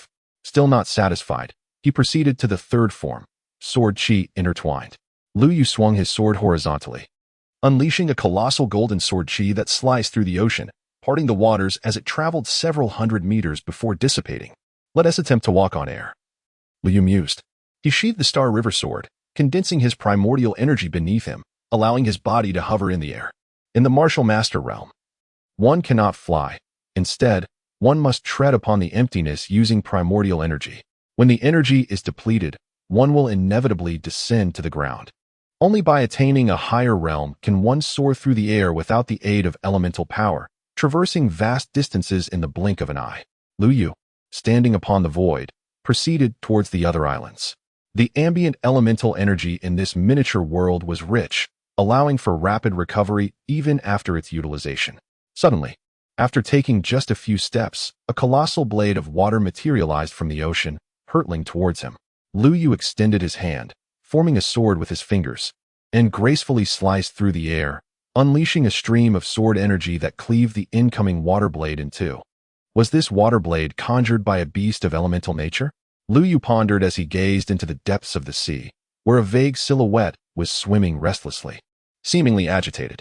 Upon noticing Lu Yu's attention, it swiftly submerged. To his astonishment, a creature of elemental essence resided in this small world, and it was aquatic in nature. After a moment of contemplation, Lu Yu decided to leap directly into the water. The instant he entered the ocean, the world before him transformed into a mesmerizing expanse of blue, and the earlier silhouette approached him. Upon closer inspection, he discerned that it was a pink porpoise. This particular species is known for its intelligence, capable of understanding human emotions and possessing remarkable wisdom, thus easily befriending humans. Although it is not an elemental beast, it exhibits a similar intellect, adept at mimicking and learning from its surroundings, rendering it indistinguishable from elemental creatures. Moreover, it has the potential to evolve into a sky-dwelling porpoise, a favorite companion among beast tamers. The pink porpoise did not approach him directly but instead circled around him a few times, expressing its irritation with several vocalizations. Lu Yu, somewhat perplexed by its anger despite not having attacked, glanced in its direction and offered a resigned smile. Earlier, during a moment of distraction, he inadvertently destroyed the abode of this pink porpoise, which was a stone cave. Since you possess the power of essence, you must be able to comprehend my words. Would you care to accompany me? I can introduce you to the outside world and even facilitate your evolution into a celestial porpoise. Lu Yu attempted to entice it. Indeed, he sought to possess this pink porpoise. The porpoise blinked in skepticism, clearly doubting his words and exhibiting mistrust. It continued to chirp angrily, expressing its displeasure. At that moment, a massive shadow loomed from the distance. Lu Yu looked up and thought to himself that it was unfortunate. What sort of sorcerer conjured such a formation that even these ferocious creatures could be summoned? How tedious. It was a colossal ferocious whale, stretching at least 100 meters in length. Even Lu Yu, at the 8th level of martial mastery, might not be able to vanquish it. Upon catching sight of the ferocious whale, the pink porpoise immediately squeaked in terror and swiftly hid behind Lu Yu, completely forgetting the previous encounter. Lu Yu chuckled. Since you are frightened, why not come with me? Let us inscribe a spiritual mark, shall we? The porpoise squeaked in protest, seemingly objecting to his opportunistic proposal. However, upon glancing at the ferocious whale, whose gaping maw could barely accommodate its teeth, it quickly nodded in agreement. Chapter 62. The blood pillar. Lu Yu gently patted its head, and a spiritual mark flew forth from his brow, establishing a contract with the pink porpoise. In an instant, their spiritual energies intertwined. Since you will accompany me, let us bestow upon you a name, Little Fei. It was evident that Lu Yu had chosen this name on a whim. Little Fei seemed poised to protest, but upon seeing the giant whale, it trembled in fear. Lu Yu pressed down on the small flying creature, instantly absorbing it into his storage ring. He then soared above the water's surface, gazing into the depths with a hint of perplexity. This diminutive world was rife with peculiarities, and he pondered the true strength of the fearsome whale. Grasping the galaxy sword, he summoned the surrounding elemental energy to converge upon the blade. The sword's essence radiated a resplendent brilliance, extending into a Tianzhong-long manifestation of sword energy. Flash! Lu Yu bellowed, unleashing the sword energy. A thunderous boom resonated as it struck the colossal whale, instantly transforming it into a desiccated husk, which morphed into a blood crystal that soared toward a luminous pillar. Lu Yu suddenly realized, the blood seal. This small world harbored a sealed alien race, which explained the strangeness he had felt. Yet, Lu Yu would not permit them to have their way. If they sought to break free from this realm, he would ensure their demise, slaying them within this confined space. With a cold snort, Lu Yu raised the galaxy sword and thrust it forward, poised to pierce the blood crystal. However, as the crystal made contact, the blood sword meridian within him surged violently to life. A resonant hum echoed, followed by a flash of crimson light, as the blood sword meridian detached from Lu Yu's body and consumed the blood crystal. A bird emerged, sprouting 2 pairs of wings. Its blood-red eyes fixated on Lu Yu as it let out a chilling, bloodthirsty shriek, then charged toward him. Seeking death, Lu Yu traced a swift gesture in the air, rendering the galaxy sword unnecessary. Channeling the sword meridian, waves of sword chi erupted from his fingertips, striking the aberrant bird. Notably, this small world boasted no fewer than 84 islands. Upon his descent onto the island, Lu Yu commenced a meticulous survey of his surroundings, enveloping an area of 500 meters with his mental prowess. The island, teeming with ferocious beasts, was almost entirely devoid of anything but primordial herbs. A multitude of these herbs, which would undoubtedly prove essential in the future, beckoned him to collect them all. A mental mark emanated from Lu Yu's brow, transforming into an invisible vortex that generated an immense gravitational pull, drawing all the primordial herbs from the island into his possession. In mere moments, his storage compartment brimmed with over 100 varieties of these herbs, along with several primordial fruits. Observing the tantalizing array of food, the small creature within his storage ring yearned to partake, yet Lu Yu's voice resonated with authority. Should you indulge, I shall prepare you for a feast. He had no intention of squandering these precious resources. The ferocious beasts on the island regarded Lu Yu with trepidation, their gazes filled with dread. This man was indeed formidable, and his reflexes were astonishingly swift. Ceasing his movements, Lu Yu glanced upward to find a Tsang-Gue hovering in the air, obstructing his path. The Tsang-Gue sported a mocking smile, wielding a bow composed of primordial energy, at least of the 8th tier spiritual grade. Instead of attacking, He spoke nonchalantly. Do you realize that I have lingered here for far too long? In my solitude, I have devised a method to merge primordial energy with my bloodlines, solely to eradicate you inferior beings of the human race. The Tsangui erupted into maniacal laughter, but in the next instant, his mirth was abruptly silenced. A sharp wave of sword energy sliced through his arm, crimson blood gushing forth. As the Tsangui's expression hardened, a wretched scream escaped his lips. Damn the human race. You shall perish. With a thunderous roar, the Tsangui unleashed his fury as his arms reformed, drawing the blood-red bowstring taut and conjuring an arrow. So feeble. Chapter 63. The Emergence of the Blood Ancestor. An aberrant being is far superior to you. Lu Yu shook his head, deftly tracing his fingers in the air to summon 2 strands of invisible sword chi. Before the Tsangui could release his arrow, Lu Yu cleaved his form in twain. The Tsangui's eyes widened in disbelief. The bow vanished from his grasp, leaving him bewildered as to how this mere human had brought about his demise. It was but a simple sword chi. At that moment, a crimson beam of light erupted from the rift in the sky, hurtling toward Lu Yu. Narrowing his eyes, he retreated from the island. Uncertain of the potential harm the beam might inflict upon him, he dared not confront it recklessly. Upon the beam's descent upon the island, the ferocious beast transformed into aberrant forms. Should such a beam manifest within the 9 heavens, it would undoubtedly incite catastrophic calamities. Awaken, Tsangui clan. Just then, the fallen Tsangui, nearing his end, let out a final, desperate scream. Soon, more Tsangui emerged from the heavens, soaring toward Lu Yu. Without hesitation, Lu Yu ascended to the next island, his sole focus on gathering all medicinal herbs. Ah, what is this? A 9th-tier spiritual herb. On the 3rd island, he discovered a snow-white plant, translucent and exuding a delicate fragrance. Halt. That belongs to me. Just as Lu Yu reached out to grasp the object, a man clad in black suddenly emerged, brandishing a long whip and lunging at Lu Yu with deadly intent. An 8th-level martial artist? Those hidden in the shadows observed Lu Yu soaring into the air, their faces betraying sheer terror. This is the realm of martial masters. Could he possibly be one of those who descended from the heavens? On the 4th island, shrouded in a haze of blood and a pungent scent of carnage, a figure draped in a long robe sat amidst a mound of corpses. The lifeless bodies of male and female dancers, all of whom had been brutally disemboweled, their hearts ripped out. Beside him lay a withering ghost, barely clinging to life. Blood Clan, you dare consume my blood crystal. You will inevitably be devoured by the Ghost King. The ghost uttered with bitter resentment. The blood ancestor opened his eyes, scoffing disdainfully as he plunged his hand into the ghost's chest, extracting a blood crystal and swallowing it whole. Even if the Ghost King were to resurrect in his true form, what of it? In this diminutive realm, he would at most attain the 5th level of martial mastery. How could he possibly contend with me? The blood ancestor said with utter contempt, then suddenly lifted his gaze to the heavens, a look of exhilaration spreading across his face. From the sky, a figure descended, approaching him directly. I can smell the blood upon you from a great distance. You must be of foreign descent, yet you dare brazenly await my arrival. Truly, you are courting death. As the figure materialized, a man emerged, enveloped in a swirling golden radiance, causing the blood mist to dissipate entirely. This golden glow resembled a coiling dragon in its subtlety. The man was a martial master of the 2nd heavenly layer. The blood ancestor licked his lips, remarking, "You humans are truly arrogant, daring to challenge me alone." The man scoffed, "A mere foreigner dares to be so presumptuous. I have slain countless others in the 2nd heaven. How could I not vanquish you?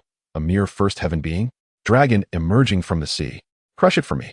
He bellowed as the primordial force coalesced before him, transforming into a 10-meter-long dragon of golden light. With a furious roar, it opened its massive jaws and lunged towards the blood ancestor. 2nd-level martial master? Pathetically weak, the blood ancestor sneered, extending his hand with a flourish.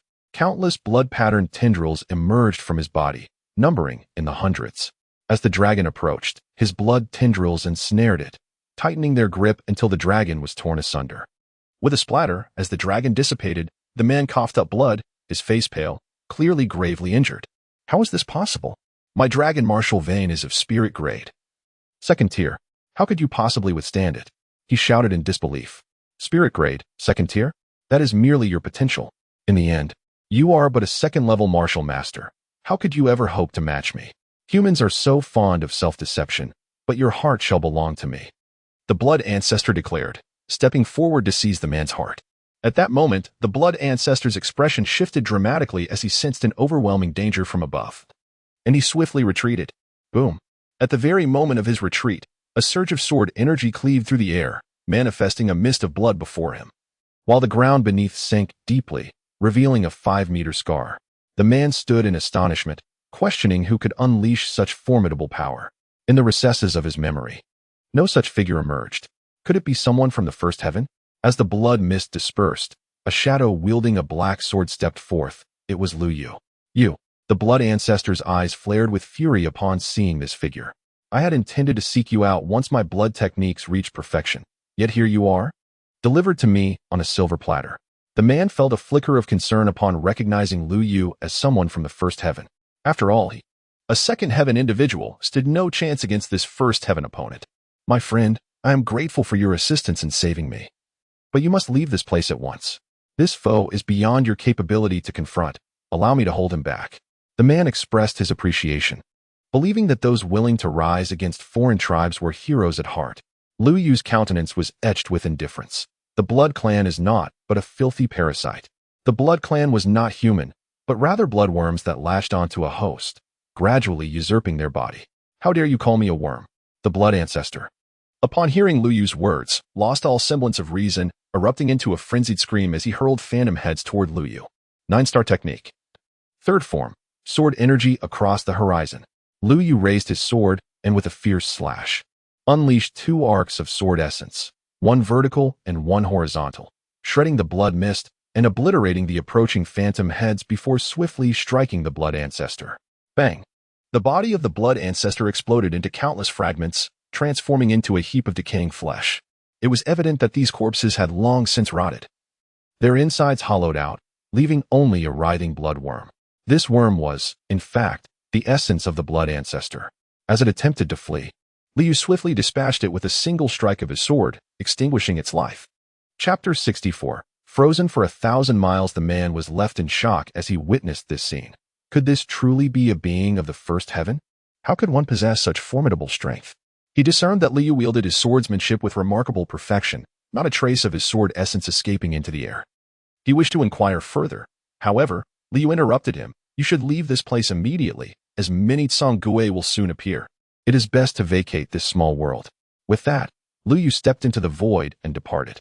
Within him resided a triangular blood crystal, absorbed by the blood sword lineage itself. What exactly was this blood sword? Even a dignified god king like myself found it troublesome. Regrettably, I had never studied blood crystals before, thinking them only useful against alien races.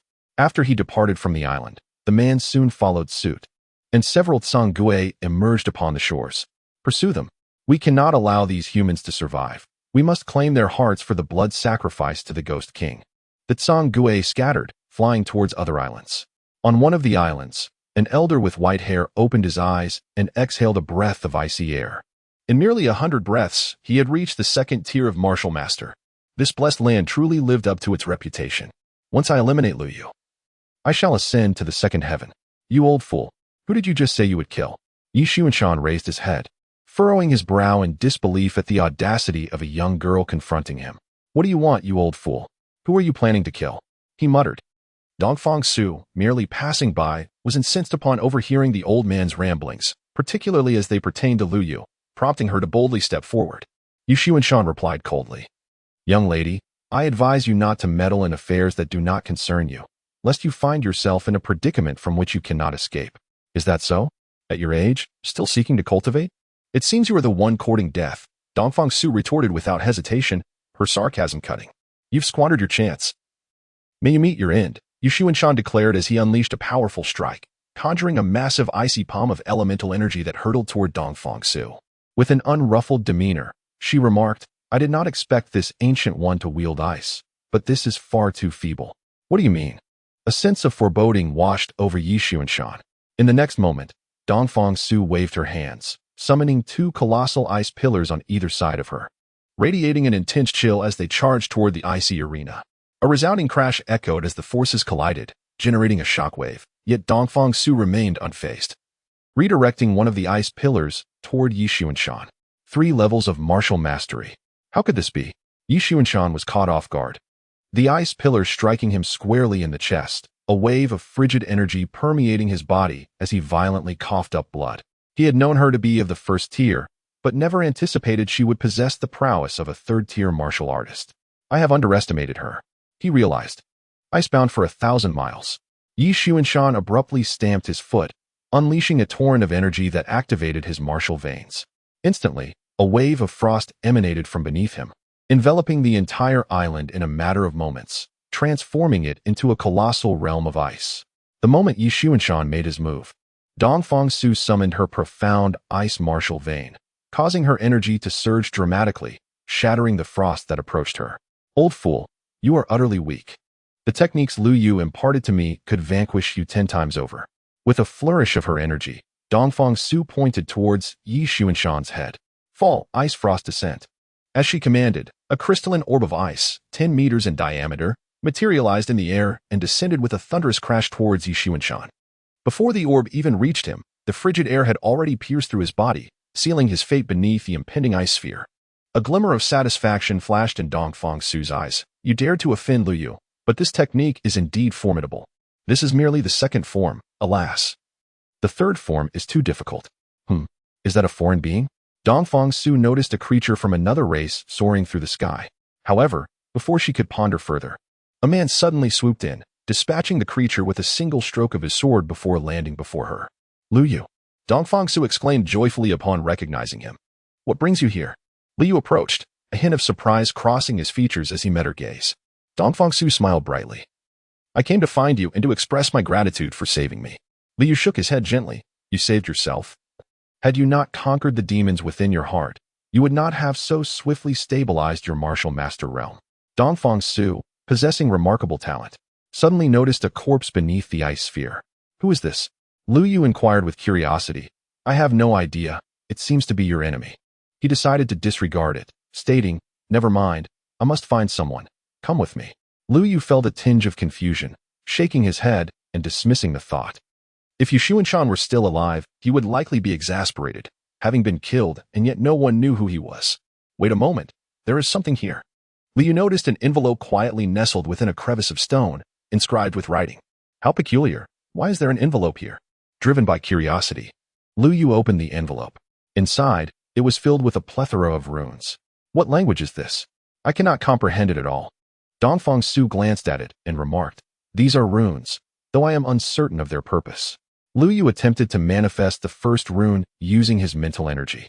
The rune emerged from his forehead, shimmering with a silvery luminescence. Suddenly, the island beneath his feet trembled, as if something were stirring. The ground quaked to such an extent that Lu Yu struggled to maintain his balance, but after a few breaths, the tremor subsided. Fascinating. Merely one rune can cause an island to shake. Lu Yu chuckled, preparing to tuck the envelope away. At that moment, a figure descended from the sky, exuding an imposing aura, radiating a powerful elemental force accompanied by a fierce battle intent. Clad in black iron armor that enveloped his entire form, the figure charged directly towards him. Hand over the rune secretary. Dongfang Su blinked, exclaiming, This is exceedingly sturdy. Lu Yu, what level of technique have you imparted? This is my first time employing an ice wall. Lu Yu was somewhat taken aback, not expecting Dongfang Su to wield her martial arts with such fluidity. He cleared his throat and remarked, It is merely an ordinary technique, primarily employed on the battlefield. It would be prudent not to use it recklessly in the future, otherwise, your vitality may falter, leaving you vulnerable to ambush. Chapter 65. Martial pulse crystals. With a frigid gaze, Dongfang Su fixed her eyes upon him. Do you wish for death? How dare you utter such words to me? The fact that I have spared your life is a testament to my mercy. You two are merely martial masters. It was my oversight that allowed you to gain the upper hand. Now, I present you with an opportunity. I hail from the human sect of the second heaven, and I advise you to act wisely and surrender what you possess. Otherwise, once you ascend to the second heaven, our sect shall pursue you relentlessly. The cloaked figure harbored no belief that these two dared to act against him. After all, he was a being of the second heaven. Lu Yu and Dongfang Su exchanged glances, both questioning whether this individual was truly oblivious, so brazenly defiant in such an evident predicament. To him, their expressions conveyed fear, as they seemed to be in silent communication. Well, have you made your decision? If so, hand over the secret technique. The cloaked figure extended his hand, demanding Lu Yu to comply. He witnessed Lu Yu take a step forward, seemingly inclined to relinquish the item, and a scoff escaped him. Upon hearing second heaven, he believed he had frightened this individual into submission. However, in the next instant, a flash of sword light appeared. The cloaked figure felt a sudden chill in his arm, which had become unnaturally light. Looking down, he was horrified to discover that his arm had been severed. "Ah, you scoundrel! I shall bring you to your end. And you, woman, I will confine you as my slave." The thunderbolt attack talisman. The figure cloaked in black, with blood-red eyes, endured the agony in his arm as a mental seal materialized upon his brow. This seal, entwined with 5 distinct hues of lightning, crackled through the air at its emergence. Perish! The 5 bolts of lightning fused into a dazzling brilliance, transforming the very essence of the island, plunging the surroundings into darkness. The speed of the lightning was astonishing as it surged towards Lu Yu, instantly ensnaring his form. The cloaked figure envisioned Lu Yu charred by the bolts, a sense of exhilaration coursing through him. Yet, in the next heartbeat, his eyes widened in disbelief, his laughter abruptly silenced. Lu Yu had audaciously opened his mouth and ingested the very lightning, swallowing it whole. How could this be possible? That was the Thunderbolt attack talisman, an assault that even those at the 53rd level could not withstand. How could you possibly endure it? The black-clad figure's expression shifted from shock to dread as his thoughts raced to devise an escape. Such a rudimentary Thunderbolt attack talisman. I shall show you the true power of thunder. Lu Yu's voice was frigid. Had it been anyone else, they would have perished long ago. For only he could withstand such an onslaught. Thunder strikes from above. A flicker of lightning ignited within Lu Yu's eyes, and then a mental seal erupted from his brow, bearing a single azure bolt, yet manifesting 5 distinct forms. There exist 5 distinct forms, strip-like, spherical, humanoid, and others, while the surrounding air coalesces into thunderclouds. As if a figure stands amidst the tempest, wielding a sphere of lightning, emanating an aura of celestial might. The cloaked figure, upon witnessing this spectacle, is struck with awe, his complexion paling as he hastily channels all his primordial energy to conjure a protective barrier. He realizes escape is futile and must instead brace for impact.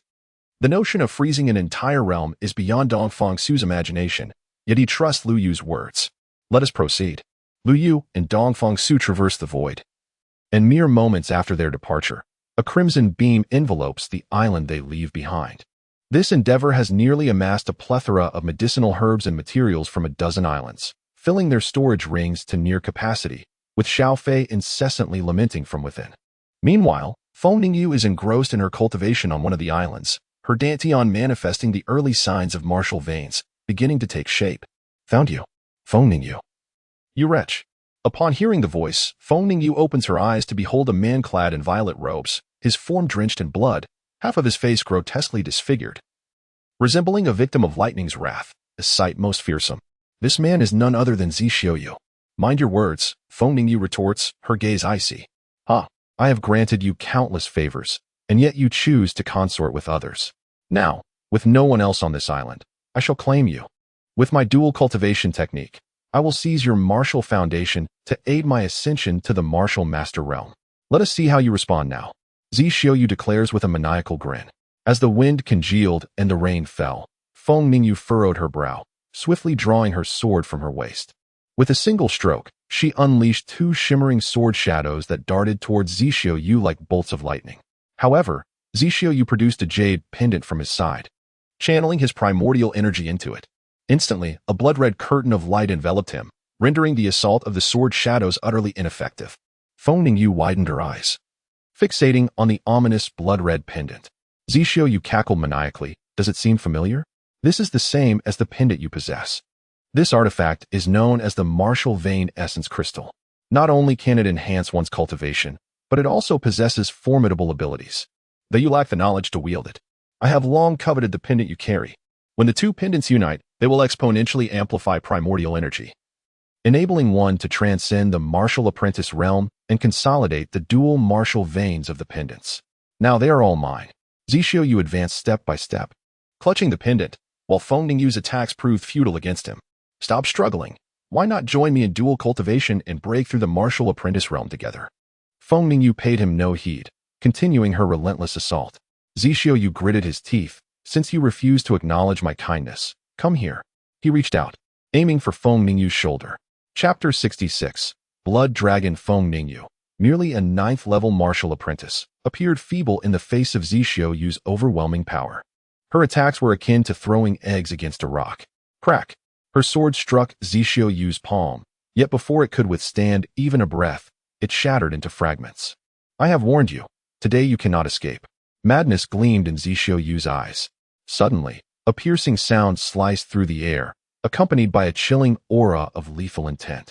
Zhixioyu swiftly turned to observe Lu Yu hovering in the sky, wielding a black sword. A golden, air-distorting sword force surged toward him. However, Zhixioyu remained remarkably calm, displaying no signs of fear, as he produced a jade pendant from his possession. Do not presume that merely breaking through to the martial master level grants you the power to slay me.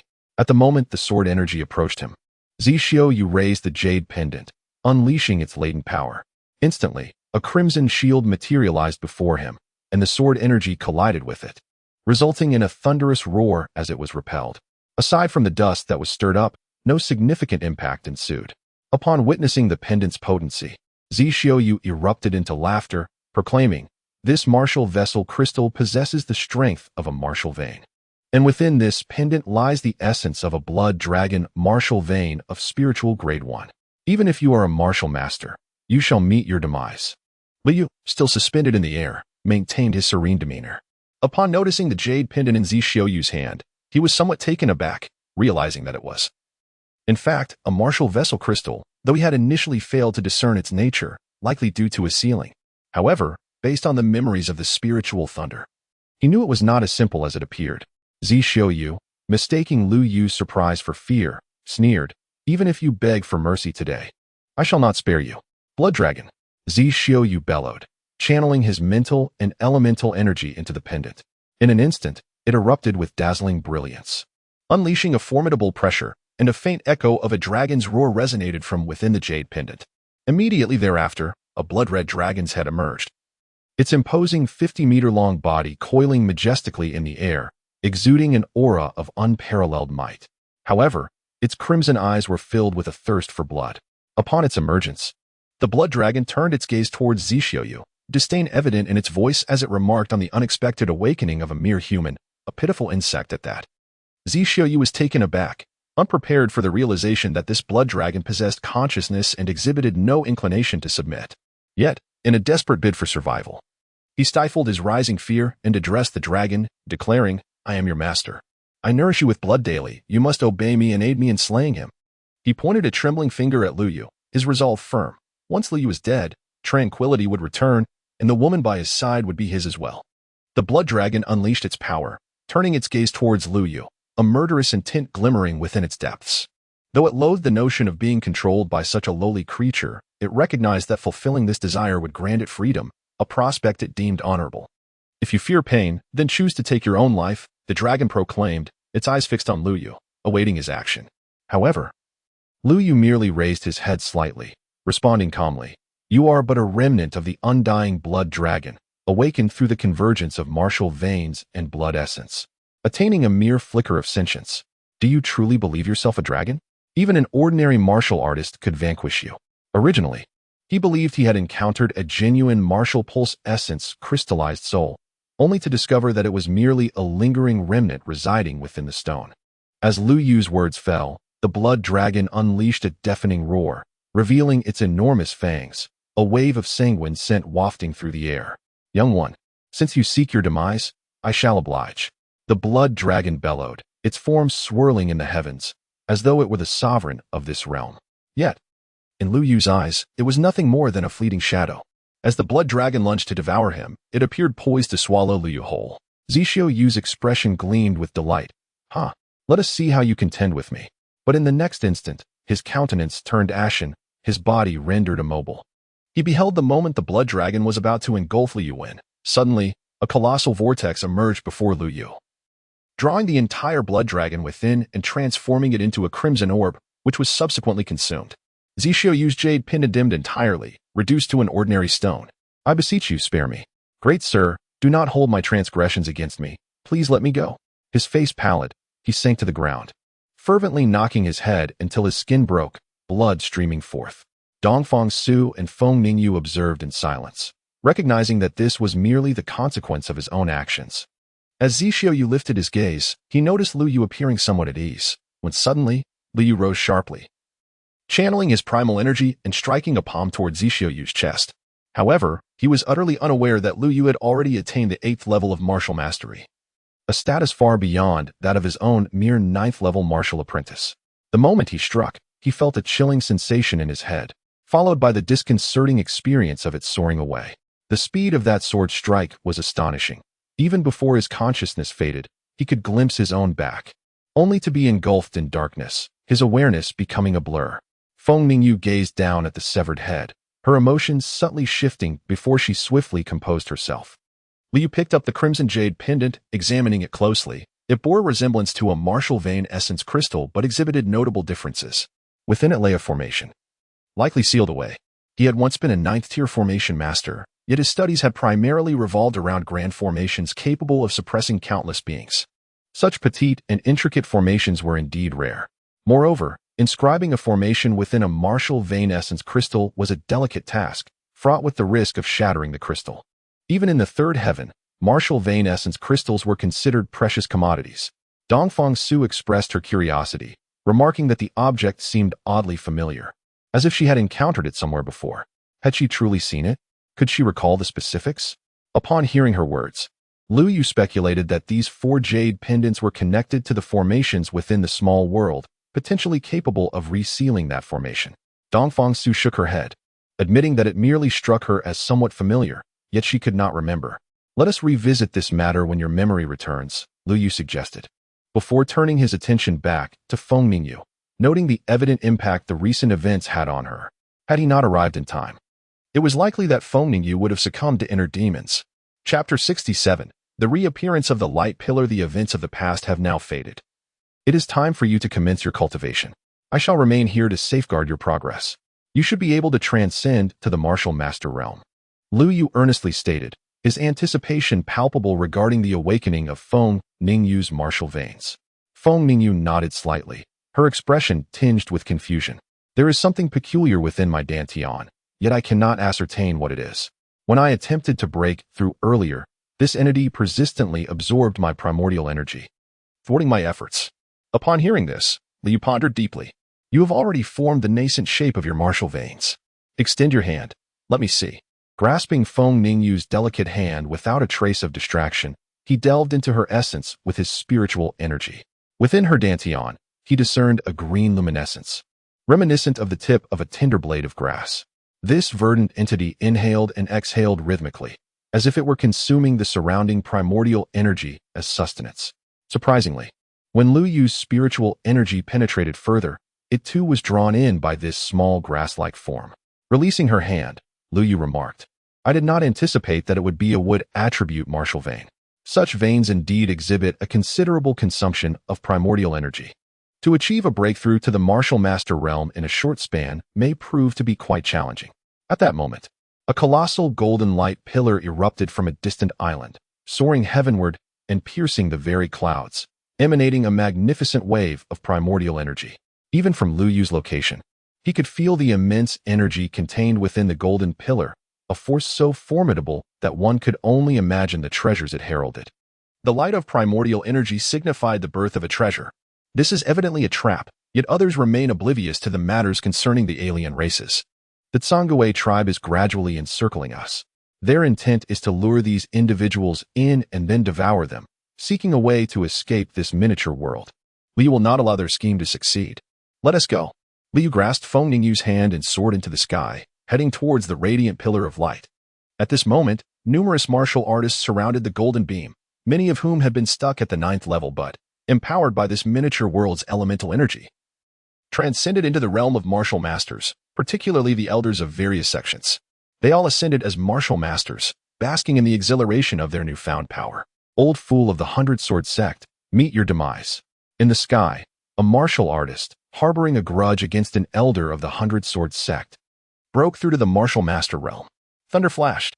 This warrior, enveloped in crackling electricity, charged towards his foe. Humph.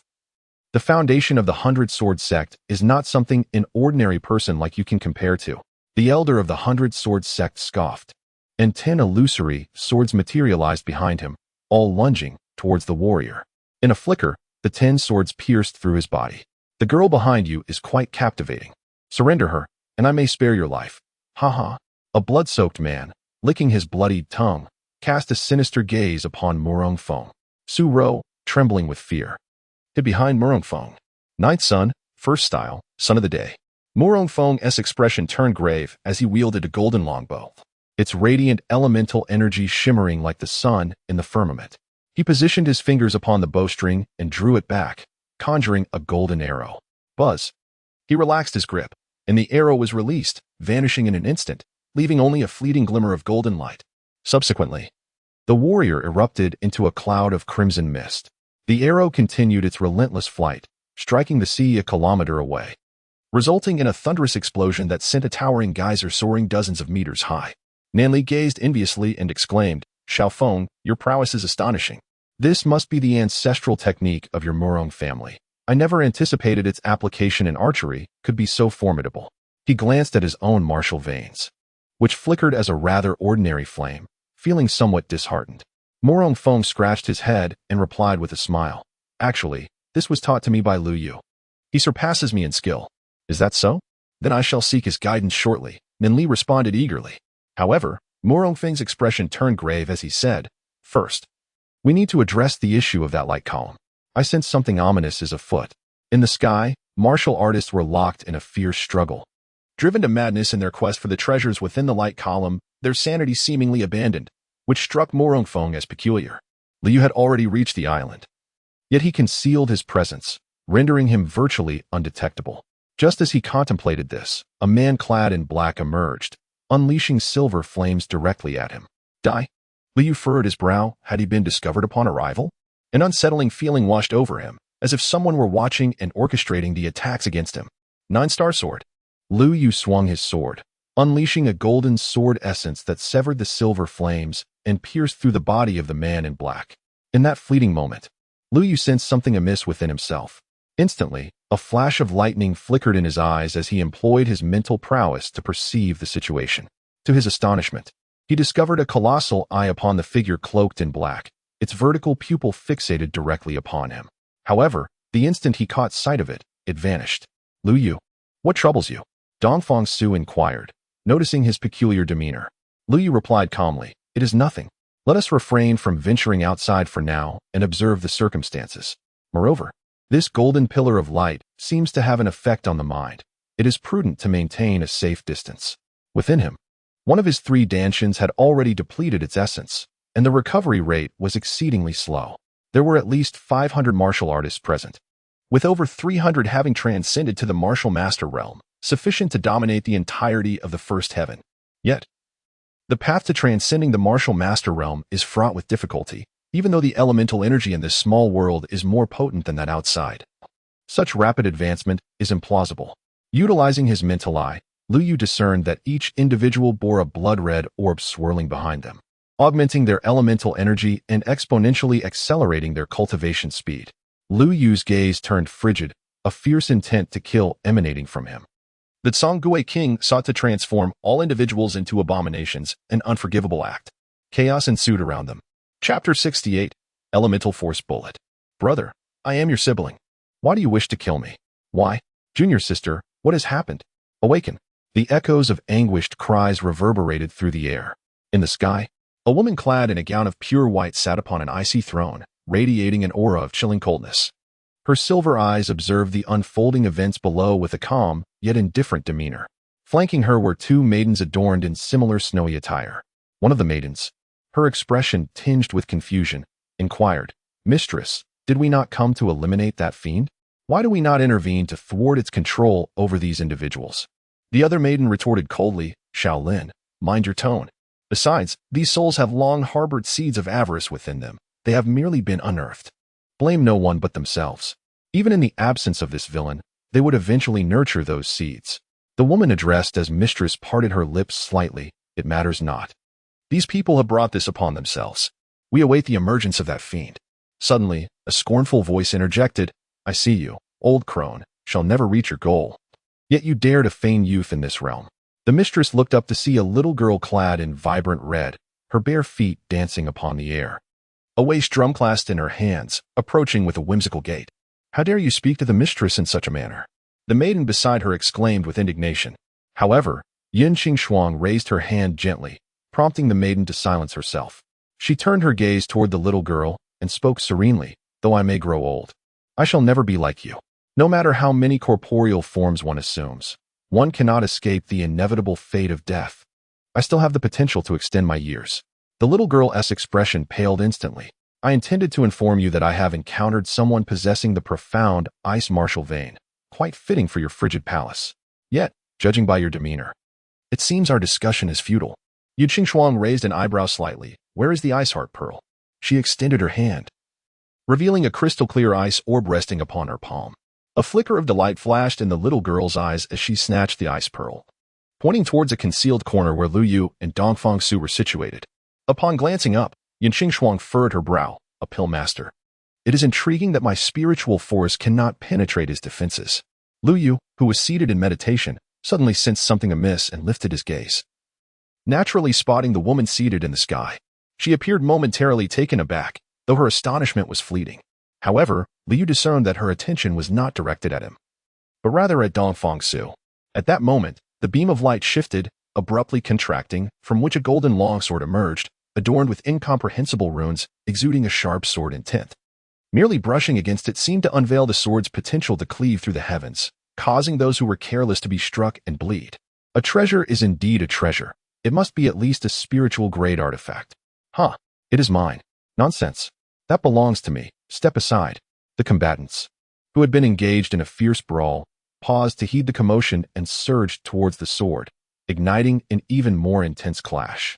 Only the second-tier warriors and a select few refrained from pursuing. As Lu Yu observed the flying sword approaching him, the warriors followed suit, evidently drawn to the blade that seemed intent on luring them closer. "How dare you covet my sword? You shall perish." Hundreds of martial artists erupted with diverse martial veins. As powerful forces converged towards him, there were bolts of lightning, flames, and even an island was lifted by someone, directing it towards Liu with the intent to attack. In the sky, a little girl remarked, "That girl possesses the Xianbing martial vein. Are you going to save her?" Yin Xingxuang shook her head, asserting, "That man has the ability to handle it." The little girl scoffed coldly, "I've encountered many who feign profundity. I doubt he can withstand the onslaught of dozens of martial artists." Seeking death, Liu scoffed, a flash of lightning igniting in his eyes. He then activated the swallowing spirit sacred method, and a vortex materialized before him. Through Lu Yu's research, he discovered that this sacred method could not only absorb the essence of various herbs, but also enable him to devour everything. However, he too had his limits. If exceeded, his body would be unable to bear it. All manner of attacks fell into the vortex before Lu Yu, which he subsequently swallowed. Rather than ingesting them, he disassembled all these attacks with his mental energy and then reassembled them. This required an extraordinarily profound understanding of elemental energy, achievable only by someone of Lu Yu's former divine king status. As he operated the swallowing spirit sacred method, the vortex gradually expelled the fused elemental energy. Thus, a transparent energy orb was born, with a black core at its center. Merely floating there, it exuded an aura of danger. It felt as though a colossal primordial beast lay in wait within the shadows, its gaze fixated with unwavering intensity, poised to pounce at any moment. Its gaping maw ready to unleash destruction. The young girl's complexion paled, and even Yin Xingxuang's expression turned grave. Who, exactly, was this individual capable of wielding such formidable techniques? The primordial energy sphere bore a resemblance to the methods of the Yin-Yang sect. Was he intent on annihilating the entire light column? The girl was taken aback. Though Yin Xingxuang remained silent, she began to retreat slowly, distancing herself from the scene. Clearly, both individuals were intimidated by Lu Yu's display of power. Lu Yu, however, had no intention of entangling them in his affairs. His sole target was the Ghost King. Primordial Energy Bullet. Lu Yu summoned his primordial energy and thrust his palm forward. The primordial energy bullet moved at a languid pace, yet its trajectory left a trail of spatial distortion, as if the surrounding space itself repelled its presence. Those who charged forward met the bullet with an impact akin to being crushed between two mountains, instantly reducing them to a mere pulp. Under normal circumstances, one would have fled in terror, but the eyes of these individuals turned crimson, completely ensnared in madness, as they fervently rushed forward.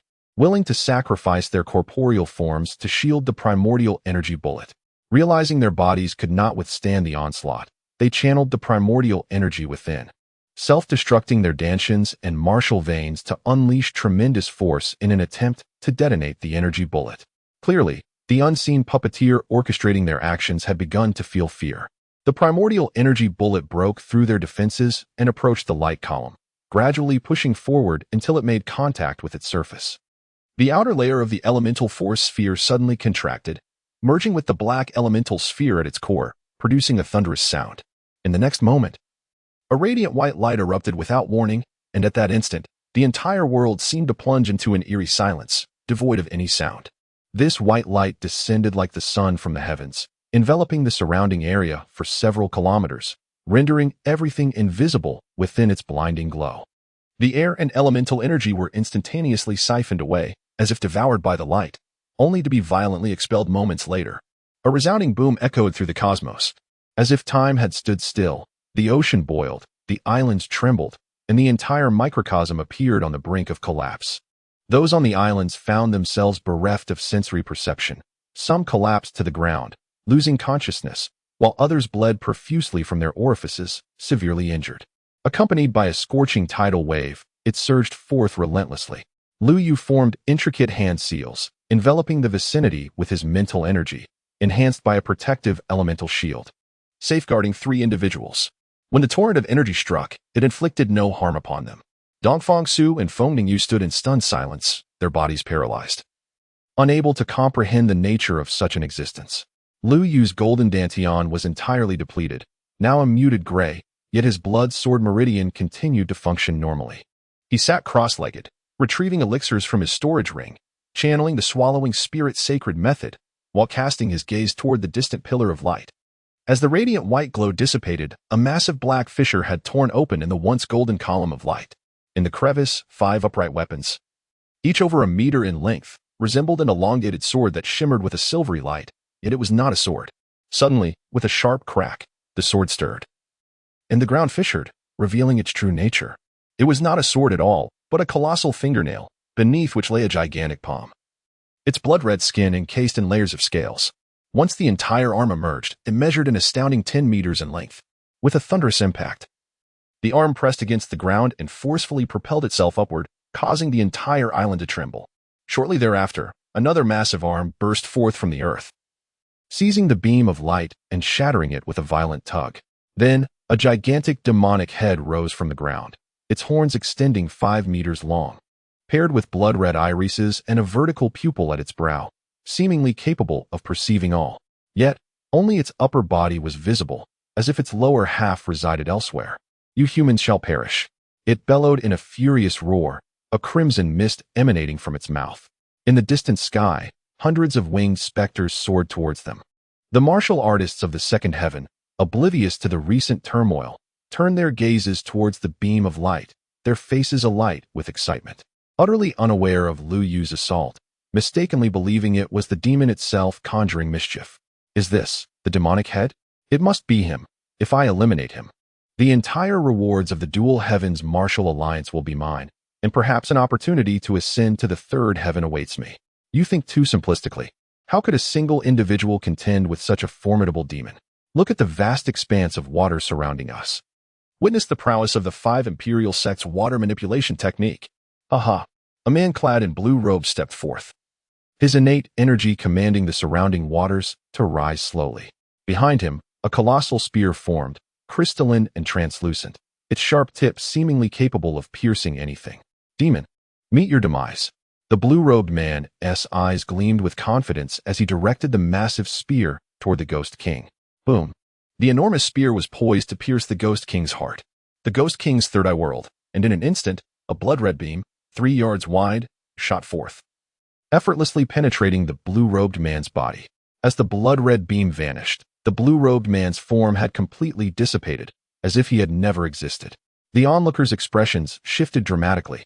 Their earlier arrogance faded, replaced by a grave seriousness as they regarded the Ghost King. Lu Yu, witnessing this scene, wore a solemn expression. That beam was a manifestation of the alien's blood energy, possessing an extraordinarily high corrosive power capable of annihilating everything in mere moments. The Ghost King's strength approached the fourth heaven, making him a formidable adversary. Only a sealing technique could hope to contend with such power. The martial artists of the dual heavens appeared somewhat fearful. Most were of the younger generation, and facing such an entity, they found themselves at a loss. Do not be so arrogant. As long as I stand here today, you shall not escape. At that moment, a chilling voice resonated, causing everyone to gaze upward at the woman seated in the sky, who began to float forward slowly. A collective sigh of relief escaped their lips. It was the master of the Heavenly Moon Palace, a being of the 9th layer of martial mastery. With her presence, they held hope that this fiend could be vanquished. Yet, this meant they would forfeit their precious points. At such a critical juncture, what use were points when their lives were at stake? Indeed, the demon was suppressed by the 1st layer and confined here, suggesting his powers were limited. The Tsang King lifted his enormous head, disdain flickering in his eyes, and spoke for the first time. Is it you? Huh? A mere waste of the 2nd layer dares to converse with me in such a manner? Do you truly believe those rumors to be genuine? They were, but my concocted tales. I have awaited 20 years for your arrival, yet you are disappointingly feeble, unworthy of my sustenance. Chapter 70. The Fate of Heaven. Among the Tsang clan, thoughts could be communicated seamlessly. I orchestrated countless deceptions, leading you to genuinely believe that a Ghost King was sealed within the heavens, and that slaying me would grant you my treasures. Now that you have all arrived, you shall serve as my feast. The voice of the Tsang King boomed, frenzied and exhilarated.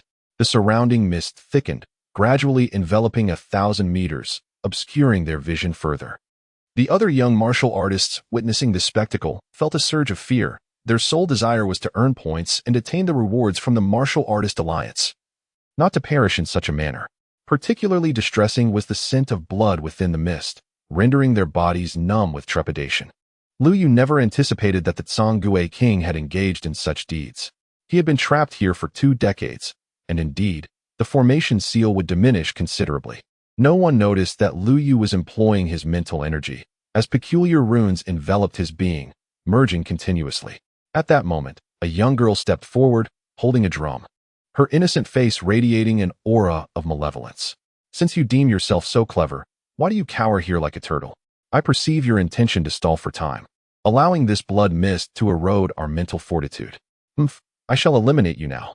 She gently shook the drum in her hands, producing a series of resonant sounds, which then erupted into a wave of peculiar elemental force, dispersing the blood mist like a tempest. Upon hearing her words, Yin Qingshuang was jolted to awareness. She had inadvertently been ensnared by the Tsang King's rhetoric, nearly succumbing to his deceit.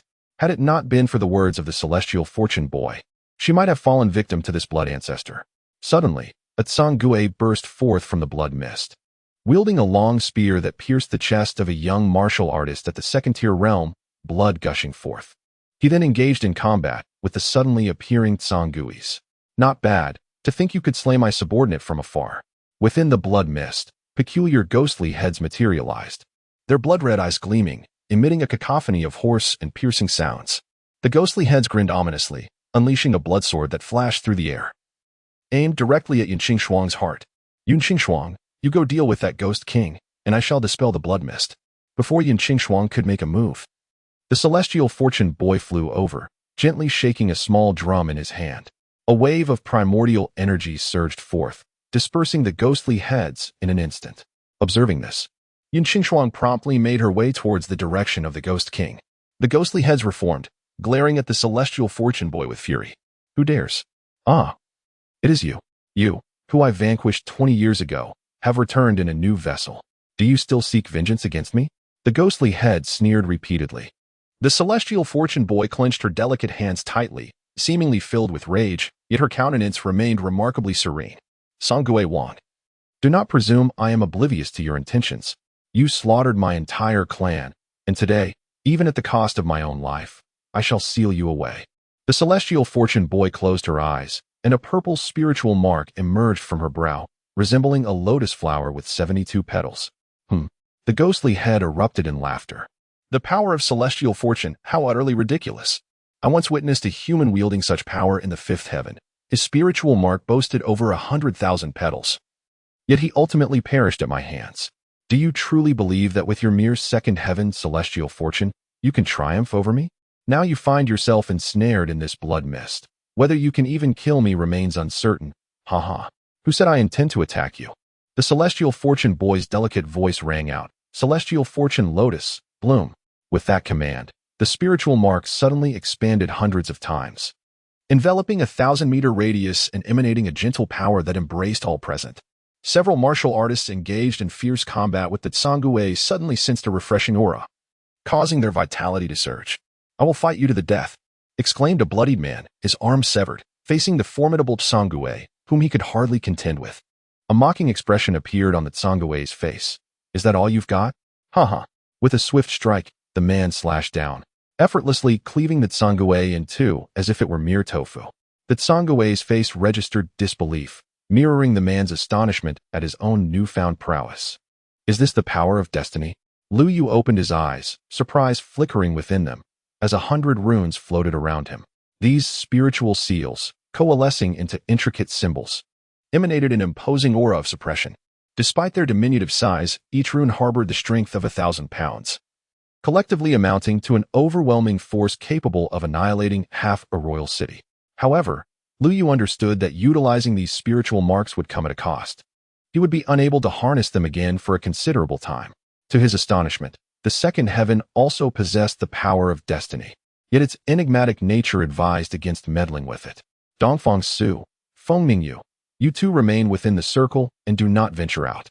After issuing his command, Lu Yu concentrated his mental energy, his gaze piercing through the blood mist to behold Yun Qingxuang, who was locked in a fierce battle with the Tsangui king. Yun Qingxuang relentlessly unleashed icy assaults, with a flurry of snowflakes coiling around the Tsangui king's massive form. Each snowflake was razor-sharp, capable of slicing away large chunks of flesh and siphoning his vital essence. This vital essence was the foundation of the alien race's cultivation. Its relentless depletion would inevitably weaken him. The essence of the Tsangui king is remarkably profound, rendering it impervious to any significant harm. Yun Qingxuang's complexion turned ashen. She had expended nearly 80% of her internal energy and was on the verge of collapse, while the icy martial veins within her gradually dimmed. Haha. All the humans of the first heaven belong to me now. The Tsangui king manipulated the blood mist, coalescing it into a colossal hand that lunged toward Yun Qingxuang. Chapter 71. The Sealing Rune. Not so fast. Yun Qingxuang gasped for breath, summoning the last vestiges of her icy energy to form a snow sword, which she hurled at the King of Ghosts. Bang! The snow sword shattered upon contact with the blood hand, disintegrating into a flurry of snowflakes. Yun Qingxuang's face grew pale. Her teeth clenched in frustration. If she were in the second heaven, her powers would be magnified tenfold. Ah, it's you. Suddenly, the King of Ghosts roared in fury, redirecting the blood hand toward another target. Yun Qingxuang was momentarily taken aback, then turned to see the man beside that girl. Liu drew a finger across the air. Releasing his energy, the sword aura cleaved the blood hand in twain, surging directly toward the Tsangui king. Subsequently, he ascended into the sky, gazing down upon the king with an imperial demeanor, as if embodying the might of heaven and earth. Liu slightly lowered his head, his gaze icy. Tsangui king. With your fourth-tier strength, half of your being must be sealed, yet you wish to resurrect yourself by harnessing the flesh of others. Since I have arrived, it is time for you to rest. As he spoke, a rune from his body descended slowly toward the Tsangui king, akin to a colossal meteor crashing down from the starry sky. No, destroy him. As the Tsangui king faced the sealing runes, he dared not act carelessly. He raised his massive hand, intent on obliterating the runes. However, at the moment the runes landed in his palm, a tremendous explosion resonated, with an immense force weighing down upon his hand. The Tsangui king let out a furious roar, struggling to lift it. This scene deeply shocked Yun Qingxuang. The golden runes appeared minuscule, yet possessed such formidable power. She understood that those who cultivated the sixth sense could manifest spiritual energy, some becoming alchemists, others formation masters, or weaponsmiths. Although she had heard of rune masters, she had never encountered such powerful runes. Lu Yu hurled another 10 runes, and this time, a flicker of fear finally crossed the Tsangui king's face. You wretched human race, he bellowed, as a third vertical eye rotated open. A vast surge of blood energy coalesced before him, forming a colossal blood orb, which then transformed into a blood pillar directed at Lu Yu. This blood pillar was considerably smaller than before and lacked the terrifying aura it once held. Nevertheless, Liu dared not withstand it head-on. Instead, he deftly activated his movement technique, propelling himself forward with a forceful step. In an instant, he vanished, reappearing 50 meters away. Just as the beam struck the spot he had vacated, causing the 10 runes to disappear without a trace. Seeing Lu Yu's expression, the Tsang King erupted into laughter. Only now do you realize the end is nigh. With a thunderous roar, the sky erupted with sound, and the entire world seemed to fracture. As countless black fissures opened around them, exuding a nauseating scent of blood. A scaled specter, known as the Kangui, erupted from the shadows, predominantly hued in gray, with an occasional flash of crimson among its ranks, charging towards the others with lethal intent. Lu Yu, you shall perish, if I do not flay your skin. I am not the king of ghosts. The Kangui king felt an unprecedented humiliation. The revered king of ghosts had been publicly affronted. At that moment, Lu Yu observed the transformation in the Kangui king, realizing his powers were evidently diminished, likely due to the summoning of these specters. I instructed you to silence yourself. Now heed my command. A cold smirk crept across Lu Yu's lips as he devised a plan, hurling the runes in his grasp one by one against the Kangui king's visage. Bang, bang, bang. The runes collided with his face, echoing resoundingly, causing the Kangui to pause in disbelief. Their lord had been publicly humiliated. Kill. Eliminate this brat. The ghostly monarch shouted frantically, pointing towards Lu Yu. Yes, over 100 Kangui converged upon him, launching their assault. Lu Yu's gaze fell upon a red Kangui, a second-tier aberration equivalent to a martial artist. He swiftly hurled a rune, instantly reducing it to mere pulp. Slay, slay, slay. Blood slaughter heavenly sword. With a roar, upon the demise of one ghostly general, the remaining Kangui united their life force to forge a colossal sword, aimed at Lu Yu. He retaliated by tossing another rune, effortlessly shattering the blood sword. Boom. The blood sword erupted, wounding the spirits of the Kangui, who were forced to expel torrents of blood in shock. Not only were these Sangu harmed, but even the Tsangu king suffered injuries. Their essence was interconnected. If merely one perished, the Tsangu king would remain oblivious.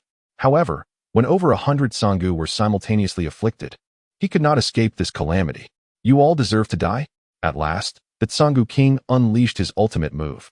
With a gaping maw, he absorbed all the Sangu into his mouth, devouring them whole. Only Yulai and Longwook were taken aback, exchanging glances that confirmed their suspicion regarding Lu Yu's affiliation with a prominent sect. After all, how else could he have suddenly appeared beside Yun Xingxuang and provoked the wrath of the Tsangu king? Namli tugged at Mu Rongfeng's sleeve, exclaiming, Look, isn't that Lu Yu? Feng Mingyu's expression remained composed, yet her heart felt a twinge of disappointment. She pondered the magnitude of her master's strength and questioned whether she was a hindrance. She entirely overlooked the fact that Lu Yu was once her betrothed. Her feelings towards him now solely steeped in respect for her master. With a mighty flap of his wings, the Tsangu king summoned a chilling gust, his massive form gradually ascending, his blood-red eyes fixed upon Lu Yu, radiating a fierce intent to kill. To him, Lu Yu appeared as nothing more than a feeble ant. Lu Yu, now that I have emerged, how will you contend with me? The voice of the king was laced with arrogance and fury. Lu Yu's expression remained unruffled, with only 10 sealing runes surrounding him. He raised a hand, sending one rune hurtling toward the king, wishing to gauge the Tsangu king's strength. Humph, you dare to come. The Tsangu king scoffed, effortlessly cleaving the rune in twain with his blade. Without delay, he thrust his sword towards Lu Yu. The blood sword, forged from the power of vitality and blood, exuded a corrosive force that eroded the surrounding space's essence. Lu Yu soared into the air, evading the blood sword. But this time he did not retreat. Instead, he flew directly towards the Tsang Wang, the king of ghosts. Yun Xingxuang's expression was grave, for the Tsang Wang possessed strength surpassing that of a 9th-rank martial master, and she knew that with his current capabilities, Lu Yu could not vanquish him. As the Tsang Wang spotted Lu Yu approaching, he reached out with a hand to seize him. 9-star sword slash. Lu Yu brandished the Xinghe sword, momentarily gathering the surrounding abundant vital energy to form the sword essence. The sword essence struck the Tsang Wang's palm with a resounding thud, leaving a massive gash. Yet it failed to inflict any harm. This is the 9-star sword technique. Who are you to wield it? The Tsang Wang recognized the technique, his expression shifting dramatically. No, it cannot be. He has been dead for centuries. How could he possibly still be alive, let alone have disciples? The Tsang Wang's words piqued Lu Yu's interest, causing him to furrow his brow, yet he did not cease his assault of runic attacks. Exerting a force of 9,000 pounds upon his third eye, the Zhonggui Wang pressed against his eye, letting out a furious roar as he directed his gaze towards Feng Ningyu's position, unleashing a slender column of blood. "You seek death." Liu discerned his movement. But it was too late to intervene. With a sickening sound, the blood column pierced Feng Ningyu's shoulder, sending her flying and leaving her grievously injured. Dongfang Su rushed forward to examine her, applying ice to freeze the wound. Liu Yu felt neither rage nor profound sorrow. Instead, his gaze turned icily cold, and the air around him seemed to fall into an eerie silence. "Now your fiancé is injured. Will you continue?" He mocked with a chilling laugh. The despicable and shameless laughter of the Zhonggui king echoed through the air. Liu Yu's gaze remained tranquil as he spoke. "You seek to slay those close to me in an attempt to shake my resolve. Alas, you have chosen the wrong adversary. Nothing in this world can sway my heart. Even if the entire 9 heavens were to collapse, I would still choose to persevere." The Zhonggui king retorted coldly, "You have slaughtered countless members of my kin. How could I possibly allow you to live? I can see that the vital energy within you is nearly depleted. The physical strength of my Zhonggui clan is inexhaustible. Let us see what you can wield against me." Liu chuckled softly. Indeed, his internal energy was waning, yet his storage ring was brimming with numerous energy potions. He deftly manipulated the ring, retrieving a crimson potion, and consumed it without hesitation. Channeling the swallowing spirit sacred method, he swiftly digested the potion, regaining a modicum of energy. What use is such a meager amount of energy? The Zhonggui king scoffed, initially expecting Liu to possess something worthy of his attention. However, his disappointment set in as he realized Liu Yu was merely an ordinary human, incapable of competing with him. Yet, in the next instant, the Zhonggui king beheld Liu Yu extracting over 100 energy potions from his storage ring, consuming them in rapid succession. Instantly, Liu Yu's aura surged dramatically. As he activated the swallowing spirit's sacred method, the energy from the potions flowed into him, and golden light radiated throughout his being, filling him with vigor. With an authoritative gaze, Liu Yu addressed the Zhonggui king. "What of it now? Is it sufficient?"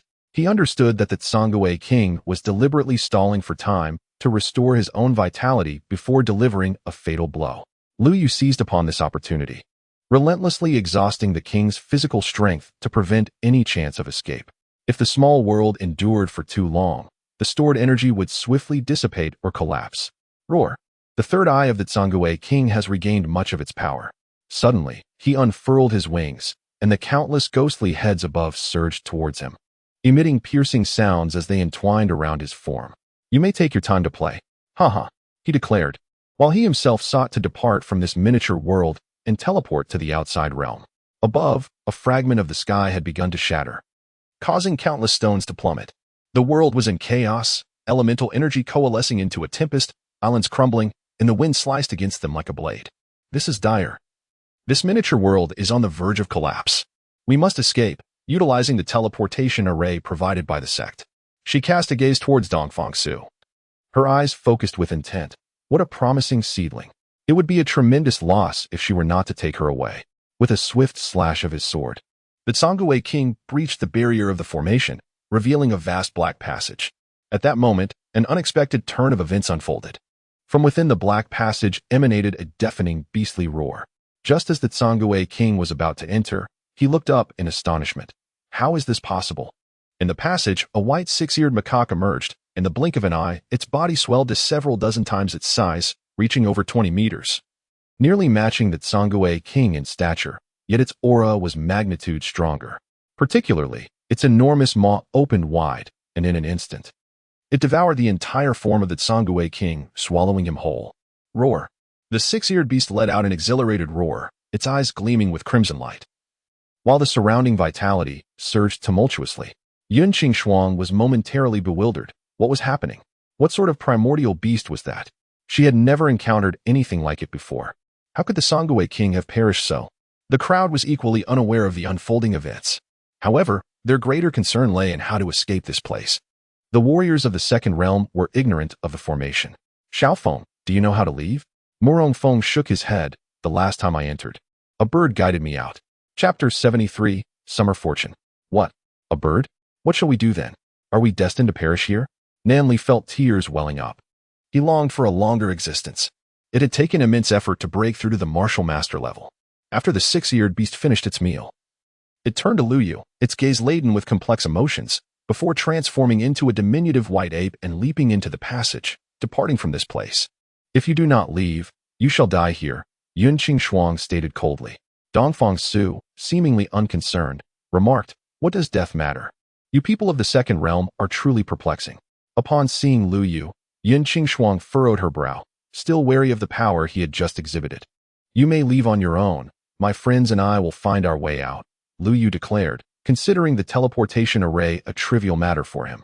Yun Qing produced a crystalline token and handed it to Dongfang Su. This is the token of Tianwei Palace.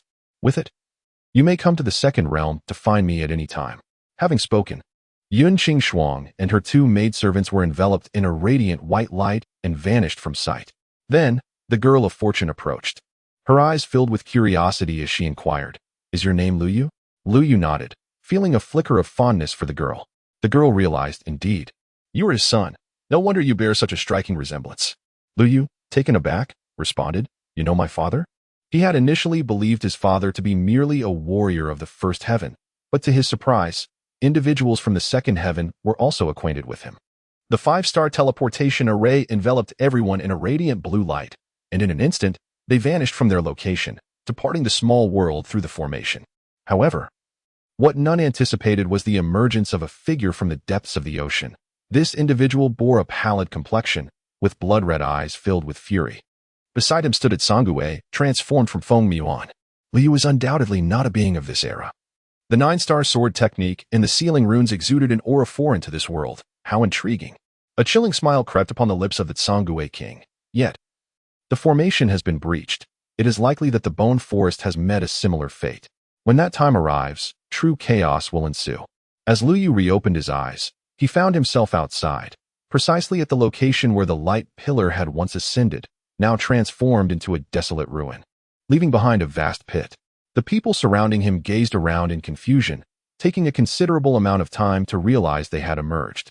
Lu Yu's garments had been tattered, and standing beside the deep pit, he peered into its depths, where remnants of the alien blood and energy lingered.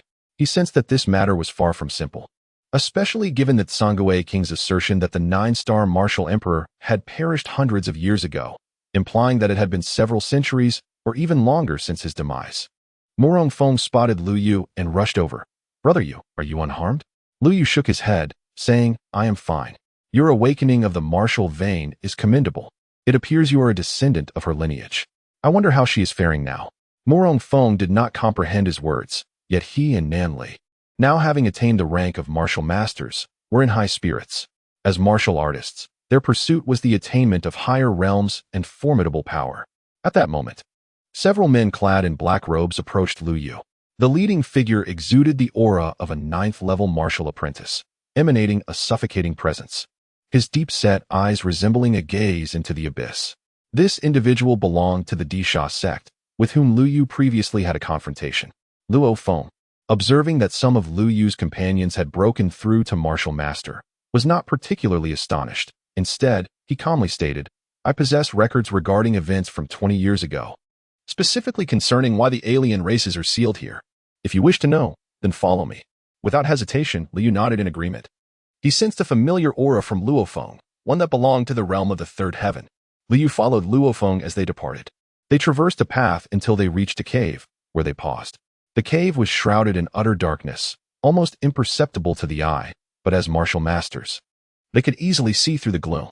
Suddenly, a flame ignited, illuminating the cave and revealing its structure, with stone walls adorned with numerous patterns and inscriptions.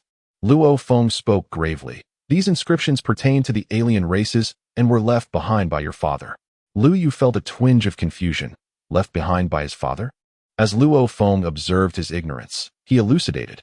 It was your father who stated that when you became a martial master, he would bring you to this place. I understand now. Do you have anything further to convey? Noting Lu Yu's calm demeanor, Luo Feng shook his head. That is all. The rest is inscribed upon these walls. He was not astonished by Luo Feng's existence. However, it appeared that Lu Yu's father was quite remarkable. The inscriptions upon these walls belonged to the fivefold heaven, a script of an ancient lineage, and the humanoid figure depicted in the mural could be deduced using mental energy. Liu Yu closed his eyes, merging all the humanoid patterns he had just observed with his mental prowess. In an instant, he beheld a scene of cataclysmic magnitude. In the sky of the first heaven, a colossal rift gaped open, revealing a multitude of alien races yearning to breach this final bastion. Yet, in comparison to those of the ninth heaven, these beings were significantly weaker, predominantly comprising the Tsangue tribe. Suddenly, as the humanoid patterns converged, he witnessed an enormous skull that seemed to dominate the very fabric of existence. It was merely a skull, with decaying skin, a hollow right eye ablaze with a chilling silver flame, and a left eye wholly rotten, gnawing at the lifeless carcasses strewn about, including those of the alien races. From its gaze, the silver flames erupted, igniting the heavens. Countless alien beings plummeted, succumbing to its maw.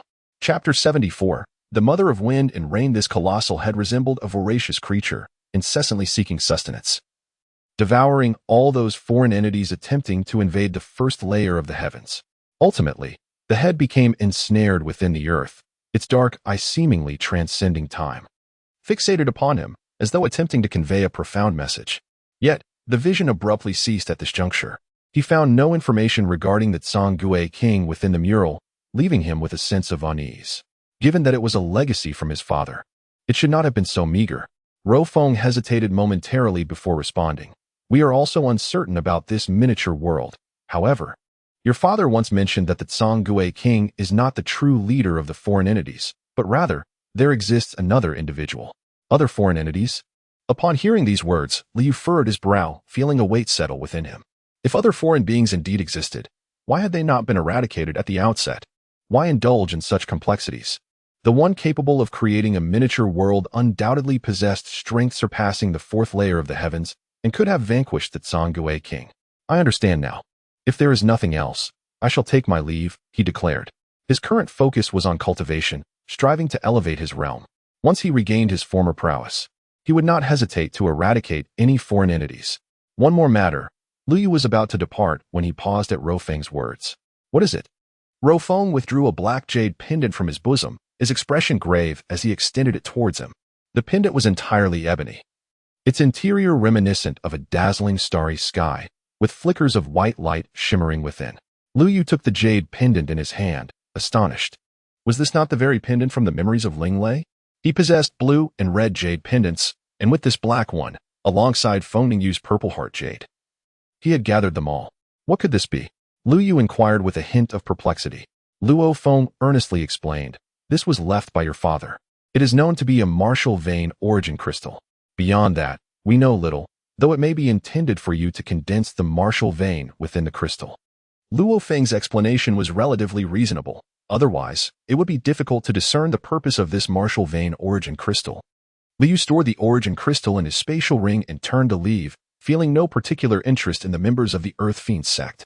Since his rebirth and cultivation, he had traversed this path with a heart that revered martial arts. On the path of martial arts, one must not harbor reservations. Apart from the alien races, all must be eradicated. The people around him were merely transient figures. As the beam of light dissipated, all the sect members departed from this place, each having ascended to the rank of martial master, destined to create a stir in the first heaven. Feng Yu softly asked, "Are you leaving the first heaven?" Liu Yu nodded. After some time, I shall venture to the second heaven.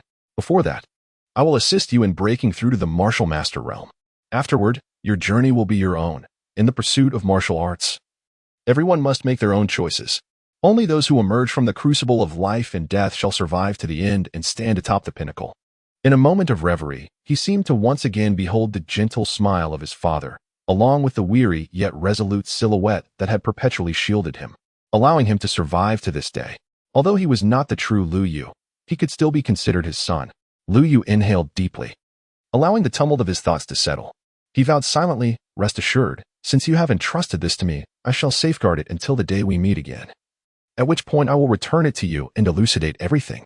Subsequently, Liu Yu instructed Feng Yu to commence her cultivation of the martial veins, aiming to transcend the first realm of martial artistry. With utmost seriousness, he said, "Now, reconsolidate your martial veins and channel all your primordial energy into it without reservation." Initially, a martial vein had already manifested within her dantian, albeit undeveloped from lack of nourishment. As Feng Yu began her cultivation, a tempest unexpectedly swept through the Feng residence. With a surge of primordial energy flooding into the estate from a radius of 100 meters, a slender beam of emerald light shot from Feng Linyu into the sky. Though faint, it was distinctly visible. This verdant luminescence resembled a tiny green sprout that suddenly burgeoned wildly into a 10-meter-high green vine, adorned with blossoming purple flowers. The petals drifted like whispers in the wind, cascading gently downwards. What could this phenomenon be? The servants of the Feng family, engrossed in their tasks, halted in astonishment. Lifting their gazes to the heavens, the petals descended upon them, transforming into streams of primordial energy that coursed into their beings. It felt so delightful. It was akin to the state of cultivation I experience. All the servants of the Feng family have undergone a baptism of elemental energy. Suddenly, one of the servants experienced a flash of white light in his eyes and exclaimed with exhilaration, "I have broken through to the 4th level. This is truly miraculous." Feng Yangcheng sat in the courtyard, observing the growth of Feng Ningyu, his face beaming with joy and his heart filled with contentment. He had not anticipated that even after the separation of the family, they would produce a martial artist, and a remarkably strong one at that.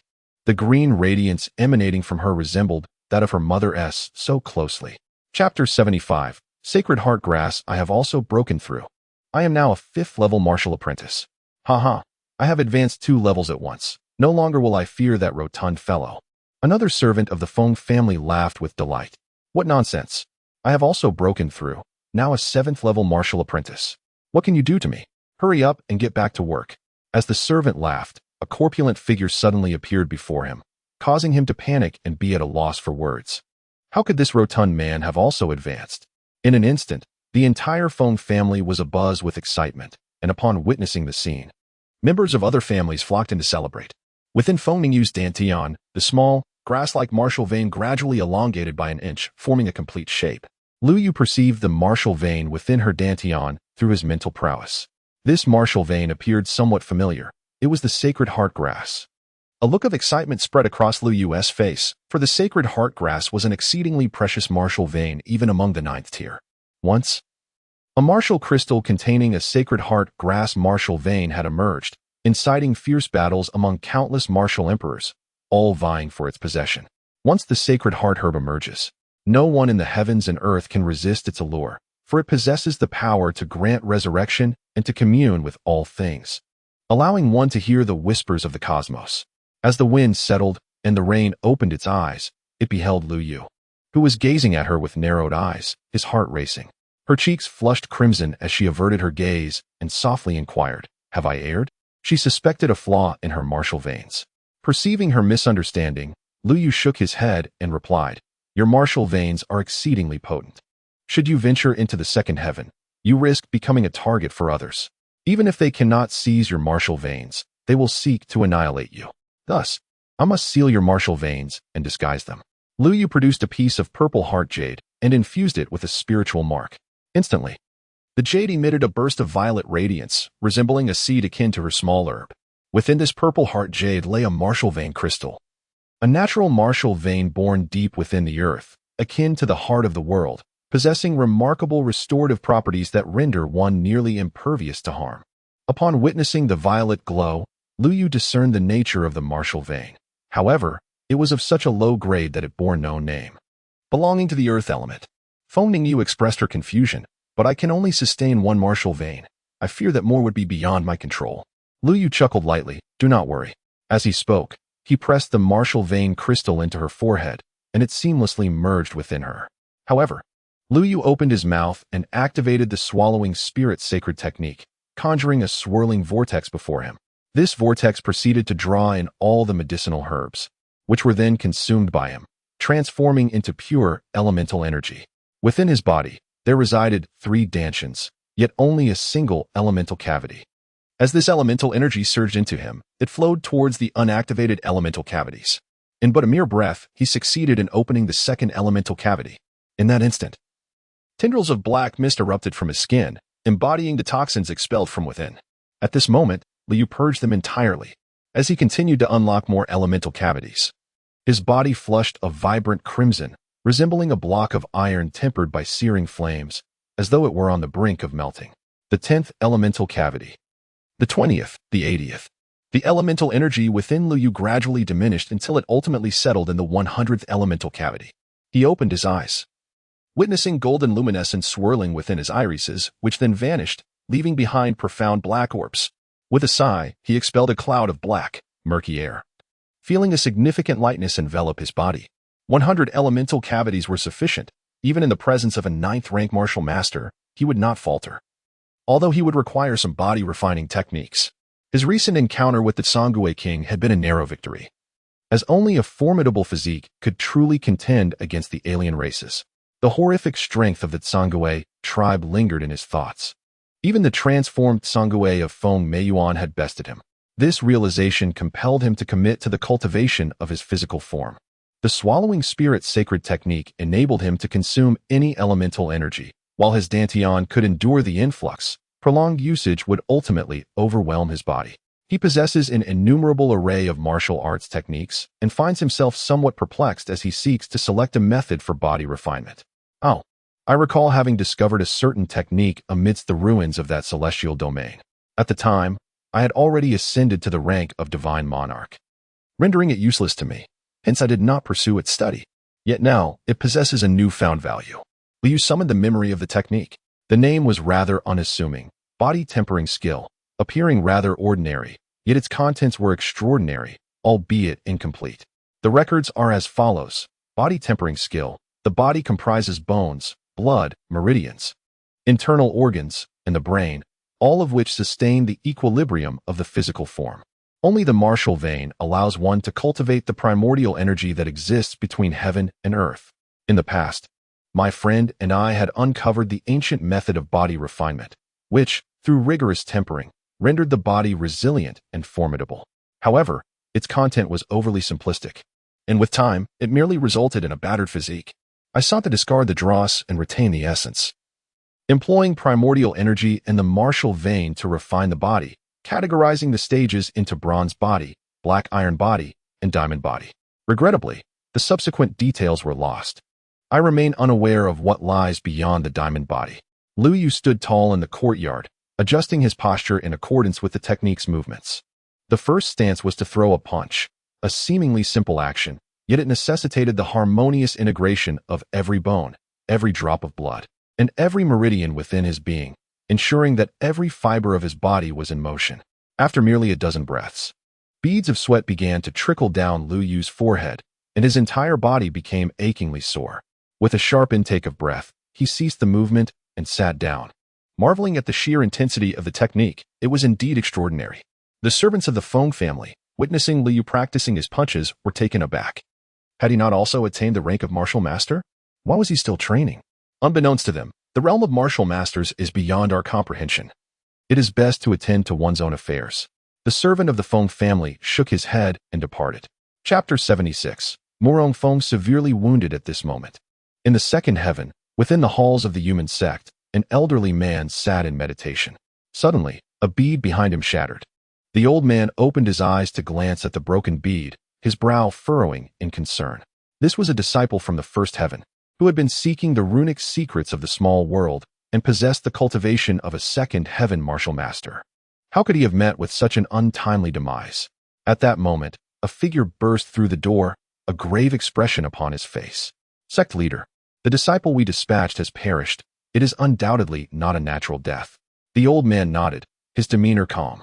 He grasped the shattered bead in his hand, performing a series of hand seals. A luminous screen materialized from the bead, revealing the hazy silhouette of a man, though his features were indistinct, faintly. It could be discerned that he was employing runes. As an 8th heaven martial master, I felt a twinge of fatigue after merely one attempt. Truly a testament to the formidable techniques of the celestial domain's ruins. Upon halting my practice, it was as if my body had submerged into water, cooling down, with my skin undergoing a subtle transformation. Much like the earth attribute martial veins of Feng Ningyu, it became remarkably resilient, emanating a faint azure glow. Now, it is time to ascend to the second heaven. Liu Yu had lingered in the first heaven for far too long, feeling the strain of cultivation. There are several methods to traverse to the second heaven. The array teleportation is the simplest means, yet such arrays are exceedingly precious, and no one in the first heaven possesses the knowledge to create them, let alone maintain such formations. With the power of martial veins, one can shatter the void barrier and access the second heaven. However, the destination remains uncertain. Encountering a few primal beasts could lead to dire consequences.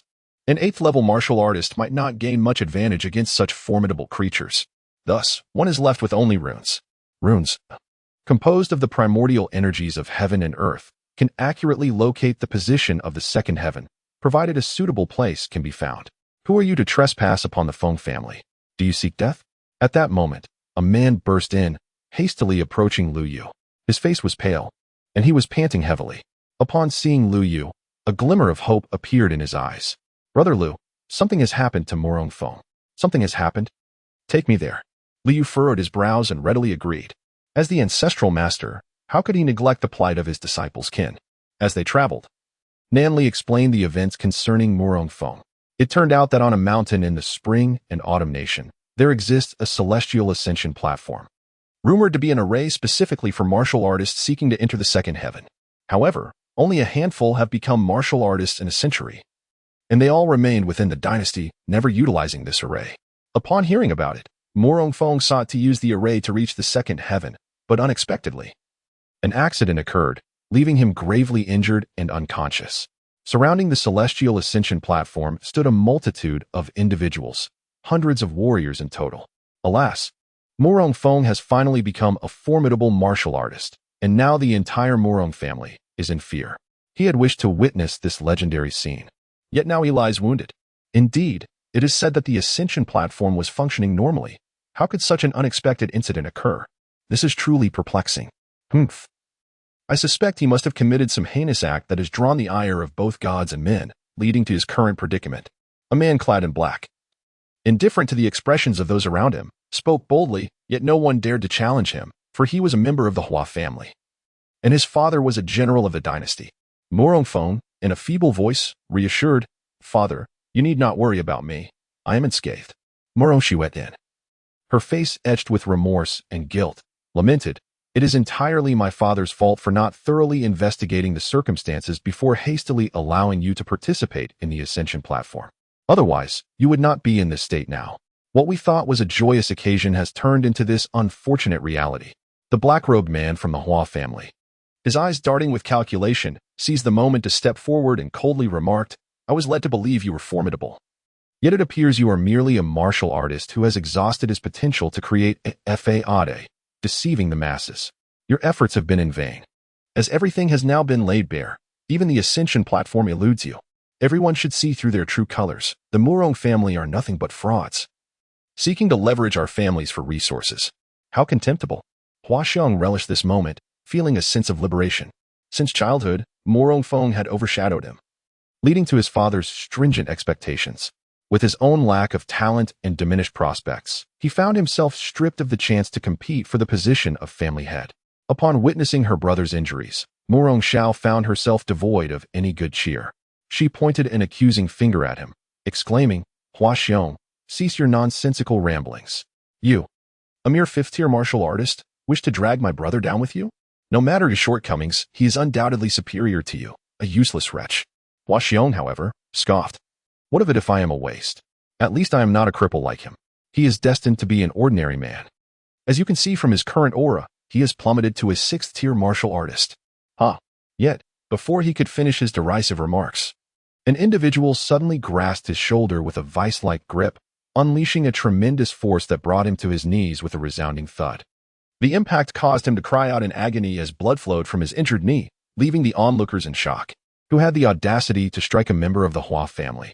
They looked up to see a young lad standing before them. "Who are you to lay a hand on me? Do you seek death? I am of the Hua family, and I shall ensure your entire family meets a grim fate." Hua Xiong cried out in pain, not forgetting to threaten Lu Yu. Lu Yu merely smirked. "Oh really? I am quite curious to see how you intend to annihilate my entire family." Upon recognizing Lu Yu's face, Hua Xiong was consumed by rage, realizing he had been subdued by a mere youth, seemingly younger than himself. "Release me. I am the young master of the Hua family." Slap. Lu Yu's hand struck his face with a resounding sound. Chapter 77. Ascension Platform. Morong Feng had previously mentioned that this individual was aware of the Morong family's lineage and even possessed knowledge of their martial arts techniques, suggesting a potential shared ancestry. Liu placed his hand upon Murong Feng's head, utilizing his mental energy to probe within, discovering no physical abnormalities. However, he noted a spiritual mark embedded in the center of his brow, a rune that disrupted his sixth sense, rendering him somewhat weakened. Liu swiftly formed a hand gesture, conjuring a purification rune, which he infused into Murong Feng's brow. After a few breaths, Murong Feng regained his vitality, even appearing more invigorated than before. Those who secretly wished for Murong Feng's downfall felt a sense of disappointment. Had he faltered in his cultivation, they might have seized the opportunity to claim the resources of the Murong family. Murong Feng sat up, his eyes lighting up upon seeing Liu Yu, only to dim again as if concealing some truth. "Brother Yu, what brings you here?" he inquired. Nan Li, standing nearby, chuckled. "Of course, it was I who summoned him." Liu furrowed his brow, pressing for clarity. "Speak, what transpired?" He had just scanned the Ascension platform with his mental energy, finding no issues, which could only imply that something had occurred within its confines. Murong Feng lowered his gaze, his demeanor somber. After a moment, he looked up, his expression grave as he revealed, "I discovered a passage within the Immortal Ascension platform, a long staircase leading to the second heaven. However, I encountered a peculiar individual along the way, one of formidable strength, seemingly a denizen of the second heaven, who ultimately bested me. In truth, the individual he encountered in the corridor inquired whether he knew Liu Yu, and it was this very reason that prompted the attack upon him. He wished to spare Liu Yu undue concern." Liu Yu gazed upon the Ascension platform, a formation constructed from 5 pillar nodes. Remarkably rudimentary yet sufficiently stable for the second heaven. Liu Yu had always been fiercely protective of those he cherished. At that moment, Murong Feng sensed Liu Yu's formidable aura. He understood that the person before him was unpredictable, and once a decision was made, it was beyond his capacity to alter it. The pillars of the Ascension platform bore 10 recesses, which were likely mechanisms activated by elemental stones. Liu promptly retrieved 10 elemental stones from his storage ring and infused them into the formation. In an instant, the array ignited with a brilliant white light, enveloping them before vanishing from their previous location. When they reappeared, they found themselves in a dimly lit corridor with an endless staircase ahead. Yet a beam of light guided their way. Upon entering, Murong Feng exhibited signs of tension, his body visibly taut. Liu Yu shook his head, recognizing that he was still somewhat timid. "Murong Feng, remember, regardless of what transpires, face the soldiers with arms, and shield yourself from the water with earth. This passage is an inevitable path for you. You must cast aside all fear and thoughts of death. Traverse it, and should anyone obstruct your path, eliminate them. For without such resolution, you shall never grow." A martial artist is merely the beginning. Observing the fluctuations of emotion in Murong Feng's eyes, Liu Yu felt a modicum of solace. At least there remained a flicker of talent within him. "Let us proceed. I am eager to see who dares to impede our progress." As he spoke, his foot stepped onto the first step. "Good." Murong Feng followed suit, placing his foot atop it. This time, fear no longer lingered in his gaze. Instead, it was replaced by a fervent spirit of battle. The two continued their ascent, oblivious to the passage of time, until they beheld a beam of light ahead, growing ever brighter and more blinding, as if they were about to enter a second realm. However, at that moment, a figure emerged to obstruct their path. Clad entirely in a black robe, the figure was shrouded in obscurity, rendering their features indiscernible. Gaunt and seemingly frail, the figure exuded an aura of a third-level martial artist, emanating a terrifying presence as if poised to shatter all in its vicinity. Particularly striking were the hollow, dark eyes, devoid of any consciousness or spirit, resembling a mere puppet. Murong Feng was taken aback. This being was unlike the one he had encountered earlier, who possessed only the strength of a second-level martial artist. "Target, Liu Yu, eliminate." The figure in black muttered to itself, seemingly affirming something before lunging toward Liu Yu. In the instant its feet left the ground, an unseen force seemed to emanate from its body, causing the surrounding air to hum, as if being sliced apart. A puppet, intriguing indeed. I never expected to encounter such a being in the second realm. Yet, Liu Yu maintained a calm demeanor, extending his hand and then forming a tight fist, delivering a powerful blow. In the moment the puppet approached him, Liu Yu's fist shattered it into tatters. Murong Feng was astonished.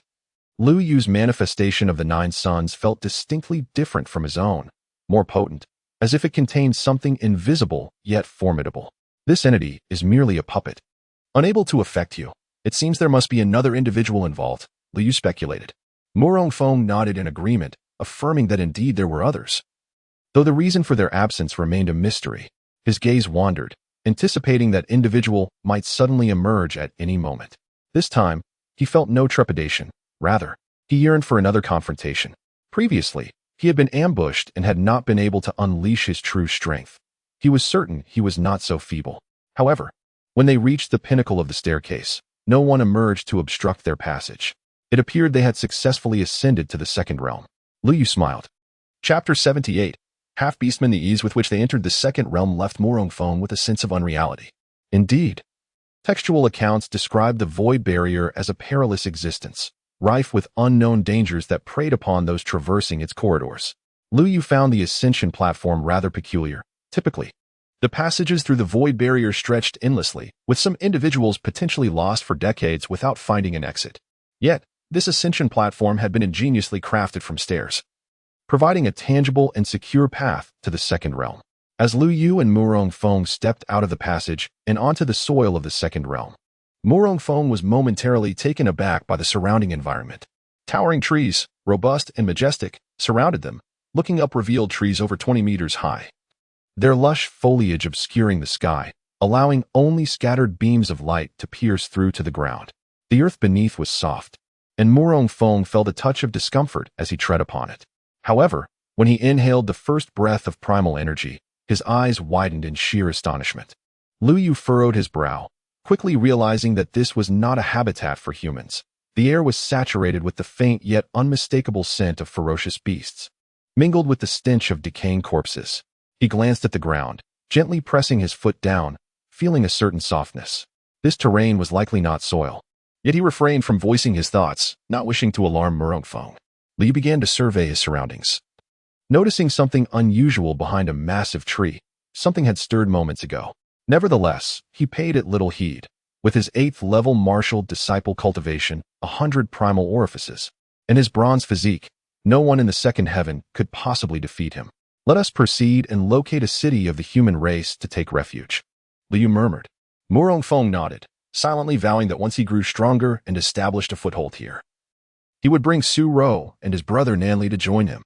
Yet, he was uncertain of Liu Yu's intentions. He could not fathom his thoughts. He considered suggesting they travel together, but felt that Liu Yu was a solitary wanderer. Just then, a sudden crack echoed through the air as a branch was crushed underfoot. Liu Yu looked up to see two silhouettes approaching with purposeful strides. Leading the way was a burly man, exuding a formidable presence. With a large blade slung across his back and a golden eye resembling that of a ferocious beast, complete with a vertical pupil. Behind him stood a gentleman of refined demeanor, clad in a flowing white satin robe, with a diminutive fierce beast perched upon his shoulder. His vacant gaze lingered upon Liu Yu as he rubbed his eyes. The burly man, upon noticing Liu Yu, erupted into laughter. Indeed, Old Three was not mistaken. There truly exists someone emerging from this dilapidated ascension platform. It appears he is but an uninformed wanderer, lacking any substantial background. Let us take action. The man behind him expressed his disdain. If you wish to act, do so on your own accord. Do not involve me. I, Yenryu, shall not collaborate with a brutish individual such as yourself. Even I, Li Lei, am reluctant to join forces with you. If you do not strike, then I shall. With a disdainful snort, the burly man advanced toward Liu Yu, his fists enveloped in crackling white lightning, emanating a formidable aura. Two first-tier martial artists daring to tread into the second tier, unaware that this place is a forbidden ground where one can slay without consequence. The flickering radiance of lightning danced upon Li Lei's fierce visage, evoking a somewhat menacing appearance. Liu Yu squinted, his head throbbing. Why must he encounter such troublesome individuals upon arrival? Their intentions were evidently to seize something. Arrogant and ignorant. Today, I shall demonstrate what martial veins truly signify. Li Lei scoffed, extending his hand as a bolt of lightning coiled around it, directly seizing the golden arrow.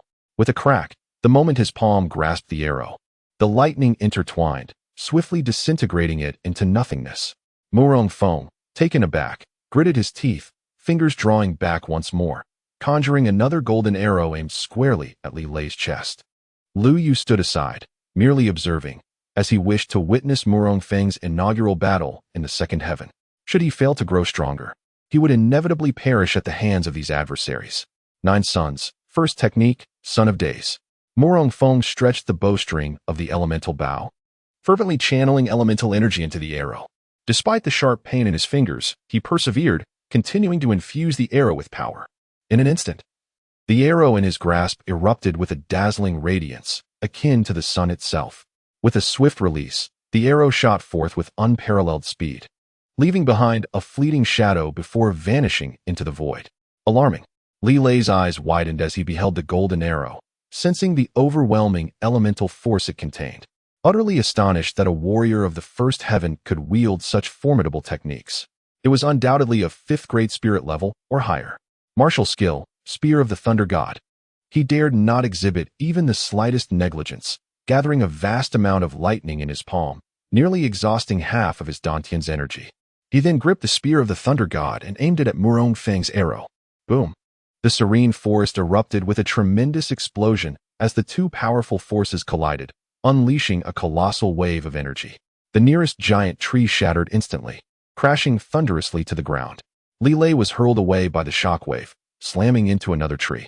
Murong Feng fared little better. The shockwave, bearing a force of 5,000 pounds, struck his chest, feeling as though he were simultaneously struck by dozens of warriors' fists. His internal organs twisted painfully, and blood flowed from the corner of his mouth. Lu Yu sighed, recognizing that Murong Feng still had a long journey ahead. He reached out to catch Murong Feng's body and gently pressed on a vital acupoint, temporarily preserving his physical state. Brother Yu, you must be cautious. The opponent is formidable. Murong Feng expressed concern for the first time, sensing the overwhelming strength of the adversary. Although Lu Yu exuded power, Murong Feng instinctively worried that he might also be vulnerable to injury. Lu Yu reassured him with a pat on the shoulder, saying, "Rest assured, with me by your side, all will be well."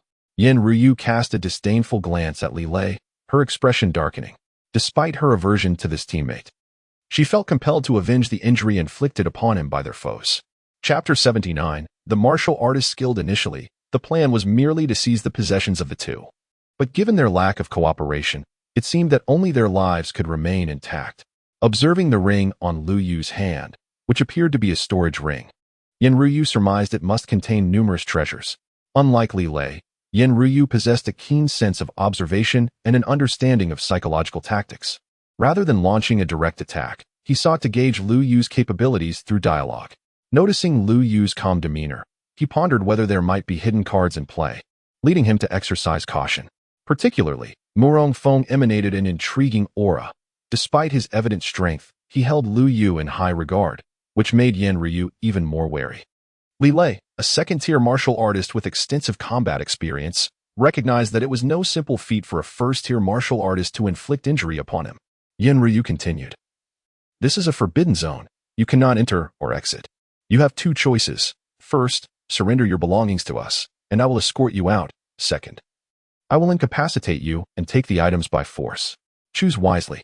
Lu Yu raised his head, his icy gaze fixed upon her.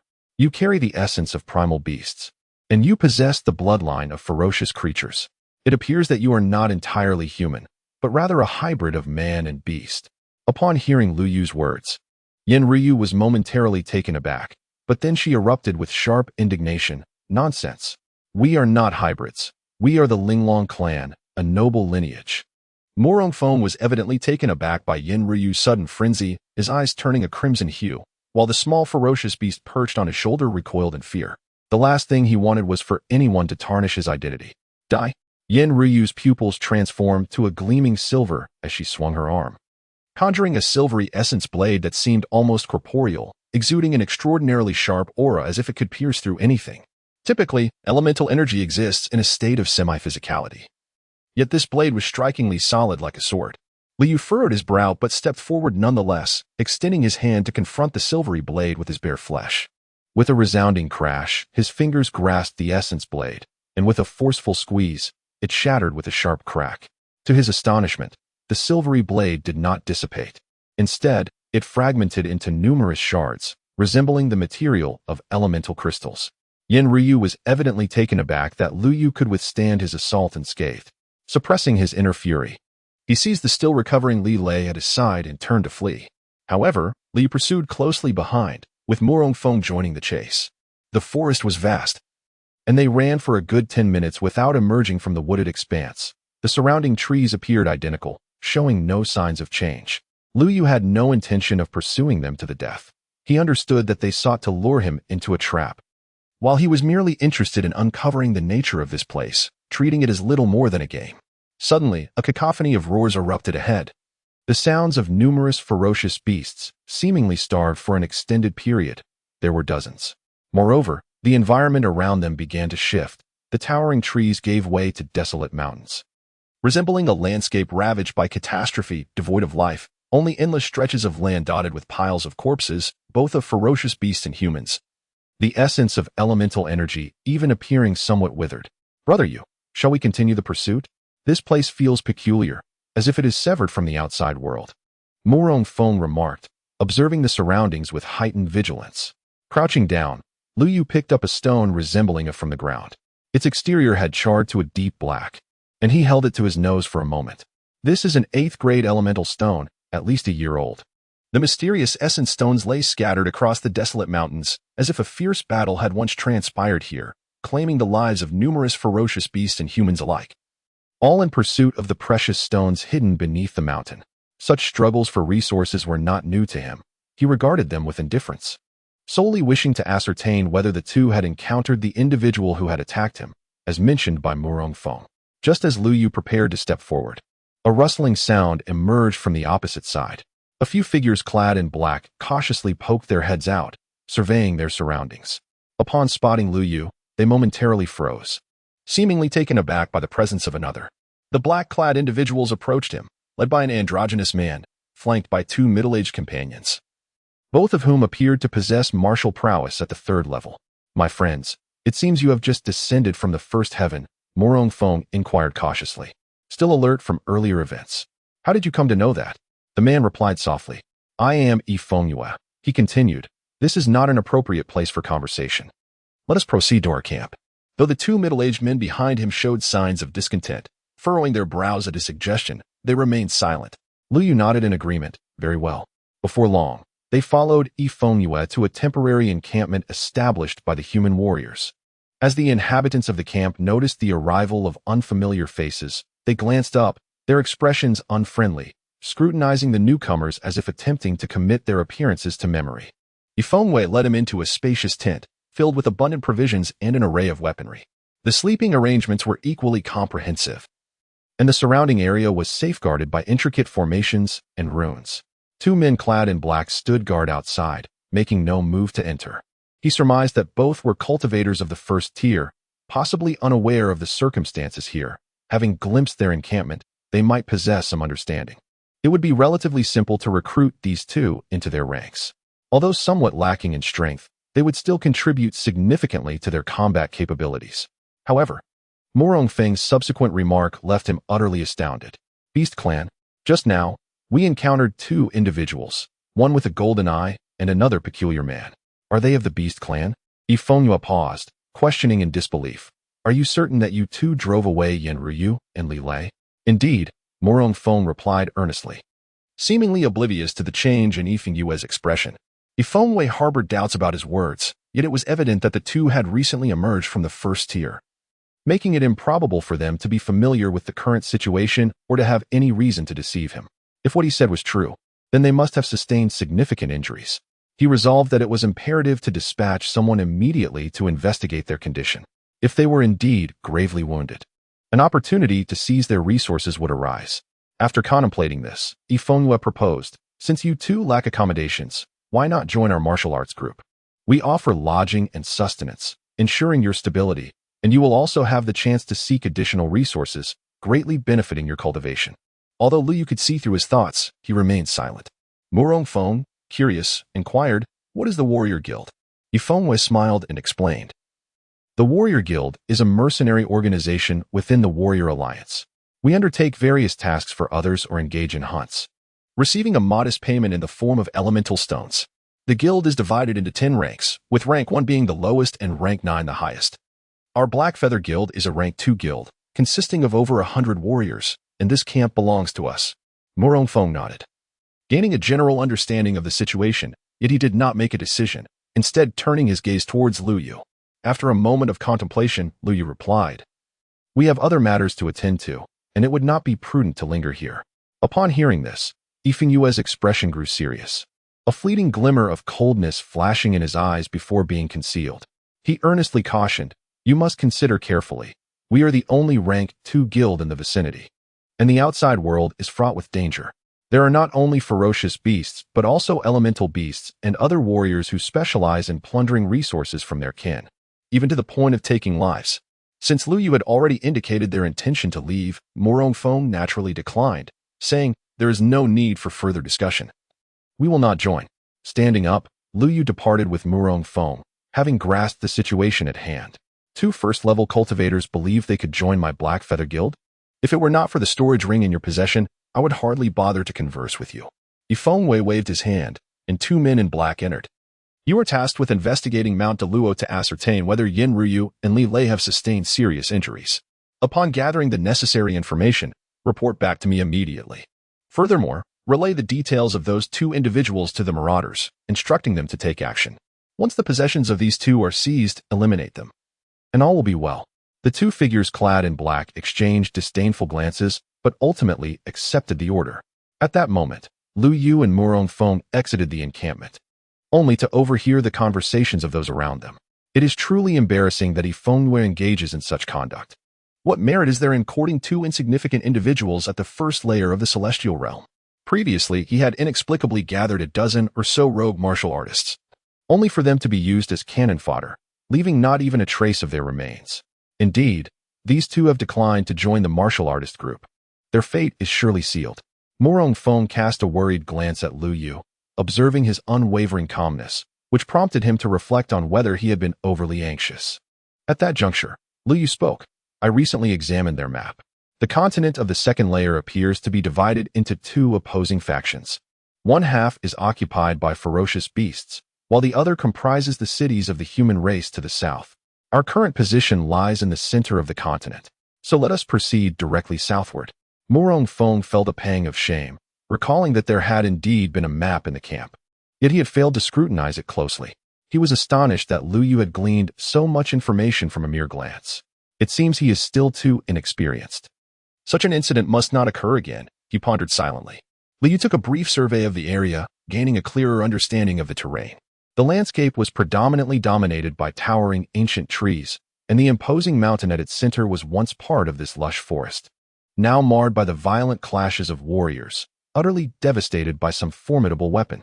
Moments ago, those 2 individuals had ventured into the heart of the mountain. At that moment, Lu Yu sensed someone trailing them from behind.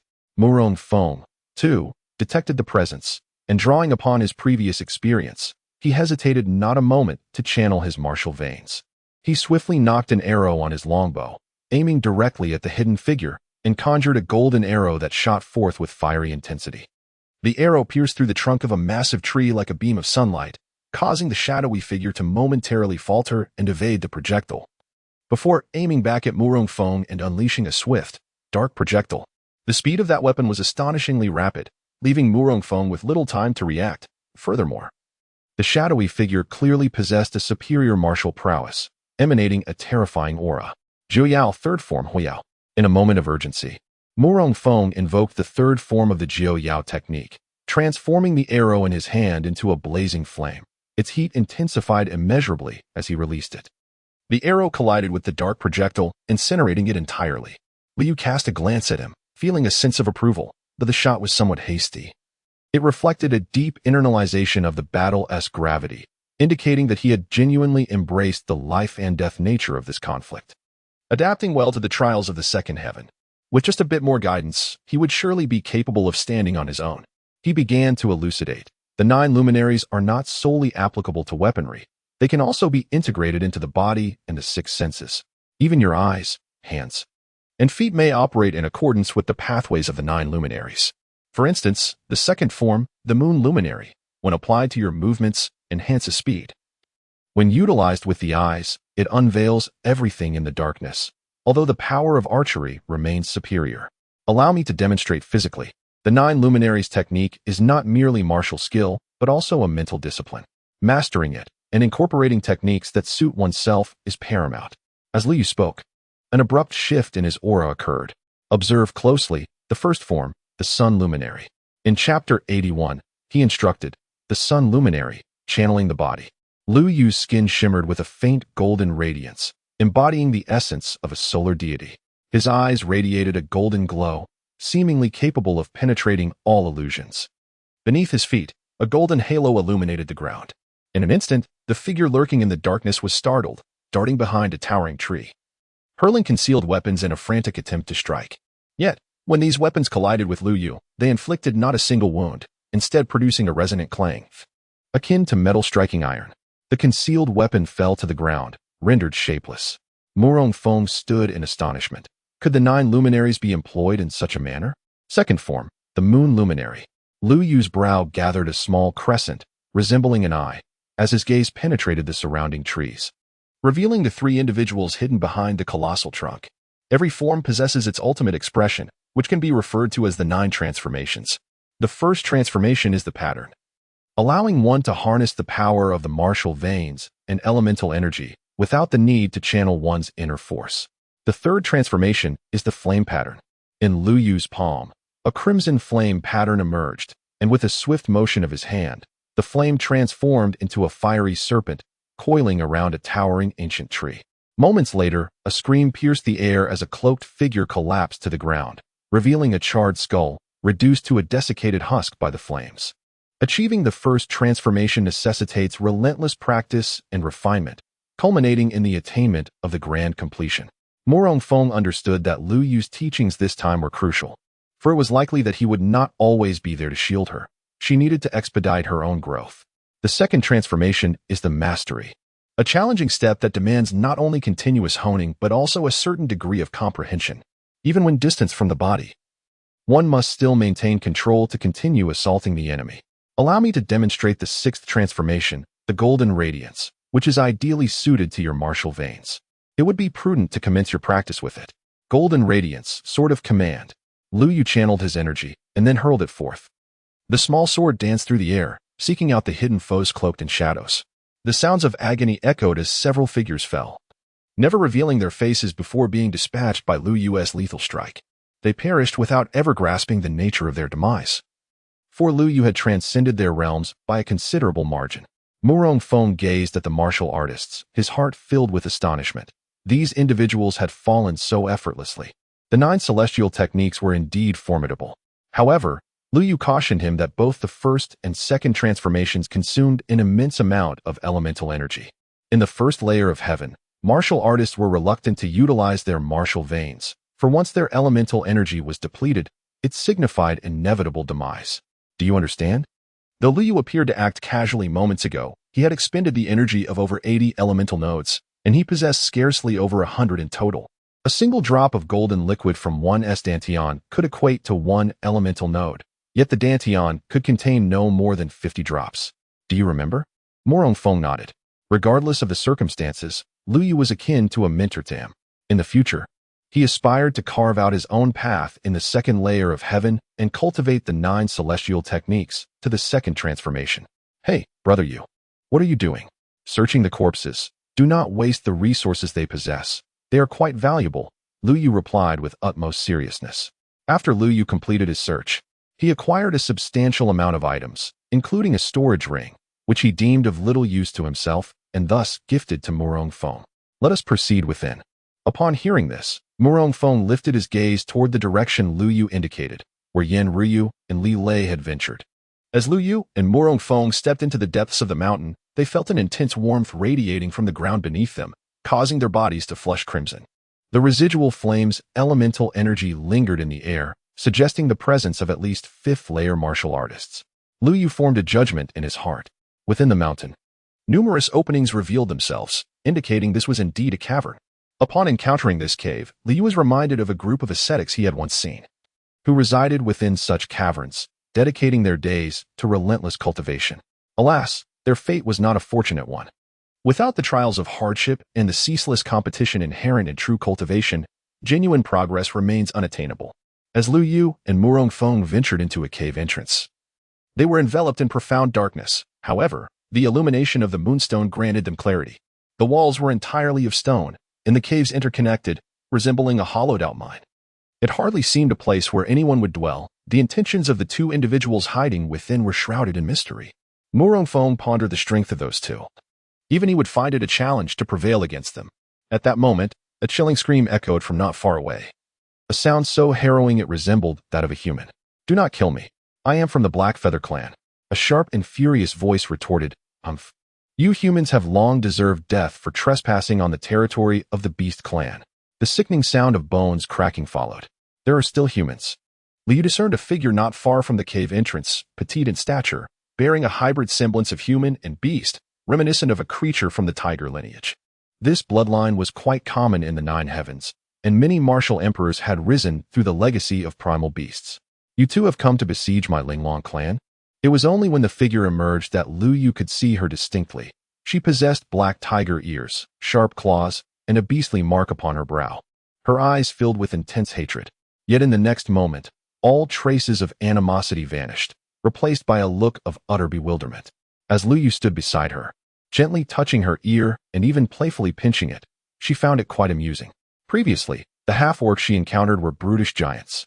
This was her first experience with a half-orc so diminutive.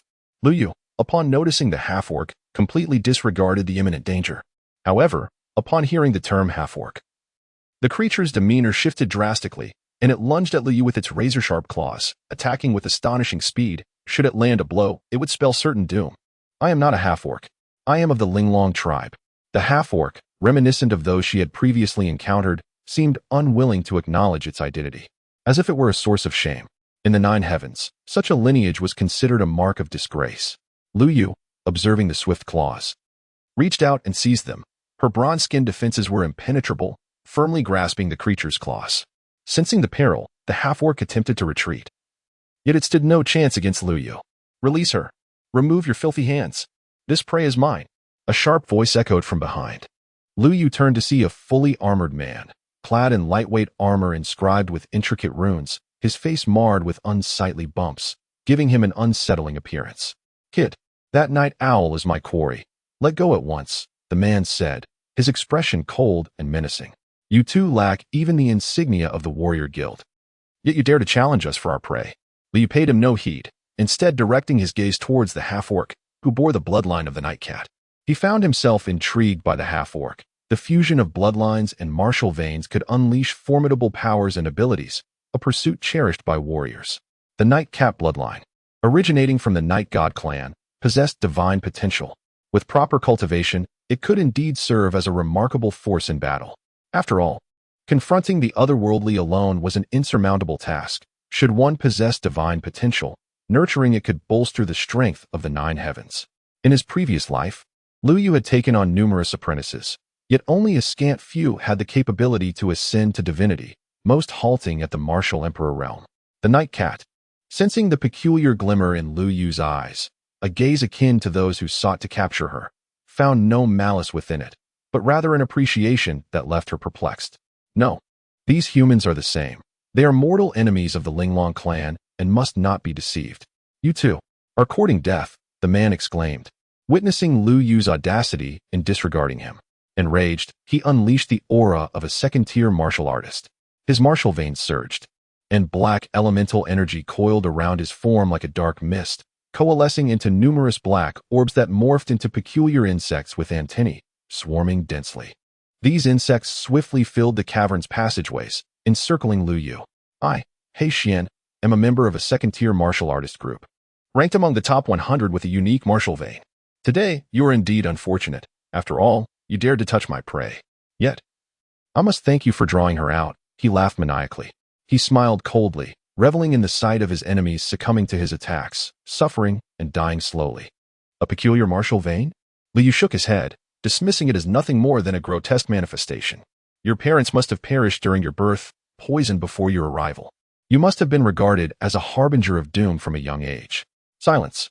Black Xian roared, his expression twisted with rage. The black insects, formed from condensed elemental energy, surged violently towards Lu Yu, swiftly crawling up his legs. At that moment, Liu sprang into action. He stepped forward, eschewing techniques and elemental forces, and broke through the black mist, delivering a punch squarely to Black Xian's face. With a resounding thud, his seemingly simple strike unleashed over 2,000 pounds of force, sending Black Xian hurtling backward into the stone wall, shattering it upon impact. Black Xian's eyes widened in disbelief as he clutched his face, howling in agony, unable to comprehend that he had been struck by a mere fist. The humiliation was overwhelming. "I will kill you all." Black Xia swallowing heaven. With those words, the black elemental energy surrounding him coalesced into a fearsome beast, half real and half illusion, opening its massive maw to devour Lu Yu. My Black Xia is a 7th-tier spiritual technique, capable of consuming even ferocious beasts. Your doom is sealed. Black Xian shouted maniacally. Such a technique dares to boast before me. Lu Yu let out a cold snort, not even utilizing his elemental force. He strode forward, his 5 fingers gripping tightly around the neck of his adversary, and with a powerful throw, sent him crashing to the ground. The earth trembled with a thunderous sound as the impact caused a deep indentation, distorting Heishuan's face, who violently spat out a mouthful of blood, unable to utter a sound. The so-called black elemental force and dark mist posed no harm to Lu Yu, as if they were mere illusions. This was the resilience of the bronze body. "This is impossible. You dare to kill me. You are opposing the Black Feather Corps. I am the captain's younger brother." Heishuan cried out in desperation, pinned to the ground by Lu Yu, who subdued him in an instant. The overwhelming strength rendered Heishuan immobile, unable even to summon his elemental force. Fearful of death, he grasped at his last thread of hope. Yet, Lu Yu uttered not a single word in response. He simply tightened his grip around Heishuan's neck, and with a sharp crack, ended his life. Night Owl, witnessing this scene, trembled uncontrollably, contemplating escape. At that moment, Lu Yu's voice reached her ears, halting her in her tracks. "If you leave now, you won't survive long. Your illness cannot be cured." Night Owl was taken aback. How could Lu Yu know of her affliction? Realizing the disparity in their strengths, she understood that she could not possibly defeat him. Thus, she relinquished her escape attempt and stood still. "What do you want?" Night Owl mustered her courage to ask. Lu Yu rose to his feet, a gentle smile gracing his lips. "I desire nothing but to save you." Night Owl possessed the potential of a deity. She could not be overlooked. Save her? Though it may seem absurd, this represents an opportunity. If the other party truly possesses the ability to rescue her, she would no longer suffer in this dim corner. Night Owl inquired, "I cannot believe you would save me without reason. Speak, what price do you demand?" "Astute," Lu Yu replied with a benevolent smile. "I require you to become my disciple." Night Owl was momentarily taken aback, questioning her own hearing. "Disciple? You are merely a 3rd-level martial artist. While formidable, for me to be your apprentice seems rather implausible." She hesitated. "Is that so? Would you prefer to endure the agony of being torn apart each night, ultimately becoming weak and falling prey to humanity?" Lu Yu discerned her thoughts and subtly tempted her. Night Owl's pupils constricted, clearly provoked by his words. She gritted her teeth, her heart racing. "Fine, I accept." In the end, she capitulated. However, should Lu Yu lack the power to save her, she would ultimately depart. "Since you have agreed, you shall be my disciple from now on. What is your name?" "My name is Carl." Chapter 83, The Sorcerer. Carl, an unusual name, Lu Yu mused. Then a white spiritual mark coalesced on his forehead and flew towards Carl's brow.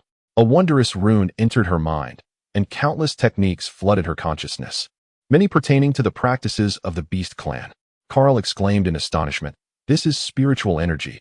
Are you a sorcerer?" In that moment, she truly believed that Lu Yu possessed the ability to rescue her. Merely those cultivation techniques could alleviate her ailment. Lu Yu tapped her on the head, instructing, "From now on, refer to me as master." Carl touched her head, a flicker of confusion in her eyes. Just then, she felt a warmth within her heart, an emotion she had never experienced before. Lu Yu sighed internally, realizing that this child had endured considerable suffering. Furthermore, what exactly was a technique refinement master? Lu Yu had never heard of such a term. Carl elaborated. A technique refinement master is a creation of the legendary Qingtian martial emperor from the 9th heaven, established to unify all practitioners associated with mental prowess, such as rune masters, formation masters, and alchemists, thereby forming a comprehensive system of technique refinement masters. Although Carl was somewhat puzzled as to why Lu Yu was unaware of this term, she patiently completed her explanation, oblivious to the complex emotions that flickered across Lu Yu's face. Upon hearing the title of Qingtian Martial Emperor, a hint of desolation emerged in his gaze. For the Qingtian Martial Emperor had once been one of his disciples. Lu Yu recalled that he had previously proposed the idea of unifying the martial professions of the 9th heaven, initially believing the disciple merely sought to indulge in leisure. He had never anticipated that he would achieve such heights. Master, where shall we go next?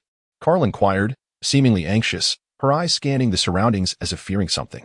Someone is approaching, reminded Murong Feng, who had remained silent until now. Lu Yu too sensed a formidable aura of a beast, indicating at least the prowess of a fourth-rank martial artist. Carl expressed his concerns, stating, "There lies a formidable elemental presence. We should hasten our departure, lest we be captured." Her ears drooped, her body trembled, and her pupils constricted in sheer terror. Lu Yu gently patted her shoulder, reassuring her. "It is merely a beast of elemental origin. Do not fear. It is not as powerful as the six-eared beast, judging by the frigid aura.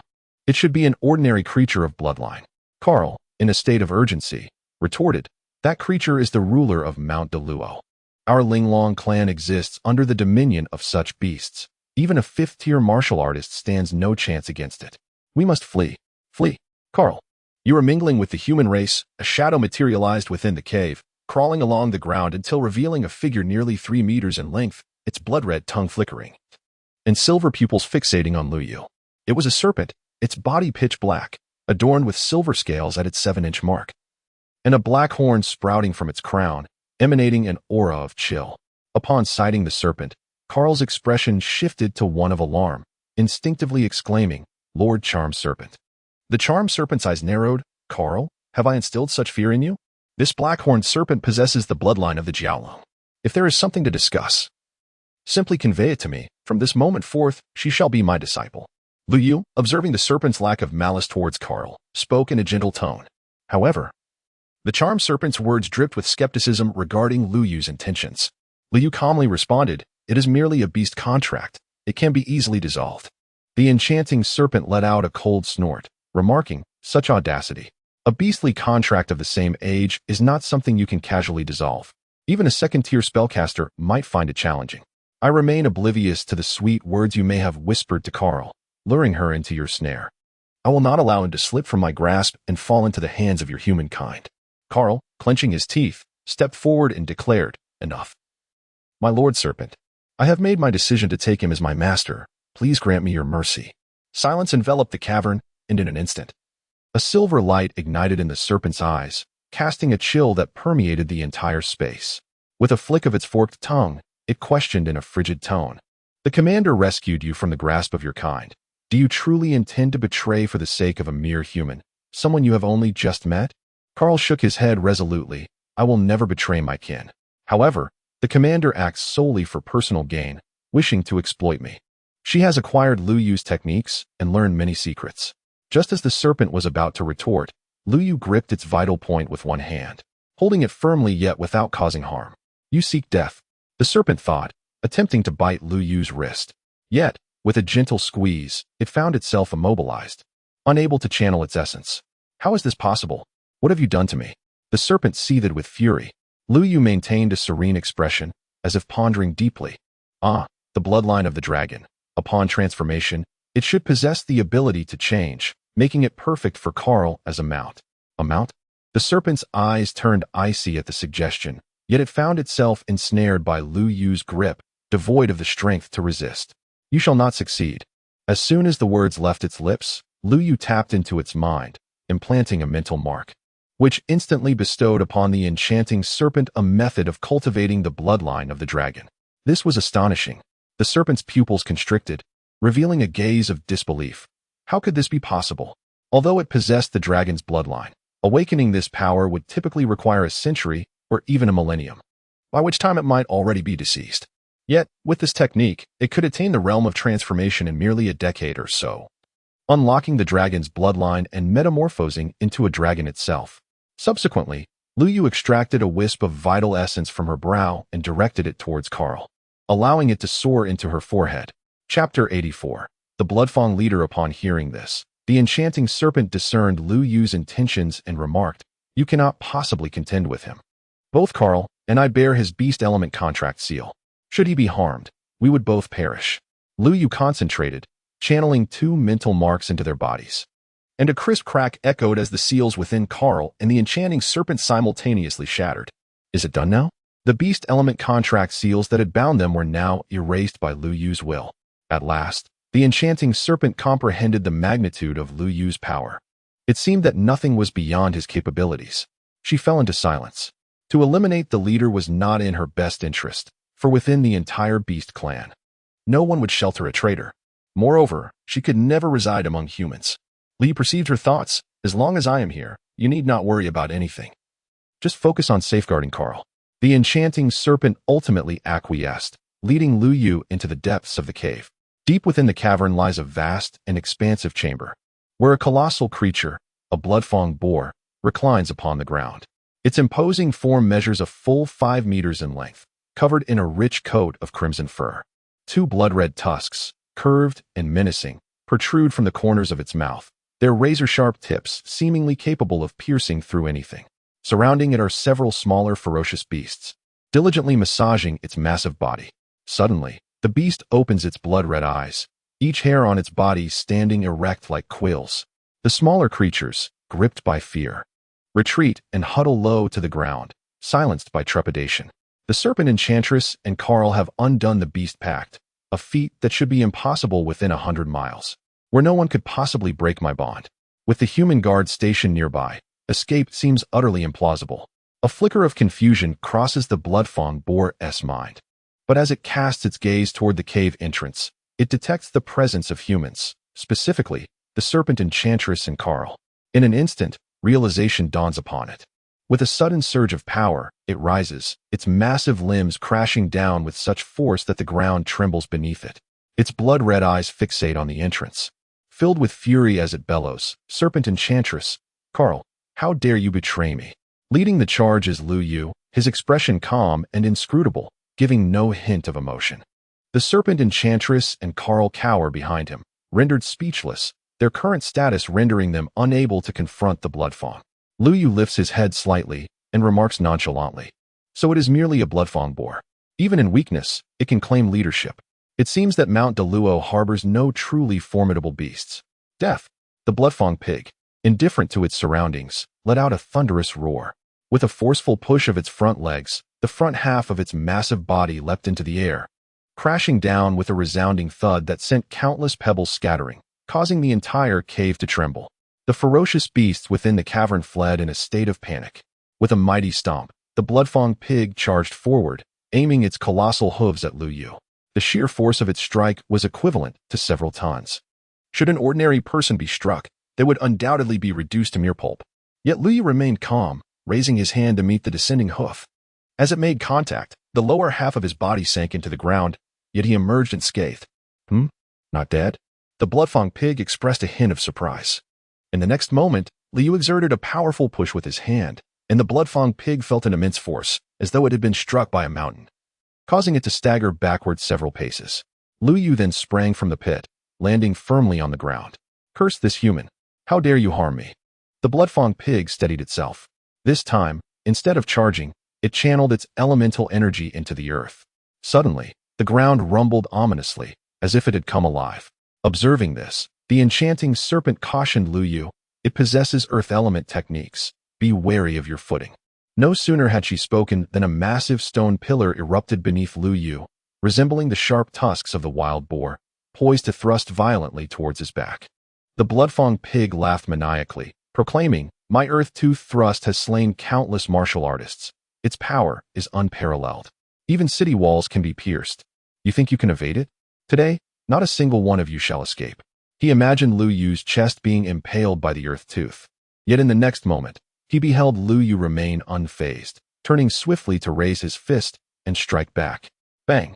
With a resounding explosion, the sharp earth-tooth collided with Lu Yu's fist, shattering it into countless fragments and sending a cloud of dust into the air.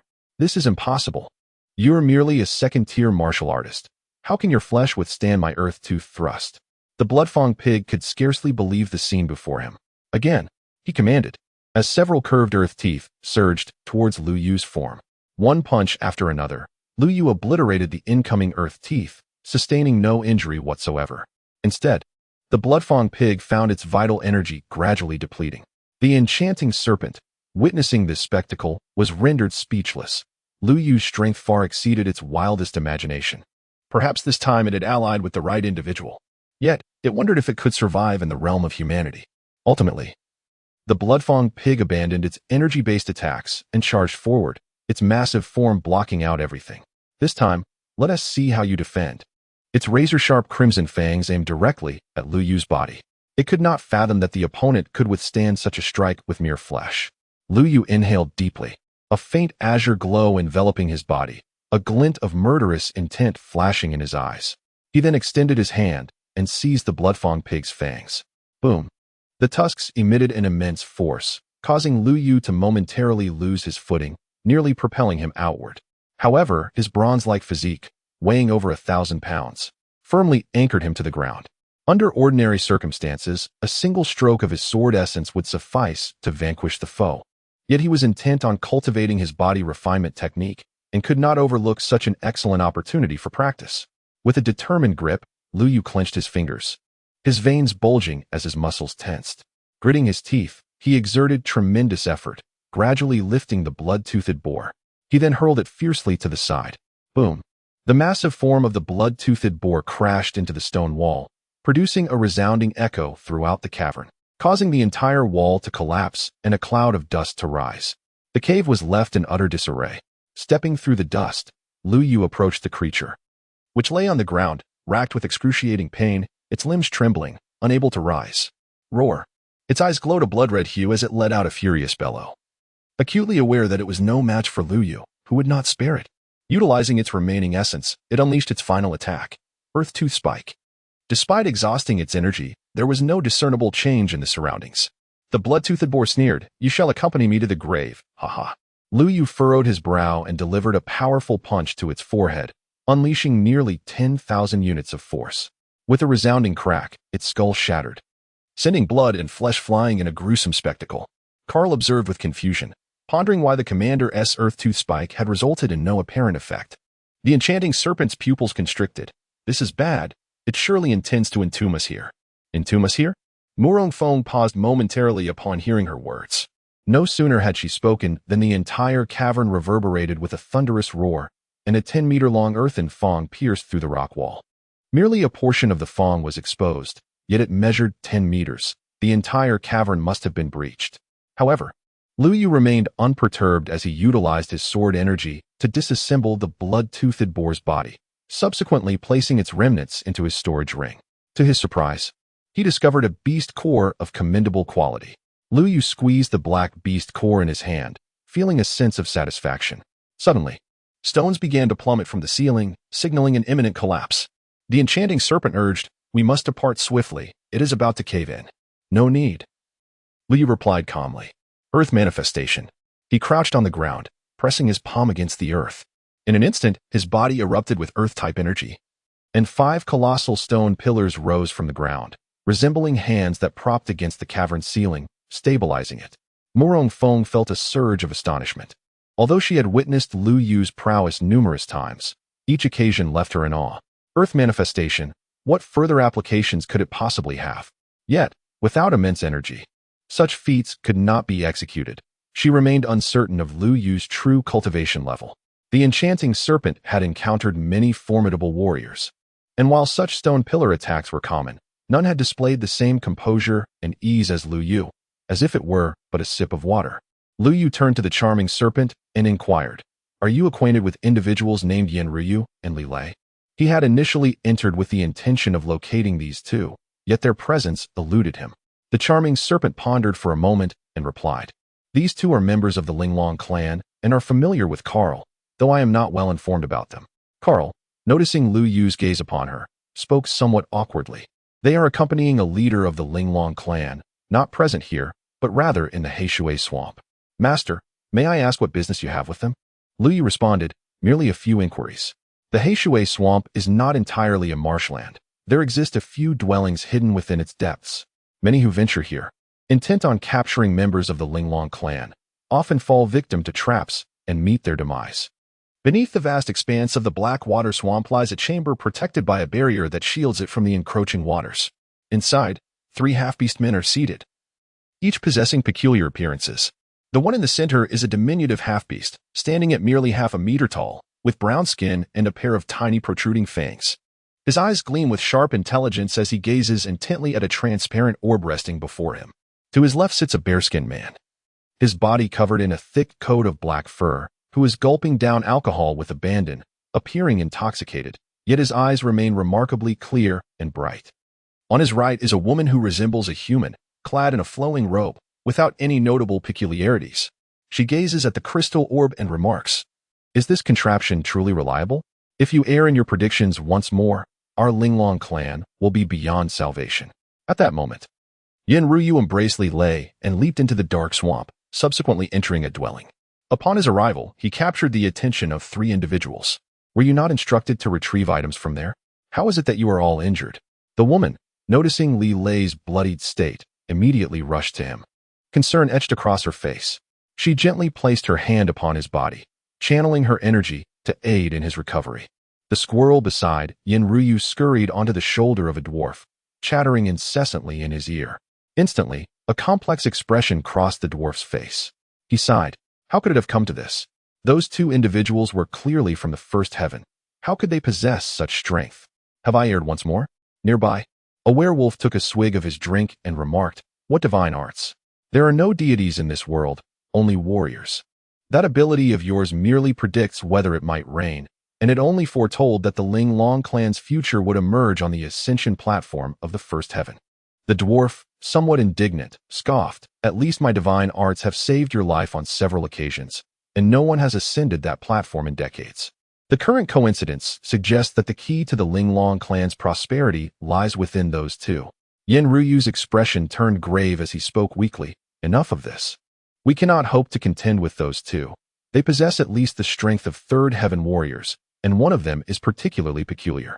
If it were not for the Bloodfongboar's cave, we would likely not have evaded his pursuit." "What? Third heaven warriors?" The dwarf's eyes widened, his sharp teeth grinding together in evident anxiety. "Although our strength is sufficient to contend with the triple martial masters, it would jeopardize our plans, leading to the annihilation of the entire Linglong clan. Cursed human race." The inebriated werewolf remarked, "Simply summon that night cat. Her realm of nightmares can easily deal with the humans." Just as the dwarf was about to speak, his crystal suddenly illuminated, causing him to widen his eyes at the image displayed. Intruders had entered. The scene revealed a cat person and a serpent traversing the obsidian swamp, their gaze alertly scanning their surroundings. "Ah, we just mentioned the night cat, and here she comes," the werewolf exclaimed in surprise. Chapter 86, Assassination of Liu. "What did you say? Dead? How could a mere ant from the first heaven accomplish such a feat?" Feng Yue slammed the table in fury, his face contorting as his entire aura erupted, causing the ground beneath to tremble. The cloaked figure knelt calmly, stating, "Indeed, that Liu Yu and his companions not only killed Heishuan, but also slayed the Bloodfong boar, leaving no valuable remains, not even a body." With that, the cloaked figure turned to depart. Feng Yue's eyes glinted with cold light. "A mere newcomer from the first heaven dares to act so arrogantly. I had intended to recruit you, but it seems you hold no further value. You shall be delivered to the captain to assuage his wrath." At that moment, Liu Yu and his companions stepped into the obsidian swamp. Liu Yu touched his nose and remarked, "In such a place, they too can make a dwelling." The black marsh exuded a foul stench, bubbling with dark foam, occasionally revealing floating corpses and swarming insects. Carl, with a hint of melancholy in his eyes, remarked, "The Linglong clan is rejected by humanity, and the beast tribe harbors intense aversion towards us, leading to a rather dismal predicament. Now, only a few hundred members of the Linglong clan remain, all in hiding, too fearful to emerge." Suddenly, the formation erupted with a blinding radiance, akin to the sun in the sky, and in an instant, everyone beside Liu Yu vanished. He lifted his gaze, intrigued. How fascinating. Merely employing 200 formation runes to conjure an illusory realm. Although Carl and Murong Feng's figures had disappeared, they remained in place. Only the environment had transformed. Beside him stood a man in white robes, his eyes brimming with animosity. It was Yanryu. On the other side, a 2-meter-tall werewolf with silver eyes brandished its sharp claws, engaging Carl in combat. Despite Carl's cat-like claws being somewhat at a disadvantage, her agility rendered her untouchable by the werewolf. As the illusion shattered, Carl beheld the figure before her and gasped, "Crimson Wolf." Liu discerned the emotion in Carl's eyes. He intended to cultivate her as a deity and could not allow the seed of inner turmoil to take root. Jin Yan, cradling a crystal ball, cast a frigid gaze at Liu Yu, declaring, The object is indeed in your possession. Hand it over, and I might spare your lives. What if the opponent had unraveled the formation? Ultimately, they were merely beings of the first heaven. How dare they insult us? I shall tear out your innards. In the next moment, his figure moved with the swiftness of the wind, and in the blink of an eye, he stood before Lu Yu. His sharp wolf claws lunging forward. Crimson Wolf, you shall not harm my master. A resounding clang echoed as his claws struck what felt like an unyielding iron wall. Raising his gaze, he found Carl standing protectively in front of him.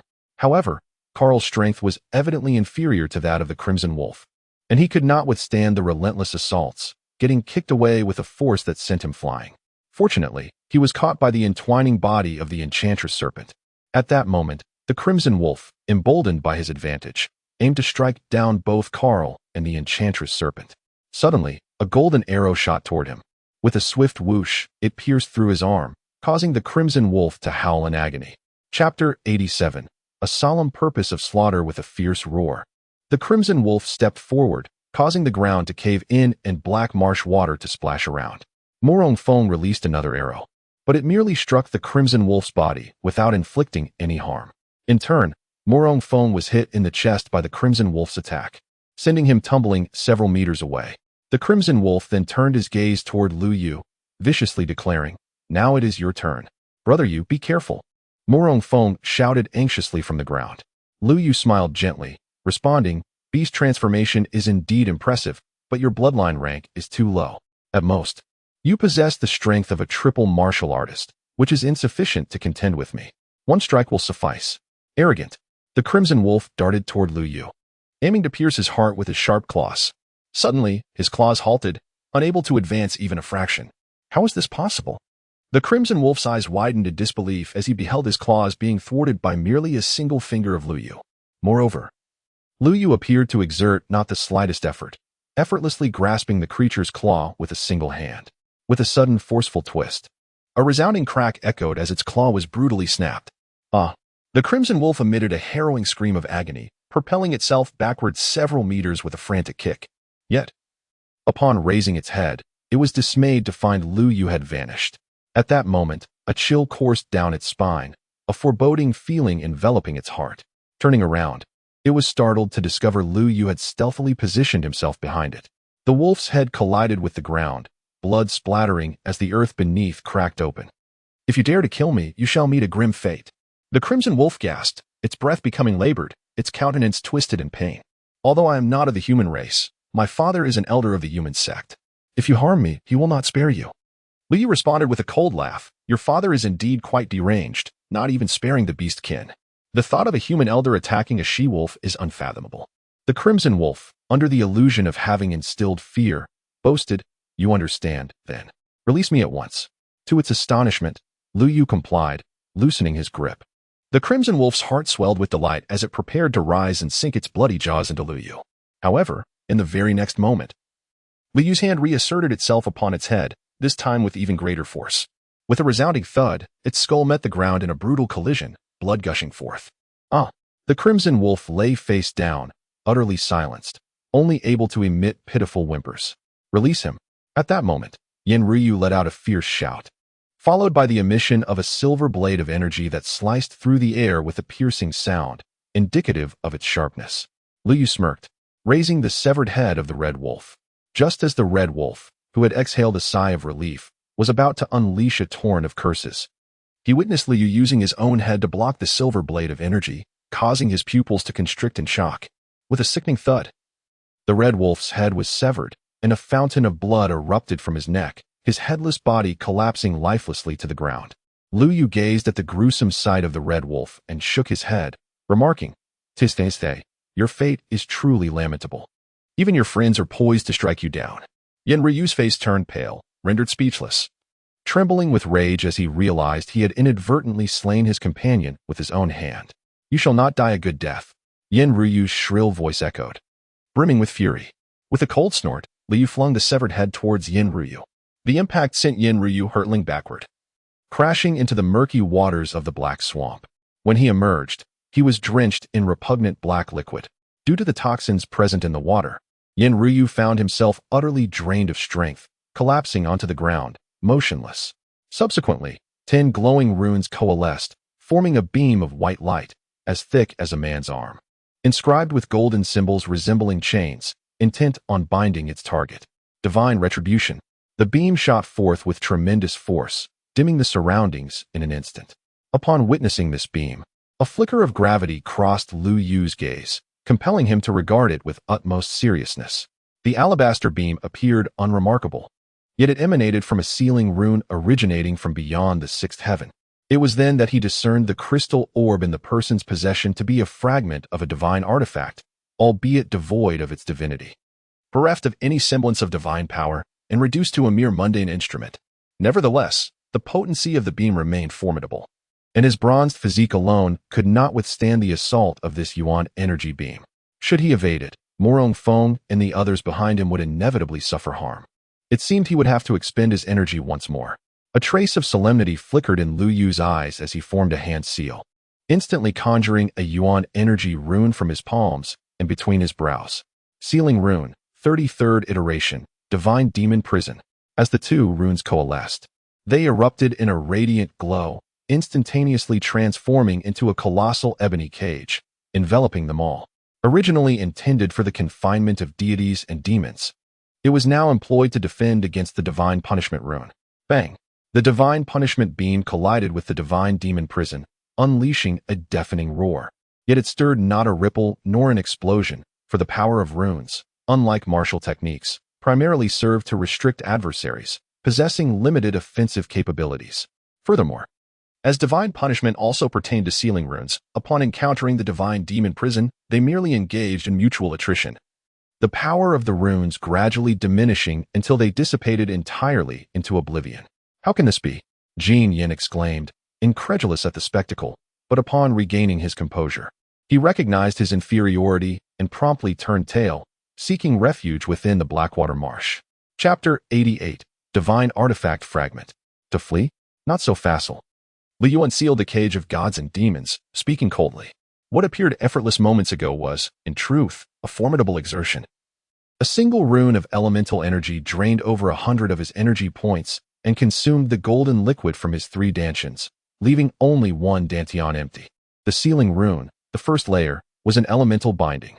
Lu Yu formed a hand seal, expending merely a drop of golden liquid to condense a golden rune, which transformed into a beam of light, wrapping around his body like silk and binding him.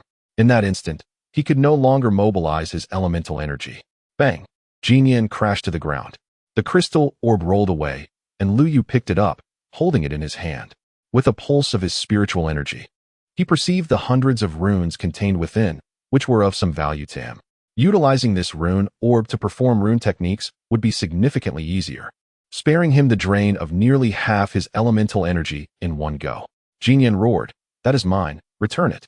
Lu Yu ignored him, slicing his fingertip to draw forth blood, which he inscribed in the air, forming an extraordinarily intricate symbol that vaguely resembled the character for universe.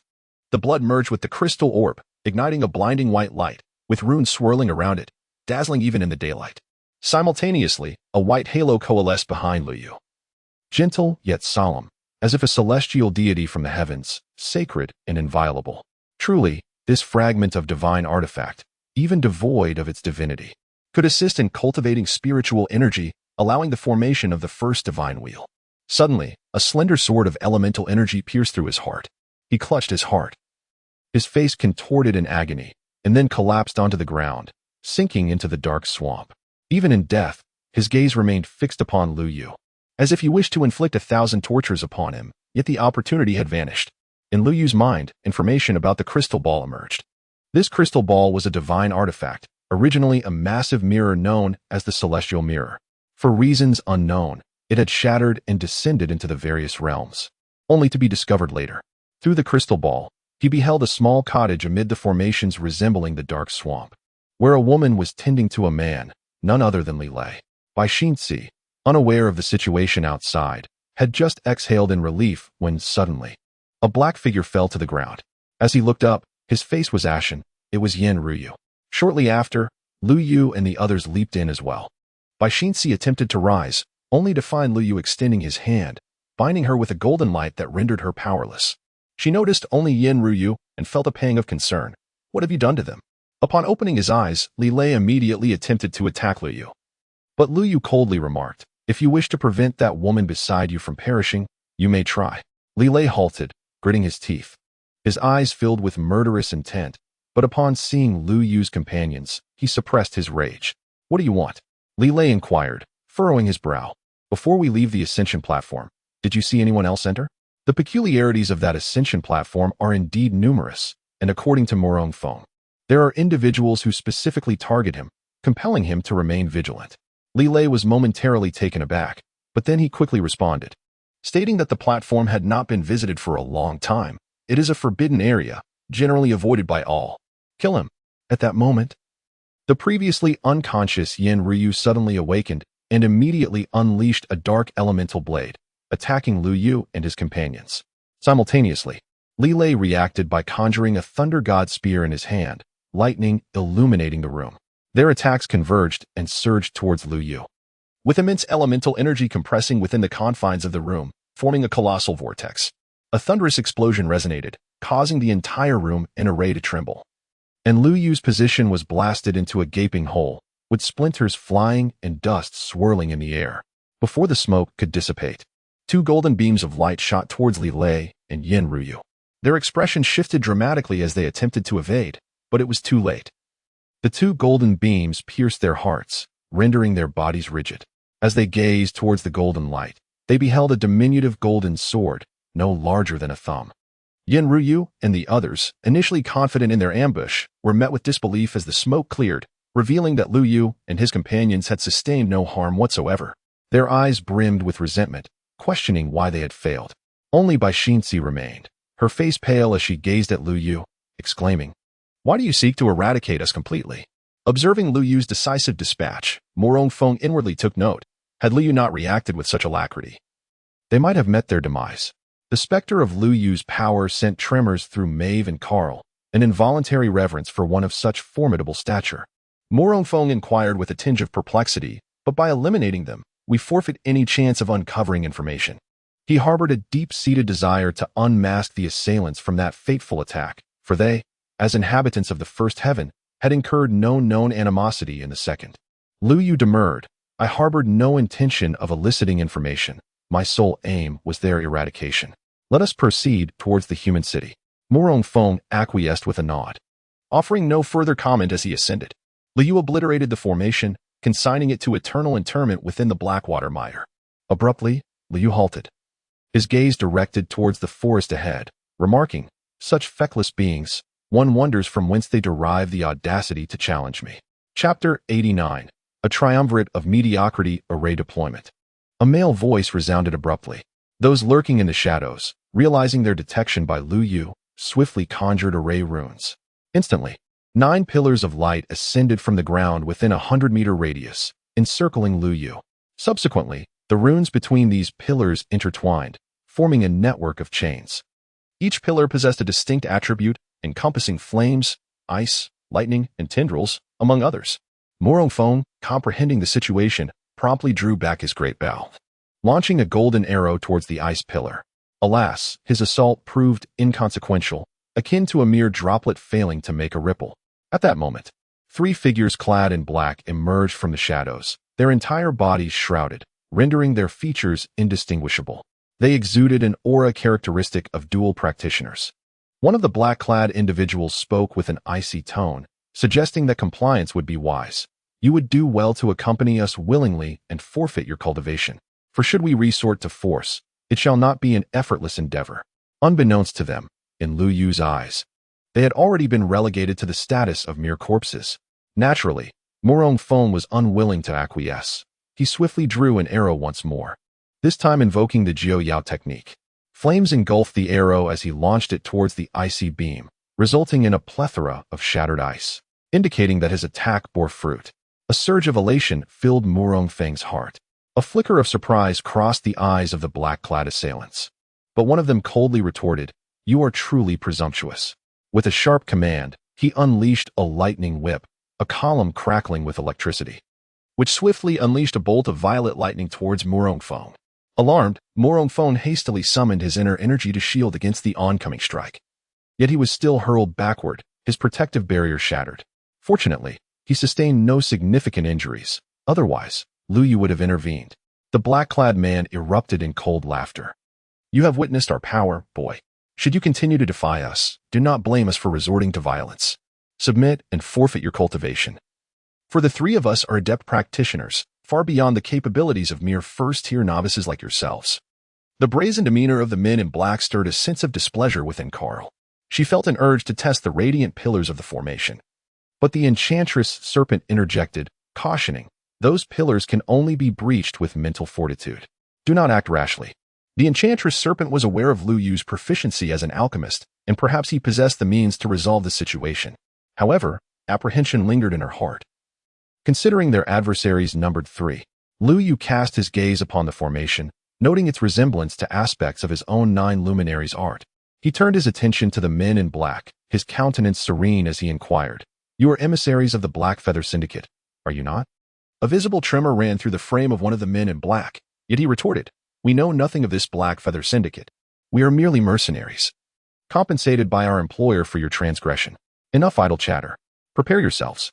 I grant you a mere 10 seconds. With that, the man in black commenced his countdown. 10, 9. A sardonic smile played upon Lu Yu's lips. He discerned that the men's vital energy was already depleted, leaving them with scant reserves to confront them. The preceding lightning strike had likely been a desperate measure, fueled by the fear that Murong Feng might indeed disrupt their formation. 5. The man in black's voice betrayed a hint of trepidation as he neared the ultimatum. Yet, Lu Yu remained composed, regarding them with the same detached amusement one might reserve for observing a troop of monkeys. These 3 were but ordinary alchemists, lacking even the qualifications of formal certification, incapable of sustaining a complete formation. Attack. Observing that Lu Yu remained impassive, their psychological gambit having failed, the man garbed in black betrayed his mounting desperation by brandishing a concealed projectile, which he discharged into Lu Yu's leg. "So, it appears your earlier bravado was merely a facade," he sneered. Murong Feng and Carl, too, discerned the shift in their adversary's demeanor. Instantly, Murong Feng drew back the string of his martial bow, releasing a fiery arrow that cleaved away a fifth of the icy pillar. "I see," he declared. "No wonder you hesitated to attack." Emboldened by the absence of further electrical assaults on Murong Feng, Carl, too, understood the situation. As Lu Yu stood engulfed in flames, the man in black inwardly gloated, "A mere mortal of the first heaven dares to challenge us."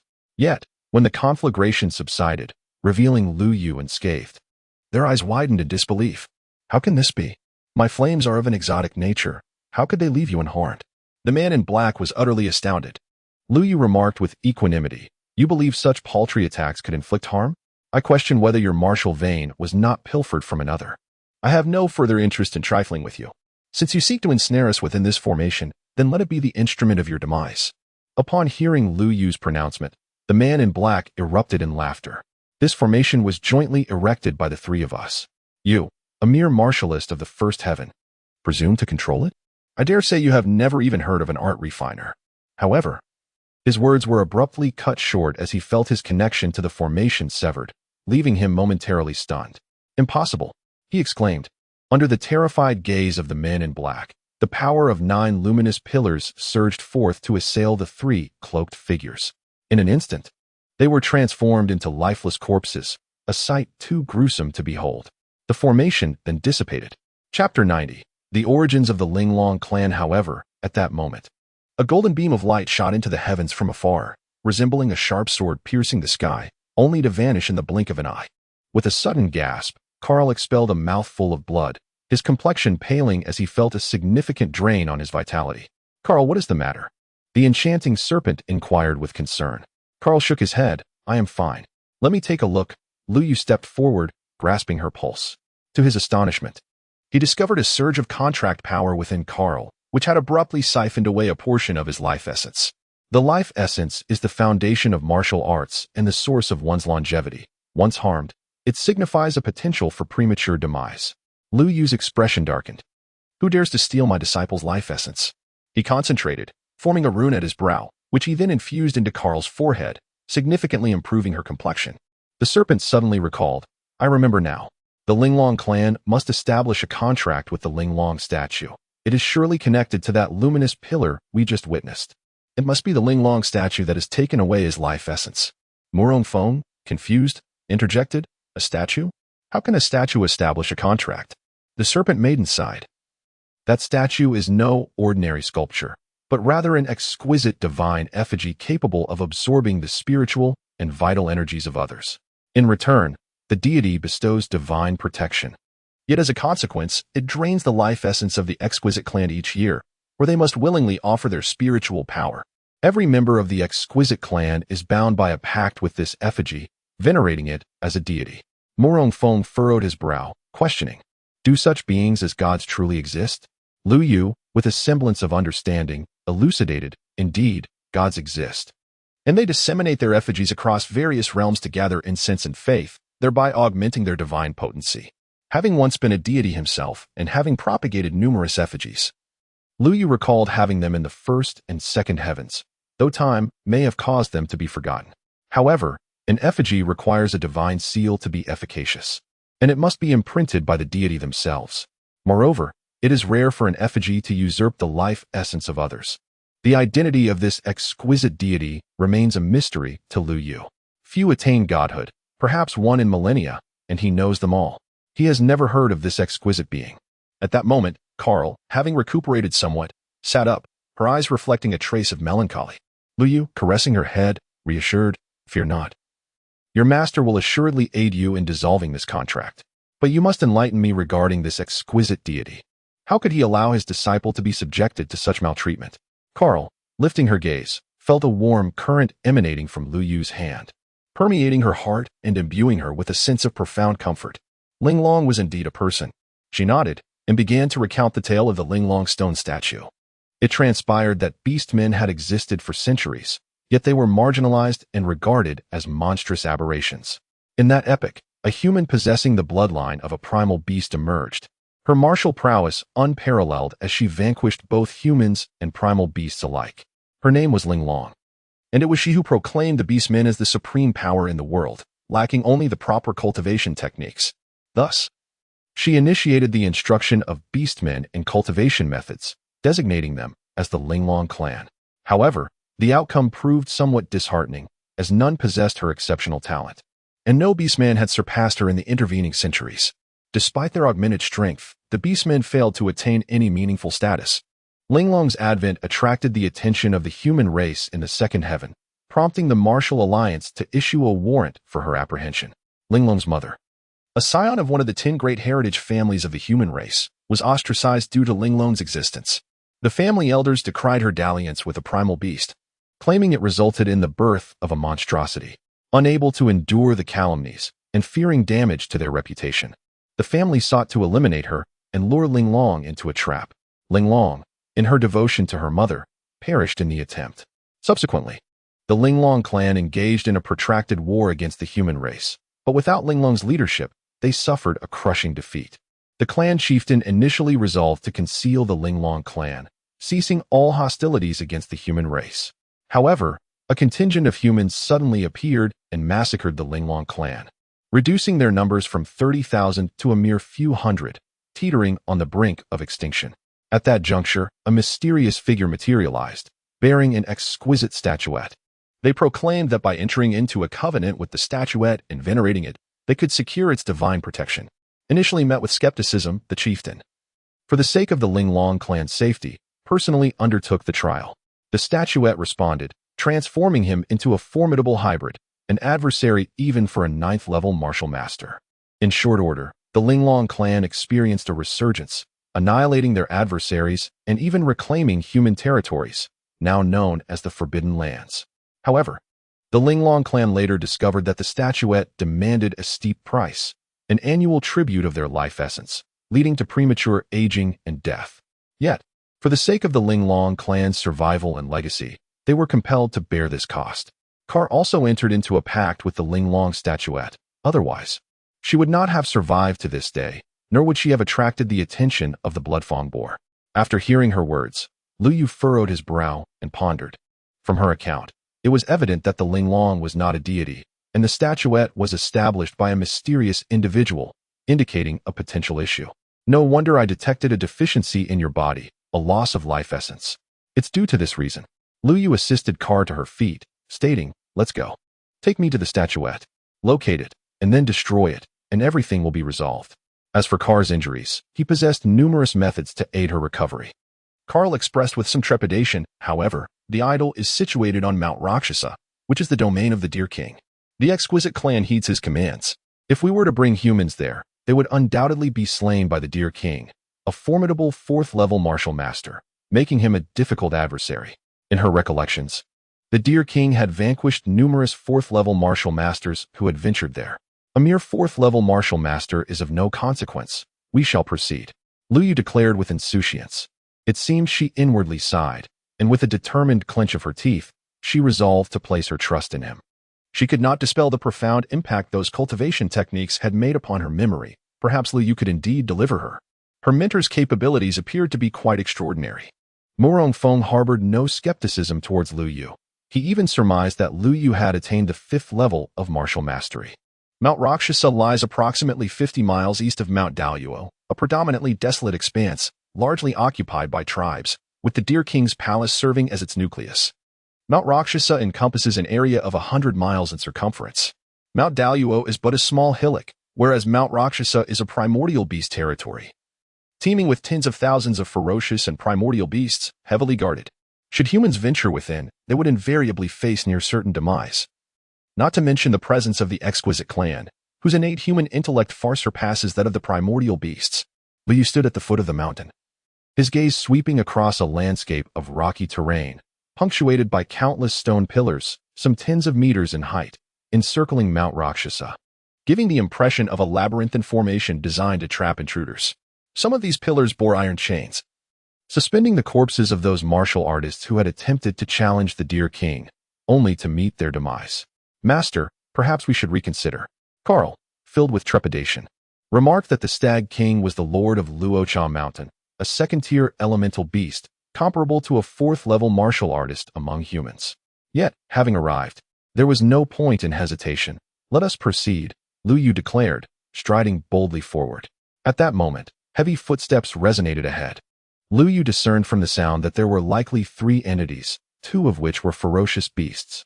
Indeed, the next instant revealed a man accompanied by 2 savage creatures emerging from behind a stone pillar.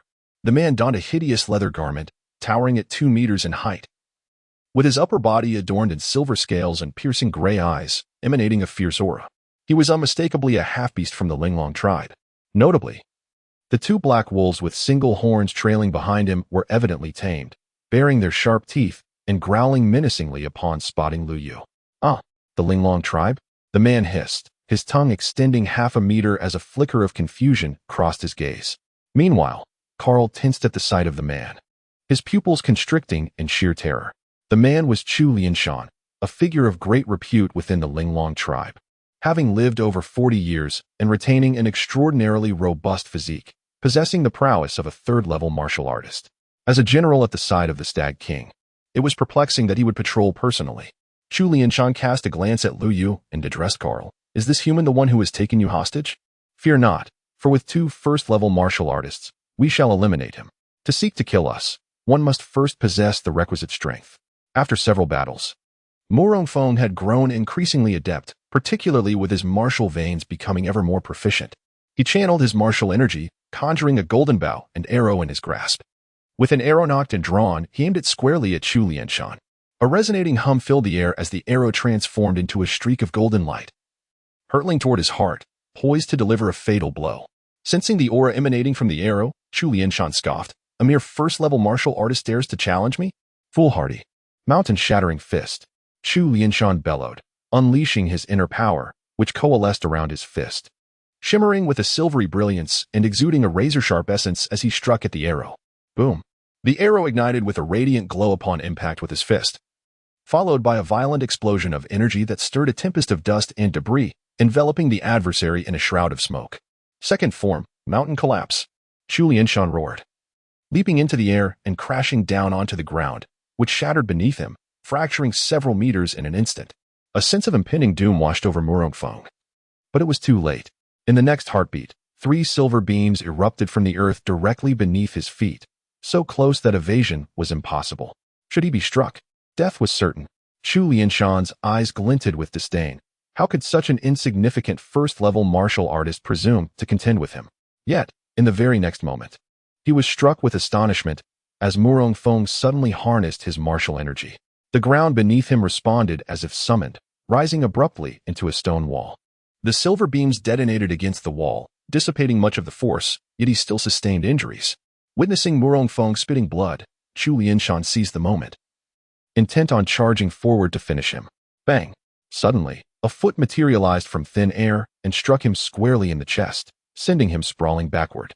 He widened his eyes in astonishment, realizing that the assailant before him was none other than Lu Yu. Lu Yu's expression remained serene and devoid of emotion. As if that kick had merely been a gesture of restraint, Chu Lianshan felt a surge of dissatisfaction within him. Do you see those individuals perched upon the stone pillars? Each one possesses strength far superior to your own, yet they ultimately succumbed at my hands. Do not delude yourself into thinking that a mere sneak attack will vanquish me. I exerted less than a fifth of my power just now. As Chu Lianshan landed upon the ground, he pressed a hand to his chest, feeling a lingering pain and vowing to make this man suffer immensely. Lu Yu replied calmly, "Is that so? How fortuitous. For I too employed less than a tenth of my strength." Chu Lianshan was momentarily taken aback. He had never encountered such unabashed arrogance. With a cold huff, he retorted, "What use is mere bravado? Soon, I shall make you wish for oblivion." Beast transformation. With a thunderous roar, a surge of bloodline power erupted from Chu Lianshan, prompting a transformation. Scales began to sprout across his body, coalescing into a formidable layer of silver armor. Additionally, razor-sharp exoskeletal blades emerged from his arms, exuding a menacing aura, while a massive tail, measuring a meter in length, unfurled behind him, cracking the ground with a mere swish. Lu Yu understood immediately. It was a pangolin. A rare sight indeed. No wonder his elemental force possessed such penetrating power. Those who step into my Rakshasa mountain shall meet but one fate, death. At the foot of Mount Xiulian, a flicker of movement, and his silhouette vanished from sight, morphing into a fleeting afterimage, too swift for the naked eye to discern. A glint of silver, a razor's edge, sliced through the air with a piercing shriek. Om! His exoskeleton's silver blade, now sheathed in a layer of argent energy, met its mark against Lu Yu's neck. As a smug satisfaction began to bloom in Chu Lianshan's breast, he realized his strike had met nothing of substance. The Lu Yu before him dissolved into the wind, a mere phantom. Lu Yu now stood behind Chu Lianshan. Sensing his presence, Chu Lianshan swung his massive tail in a sweeping arc. Lu Yu met the blow head-on, clasping the appendage with both hands. In that instant, Chu Lianshan felt the immensity of Lu Yu's strength, a jolt of foreboding seizing his heart.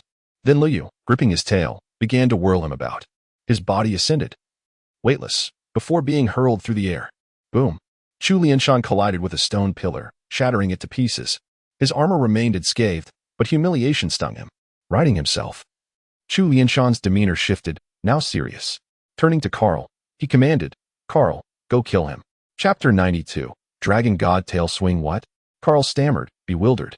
She was no match for Chu Lianshan. Why would he order her to her doom? Was this a sign of distrust? Lu Yu discerned her hidden intentions and remarked, "His body has already been inscribed with runes by me, rendering him incapable of wielding any power. He has become exceedingly weak." Carl cast a glance towards Chu Lianshan, a flicker of hesitation crossing her eyes, yet she soon steeled herself. Having grown up without parents and devoid of any guardianship, she had always relied on her own resilience. She held her own opinions regarding the so-called Linglong clan. Chu Lianshan, filled with rage, confronted Carl, demanding, "Why have you betrayed the Linglong clan? You traitor who has allied with the human race." Even he, no matter how foolish, understood that Carl had not been abducted by Lu Yu. After all, how could a hostage stand there so unscathed? Carl summoned her internal energy, revealing 4 sharp exoskeletal claws hidden in the back of her hand, and advanced towards Chu Lianshan step by step. "You are mistaken. I have never betrayed the Linglong clan. Rather, it is you who have sworn allegiance to the Deer King. Despite possessing formidable strength, you have never cared for the safety of the Linglong clan, only thinking of yourselves and serving the Deer King." Carl spoke with an icy demeanor. The Linglong clan, in essence, was a faction of half-beasts, yet the emergence of Linglong had bestowed them with faith and unity. Now that faith had dissipated, and she felt no need to ponder further, her sole objective was to ensure her own survival. Lu Yu had at least saved her and imparted numerous techniques. enabling her not only to survive, but to grow even stronger. Chu Lianshan laughed heartily, proclaiming, "Betrayal is betrayal. No amount of excuses will suffice. Do you truly believe that without my primal energy, you can defeat me? All of you shall perish." The command was issued by Chu Lianshan, accompanied by his 2 black horned wolves. In an instant, the 2 formidable beasts charged toward Carl, their gaping maws eager to sink their teeth into him. However, Carl raised her hand, her claws enveloped in primal energy. With a swift motion, she slashed through the air, the razor-sharp energy seemingly capable of cleaving through the very fabric of space. The 2 black-horned wolves collided with an unyielding force, their bodies reduced to 4 lifeless pieces that fell to the ground. In but a fleeting moment, she had dispatched 2 first-tier ferocious beasts, her primal energy manifesting silently. An eerie spectacle to behold. Even Carl herself was taken aback by the sheer might of this martial technique. A gift from Lu Yu, a half-beast martial art known as Void Slash. At its pinnacle, it possesses the ability to cleave through all, even enveloping space itself. You have indeed mastered profound martial arts, but none of you shall escape. I am a triple martial master. Chu Lianshan bellowed, unleashing the runes within him. Allow me to demonstrate the spiritual level martial art taught to me by the Deer King, Dragon God Aztail. Chu Lianshan's primal energy erupted, propelling him high into the air as he landed atop a massive stone pillar, looking down upon Carl from a position of superiority. Die for me. From his tail, a 10-meter-long appendage coalesced, both ethereal and corporeal, resembling the tail of a dragon, exuding an aura of terror. With but a mere movement, it felt as though the very heavens and earth trembled, let alone when the entirety of the tail aimed to strike at them. Chu Lianshan's face was suffused with exhilaration. The Dragon God's tail was a spiritual-level martial technique bestowed upon him by the Deer King, one he had no intention of employing unless faced with dire circumstances. Liu furrowed his brow, contemplating the Dragon God's tail. How could such a technique fall into the hands of a mere second heaven practitioner? This tail indeed represented the quintessential Dragon God martial skill, capable of stirring the heavens and the earth. It was I who initially imparted it to the Dragon God, albeit in a significantly weakened form. Could it be that the Dragon God has also descended to the second heaven? Once, the Dragon God had served as his steed and later became one of his subordinates, a divine general in the celestial realm. Logically, his lifespan spanned millions of years, and he should not have perished, nor come to the second heaven. However, upon witnessing Lu Yu positioning himself to shield Morong Feng and Carla, Chu Lianshan sneered mockingly. The Dragon God's tail possesses a force of no less than 20,000 pounds. Do you, a mere first-level martial artist, truly believe you can withstand it? As the dragon's tail drew ever closer, Lu Yu maintained an unruffled demeanor. He extended his hand, summoning a golden small sword that materialized in his palm. This was his martial vein. Chu Lianshan glanced at it and laughed. Huh? Do you intend to use such a trinket to sever my dragon tail? If you wish for me to spare you, kneel and admit your fault. I might grant you a swift death. Lu Yu paid him no heed. The Dragon God's tail he unleashed was merely of spiritual-level potency, rife with weaknesses and openings. He meticulously identified the most vulnerable spot of the dragon's tail and hurled the golden sword. With a whoosh, the sword struck the flaw in the tail. Boom. The tail erupted violently, and Chu Lianshan's own tail was adversely affected, resulting in a grievous snap accompanied by a heavy, anguished wail. Lu Yu surged forward, delivering a single, devastating blow that pierced through Chu Lianshan's heart, thus slaying the general of the Luoshan Mountain. The news of Chu Lianshan's demise swiftly reached the Deer King's palace. Within the palace, a life essence tablet hung adorned with over 100 plaques, each representing a significant figure of Luoshan Mountain upon the death of any individual. These plaques would shatter. Beside this life essence tablet sat a goat, dozing peacefully. Suddenly, with a sharp crack, a wooden plaque in the front row shattered, startling the goat awake, its eyes widening in disbelief. How could this be? General Chu is dead. The goat emitted a human-like voice, revealing itself to be a sentient spirit beast. I must inform the Deer King. It hastily made its way to the training hall of the Deer King, only to find a throng of messengers, all appearing even more anxious than itself. The Deer King, a second-tier spirit beast towering at 2 meters, with majestic black antlers rising high, surveyed the assembly with his profound gaze, emanating an aura befitting a sovereign. Speak, what has transpired? Upon the Deer King's command, the messengers raised their heads.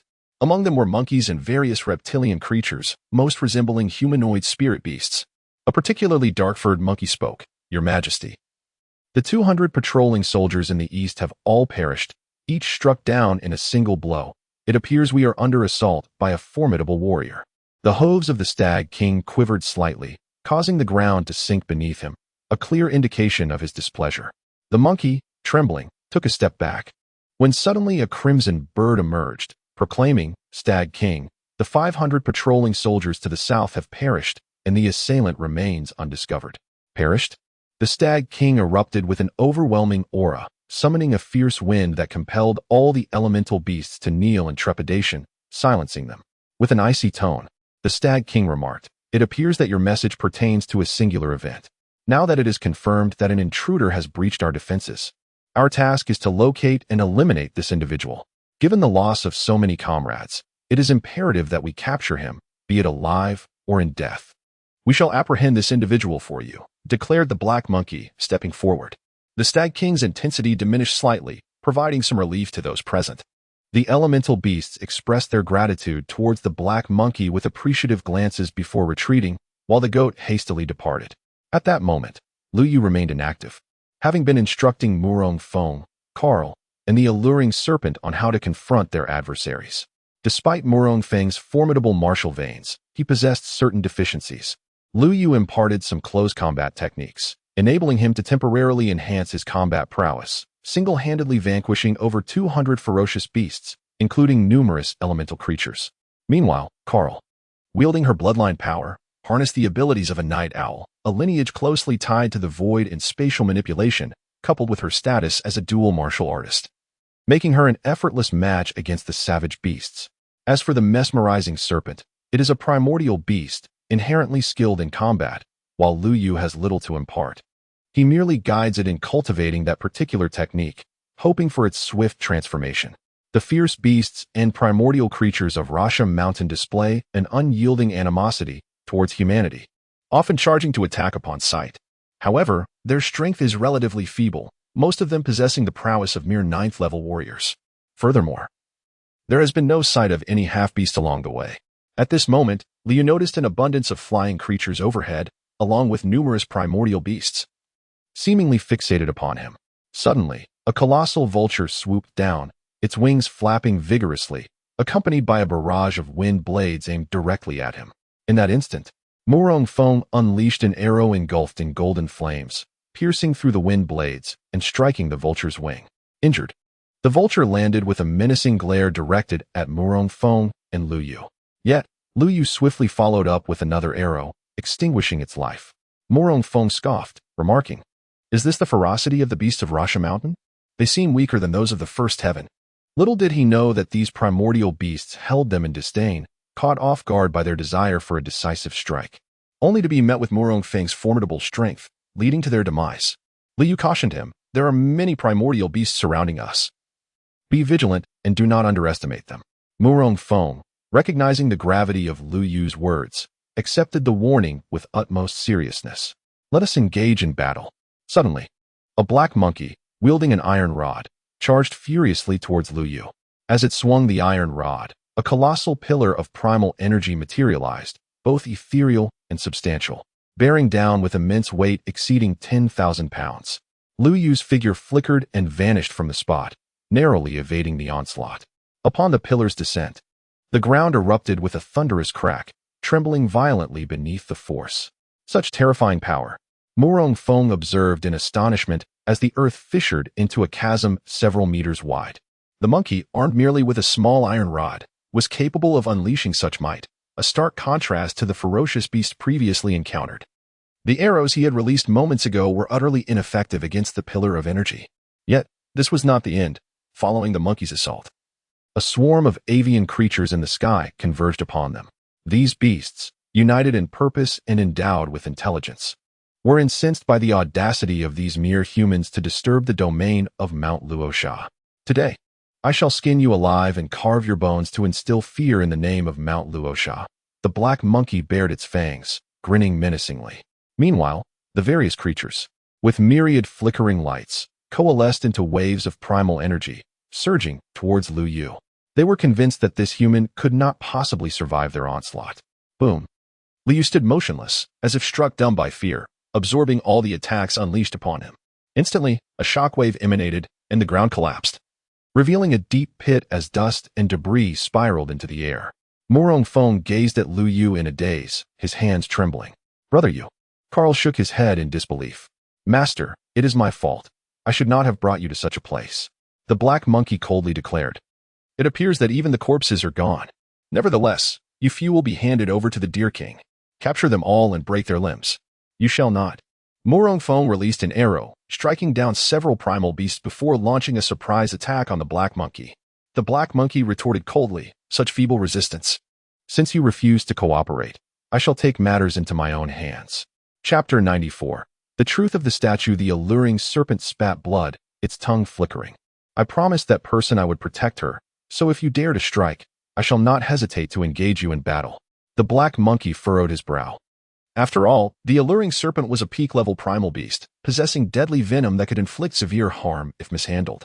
Yet, considering the Deer King's wrath, he felt he had no choice. "Die." The black monkey's iron rod descended with tremendous force. Carl's complexion paled as the alluring serpent pulled back, evading the assault and using its tail to block the attack. Meanwhile, Morong Feng found himself ensnared by other primal beasts, unable to retaliate. Suddenly, a brilliant light illuminated the scene. The black monkey turned towards the source, astonished. How could this be? Despite the barrage of attacks, amounting to over 100,000 pounds of force, he had not been slain. The primal beasts were equally astonished. At that moment, the dust settled, revealing a figure emerging, holding a crystal ball and sporting a smile at the corner of his mouth. After preparing the heavenly net, a bit of time was wasted. Yet the sealing runes proved sufficient.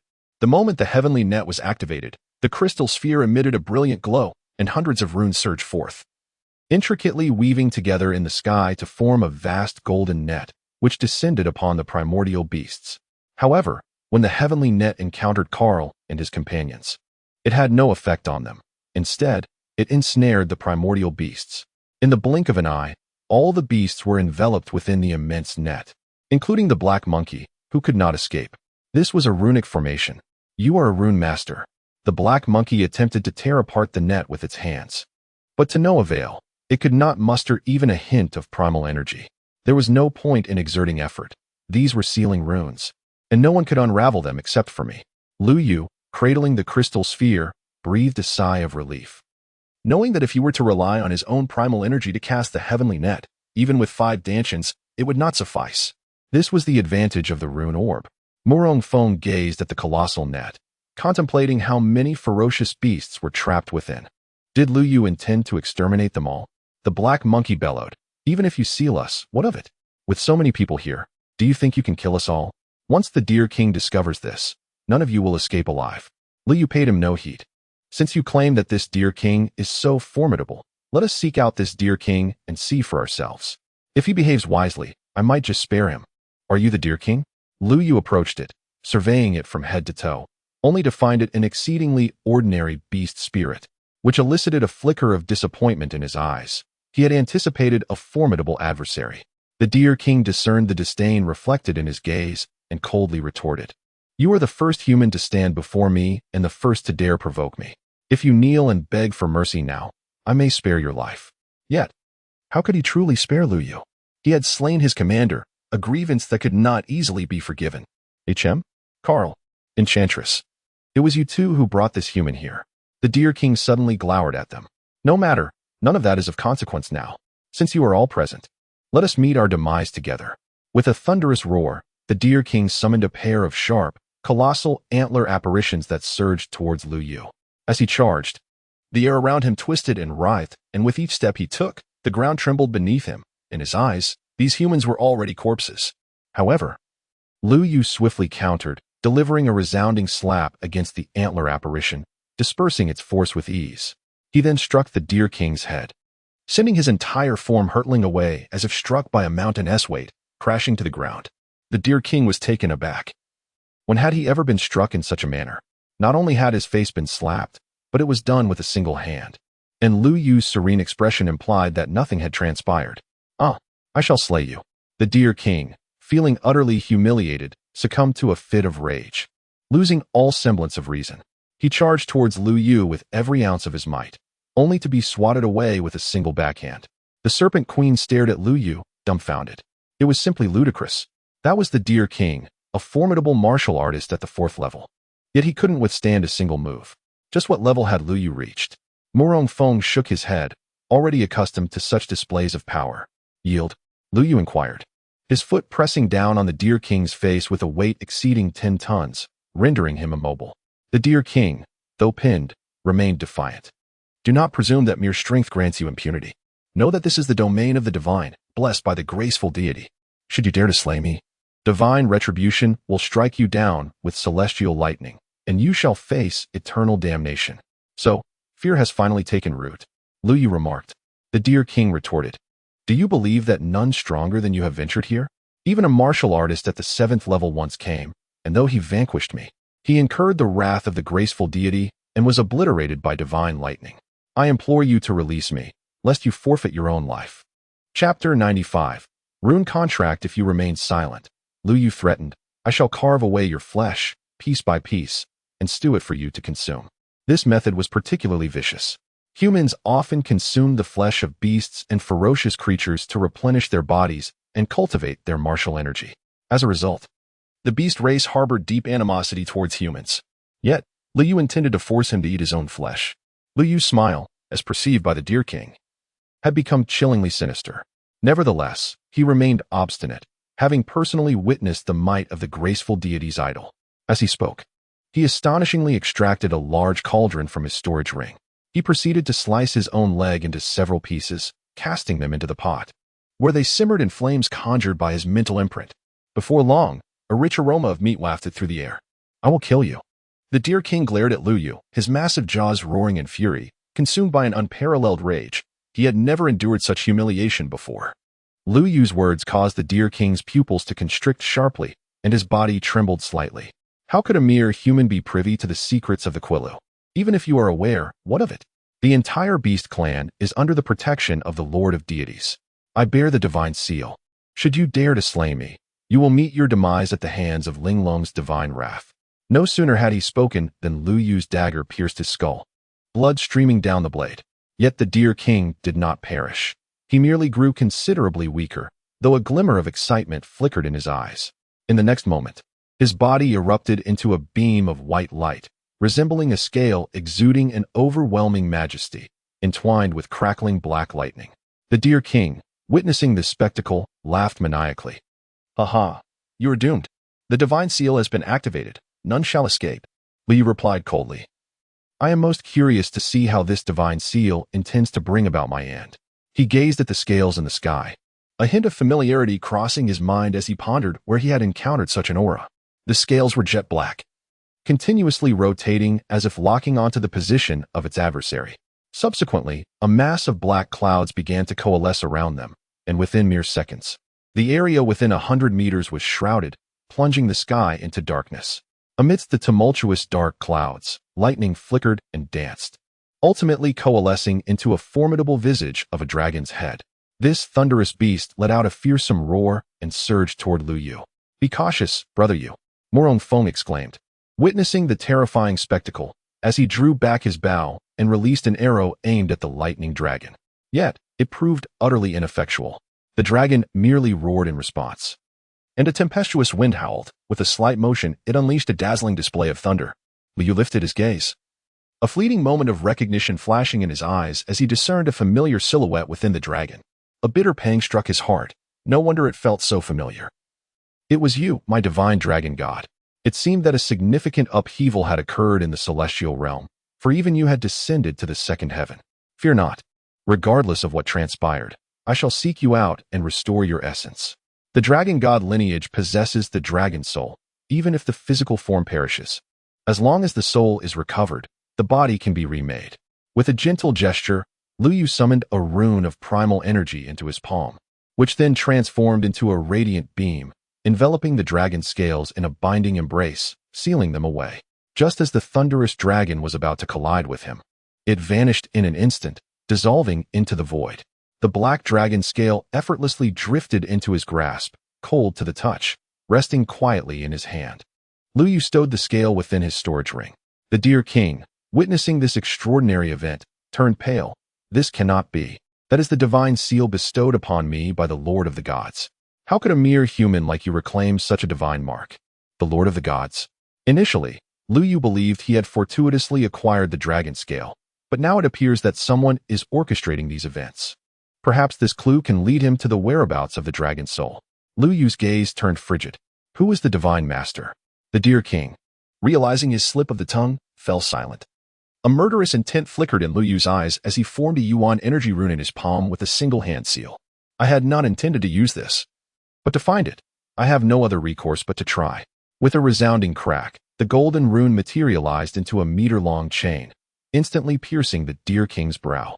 An excruciating pain spread throughout the dear king's body as he felt something within him being slowly extracted. You, what do you intend to do? The dear king panicked. Lu Yu closed his eyes and inserted the other end of the rune chain into his own brow. In an instant, his body felt as if it were being torn apart, and something forcefully invaded his mind, turning his face ashen. Employing this rune inherently involved enduring immense suffering. Nevertheless, the dear king's memories were gradually being extracted and absorbed into his mind. The dear king's memories, like blades, pierced his mind, even causing bloody tears to stream from his eyes. The pain was unimaginable. Suddenly, the rune chain snapped. Lu Yu opened his eyes to see the dear king lying lifeless on the ground. However, he had obtained what he sought and now possessed most of the dear king's memories in his mind. Murong Feng stepped forward and inquired, Brother Yu, are you all right? Lu Yu shook his head, reassuring, Rest assured, I am unharmed, and I have discovered a solution to dissolve Carl's bond. Carl quivered with elation. Let us proceed to the Linglong idol. The Linglong idol was situated atop the summit, where a specially constructed altar, crafted by the orcs, served as its pedestal. Attended by numerous orcs, the Linglong clan, having relinquished a portion of their life essence that day, were all at rest, save for 2 yuan beasts guarding their entrance. These humanoid yuan beasts, entirely ebony, devoid of fur, and possessing a pair of ears and pure black eyes, stood sentinel. Who goes there? Before the 2 yuan beasts could react, a fleeting shadow blurred past them, and their heads fell to the ground, never comprehending their demise. Upon the altar stood a 10-meter-tall alabaster statue. It depicted the Linglong orc with exquisite features, flowing hair, elongated ears, and clad in armor. Her gaze imbued with an unyielding resolve, as if immovable by heaven and earth. However, Lu Yu discerned a psychic imprint within the statue of human origin that had persisted for decades. A dozen orcs were prostrate before the Linglong idol, offering their life essence. Several, more perceptive, heard the intrusion and rose to investigate. Allow me, Lu Yu said. A half-orc lion rose to his feet, his complexion pale and somewhat frail, marked by a scar. Yet, he exuded the formidable aura of a dual martial artist, accompanied by a powerful bloodline force. As the bloodline surged, a semi-ethereal lion materialized around him, its eyes seemingly alive. Fixated on its prey, the surrounding half-orcs roared with fury, brimming with intent to kill and hatred. Lu Yu and his companions remained composed, devoid of any fear. After all, they had already vanquished the dear king, so how could they be intimidated by a mere lion king? Master, leave this to me, Carl declared, stepping forward with unwavering determination. Especially upon beholding the Lion King. Lu Yu was unaware of their past connection but had complete faith in Carl. If you wish to fight, then it is yours to take. The Lion King furrowed his brow, his gaze frigid as he traced the scar on his face, a mark left by Carl. Carl, this time you shall not escape, he snarled. Enough of this idle chatter, come forth. Carl extended her feline claws, launching herself at the Lion King.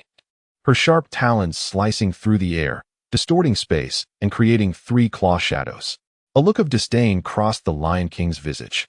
With such feeble offensive power, do you truly believe you can harm me? How laughable. He retaliated with a punch, channeling his energy into a lion that lunged at Carl, only to be cleaved into 3 pieces by her aerial slash. The Lion King's expression shifted to one of astonishment. Before he could react, he found himself immobilized. In a spectacle witnessed by all, his body disintegrated into 3 segments, crashing to the ground as blood gushed forth. All the half-orcs were stunned, their faces betraying an expression of terror as they gazed at Carl as if he were a demon. The Lion King had perished at his hands, vanquished in an instant. One half-orc stepped forward, filled with resentment, and exclaimed, Carl, you traitor! You have not only betrayed the Linglong clan but also slain your own kin. You shall face the retribution of the Linglong deity. You will never know peace and death. Upon hearing this, Others among the half-orcs joined in, declaring, "Indeed, the Linglong deity will not let you escape, you shameless traitor." Although their words were fierce, they lacked the courage to confront him. For most possessed merely the bloodline power of half-orcs and had not trained, rendering them akin to ordinary humans. Carl lifted his head, his icy gaze sweeping over the crowd, piercing their hearts like blades and rendering them instantly mute. In a heartbeat, every half-orc present widened their eyes, spitting out blood and turning pale. As the contracts within them shattered, "No, please, no." One half-orc, witnessing the idol of the Linglong deity extinguished, felt despair wash over him, believing it to be divine punishment. Carl, too, suffered considerable injury. However, the protective barrier Lu Yu had bestowed upon him mitigated the damage significantly. Lowering his head, Carl felt a pang of disappointment. He had grown up listening to the tales of Linglong, having once believed in childhood that Linglong had ascended to divinity after death, watching over and safeguarding them. Yet, as he matured, doubts began to creep in, questioning why the Linglong deity would claim their lives. "The contract has been dissolved. Let us depart. You shall not leave. You have defiled the exquisite statue of Linglong. You are sinners." A frenzied half-orc wielding a massive blade charged at Lu Yu, but was swiftly dispatched by a kick from Carl. The remaining half-orcs hesitated, their strength waning, having already lost their fates. The shattering of the contract had left them grievously wounded. Lu Yu cast a glance before departing. There was little worth lingering for in such a place. Above, a figure clad in a black robe traversed the skies, surveying the ground as if in search of something. Suddenly, he coughed up blood, his complexion paling drastically. He collapsed heavily onto the ground, suffering immense injury. "Who has destroyed the contract runes I inscribed?" He bellowed in a frenzy. "It was from that accursed place of the Linglong clan. If I uncover the identity of the perpetrator, you shall face a fate worse than death." The black-robed man raged, summoning a tempest that shook the very earth beneath him. Chapter 97. The elder and the maiden Lu Yu resolved to journey towards the human city. But Carl's appearance was ill-suited for such an endeavor. Therefore, he bestowed upon her a technique to conceal her features. Carl was astonished that Lu Yu possessed such a secret art, a notion she had never contemplated before. At that moment, with her short black hair and ears obscured, she resembled a young girl. Her cheeks flushed with shyness, yet her eyes, having witnessed countless tribulations, emanated a profound aura of maturity. "Murong Feng, have you contemplated your next course of action?" Liu harbored a sense of nostalgia for Murong Feng within him. He could discern the unwavering spirit of a once tenacious individual, one who had ascended from the ordinary to become a formidable warrior through sheer determination. However, the path of Murong Feng was one he must traverse alone, for he had yet to forge his own martial heart. The vast expanse of the nine heavens, though fraught with peril, was also rich with opportunities, capable of honing a warrior's skills. Murong Feng pondered for a moment before smiling and declaring, "I aspire to cultivate to a higher realm, to seek out my ancestors, to acknowledge my lineage, and to emerge as a powerful warrior. And you, brother Yu? What are your intentions?" Curiosity tinged his inquiry regarding Lu Yu's aspirations. Lu Yu gazed skyward, his expression serene as he responded, "For the time being, I intend to seek a dragon." "A dragon?" Murong Feng replied, somewhat perplexed, for dragons were creatures of legend. While he had heard tales of them, he held no particular fascination. "Seeking a dragon? Another soul beguiled by the dragon god, I presume. It is said that countless individuals yearn to find the dragon god. Yet they remain mere dreamers, achieving nothing." Suddenly, a derisive voice pierced the air. Lu Yu lifted his gaze to see a young girl clad in yellow and an elderly man in white, both seemingly wandering on foot. The girl appeared to be around 17 or 18, possessing a striking beauty and an ethereal aura, albeit her words were somewhat off-putting. The old man cast a glance at Lu Yu, a flicker of surprise crossing his eyes, for he found it difficult to discern the depth of this individual's cultivation.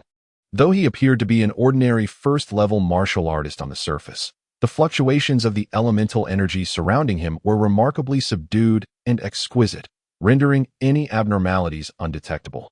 Based on his experience, it was evident that such mastery was beyond the capabilities of an ordinary first-level martial artist. "Linger, have you forgotten my teachings? Do not hastily judge others," the elder coughed lightly and remarked. Long Ling, playfully pouting at her grandfather, replied, "I merely speak the truth. These individuals are always lost in fanciful dreams, seeking shortcuts to success, hoping to find the dragon god and soar to great heights. Yet, in the realm of martial arts, One can only succeed through diligent cultivation. There is no divine assistance that can transform one into a formidable warrior. The elder sighed and addressed Liu, saying, "My young friend, my granddaughter has a rather irritable temperament. I hope you can forgive her." Long Ling was somewhat astonished that her grandfather would speak so kindly to a stranger, especially one who was merely an ordinary martial artist. While she was aware of her grandfather's keen insight, she could discern nothing particularly extraordinary about Liu. Initially, Liu felt a twinge of displeasure, but upon witnessing the elder's demeanor, he chose not to pursue the matter further or voice his thoughts. Long Ling, feeling indignant, exclaimed, "How can you be so rude? My grandfather has greeted you, yet you completely disregard him. At least acknowledge his presence." Liu furrowed his brow and replied, "If you wish for others to engage in conversation with you, you must first adjust your own attitude." With that, he turned and departed, followed closely by Murong Feng and the others. Long Ling crossed her arms, feeling disgruntled. It was the first time someone had spoken to her in such a manner. Had it not been for her grandfather's intervention, she would have unleashed a tirade. As Liu was about to depart, a figure suddenly emerged ahead, drenched in blood and filled with terror, as though fleeing from some dire threat. Upon spotting the elder, the figure momentarily froze before rushing forward. Long Ling, observing the approach, prepared to take action when the individual abruptly knelt before them, exclaiming, "You are from the Dragon Gate, are you not? I am a warrior of the Black Feather Corps. Please, save me. We are under attack by beastmen." Long Ling, perplexed, replied, "The Black Feather Corps? A second-tier martial group. How could you be targeted by beastmen? Your strength should suffice to deter any assault at the periphery of the Great Luo Mountain." At that moment, a ferocious roar echoed through the air, and suddenly, more than a dozen savage beasts emerged, encircling them. These creatures were pitch black, adorned with sharp exoskeletons and possessing 8 formidable arms, proving to be exceptionally troublesome adversaries. Rascal Leopard. Long Ling's eyes widened in shock. What brings these beasts from Rascal Mountain to this place? She had anticipated that these individuals would be intimidated and approach her to apologize. Yet to her dismay, Liu disregarded her entirely and continued forward, leaving her feeling somewhat embarrassed. The warrior from the Black Feather Corps, witnessing this exchange, attempted to ingratiate himself with Long Ling, saying, "Miss Long, you display such mercy in wanting to assist them. Yet they remain ungrateful and seek to confront the rascal leopards directly. Should they perish, do not blame us." Nevertheless, Liu pressed onward. As a rascal leopard lunged towards them, Long Ling shook her head, exhaling deeply. These individuals are exceedingly arrogant, daring to challenge a rascal leopard openly. It seems they must endure some hardship to comprehend their true strength. In her heart, she had issued a death decree to Liu. Only the elder's eyes gleamed with a hint of anticipation as the Rakshasa leopard approached him. Yet, Liu refrained from taking action himself and entrusted the task to Murong Feng, Carl, and the seductive serpent. Murong Feng activated his martial veins, conjuring a golden bow, from which he released a golden arrow. Whoosh! The arrow struck the Rakshasa leopard, sending it flying backwards several dozen meters before crashing heavily to the ground. Barely alive and pinned to the earth, unable to move. Meanwhile, the other oncoming Rakshasa leopard met its end at the hands of Carl, who delivered a devastating punch to its head, causing it to explode in death. She had promised Liu not to recklessly employ her beast clan abilities, only utilizing her elemental martial arts, especially in the presence of humans. The seductive serpent, being a primordial beast, effortlessly dispatched the Rakshasa leopard. Witnessing this scene, Long Ling was momentarily stunned. The Rakshasa leopard possessed the strength of a second-tier martial artist, and even she found it somewhat challenging to confront. Yet, her adversaries had easily slain 3 of them. The martial artist shifted his gaze. Chapter 98. Sudden Ambush. The black-feathered martial artist remarked, "Miss Long, these individuals possess formidable strength. But that one remains inactive. He must be quite weak."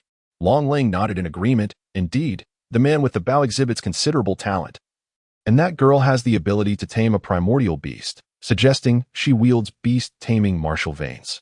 That individual is surely no match for them and requires their protection. Without them, he would surely perish. The old man sighed beside her, lamenting that his granddaughter was far too susceptible to the persuasion of others. It was evident that the individual in question was the linchpin of the group, capable of commanding their obedience. Such a person could hardly be deemed weak in the realm of martial arts. Observing her grandfather's demeanor, Long Ling mistakenly believed she had spoken correctly, her heart swelling with joy. Just then, a Rakshasa leopard lunged at her, causing the martial artist to tremble in fear and collapse onto the ground. Beast, seeking death. Long Ling scoffed, propelling herself forward. She leaped into the air, executing a swift spin before delivering a powerful kick to the creature's skull. In an instant, the Rakshasa leopard lay lifeless, its exoskeleton unused. The old man nodded in approval. Although his granddaughter's temperament needed refinement, her prowess was undeniably growing. As she prepared to confront another foe, she was suddenly ensnared by the fifth exoskeletal limb of a Rakshasa leopard, injuring her leg. At that moment, a warrior from the Black Feather group brandished a sword, lunging toward Long Ling's heart. Shocked, she wondered why this martial artist had turned on her. Yet she found herself unable to react in time. However, the old man remained vigilant, keeping a watchful eye on the warrior from the Black Feather group. Witnessing the unfolding scene, he struck with a swift motion, unleashing a blade of energy that pierced through the assailant's body, severing it in two and saving Long Ling in the process.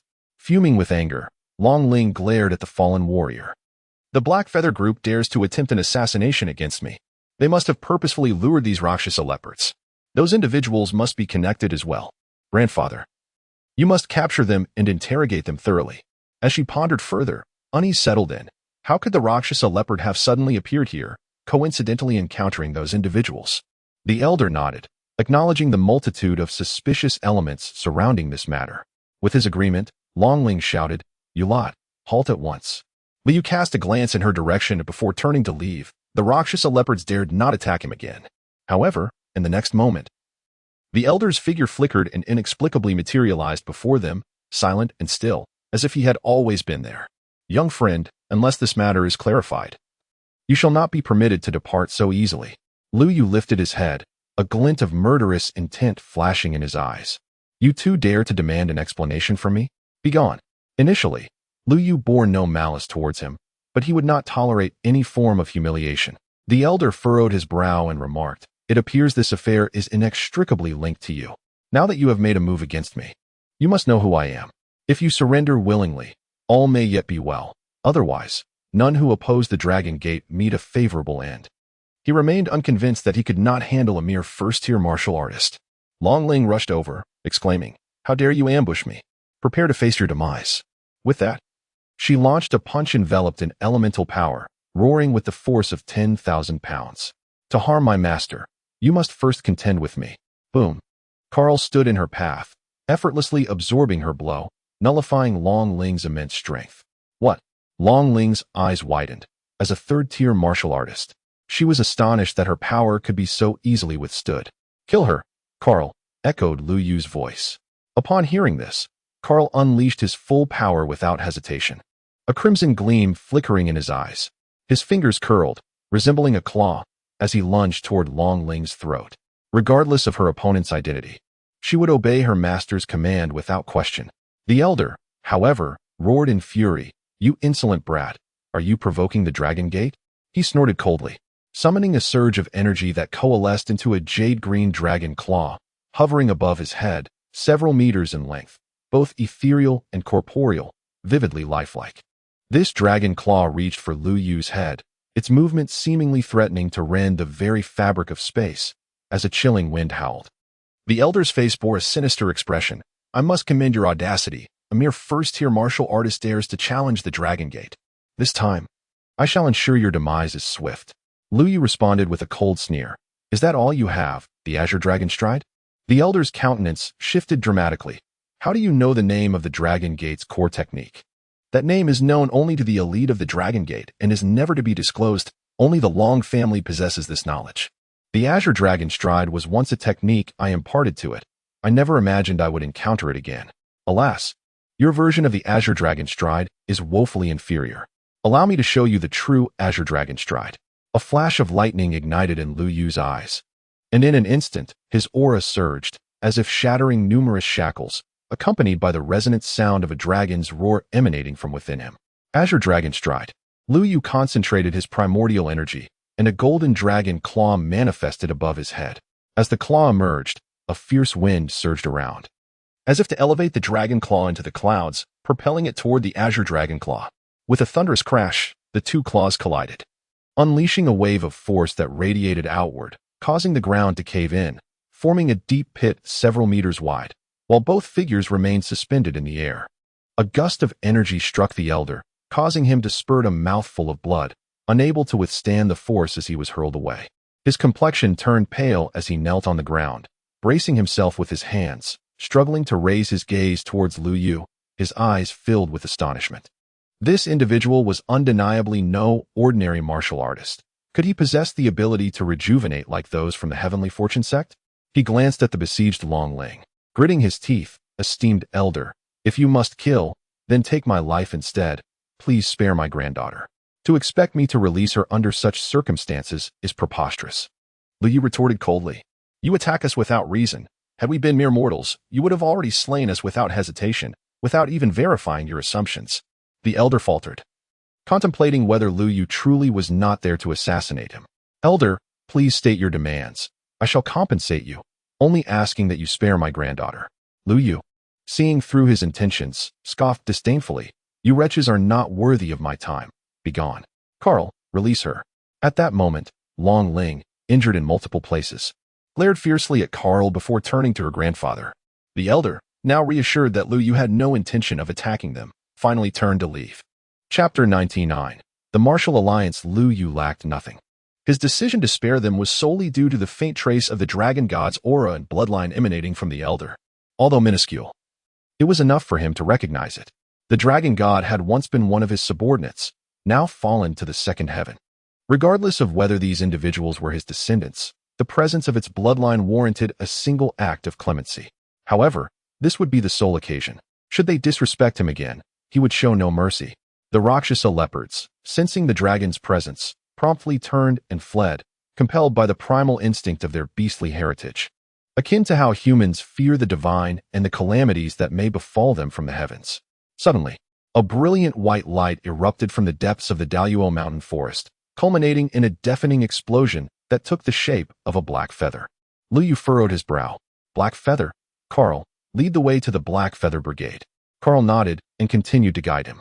The Daluo mountain offered the most direct route to the human continent, yet it was likely besieged by the Rakshasa leopards at present.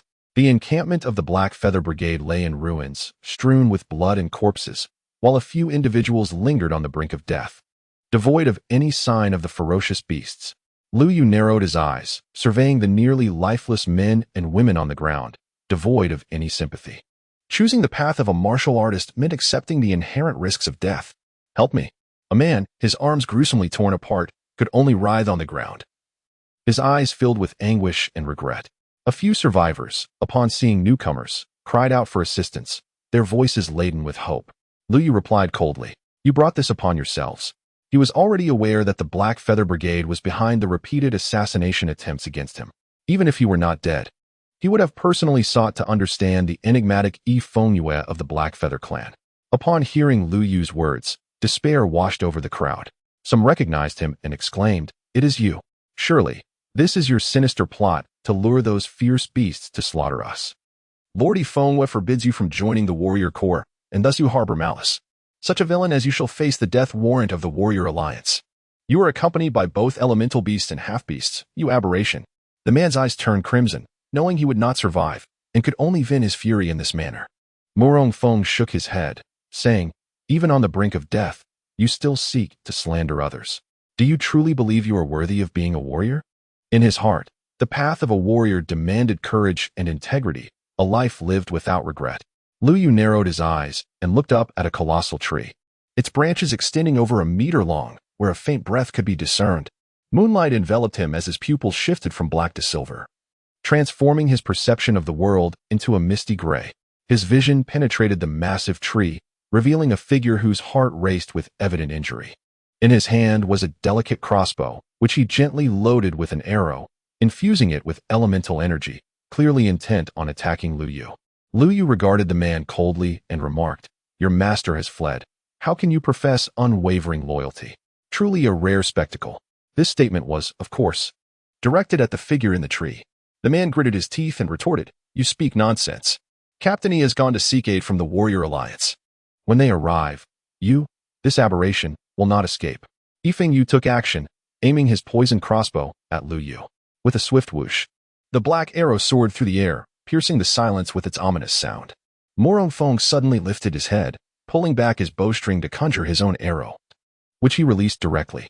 The golden arrow clashed with the black one, and the outcome was unmistakable. The golden arrow swiftly devoured everything in its path and continued its relentless pursuit towards Yifengyu. A surge of shock coursed through Yifengyu.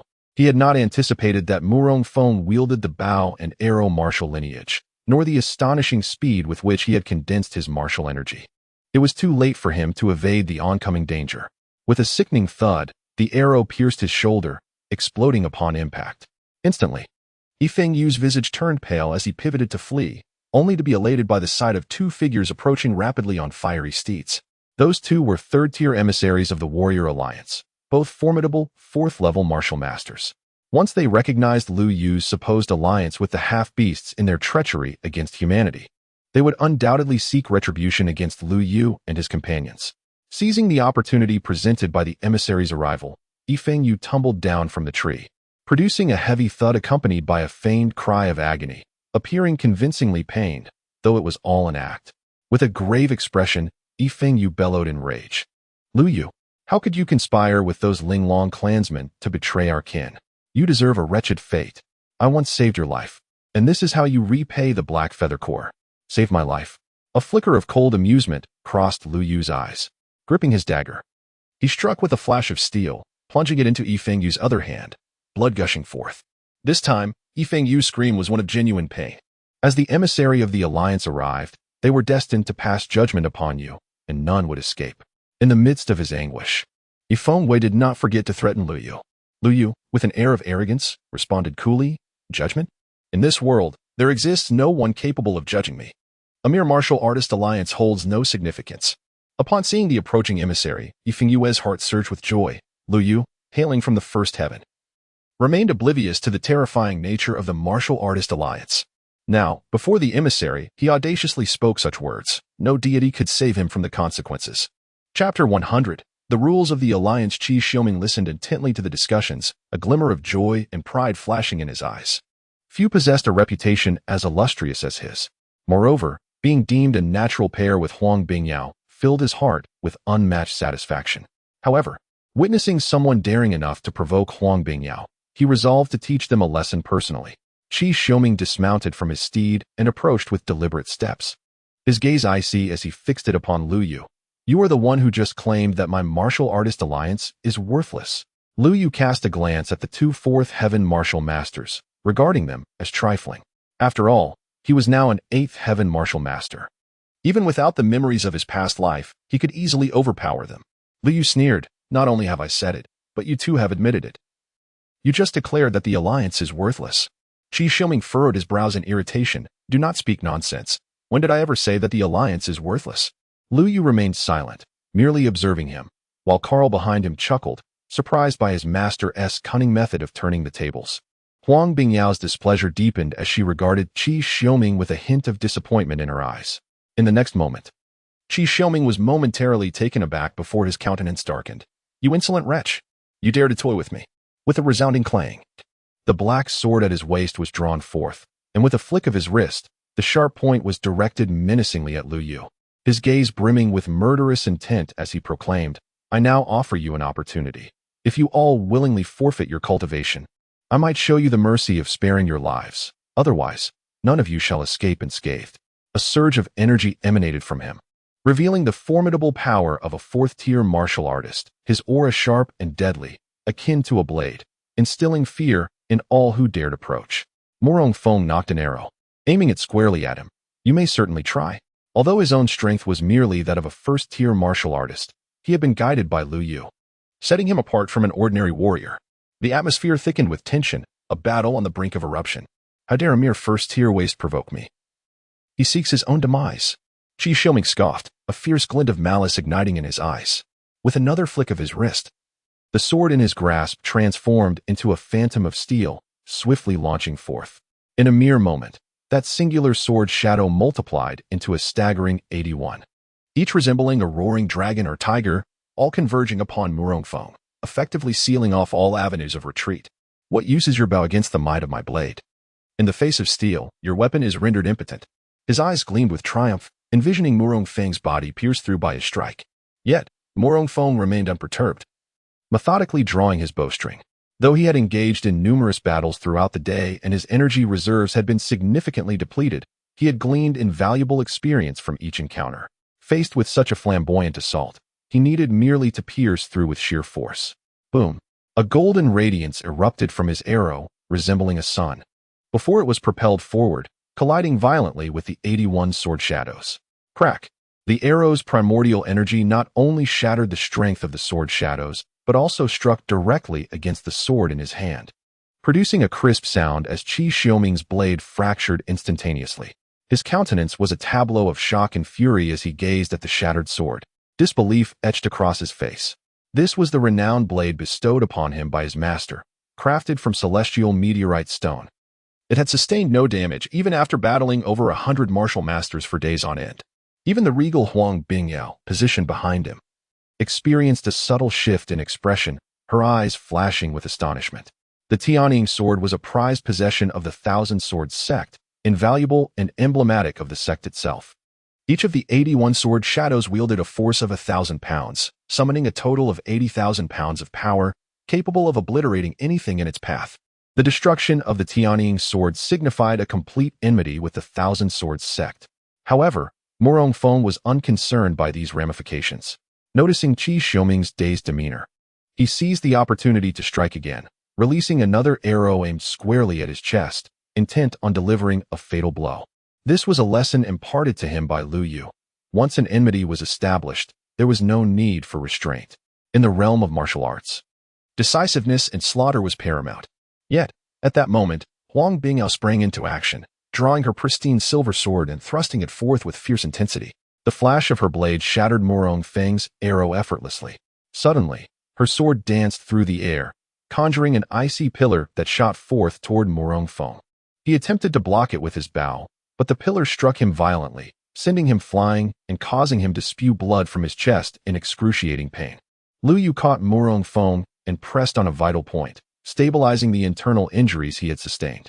Although Huang Bingyao harbored some disdain for Qi Xiaoming, he was nonetheless her fellow disciple and an envoy of the martial alliance. Thus, she felt compelled to save him. Particularly, Lu Yu's behavior, hiding behind his friend and allowing him to take the blow, stirred her aversion. You few have not only openly defied the martial alliance, but also dared to attack its envoy. According to the alliance's regulations, your cultivation will be forfeited, and you shall be apprehended to face judgment at the alliance's martial court. If you admit your wrongdoings now and are willing to accompany us to the martial court for trial, you may yet receive a lighter sentence. Huang Bingyao proclaimed with a facade of righteous indignation, regarding Lu Yu as though he were a criminal. Beside her, Yifengwei rose, his gaze fixated upon Lu Yu's storage ring, lamenting the loss of what should rightfully belong to him. Even in the second heaven, such a storage ring was a rare treasure, not to mention the valuable items contained within. Yifengwei cast a glance at Huang Bingyao before addressing Lu Yu. Miss Huang, you cannot let him go. This man has not only colluded with the Linglong clan, but also employed the Rakshasa leopard to hunt us down. Look at the brothers lying dead at our feet. They all perished because of him. If we do not eliminate him, we cannot provide an explanation to the Black Feather Corps and our captain. Moreover, I require him to provide compensation before he can accompany you, which aligns with the regulations of the Warrior Alliance. Should the leader become aware that the one responsible for his brother's demise still lives, and that he continues to thrive before his very eyes, he would undoubtedly seek to flay his skin and strip his bones, seizing every opportunity to ensure Lu Yu faces immediate judgment. Huang Bingyao cast a glance at Yifengwei, instantly discerning his thoughts, feeling a twinge of displeasure, yet acknowledging the validity of his words regarding the alliance's rules. Very well, what compensation do you desire? Huang Bingyao acquiesced, as if Lu Yu had already become a captive in their hands, subject to their whims. Yifengwei turned his gaze toward Lu Yu, pointing at his storage ring. I want the storage. His sentence remained unfinished when he suddenly felt a chill in his throat, his eyes widening in shock as he noticed a splash of crimson upon the dagger in Lu Yu's grasp. Chapter 101. The death of Qi Xiaoming. In that very moment he began to speak, Lu Yu had seized the dagger, swiftly slashing it across Yifengwei's throat, delivering a fatal blow. Yifengwei clutched his neck, eyes wide with disbelief, unable to fathom that Lu Yu would dare to disregard the Warrior Alliance and its envoy. Suddenly, it struck him that Lu Yu did not belong to the second heaven and was oblivious to the Alliance's terrifying nature. He regretted provoking this brash individual. Yet, it was too late for remorse as his body crumpled to the ground, devoid of life. The onlookers were momentarily stunned, particularly the members of the Black Feather Corps, who, upon witnessing Yifeng demise, felt not sorrow but an overwhelming sense of elation. His death signified their opportunity for ascension. After Lu Yu slayed him, his expression remained extraordinarily calm, devoid of any emotion. For him, dispatching a raucous beast held no significance. Huang Bingyao was momentarily stunned, but upon regaining her composure, her eyes brimmed with fury. She raised her sword, pointing it at Lu Yu. What audacity! You dare to take a life before me, especially that of a member of the warrior troop? Do you comprehend the calamity you have invited upon yourself by slaying him? Lu Yu replied nonchalantly. So what if I killed him? Spare me the trivialities. If you wish to fight, then let us engage. As her sword thrust forth, the surrounding frost suddenly coalesced into 5 ice swords, encircling Lu Yu and launching a fierce assault. Lu Yu raised his hand, employing neither martial techniques nor the galaxy sword. In his bronze physique, a single punch sufficed to confront a 4th-tier martial artist. With a resounding crash, the 5 ice swords were shattered by Lu Yu's fists, effortlessly obliterating Huang Bingyao's martial prowess.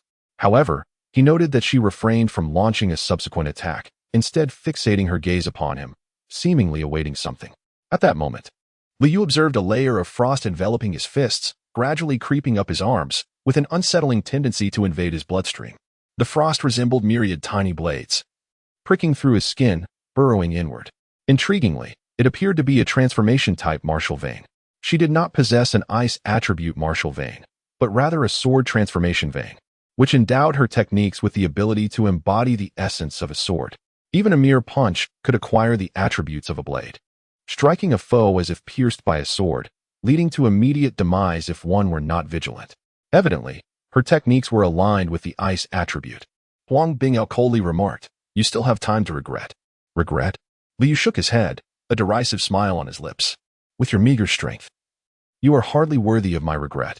Seeing Huang Bingyao being overwhelmed, Qi Xiaoming interjected, "Bingyao, why waste your breath on him? Such a person will not heed your warnings. Simply use your martial vein's power and incapacitate him." Huang Bingyao felt a flicker of displeasure at his address, but refrained from comment, her brow furrowing. Her martial vein was exceedingly potent. If activated, every inch of her body would transform into a blade. Even her footsteps would rend the earth, and each breath would unleash a sword-like gust. This overwhelming force had caused harm to many, making it difficult to control. Lu Yu channeled his vital energy, employing the swallowing spirit sacred method to instantly dispel the frost within him, causing shards of ice to fall from his arms like scattered leaves. Huang Bingyao frowned. "Since you are unwilling to make a move, do not blame me for being unmerciful. Icebound sword." As she spoke, she grasped the snow sword and pointed it skyward. A semi-ethereal, pure white sword silhouette materialized above, stretching over 5 meters in length, imbued with a fierce sword intent, transforming the surrounding air within 100 meters into a realm of blades.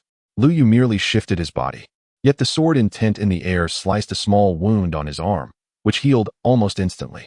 The colossal sword silhouette descended, splitting the air and stirring a tempest of sword wind. Lu Yu met the descending blade with his palm. Boom! The sword silhouette bore down with a force exceeding 50,000 pounds, accompanied by an icy power. In an instant, Lu Yu's palm froze, the chill creeping up his arm, rendering it utterly rigid. Tuesday, the primordial energy surged, instantly depleting 10 energy points. Subsequently, a crimson flame erupted from his palm, swiftly dispelling the frost's power and enveloping the shadow of the sword, incinerating it. Puffed. Huang Bingyao clutched her abdomen, blood trickling from the corner of her mouth.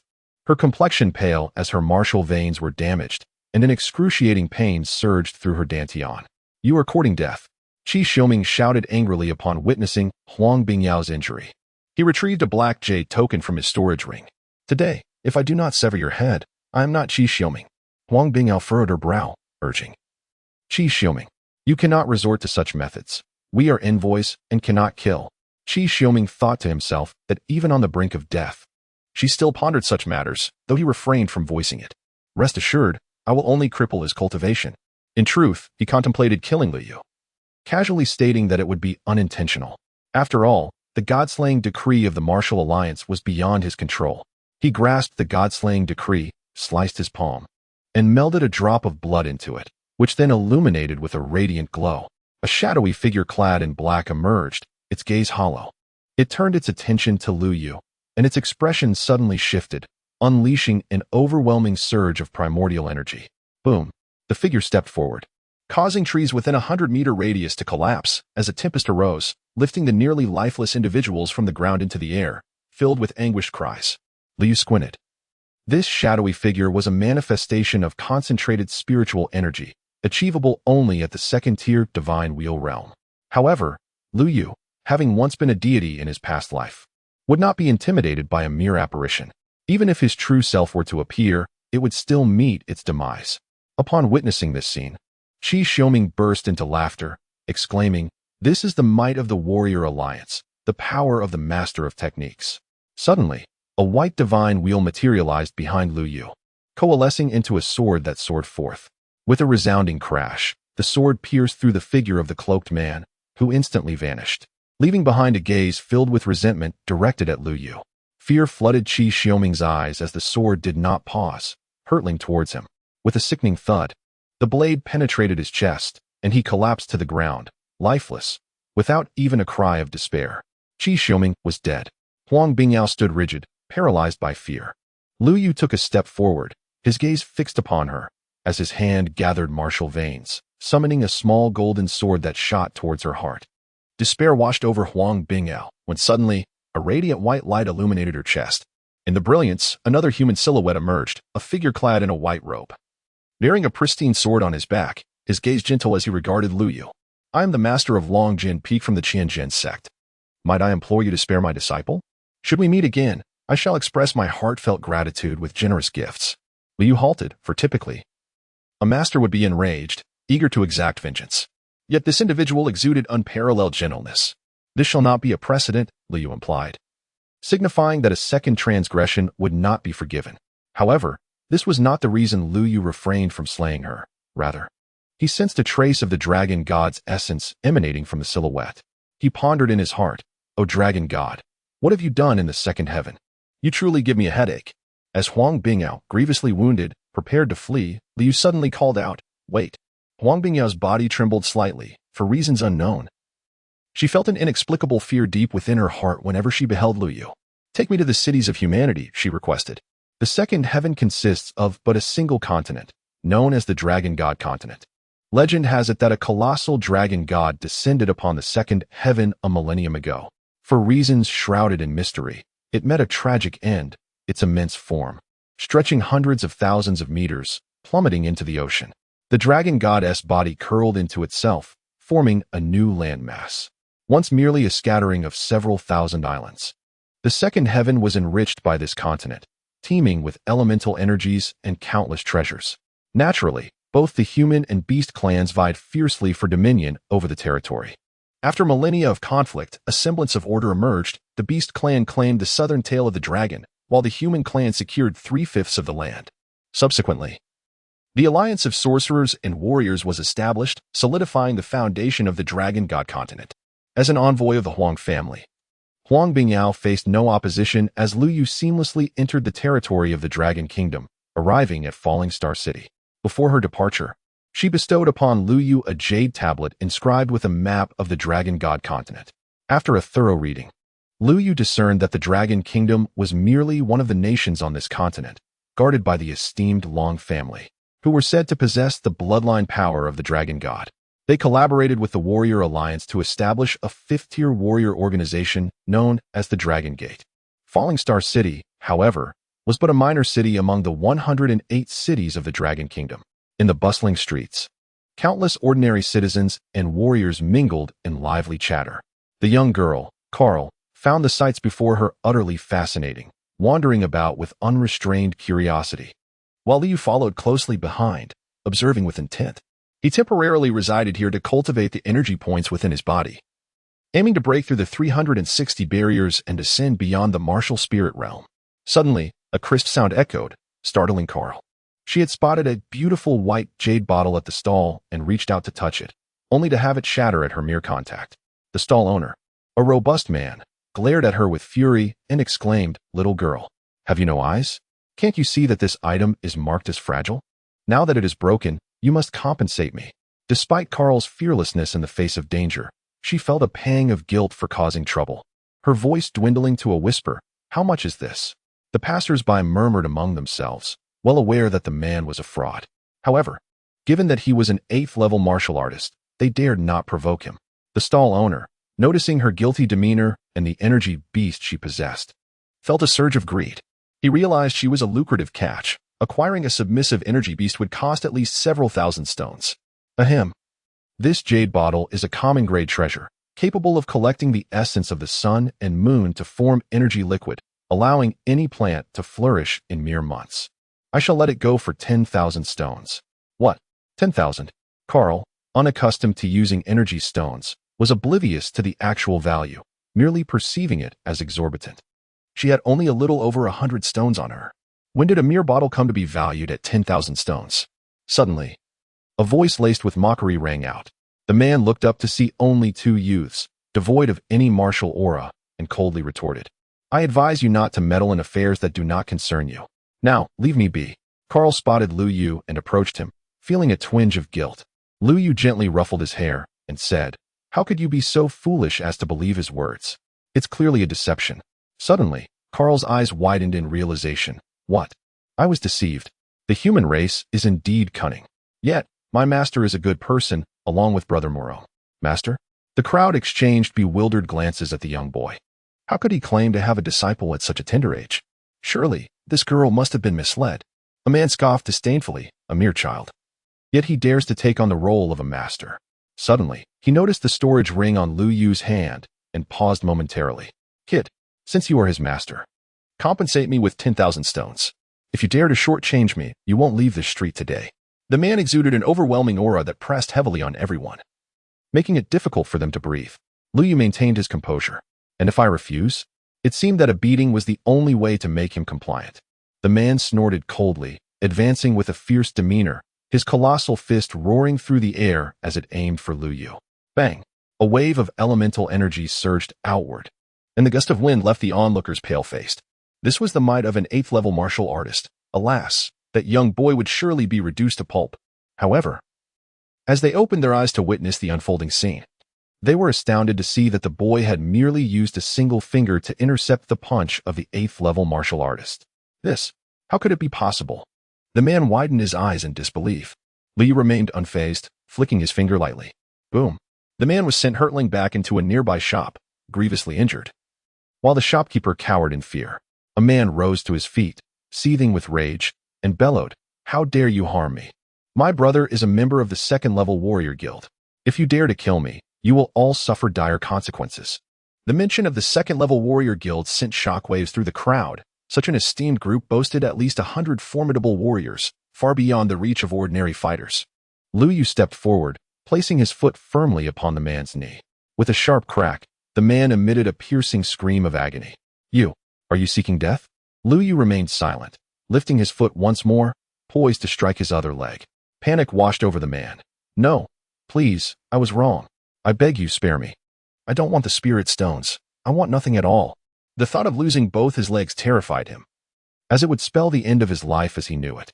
Lu Yu narrowed his eyes, a murderous intent gleaming within them. Do you comprehend your error? The man hesitated before replying. I was wrong to seek money. I shouldn't have deceived you. Lu Yu shook his head. Your true fault lies in your weakness. With a resounding thud, his foot struck the man's chest with the force of thousands of pounds, obliterating his internal organs and extinguishing his life in an instant. The shopkeeper trembled at the sight, utterly horrified by the man's terrifying prowess. Chapter 103. The Betrothal Jade Pendant in the Dragon Kingdom. Within a certain noble family, a young maiden clad in green sat in meditation, her eyes suddenly fluttering open to reveal a pair of profound orbs. Surrounding her was a golden flame, dancing gracefully, resembling the fabled divine phoenix. In the 4 corners of the room, 4 elderly men sat in meditation, continuously channeling their vital energy into her, aiding her in her cultivation. What has transpired? The elder observed as the young maiden abruptly ceased her actions, a flicker of confusion crossing his features. Before him stood a girl embodying the rare and illustrious bloodline of the divine phoenix, a lineage that had graced the world only once in a millennium, and thus, any misstep was unthinkable.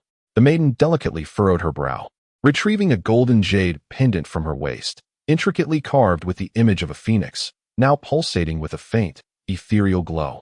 Upon seeing the pendant, a glimmer of reverence ignited in the elder's eyes. It was a relic left by a mysterious figure over a decade ago, capable of safeguarding the maiden in times of peril. However, it was also whispered that this was a betrothal pendant, binding the maiden to accept a marriage proposal from her descendants, should they seek her out. Yet, more than 10 years had elapsed without a single soul appearing. Moreover, the enigmatic figure had claimed to hail from the first heaven, leading them to believe that individuals from such a realm would not simply arrive unannounced. The maiden's lips parted slightly, and a haunting voice emerged from her, her gaze drifting into the distance. Who? The four elders exchanged bewildered glances, grappling with their confusion. His descendant, the maiden uttered, and immediately the elder's eyes widened in astonishment. The individual who had remained absent for over a decade was indeed approaching, and at such a pivotal moment. Not only did the maiden possess the blood of the divine phoenix, but she had also caught the eye of the dragon prince of the dragon kingdom, who himself bore the bloodline of the sacred dragon. Legend spoke of an extraordinary amplification in cultivation speed when the two bloodlines intermingled, potentially increasing it by dozens, if not hundreds, of times. Should the dragon emperor learn of the maiden's engagement, and that her betrothed was on his way, his wrath would be unfathomable, threatening to unravel everything. The elder squinted his eyes and assured, "Miss, rest assured, we shall dispatch individuals immediately to locate anyone who ascended from the first heaven. We would rather mistakenly slay 1,000 than let even one escape, ensuring that none can jeopardize your safety." A flicker of hesitation crossed the girl's eyes, however. Lacking the authority to decide, she merely nodded in acquiescence. "By the way, today is the day Long Ling seeks me. I shall forego my training." Rising to her feet, she stepped forward, her foot alighting upon a fiery wheel, soaring into the sky. The elder sighed, reflecting, the young lady has already reached the 5th rank of martial prowess. If she were to cultivate alongside Prince Long, a breakthrough to the 8th rank within a year is not beyond the realm of possibility. Alas, her pride runs deep. At that moment, Liu had settled into a hotel, ordering an extravagant feast. The surrounding patrons cast dubious glances in his direction. The waiter, wearing a stern expression, remarked with a hint of disdain, "A complete flame explosion bowl is not something you can afford. If you cannot pay in advance, it shall not be served." The onlookers shook their heads, muttering about his pretentiousness. Ordering a whole flame explosion bowl would cost at least 1,000 yuan stones, and judging by their tattered attire, they appeared to be ignorant locals unfamiliar with the market. Morong Feng scoffed. "Is it merely 1,000 yuan stones? Do you think we cannot afford it?" Having traversed their path, they had amassed an impressive fortune from their adversaries, at least several tens of thousands of yuan stones. "Then why not present the money?" he challenged. No sooner had he spoken than a shadow darted before him, and he was struck down heavily to the ground. As the crowd witnessed Murong Feng's sudden outburst, they collectively shook their heads, deeming him excessively impulsive. However, upon seeing the item he produced, their eyes widened in astonishment. It was a bag brimming with essence stones, radiating an aura of profound power. The shopkeeper, having risen from the ground, disregarded the object that had struck her face, her anger palpable as she pointed an accusatory finger at Murong Feng, exclaiming, "How dare you cause a ruckus in the Lin family's establishment? Are you seeking death?" Upon catching sight of the young man, her expression shifted to one of delight. "Young Master Lin, it's him." This group attempted to order an entire inferno explosive bowl but lacked the means to pay and even struck me. She raged, her indignation evident. In response, Lin Feng delivered a sharp slap to her face. The bystanders, hearing the shopkeeper's words, were taken aback. Was this truly the esteemed heir of the Lin family? It was rumored that he was a martial genius, having achieved the rank of a first-tier martial artist by his early 20s, and was a member of a second-tier martial arts faction. To encounter him today felt like a rare honor. The Lin family? It was said that the Lin family had a young master, lacking in skills, who reveled in deceitful pursuits. Rumors suggested he had met his demise earlier that morning. Hush! To speak so openly of his brother's death is courting disaster. Silence yourself, lest you wish to face dire consequences if overheard. Lin Feng cast a furious glare at the crowd, compelling them to immediately cease their chatter. Turning his attention to Lu Yu, his eyes suddenly widened in shock, bloodshot with realization. "It's you. The two men, the woman, and the essence beast serpent. It's you." Boom. Lin Feng stepped forward, his veins bulging, muscles swelling dramatically as the power of a first-tier martial artist erupted, channeling his martial veins and unleashing a frenzied strength. With a resounding crash, he exerted force beneath his feet, causing the ground to fracture like a spider's web. This spectacle sent shivers down the spines of those nearby. A kick of such magnitude would undoubtedly spell their demise. Some, gripped by fear, had already slipped away unnoticed, while others remained, eager to witness the unfolding drama. "You were the ones who killed my brother." Lin Feng gritted his teeth, enunciating each word deliberately. Lu Yu raised his head, a cold smile playing on his lips. "So what?" he retorted. "I offer you a chance for explanation. What wrong did my brother commit that warranted such cruelty?" Red energy coursed through Lin Feng's body, accumulating wildly around him, rising skyward, his hair billowing as if defying gravity. Granting Liu the opportunity to speak was merely a prelude for Lin Feng, who intended to amass his energy to its zenith before delivering a decisive blow to them. Lu Yu sighed. "Are you all fools? Do I need a reason to eliminate an insignificant weakling? You lack even the slightest comprehension." Chapter 104, Jade Gate Sect Boom. His words sent a tremor through the crowd, their gazes converging on him, filled with pity, sympathy, and a chilling disdain. Was he truly so foolish as to provoke young Master Lin Feng in such a manner? If he had knelt and begged for mercy, perhaps he would have only suffered a crippling defeat, but now it seemed there was no hope for salvation. This young man, having seen little of the world, has unwittingly provoked the Lin family upon his first arrival at Falling Star City. Such a pity. I dare say he deserves it, after all. Who told him to wander around challenging others and audaciously slay the young master of the Lin family? Carl cast a frigid glance at the speaker, commanding silence. These individuals, each one seemingly terrified of death, yet brazenly arrogant in their words, were utterly distasteful. Normally, she would fear the revelation of her identity. But with someone having offended her master, her vexation surged. One of the speakers was a corpulent man, whose belly quivered with every slight movement. Upon beholding Carl's countenance, he momentarily lost his focus, a glimmer of greed flashing in his eyes. Such a pure and innocent face. I must possess her. The rotund man revealed a set of yellowed teeth, squinting as he grinned. "Little girl, you may not yet realize that the Lin family is one of the 4 prominent clans in Falling Star City. Not to mention, he is a member of a second-tier martial group, the Wind and Cloud Society. Your 2 companions behind you are utterly incapable of standing against them. If you are willing to accompany me, I could save your life. By aligning yourself with me, Zhou Fu Jia, I assure you that all your desires will be met. And I shall provide you with resources for cultivation. What say you? If you have made your decision, simply stand beside me." Yet Carl paid him no heed, leaving Zhou Fu Jia feeling somewhat humiliated. He retorted coldly, "Just wait and see. When your friends perish, you will find yourself pleading for my assistance." Such occurrences were all too familiar to him. No one wished to embrace death. "How dare you speak to me in such a manner? You court your own demise." The primordial force surrounding Lin Feng intensified, coalescing into a vortex that incited a tempest, sending tables flying in disarray.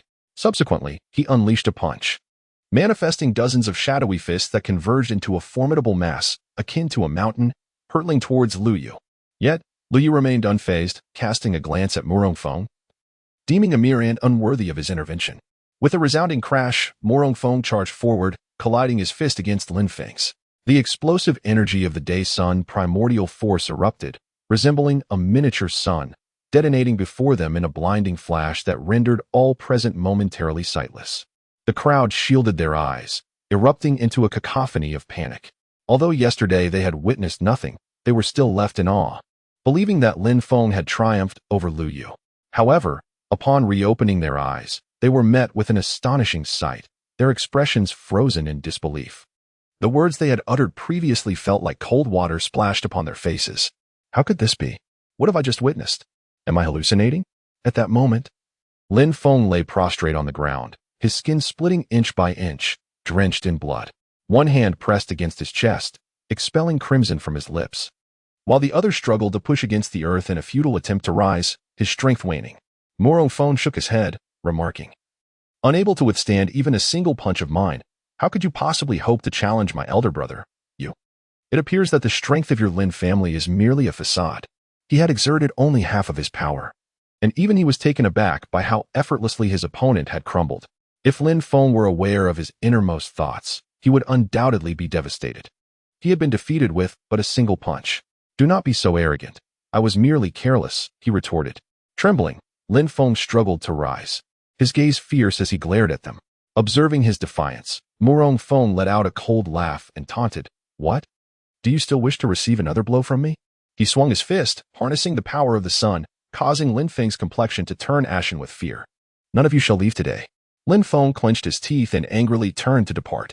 Morong Feng turned to Lu Yu and inquired, "Are we truly letting him go?" Nearby, a woman cast a jealous glance at Carl and interjected, "Indeed, you are unaware of Lin Zhantian from the Lin family. He is a second-tier martial artist, having once trained in the human sect, proficient in runic arts, and cannot be matched by mere brute strength." Zhou Fujia chimed in, "This young lady speaks the truth. Once Lin Zhantian arrives, your friend will be of no use. You still have the opportunity to choose, stay by my side, and I shall ensure your survival."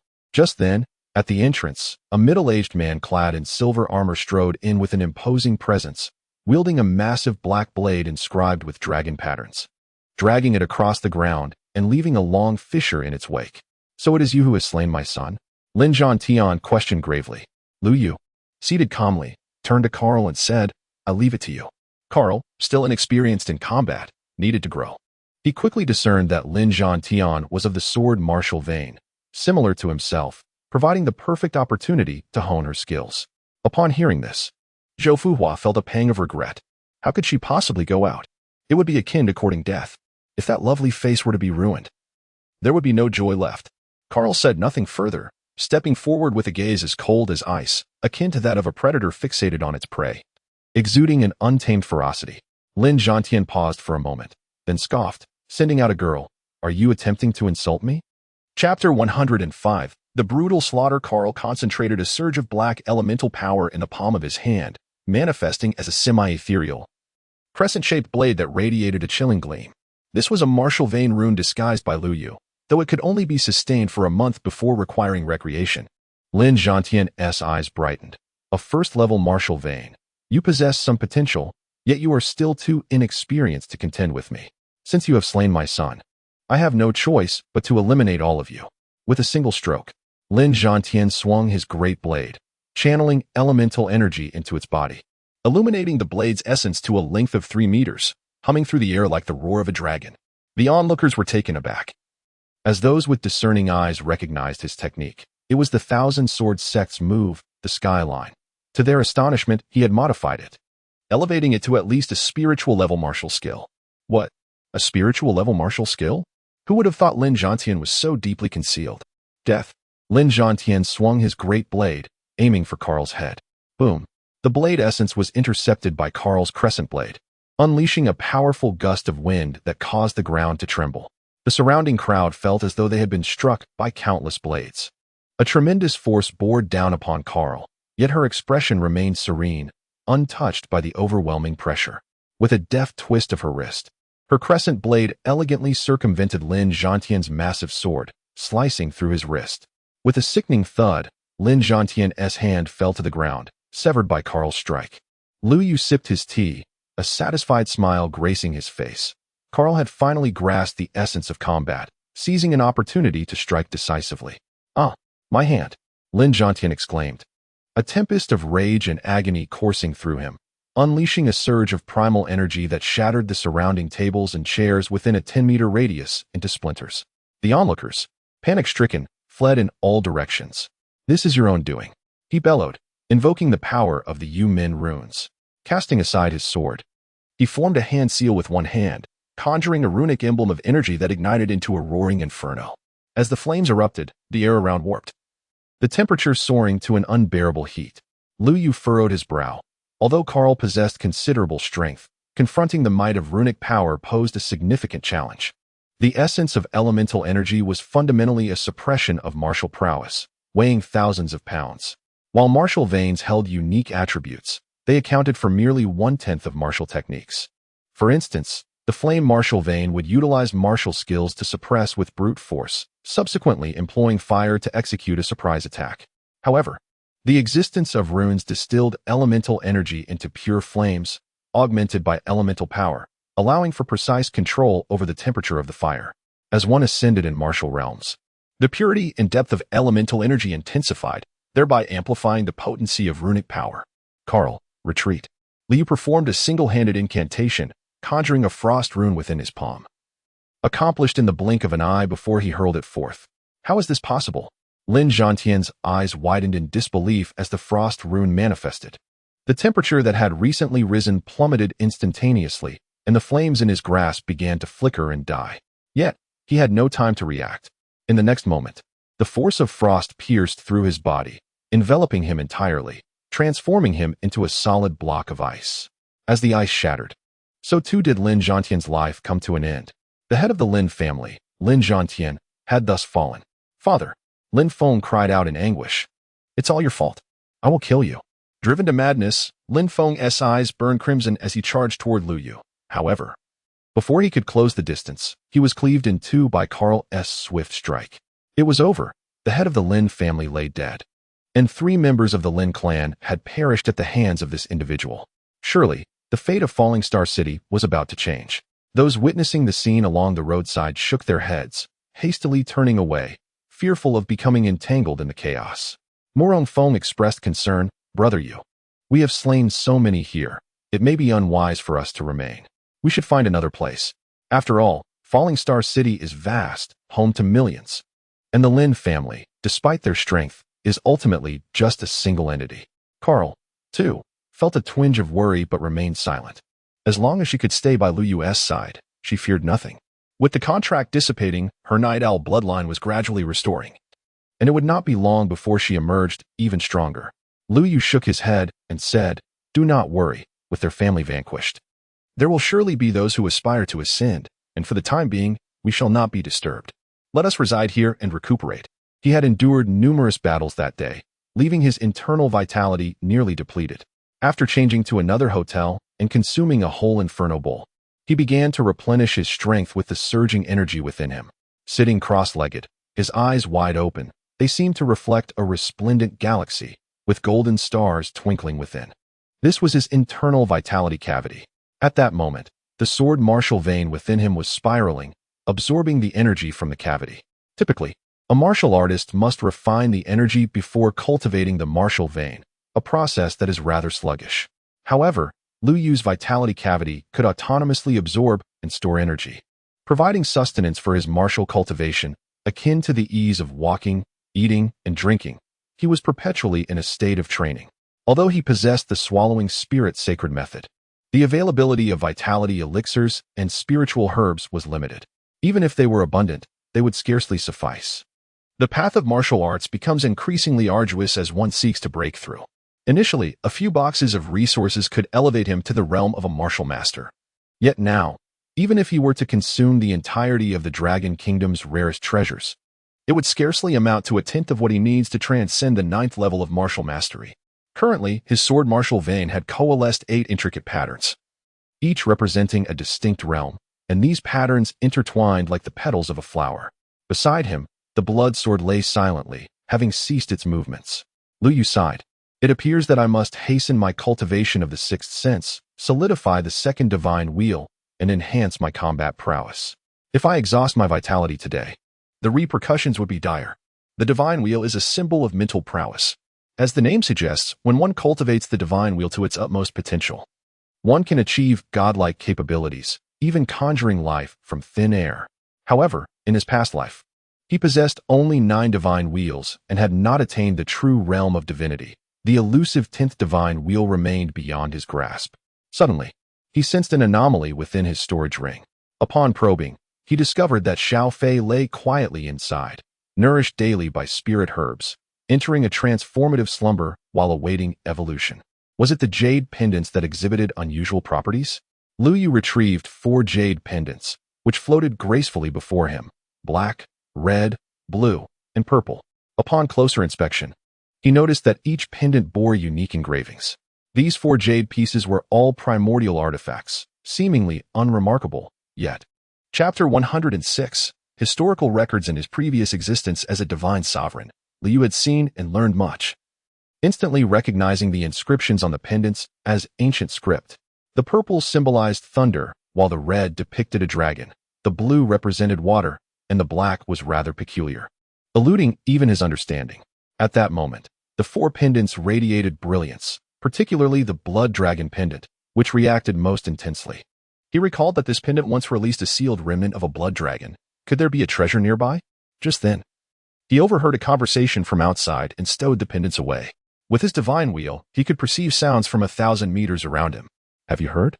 The Dragon Kingdom has suddenly summoned a multitude of warriors. One wonders what their intentions might be. Is it possible? I have heard rumors of the emergence of the Dragon God's relics, located merely 100 miles north of Falling Star City. It is likely that the prodigies of various families will flock here. Alas, they speak of the Dragon God, yet I have never laid eyes upon any divine being.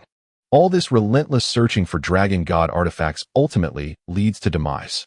Hush, speak softly, the walls have ears. And one must be cautious not to attract unwanted attention that could lead to dire consequences. Previously, I learned from Huang Bingyao that the Alchemist Association is widespread across the realm, with one established in every city of the Dragon Kingdom. The Alchemist Association in Falling Star City is overseen by President Yang Qing, a second-tier alchemist. The first floor of the association serves as the sales area, where one can find various items crafted from spiritual energy, including elemental artifacts, talismans, medicinal pills, and formations, ranging from 100 to several thousand yuan stones. However, the foot traffic is sparse. A young woman at the counter is engrossed in her book, diligently taking notes, oblivious to Lu Yu's arrival. Lu Yu cast a glance at the tome, feeling a sense of intrigue. It was not that he could not comprehend the text, but rather that the information recorded within was entirely different from his own recollections. Perhaps the passage of time has wrought significant changes upon many matters. Nonetheless, Lu Yu employed his spiritual energy to peruse the book and absorbed its contents entirely. Thus, it became clear to him. After delving into the tome, a smile crept upon Lu Yu's face. In his past life, there existed alchemists and formation masters, each adhering to their own distinct systems, collectively referred to as martial professions. To his astonishment, he discovered that Qing Tsang had unified all these martial professions and even pioneered the theory of divine patterns. These concepts were merely mentioned in passing by Lu Yu, yet he never anticipated that Qing Tsang would elevate them to such heights. The divine patterns serve as the foundation of mental prowess. Once successfully constructed, they allow for the manifestation of mental imprints, also known as divine seals or symbols. These 10 divine patterns, seemingly simple in isolation, pose a challenge when it comes to their combination into an uncomplicated divine symbol. The young girl bit the wooden pen. Deeply engrossed in the study of the divine pattern construction, Lu Yu perceived in her a reflection of the once naive Qing Tsang, who devoted his days to the study of divine patterns rather than diligently honing his cultivation, often finding himself on the receiving end of a beating. Her fixation on merging the divine patterns to create a divine seal led her to overlook their essence. Divine patterns are the limbs of derived mental energy. She treated them as mere hands, believing that as long as her mental energy remained stable, a forced fusion would suffice. Just as her confusion mounted, a peculiar sound suddenly emerged before her. Looking up, she saw a young boy standing in front of her, and a flicker of displeasure crossed her eyes. What nonsense! Forcing a fusion would only result in an explosion and damage the foundation. Moreover, the term divine seal is outdated. It has been uniformly referred to as divine symbols for centuries.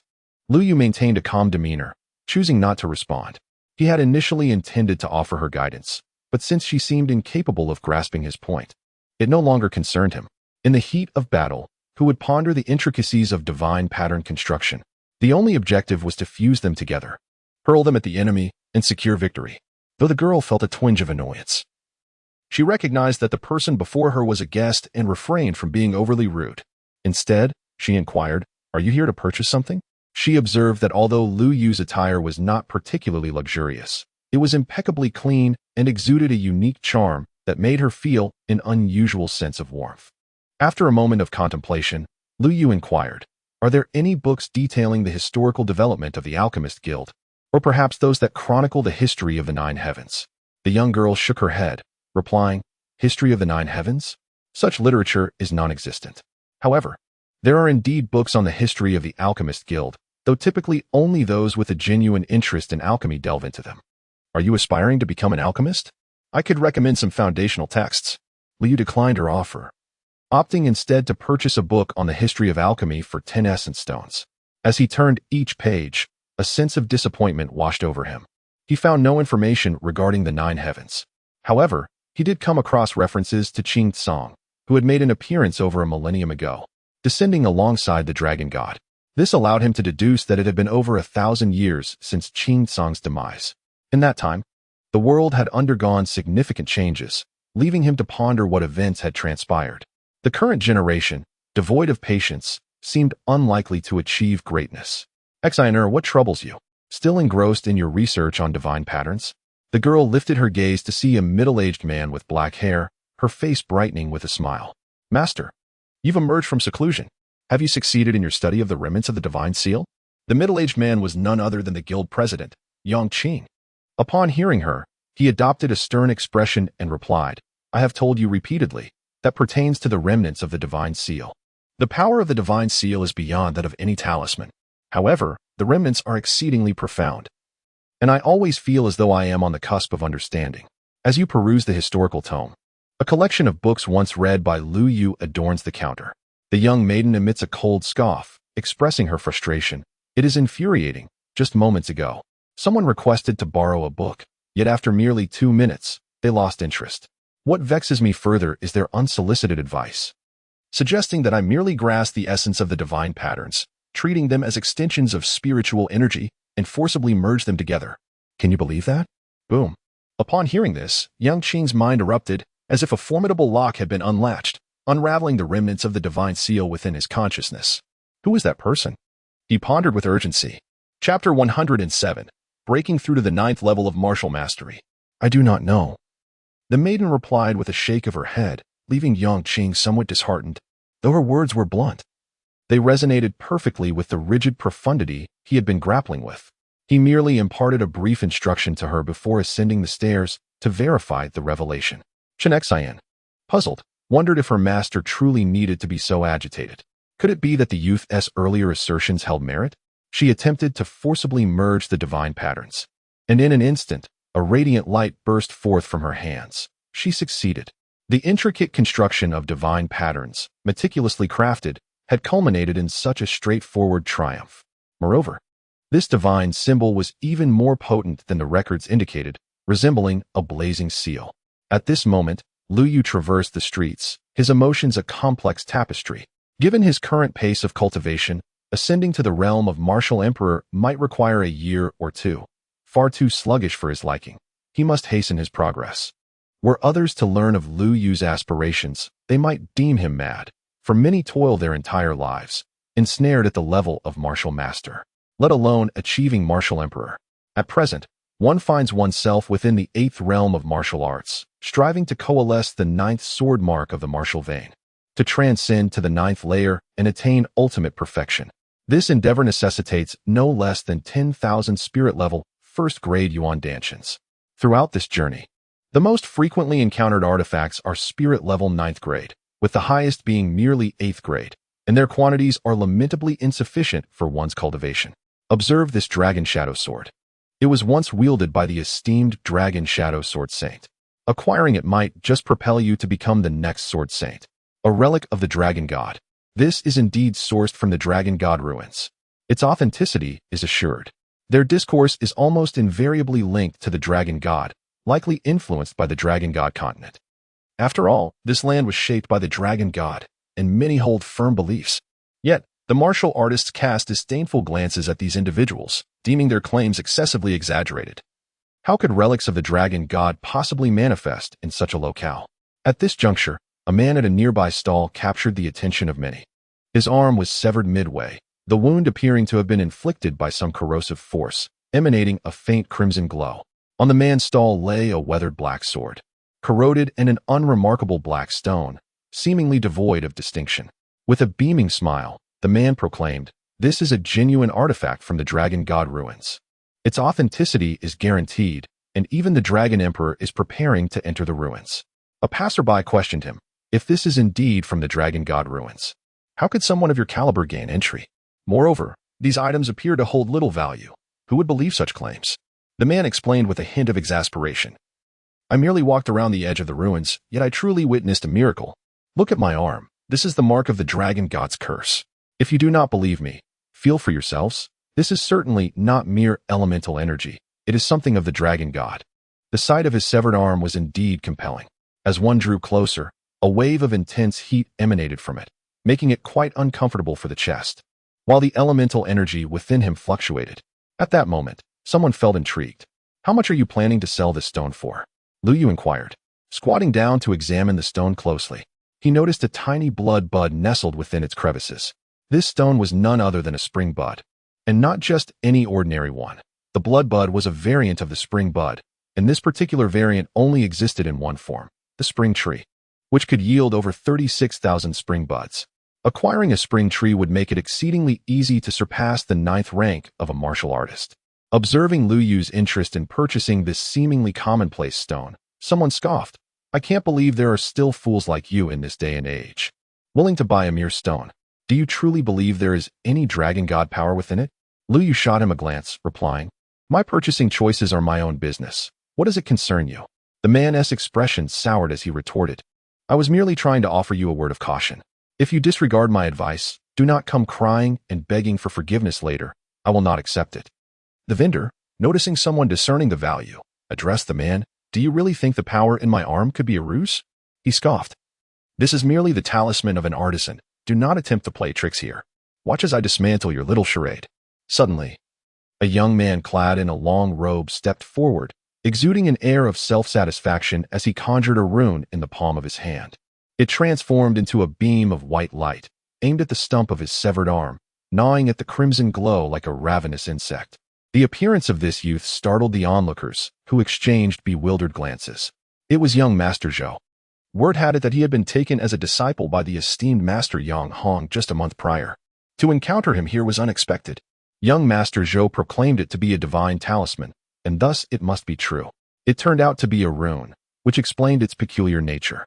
Thanks to young Master Zhou, the crowd was spared from further deception. Liu glanced up at the talisman, then shook his head. It was merely a sealing rune, and its construction was of the most inferior quality imaginable. Seeing Lu Yu's dismissive gesture, Zhou Hongxing felt a twinge of irritation and pointed an accusatory finger at him, demanding, "What is this? Do you take issue with my talisman?" Liu remained silent, prompting Zhou Hongxing to conclude that he was simply feeling guilty and fearful. With a disdainful glance, he added, "It's good that you know your place. The teachings of Master Yang Hong are not meant for someone of your caliber to comprehend." Suddenly, the sealing talisman on the vendor's arm detonated explosively, sending forth a shockwave that surged outward for 5 meters, whipping up a tempest that sent the crowd reeling. Zhou Hongxing, caught off guard, found himself collapsing onto the ground, the shockwave striking his face with a resounding slap, leaving him momentarily dazed. As the tempest subsided, the crowd regained their footing, turning their gaze back to the vendor's arm, where the crimson glow remained intact, now exuding a terrifying aura. As if a dragon's roar echoed forth, "How dare you lay a hand on me?" Zhou Hongxing rose to his feet, feeling somewhat embarrassed by the earlier incident.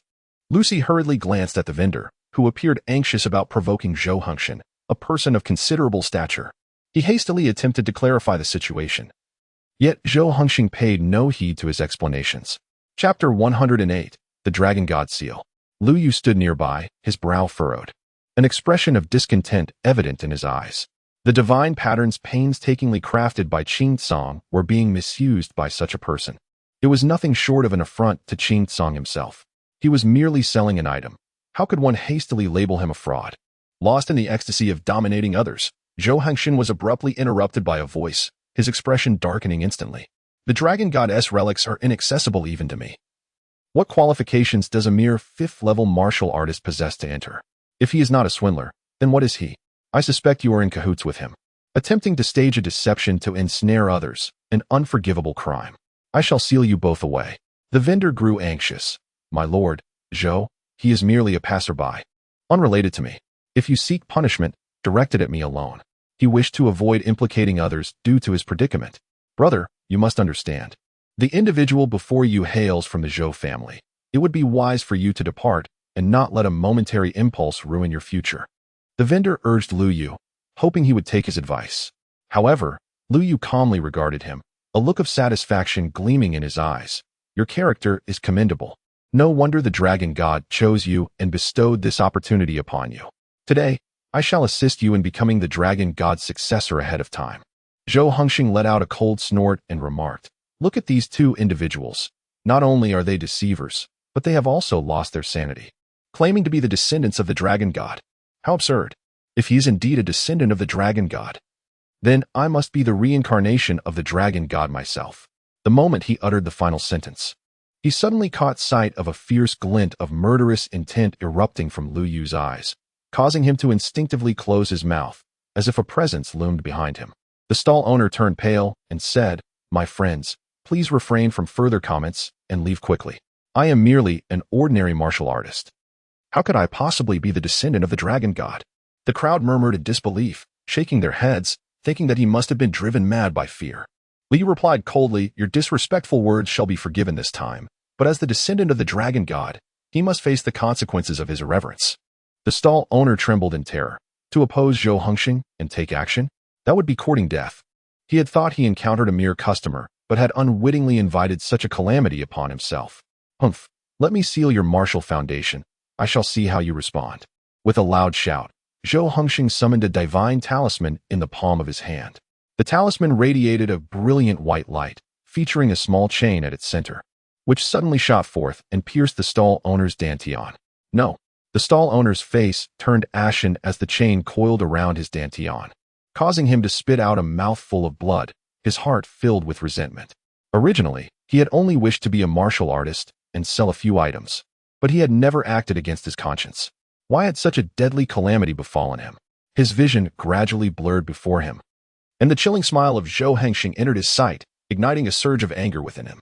Why should he be subjected to such treatment merely because he was a fifth-tier martial artist, deemed a weakling? He had never contemplated such matters before. He simply wished to survive. Yet, at this moment, an insatiable desire for battle surged within him. A fervent yearning to fight with all his might and tear apart the adversary before him. Suddenly, a hand pressed upon his shoulder, accompanied by a voice resonating in his mind. The dragon god possesses countless treasures, yet the most significant is his martial Dao fruit. What you have obtained is the dragon god's melting heart martial Dao fruit, granting you the melting heart meridians. As for its power, it is for you to develop. I shall assist you in awakening it early." Zhou Hengxing, witnessing his agony, mistakenly believed that his divine talisman had taken effect, and you too cannot escape. Zhou Hengxing turned to Lu Yu, forming a series of hand seals that conjured a divine talisman, transforming into chains that coiled towards Lu Yu. Lu Yu merely smiled. The instant the chains made contact with his body, they vanished into thin air without a sound. How could this be possible? Zhou Hengxing exclaimed in astonishment, then realized something. "You have no meridians." His expression darkened as he coldly remarked, "No wonder my talisman has no effect on you. How dare a person devoid of meridians oppose me?" Suddenly, with a ferocious expression, Zhong Yi opened his eyes. Flames seemed to swirl within them, and a red pattern coalesced at his brow, resembling a complex dragon character. Zhou Hengxing's laughter abruptly ceased, his countenance darkening as he felt a wave of heat that even he found scorching, as if drawing any closer would lead to his own dissolution. "Is this the awakening of the meridians? With a forceful breach of my sealing talisman, do you presume this will allow you to evade your fate?" Zhou Hengxing scoffed, proclaiming that the premature awakening of one's martial veins would inevitably result in lingering repercussions. "Let us engage in battle." Zhong Yi felt an exhilarating surge of adrenaline coursing through him, eager for a formidable clash. As he took a step forward, his foot sank into the ground by over an inch. Upon closer inspection, he noticed white smoke billowing from the earth, as if it were melting. In an instant, he propelled himself upward, raising his fist to strike Zhou Hengxing's chest. Seeking death, Zhou Hengxing retorted with a cold snort, forming a colossal tiger claw with his hands, which soared forth to meet Zhong Ye's fist. The collision echoed with a thunderous boom. Zhong Ye's punch was halted by the tiger claw, causing him to momentarily halt as a wave of energy, infused with searing heat, radiated outward. Those within a 10-meter radius found their garments igniting, prompting a panicked retreat. Bang! Zhong Yi staggered back several steps, fixing his gaze upon Zhou Hengxing, his fighting spirit igniting even further. Zhou Hengxing observed the charred skin on Zhong Ye's knuckles, resembling that of burnt coal, and a surge of fury welled within him. "How dare a mere fifth-tier martial artist inflict harm upon me? If I do not leave you both crippled today, I shall not be called Zhou Hengxing. Should my master or family learn of the disgrace I have suffered, the repercussions would be dire. My master has warned against the reckless use of divine seals. However, today, I shall enlighten you, lowly commoners, with a true treasure of the dragon god, the Azure Dragon Divine Seal." Chapter 109. The dragon god emerges, Zhou Hongxing's expression twisted in a grimace as he formed a series of intricate gestures, a divine seal coalescing and soaring from his forehead, hovering 3 inches above his head. As soon as the divine seal manifested, blood trickled from Zhou Hongxing's lips. He had exhausted all his mental energy for this singular attack. Within the divine seal, a small dragon with closed eyes could be faintly discerned, its entire form of vivid azure, merely suspended in the air. It emanated an overwhelming draconic majesty, as if it were the sovereign of the cosmos. In a radius of 100 meters, every onlooker felt an irresistible urge to kneel in reverence. Yet, Zhou Hongxing was far too feeble. Had Lu Yu been the one to unleash it, the entirety of Falling Star City might have faced annihilation. Haha. This azure dragon divine seal embodies the true power of the dragon god. You two wretches, do not harbor foolish thoughts of resistance. Dragon god, eradicate them. The moment the azure dragon divine seal coalesced, it was bestowed with a faint will by the protection of the dragon god continent, and Zhou Hongxing could merely awaken it. The azure dragon slowly opened its eyes, revealing its vertical pupils. In that instant, it seemed as if the very heavens lost their color, its gaze transcending millennia to fixate upon Lu Yu. A mere glance drew gasps from the crowd, compelling them to lower their heads in fear, unable to meet its gaze. Lu Yu, however, raised his head, his eyes unwavering, devoid of any trepidation, instead graced with a gentle smile that only the azure dragon could comprehend. A sigh emanated from the divine seal, audible only to Lu Yu. Roar. The diminutive azure dragon suddenly opened its mouth, releasing a resounding roar that altered the very fabric of reality. Dark clouds gathered, enveloping the entirety of Falling Star City. The azure dragon erupted forth from the divine seal, transforming into a majestic 100-meter-long dragon, vividly alive, soaring through the skies amidst billowing clouds. Zhou Hongxing stood frozen, his hands trembling. Was the celestial dragon truly summoned by him? Had he achieved such a feat? The spectators turned their eyes toward Zhou Hongxing, their hearts a tumult of envy and jealousy. The emergence of the dragon god heralds an upheaval within the entire dragon kingdom, and it seems that Zhou Hongxing's status may rise to be on par with that of the dragon prince. In this moment, the martial experts of Luoxing City collectively turned their gazes skyward, astonished by the sight of the rare rain god dragon, their figures soaring towards the divine creature. Meanwhile, Zhou Hongxing's father was engaged in conversation with an elderly man with white hair, though the elder appeared somewhat perturbed, while Zhou's father stood rigidly. Suddenly, a resounding dragon roar resonated through the heavens. The elder looked up in alarm. This is the azure dragon divine seal. How can this be? The azure dragon divine seal is my secret technique. Could it be Zhou Hongxing? Zhou Hongxing's father beamed with joy. Was it truly his son who had accomplished this? Let us go. The elder's figure flickered and vanished from sight. Are you afraid? Lu Yu inquired of Zhong Yi. Zhong Yi gazed up at the dragon god, his expression unruffled, devoid of any discernible tremor. Since you have proclaimed that I have inherited the dragon god's legacy, I shall not cower before him. If I cannot withstand this trial, I would be unworthy of the dragon god's inheritance. One day, I too shall shake the world like this divine dragon. In an instant, his heart underwent a profound transformation, a testament to the potency of the heart-melting martial fruit. Lu Yu remained silent, his eyes fixed upon the dragon god above. At this moment, numerous martial masters emerged around the sky, seeking to pay homage to the dragon god, yearning for even a sliver of fortune that would render their lives complete. Some recognized these individuals and were filled with astonishment. Among them was the city lord of Luoxing, a 5th-tier martial master, the strongest in the city. Even he had come. Additionally, members of the 4 great families were present, all of whom were seldom seen in public. Roar. With a thunderous roar, the azure dragon descended, its might rendering all martial artists powerless, causing them to fall to the ground, severely injured.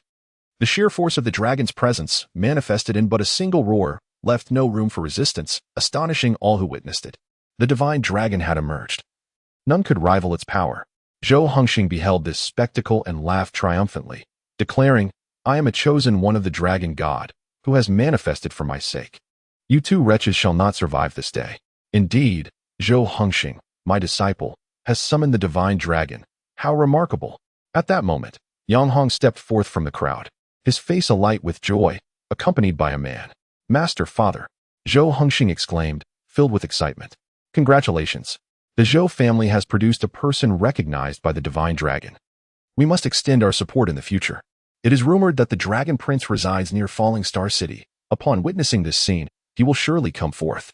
When that time comes, Zhou Hongxing's son will truly ascend to greatness. In an instant, the prominent figures of Falling Star City, having grasped the situation, rushed over, eager to cultivate relations with Zhou Hongxing, including the city lord himself. Zhou Hongxing's face beamed with pride until he noticed a familiar figure standing still, prompting the crowd to follow his gaze. In the distance, a young girl and a middle-aged man approached. It was Yang Qing and Chen Xian. Chen Xian! Zhou Hongxing exclaimed with excitement upon seeing her. Yang Qing stepped forward to offer her congratulations, but Chen Xian appeared somewhat displeased. The notable figures present were not blind to Zhou Hongxing's intentions. It was evident he had taken a liking to her. They quickly remarked, "This young lady is quite remarkable. At such a tender age, she has attained the first level of martial arts and has also become a first-tier spell refiner, truly a match made in heaven with young Master Zhou. Indeed. From this moment forth, Miss Chen shall be the phoenix among dragons." It appears that Chen Xian has become the woman of Zhou Hongxing, who feels a profound sense of contentment in his heart. Chen Xian, ablaze with fury, understands that she must suppress her emotions. To speak out would endanger her master. For these formidable figures are not to be trifled with. She must endure in silence. It remains a mystery what compelled young Master Zhou to summon the divine dragon, and whether we might glean any insight into this matter. In truth, these seasoned gentlemen, shrewd as old foxes, have long recognized Lu Yu. They merely wish to draw attention to him, allowing Zhou Hongxing to display the power of the dragon. Upon Zhou Hongxing's revelation, all gazes shifted towards Lu Yu and Zhongyi. It turns out they are but two lowly individuals who dared to provoke young Master Zhou. Perhaps he will unleash the dragon upon them. These old fellows are eager to ascertain whether Zhou Hongxing has indeed garnered the dragon's favor. How could it possibly be him? Chen Xian regarded Lu Yu with astonishment. Yet, considering Lu Yu's temperament, it is no surprise that he has attracted trouble. However, she never anticipated he would incur the wrath of Zhou Hongxing. Under ordinary circumstances, they might have been able to save Lu Yu, but now his status has changed, rendering him invincible. She could only sigh inwardly, feeling utterly powerless. Very well. Today I shall demonstrate the might of the divine dragon, Zhou Hongxing declared, stepping forward, unable to conceal the smile upon his face. In the corner, Carl wept, held back by Murong Feng. Trust him. He would never undertake an endeavor without confidence, she reassured. Though even she harbored doubts about their ability to withstand the divine dragon, for its power was indeed overwhelming. Chapter 110. The destruction of the dragon god. Zhou Hongxing stepped forward, his mind stirring as he sensed the connection with the divine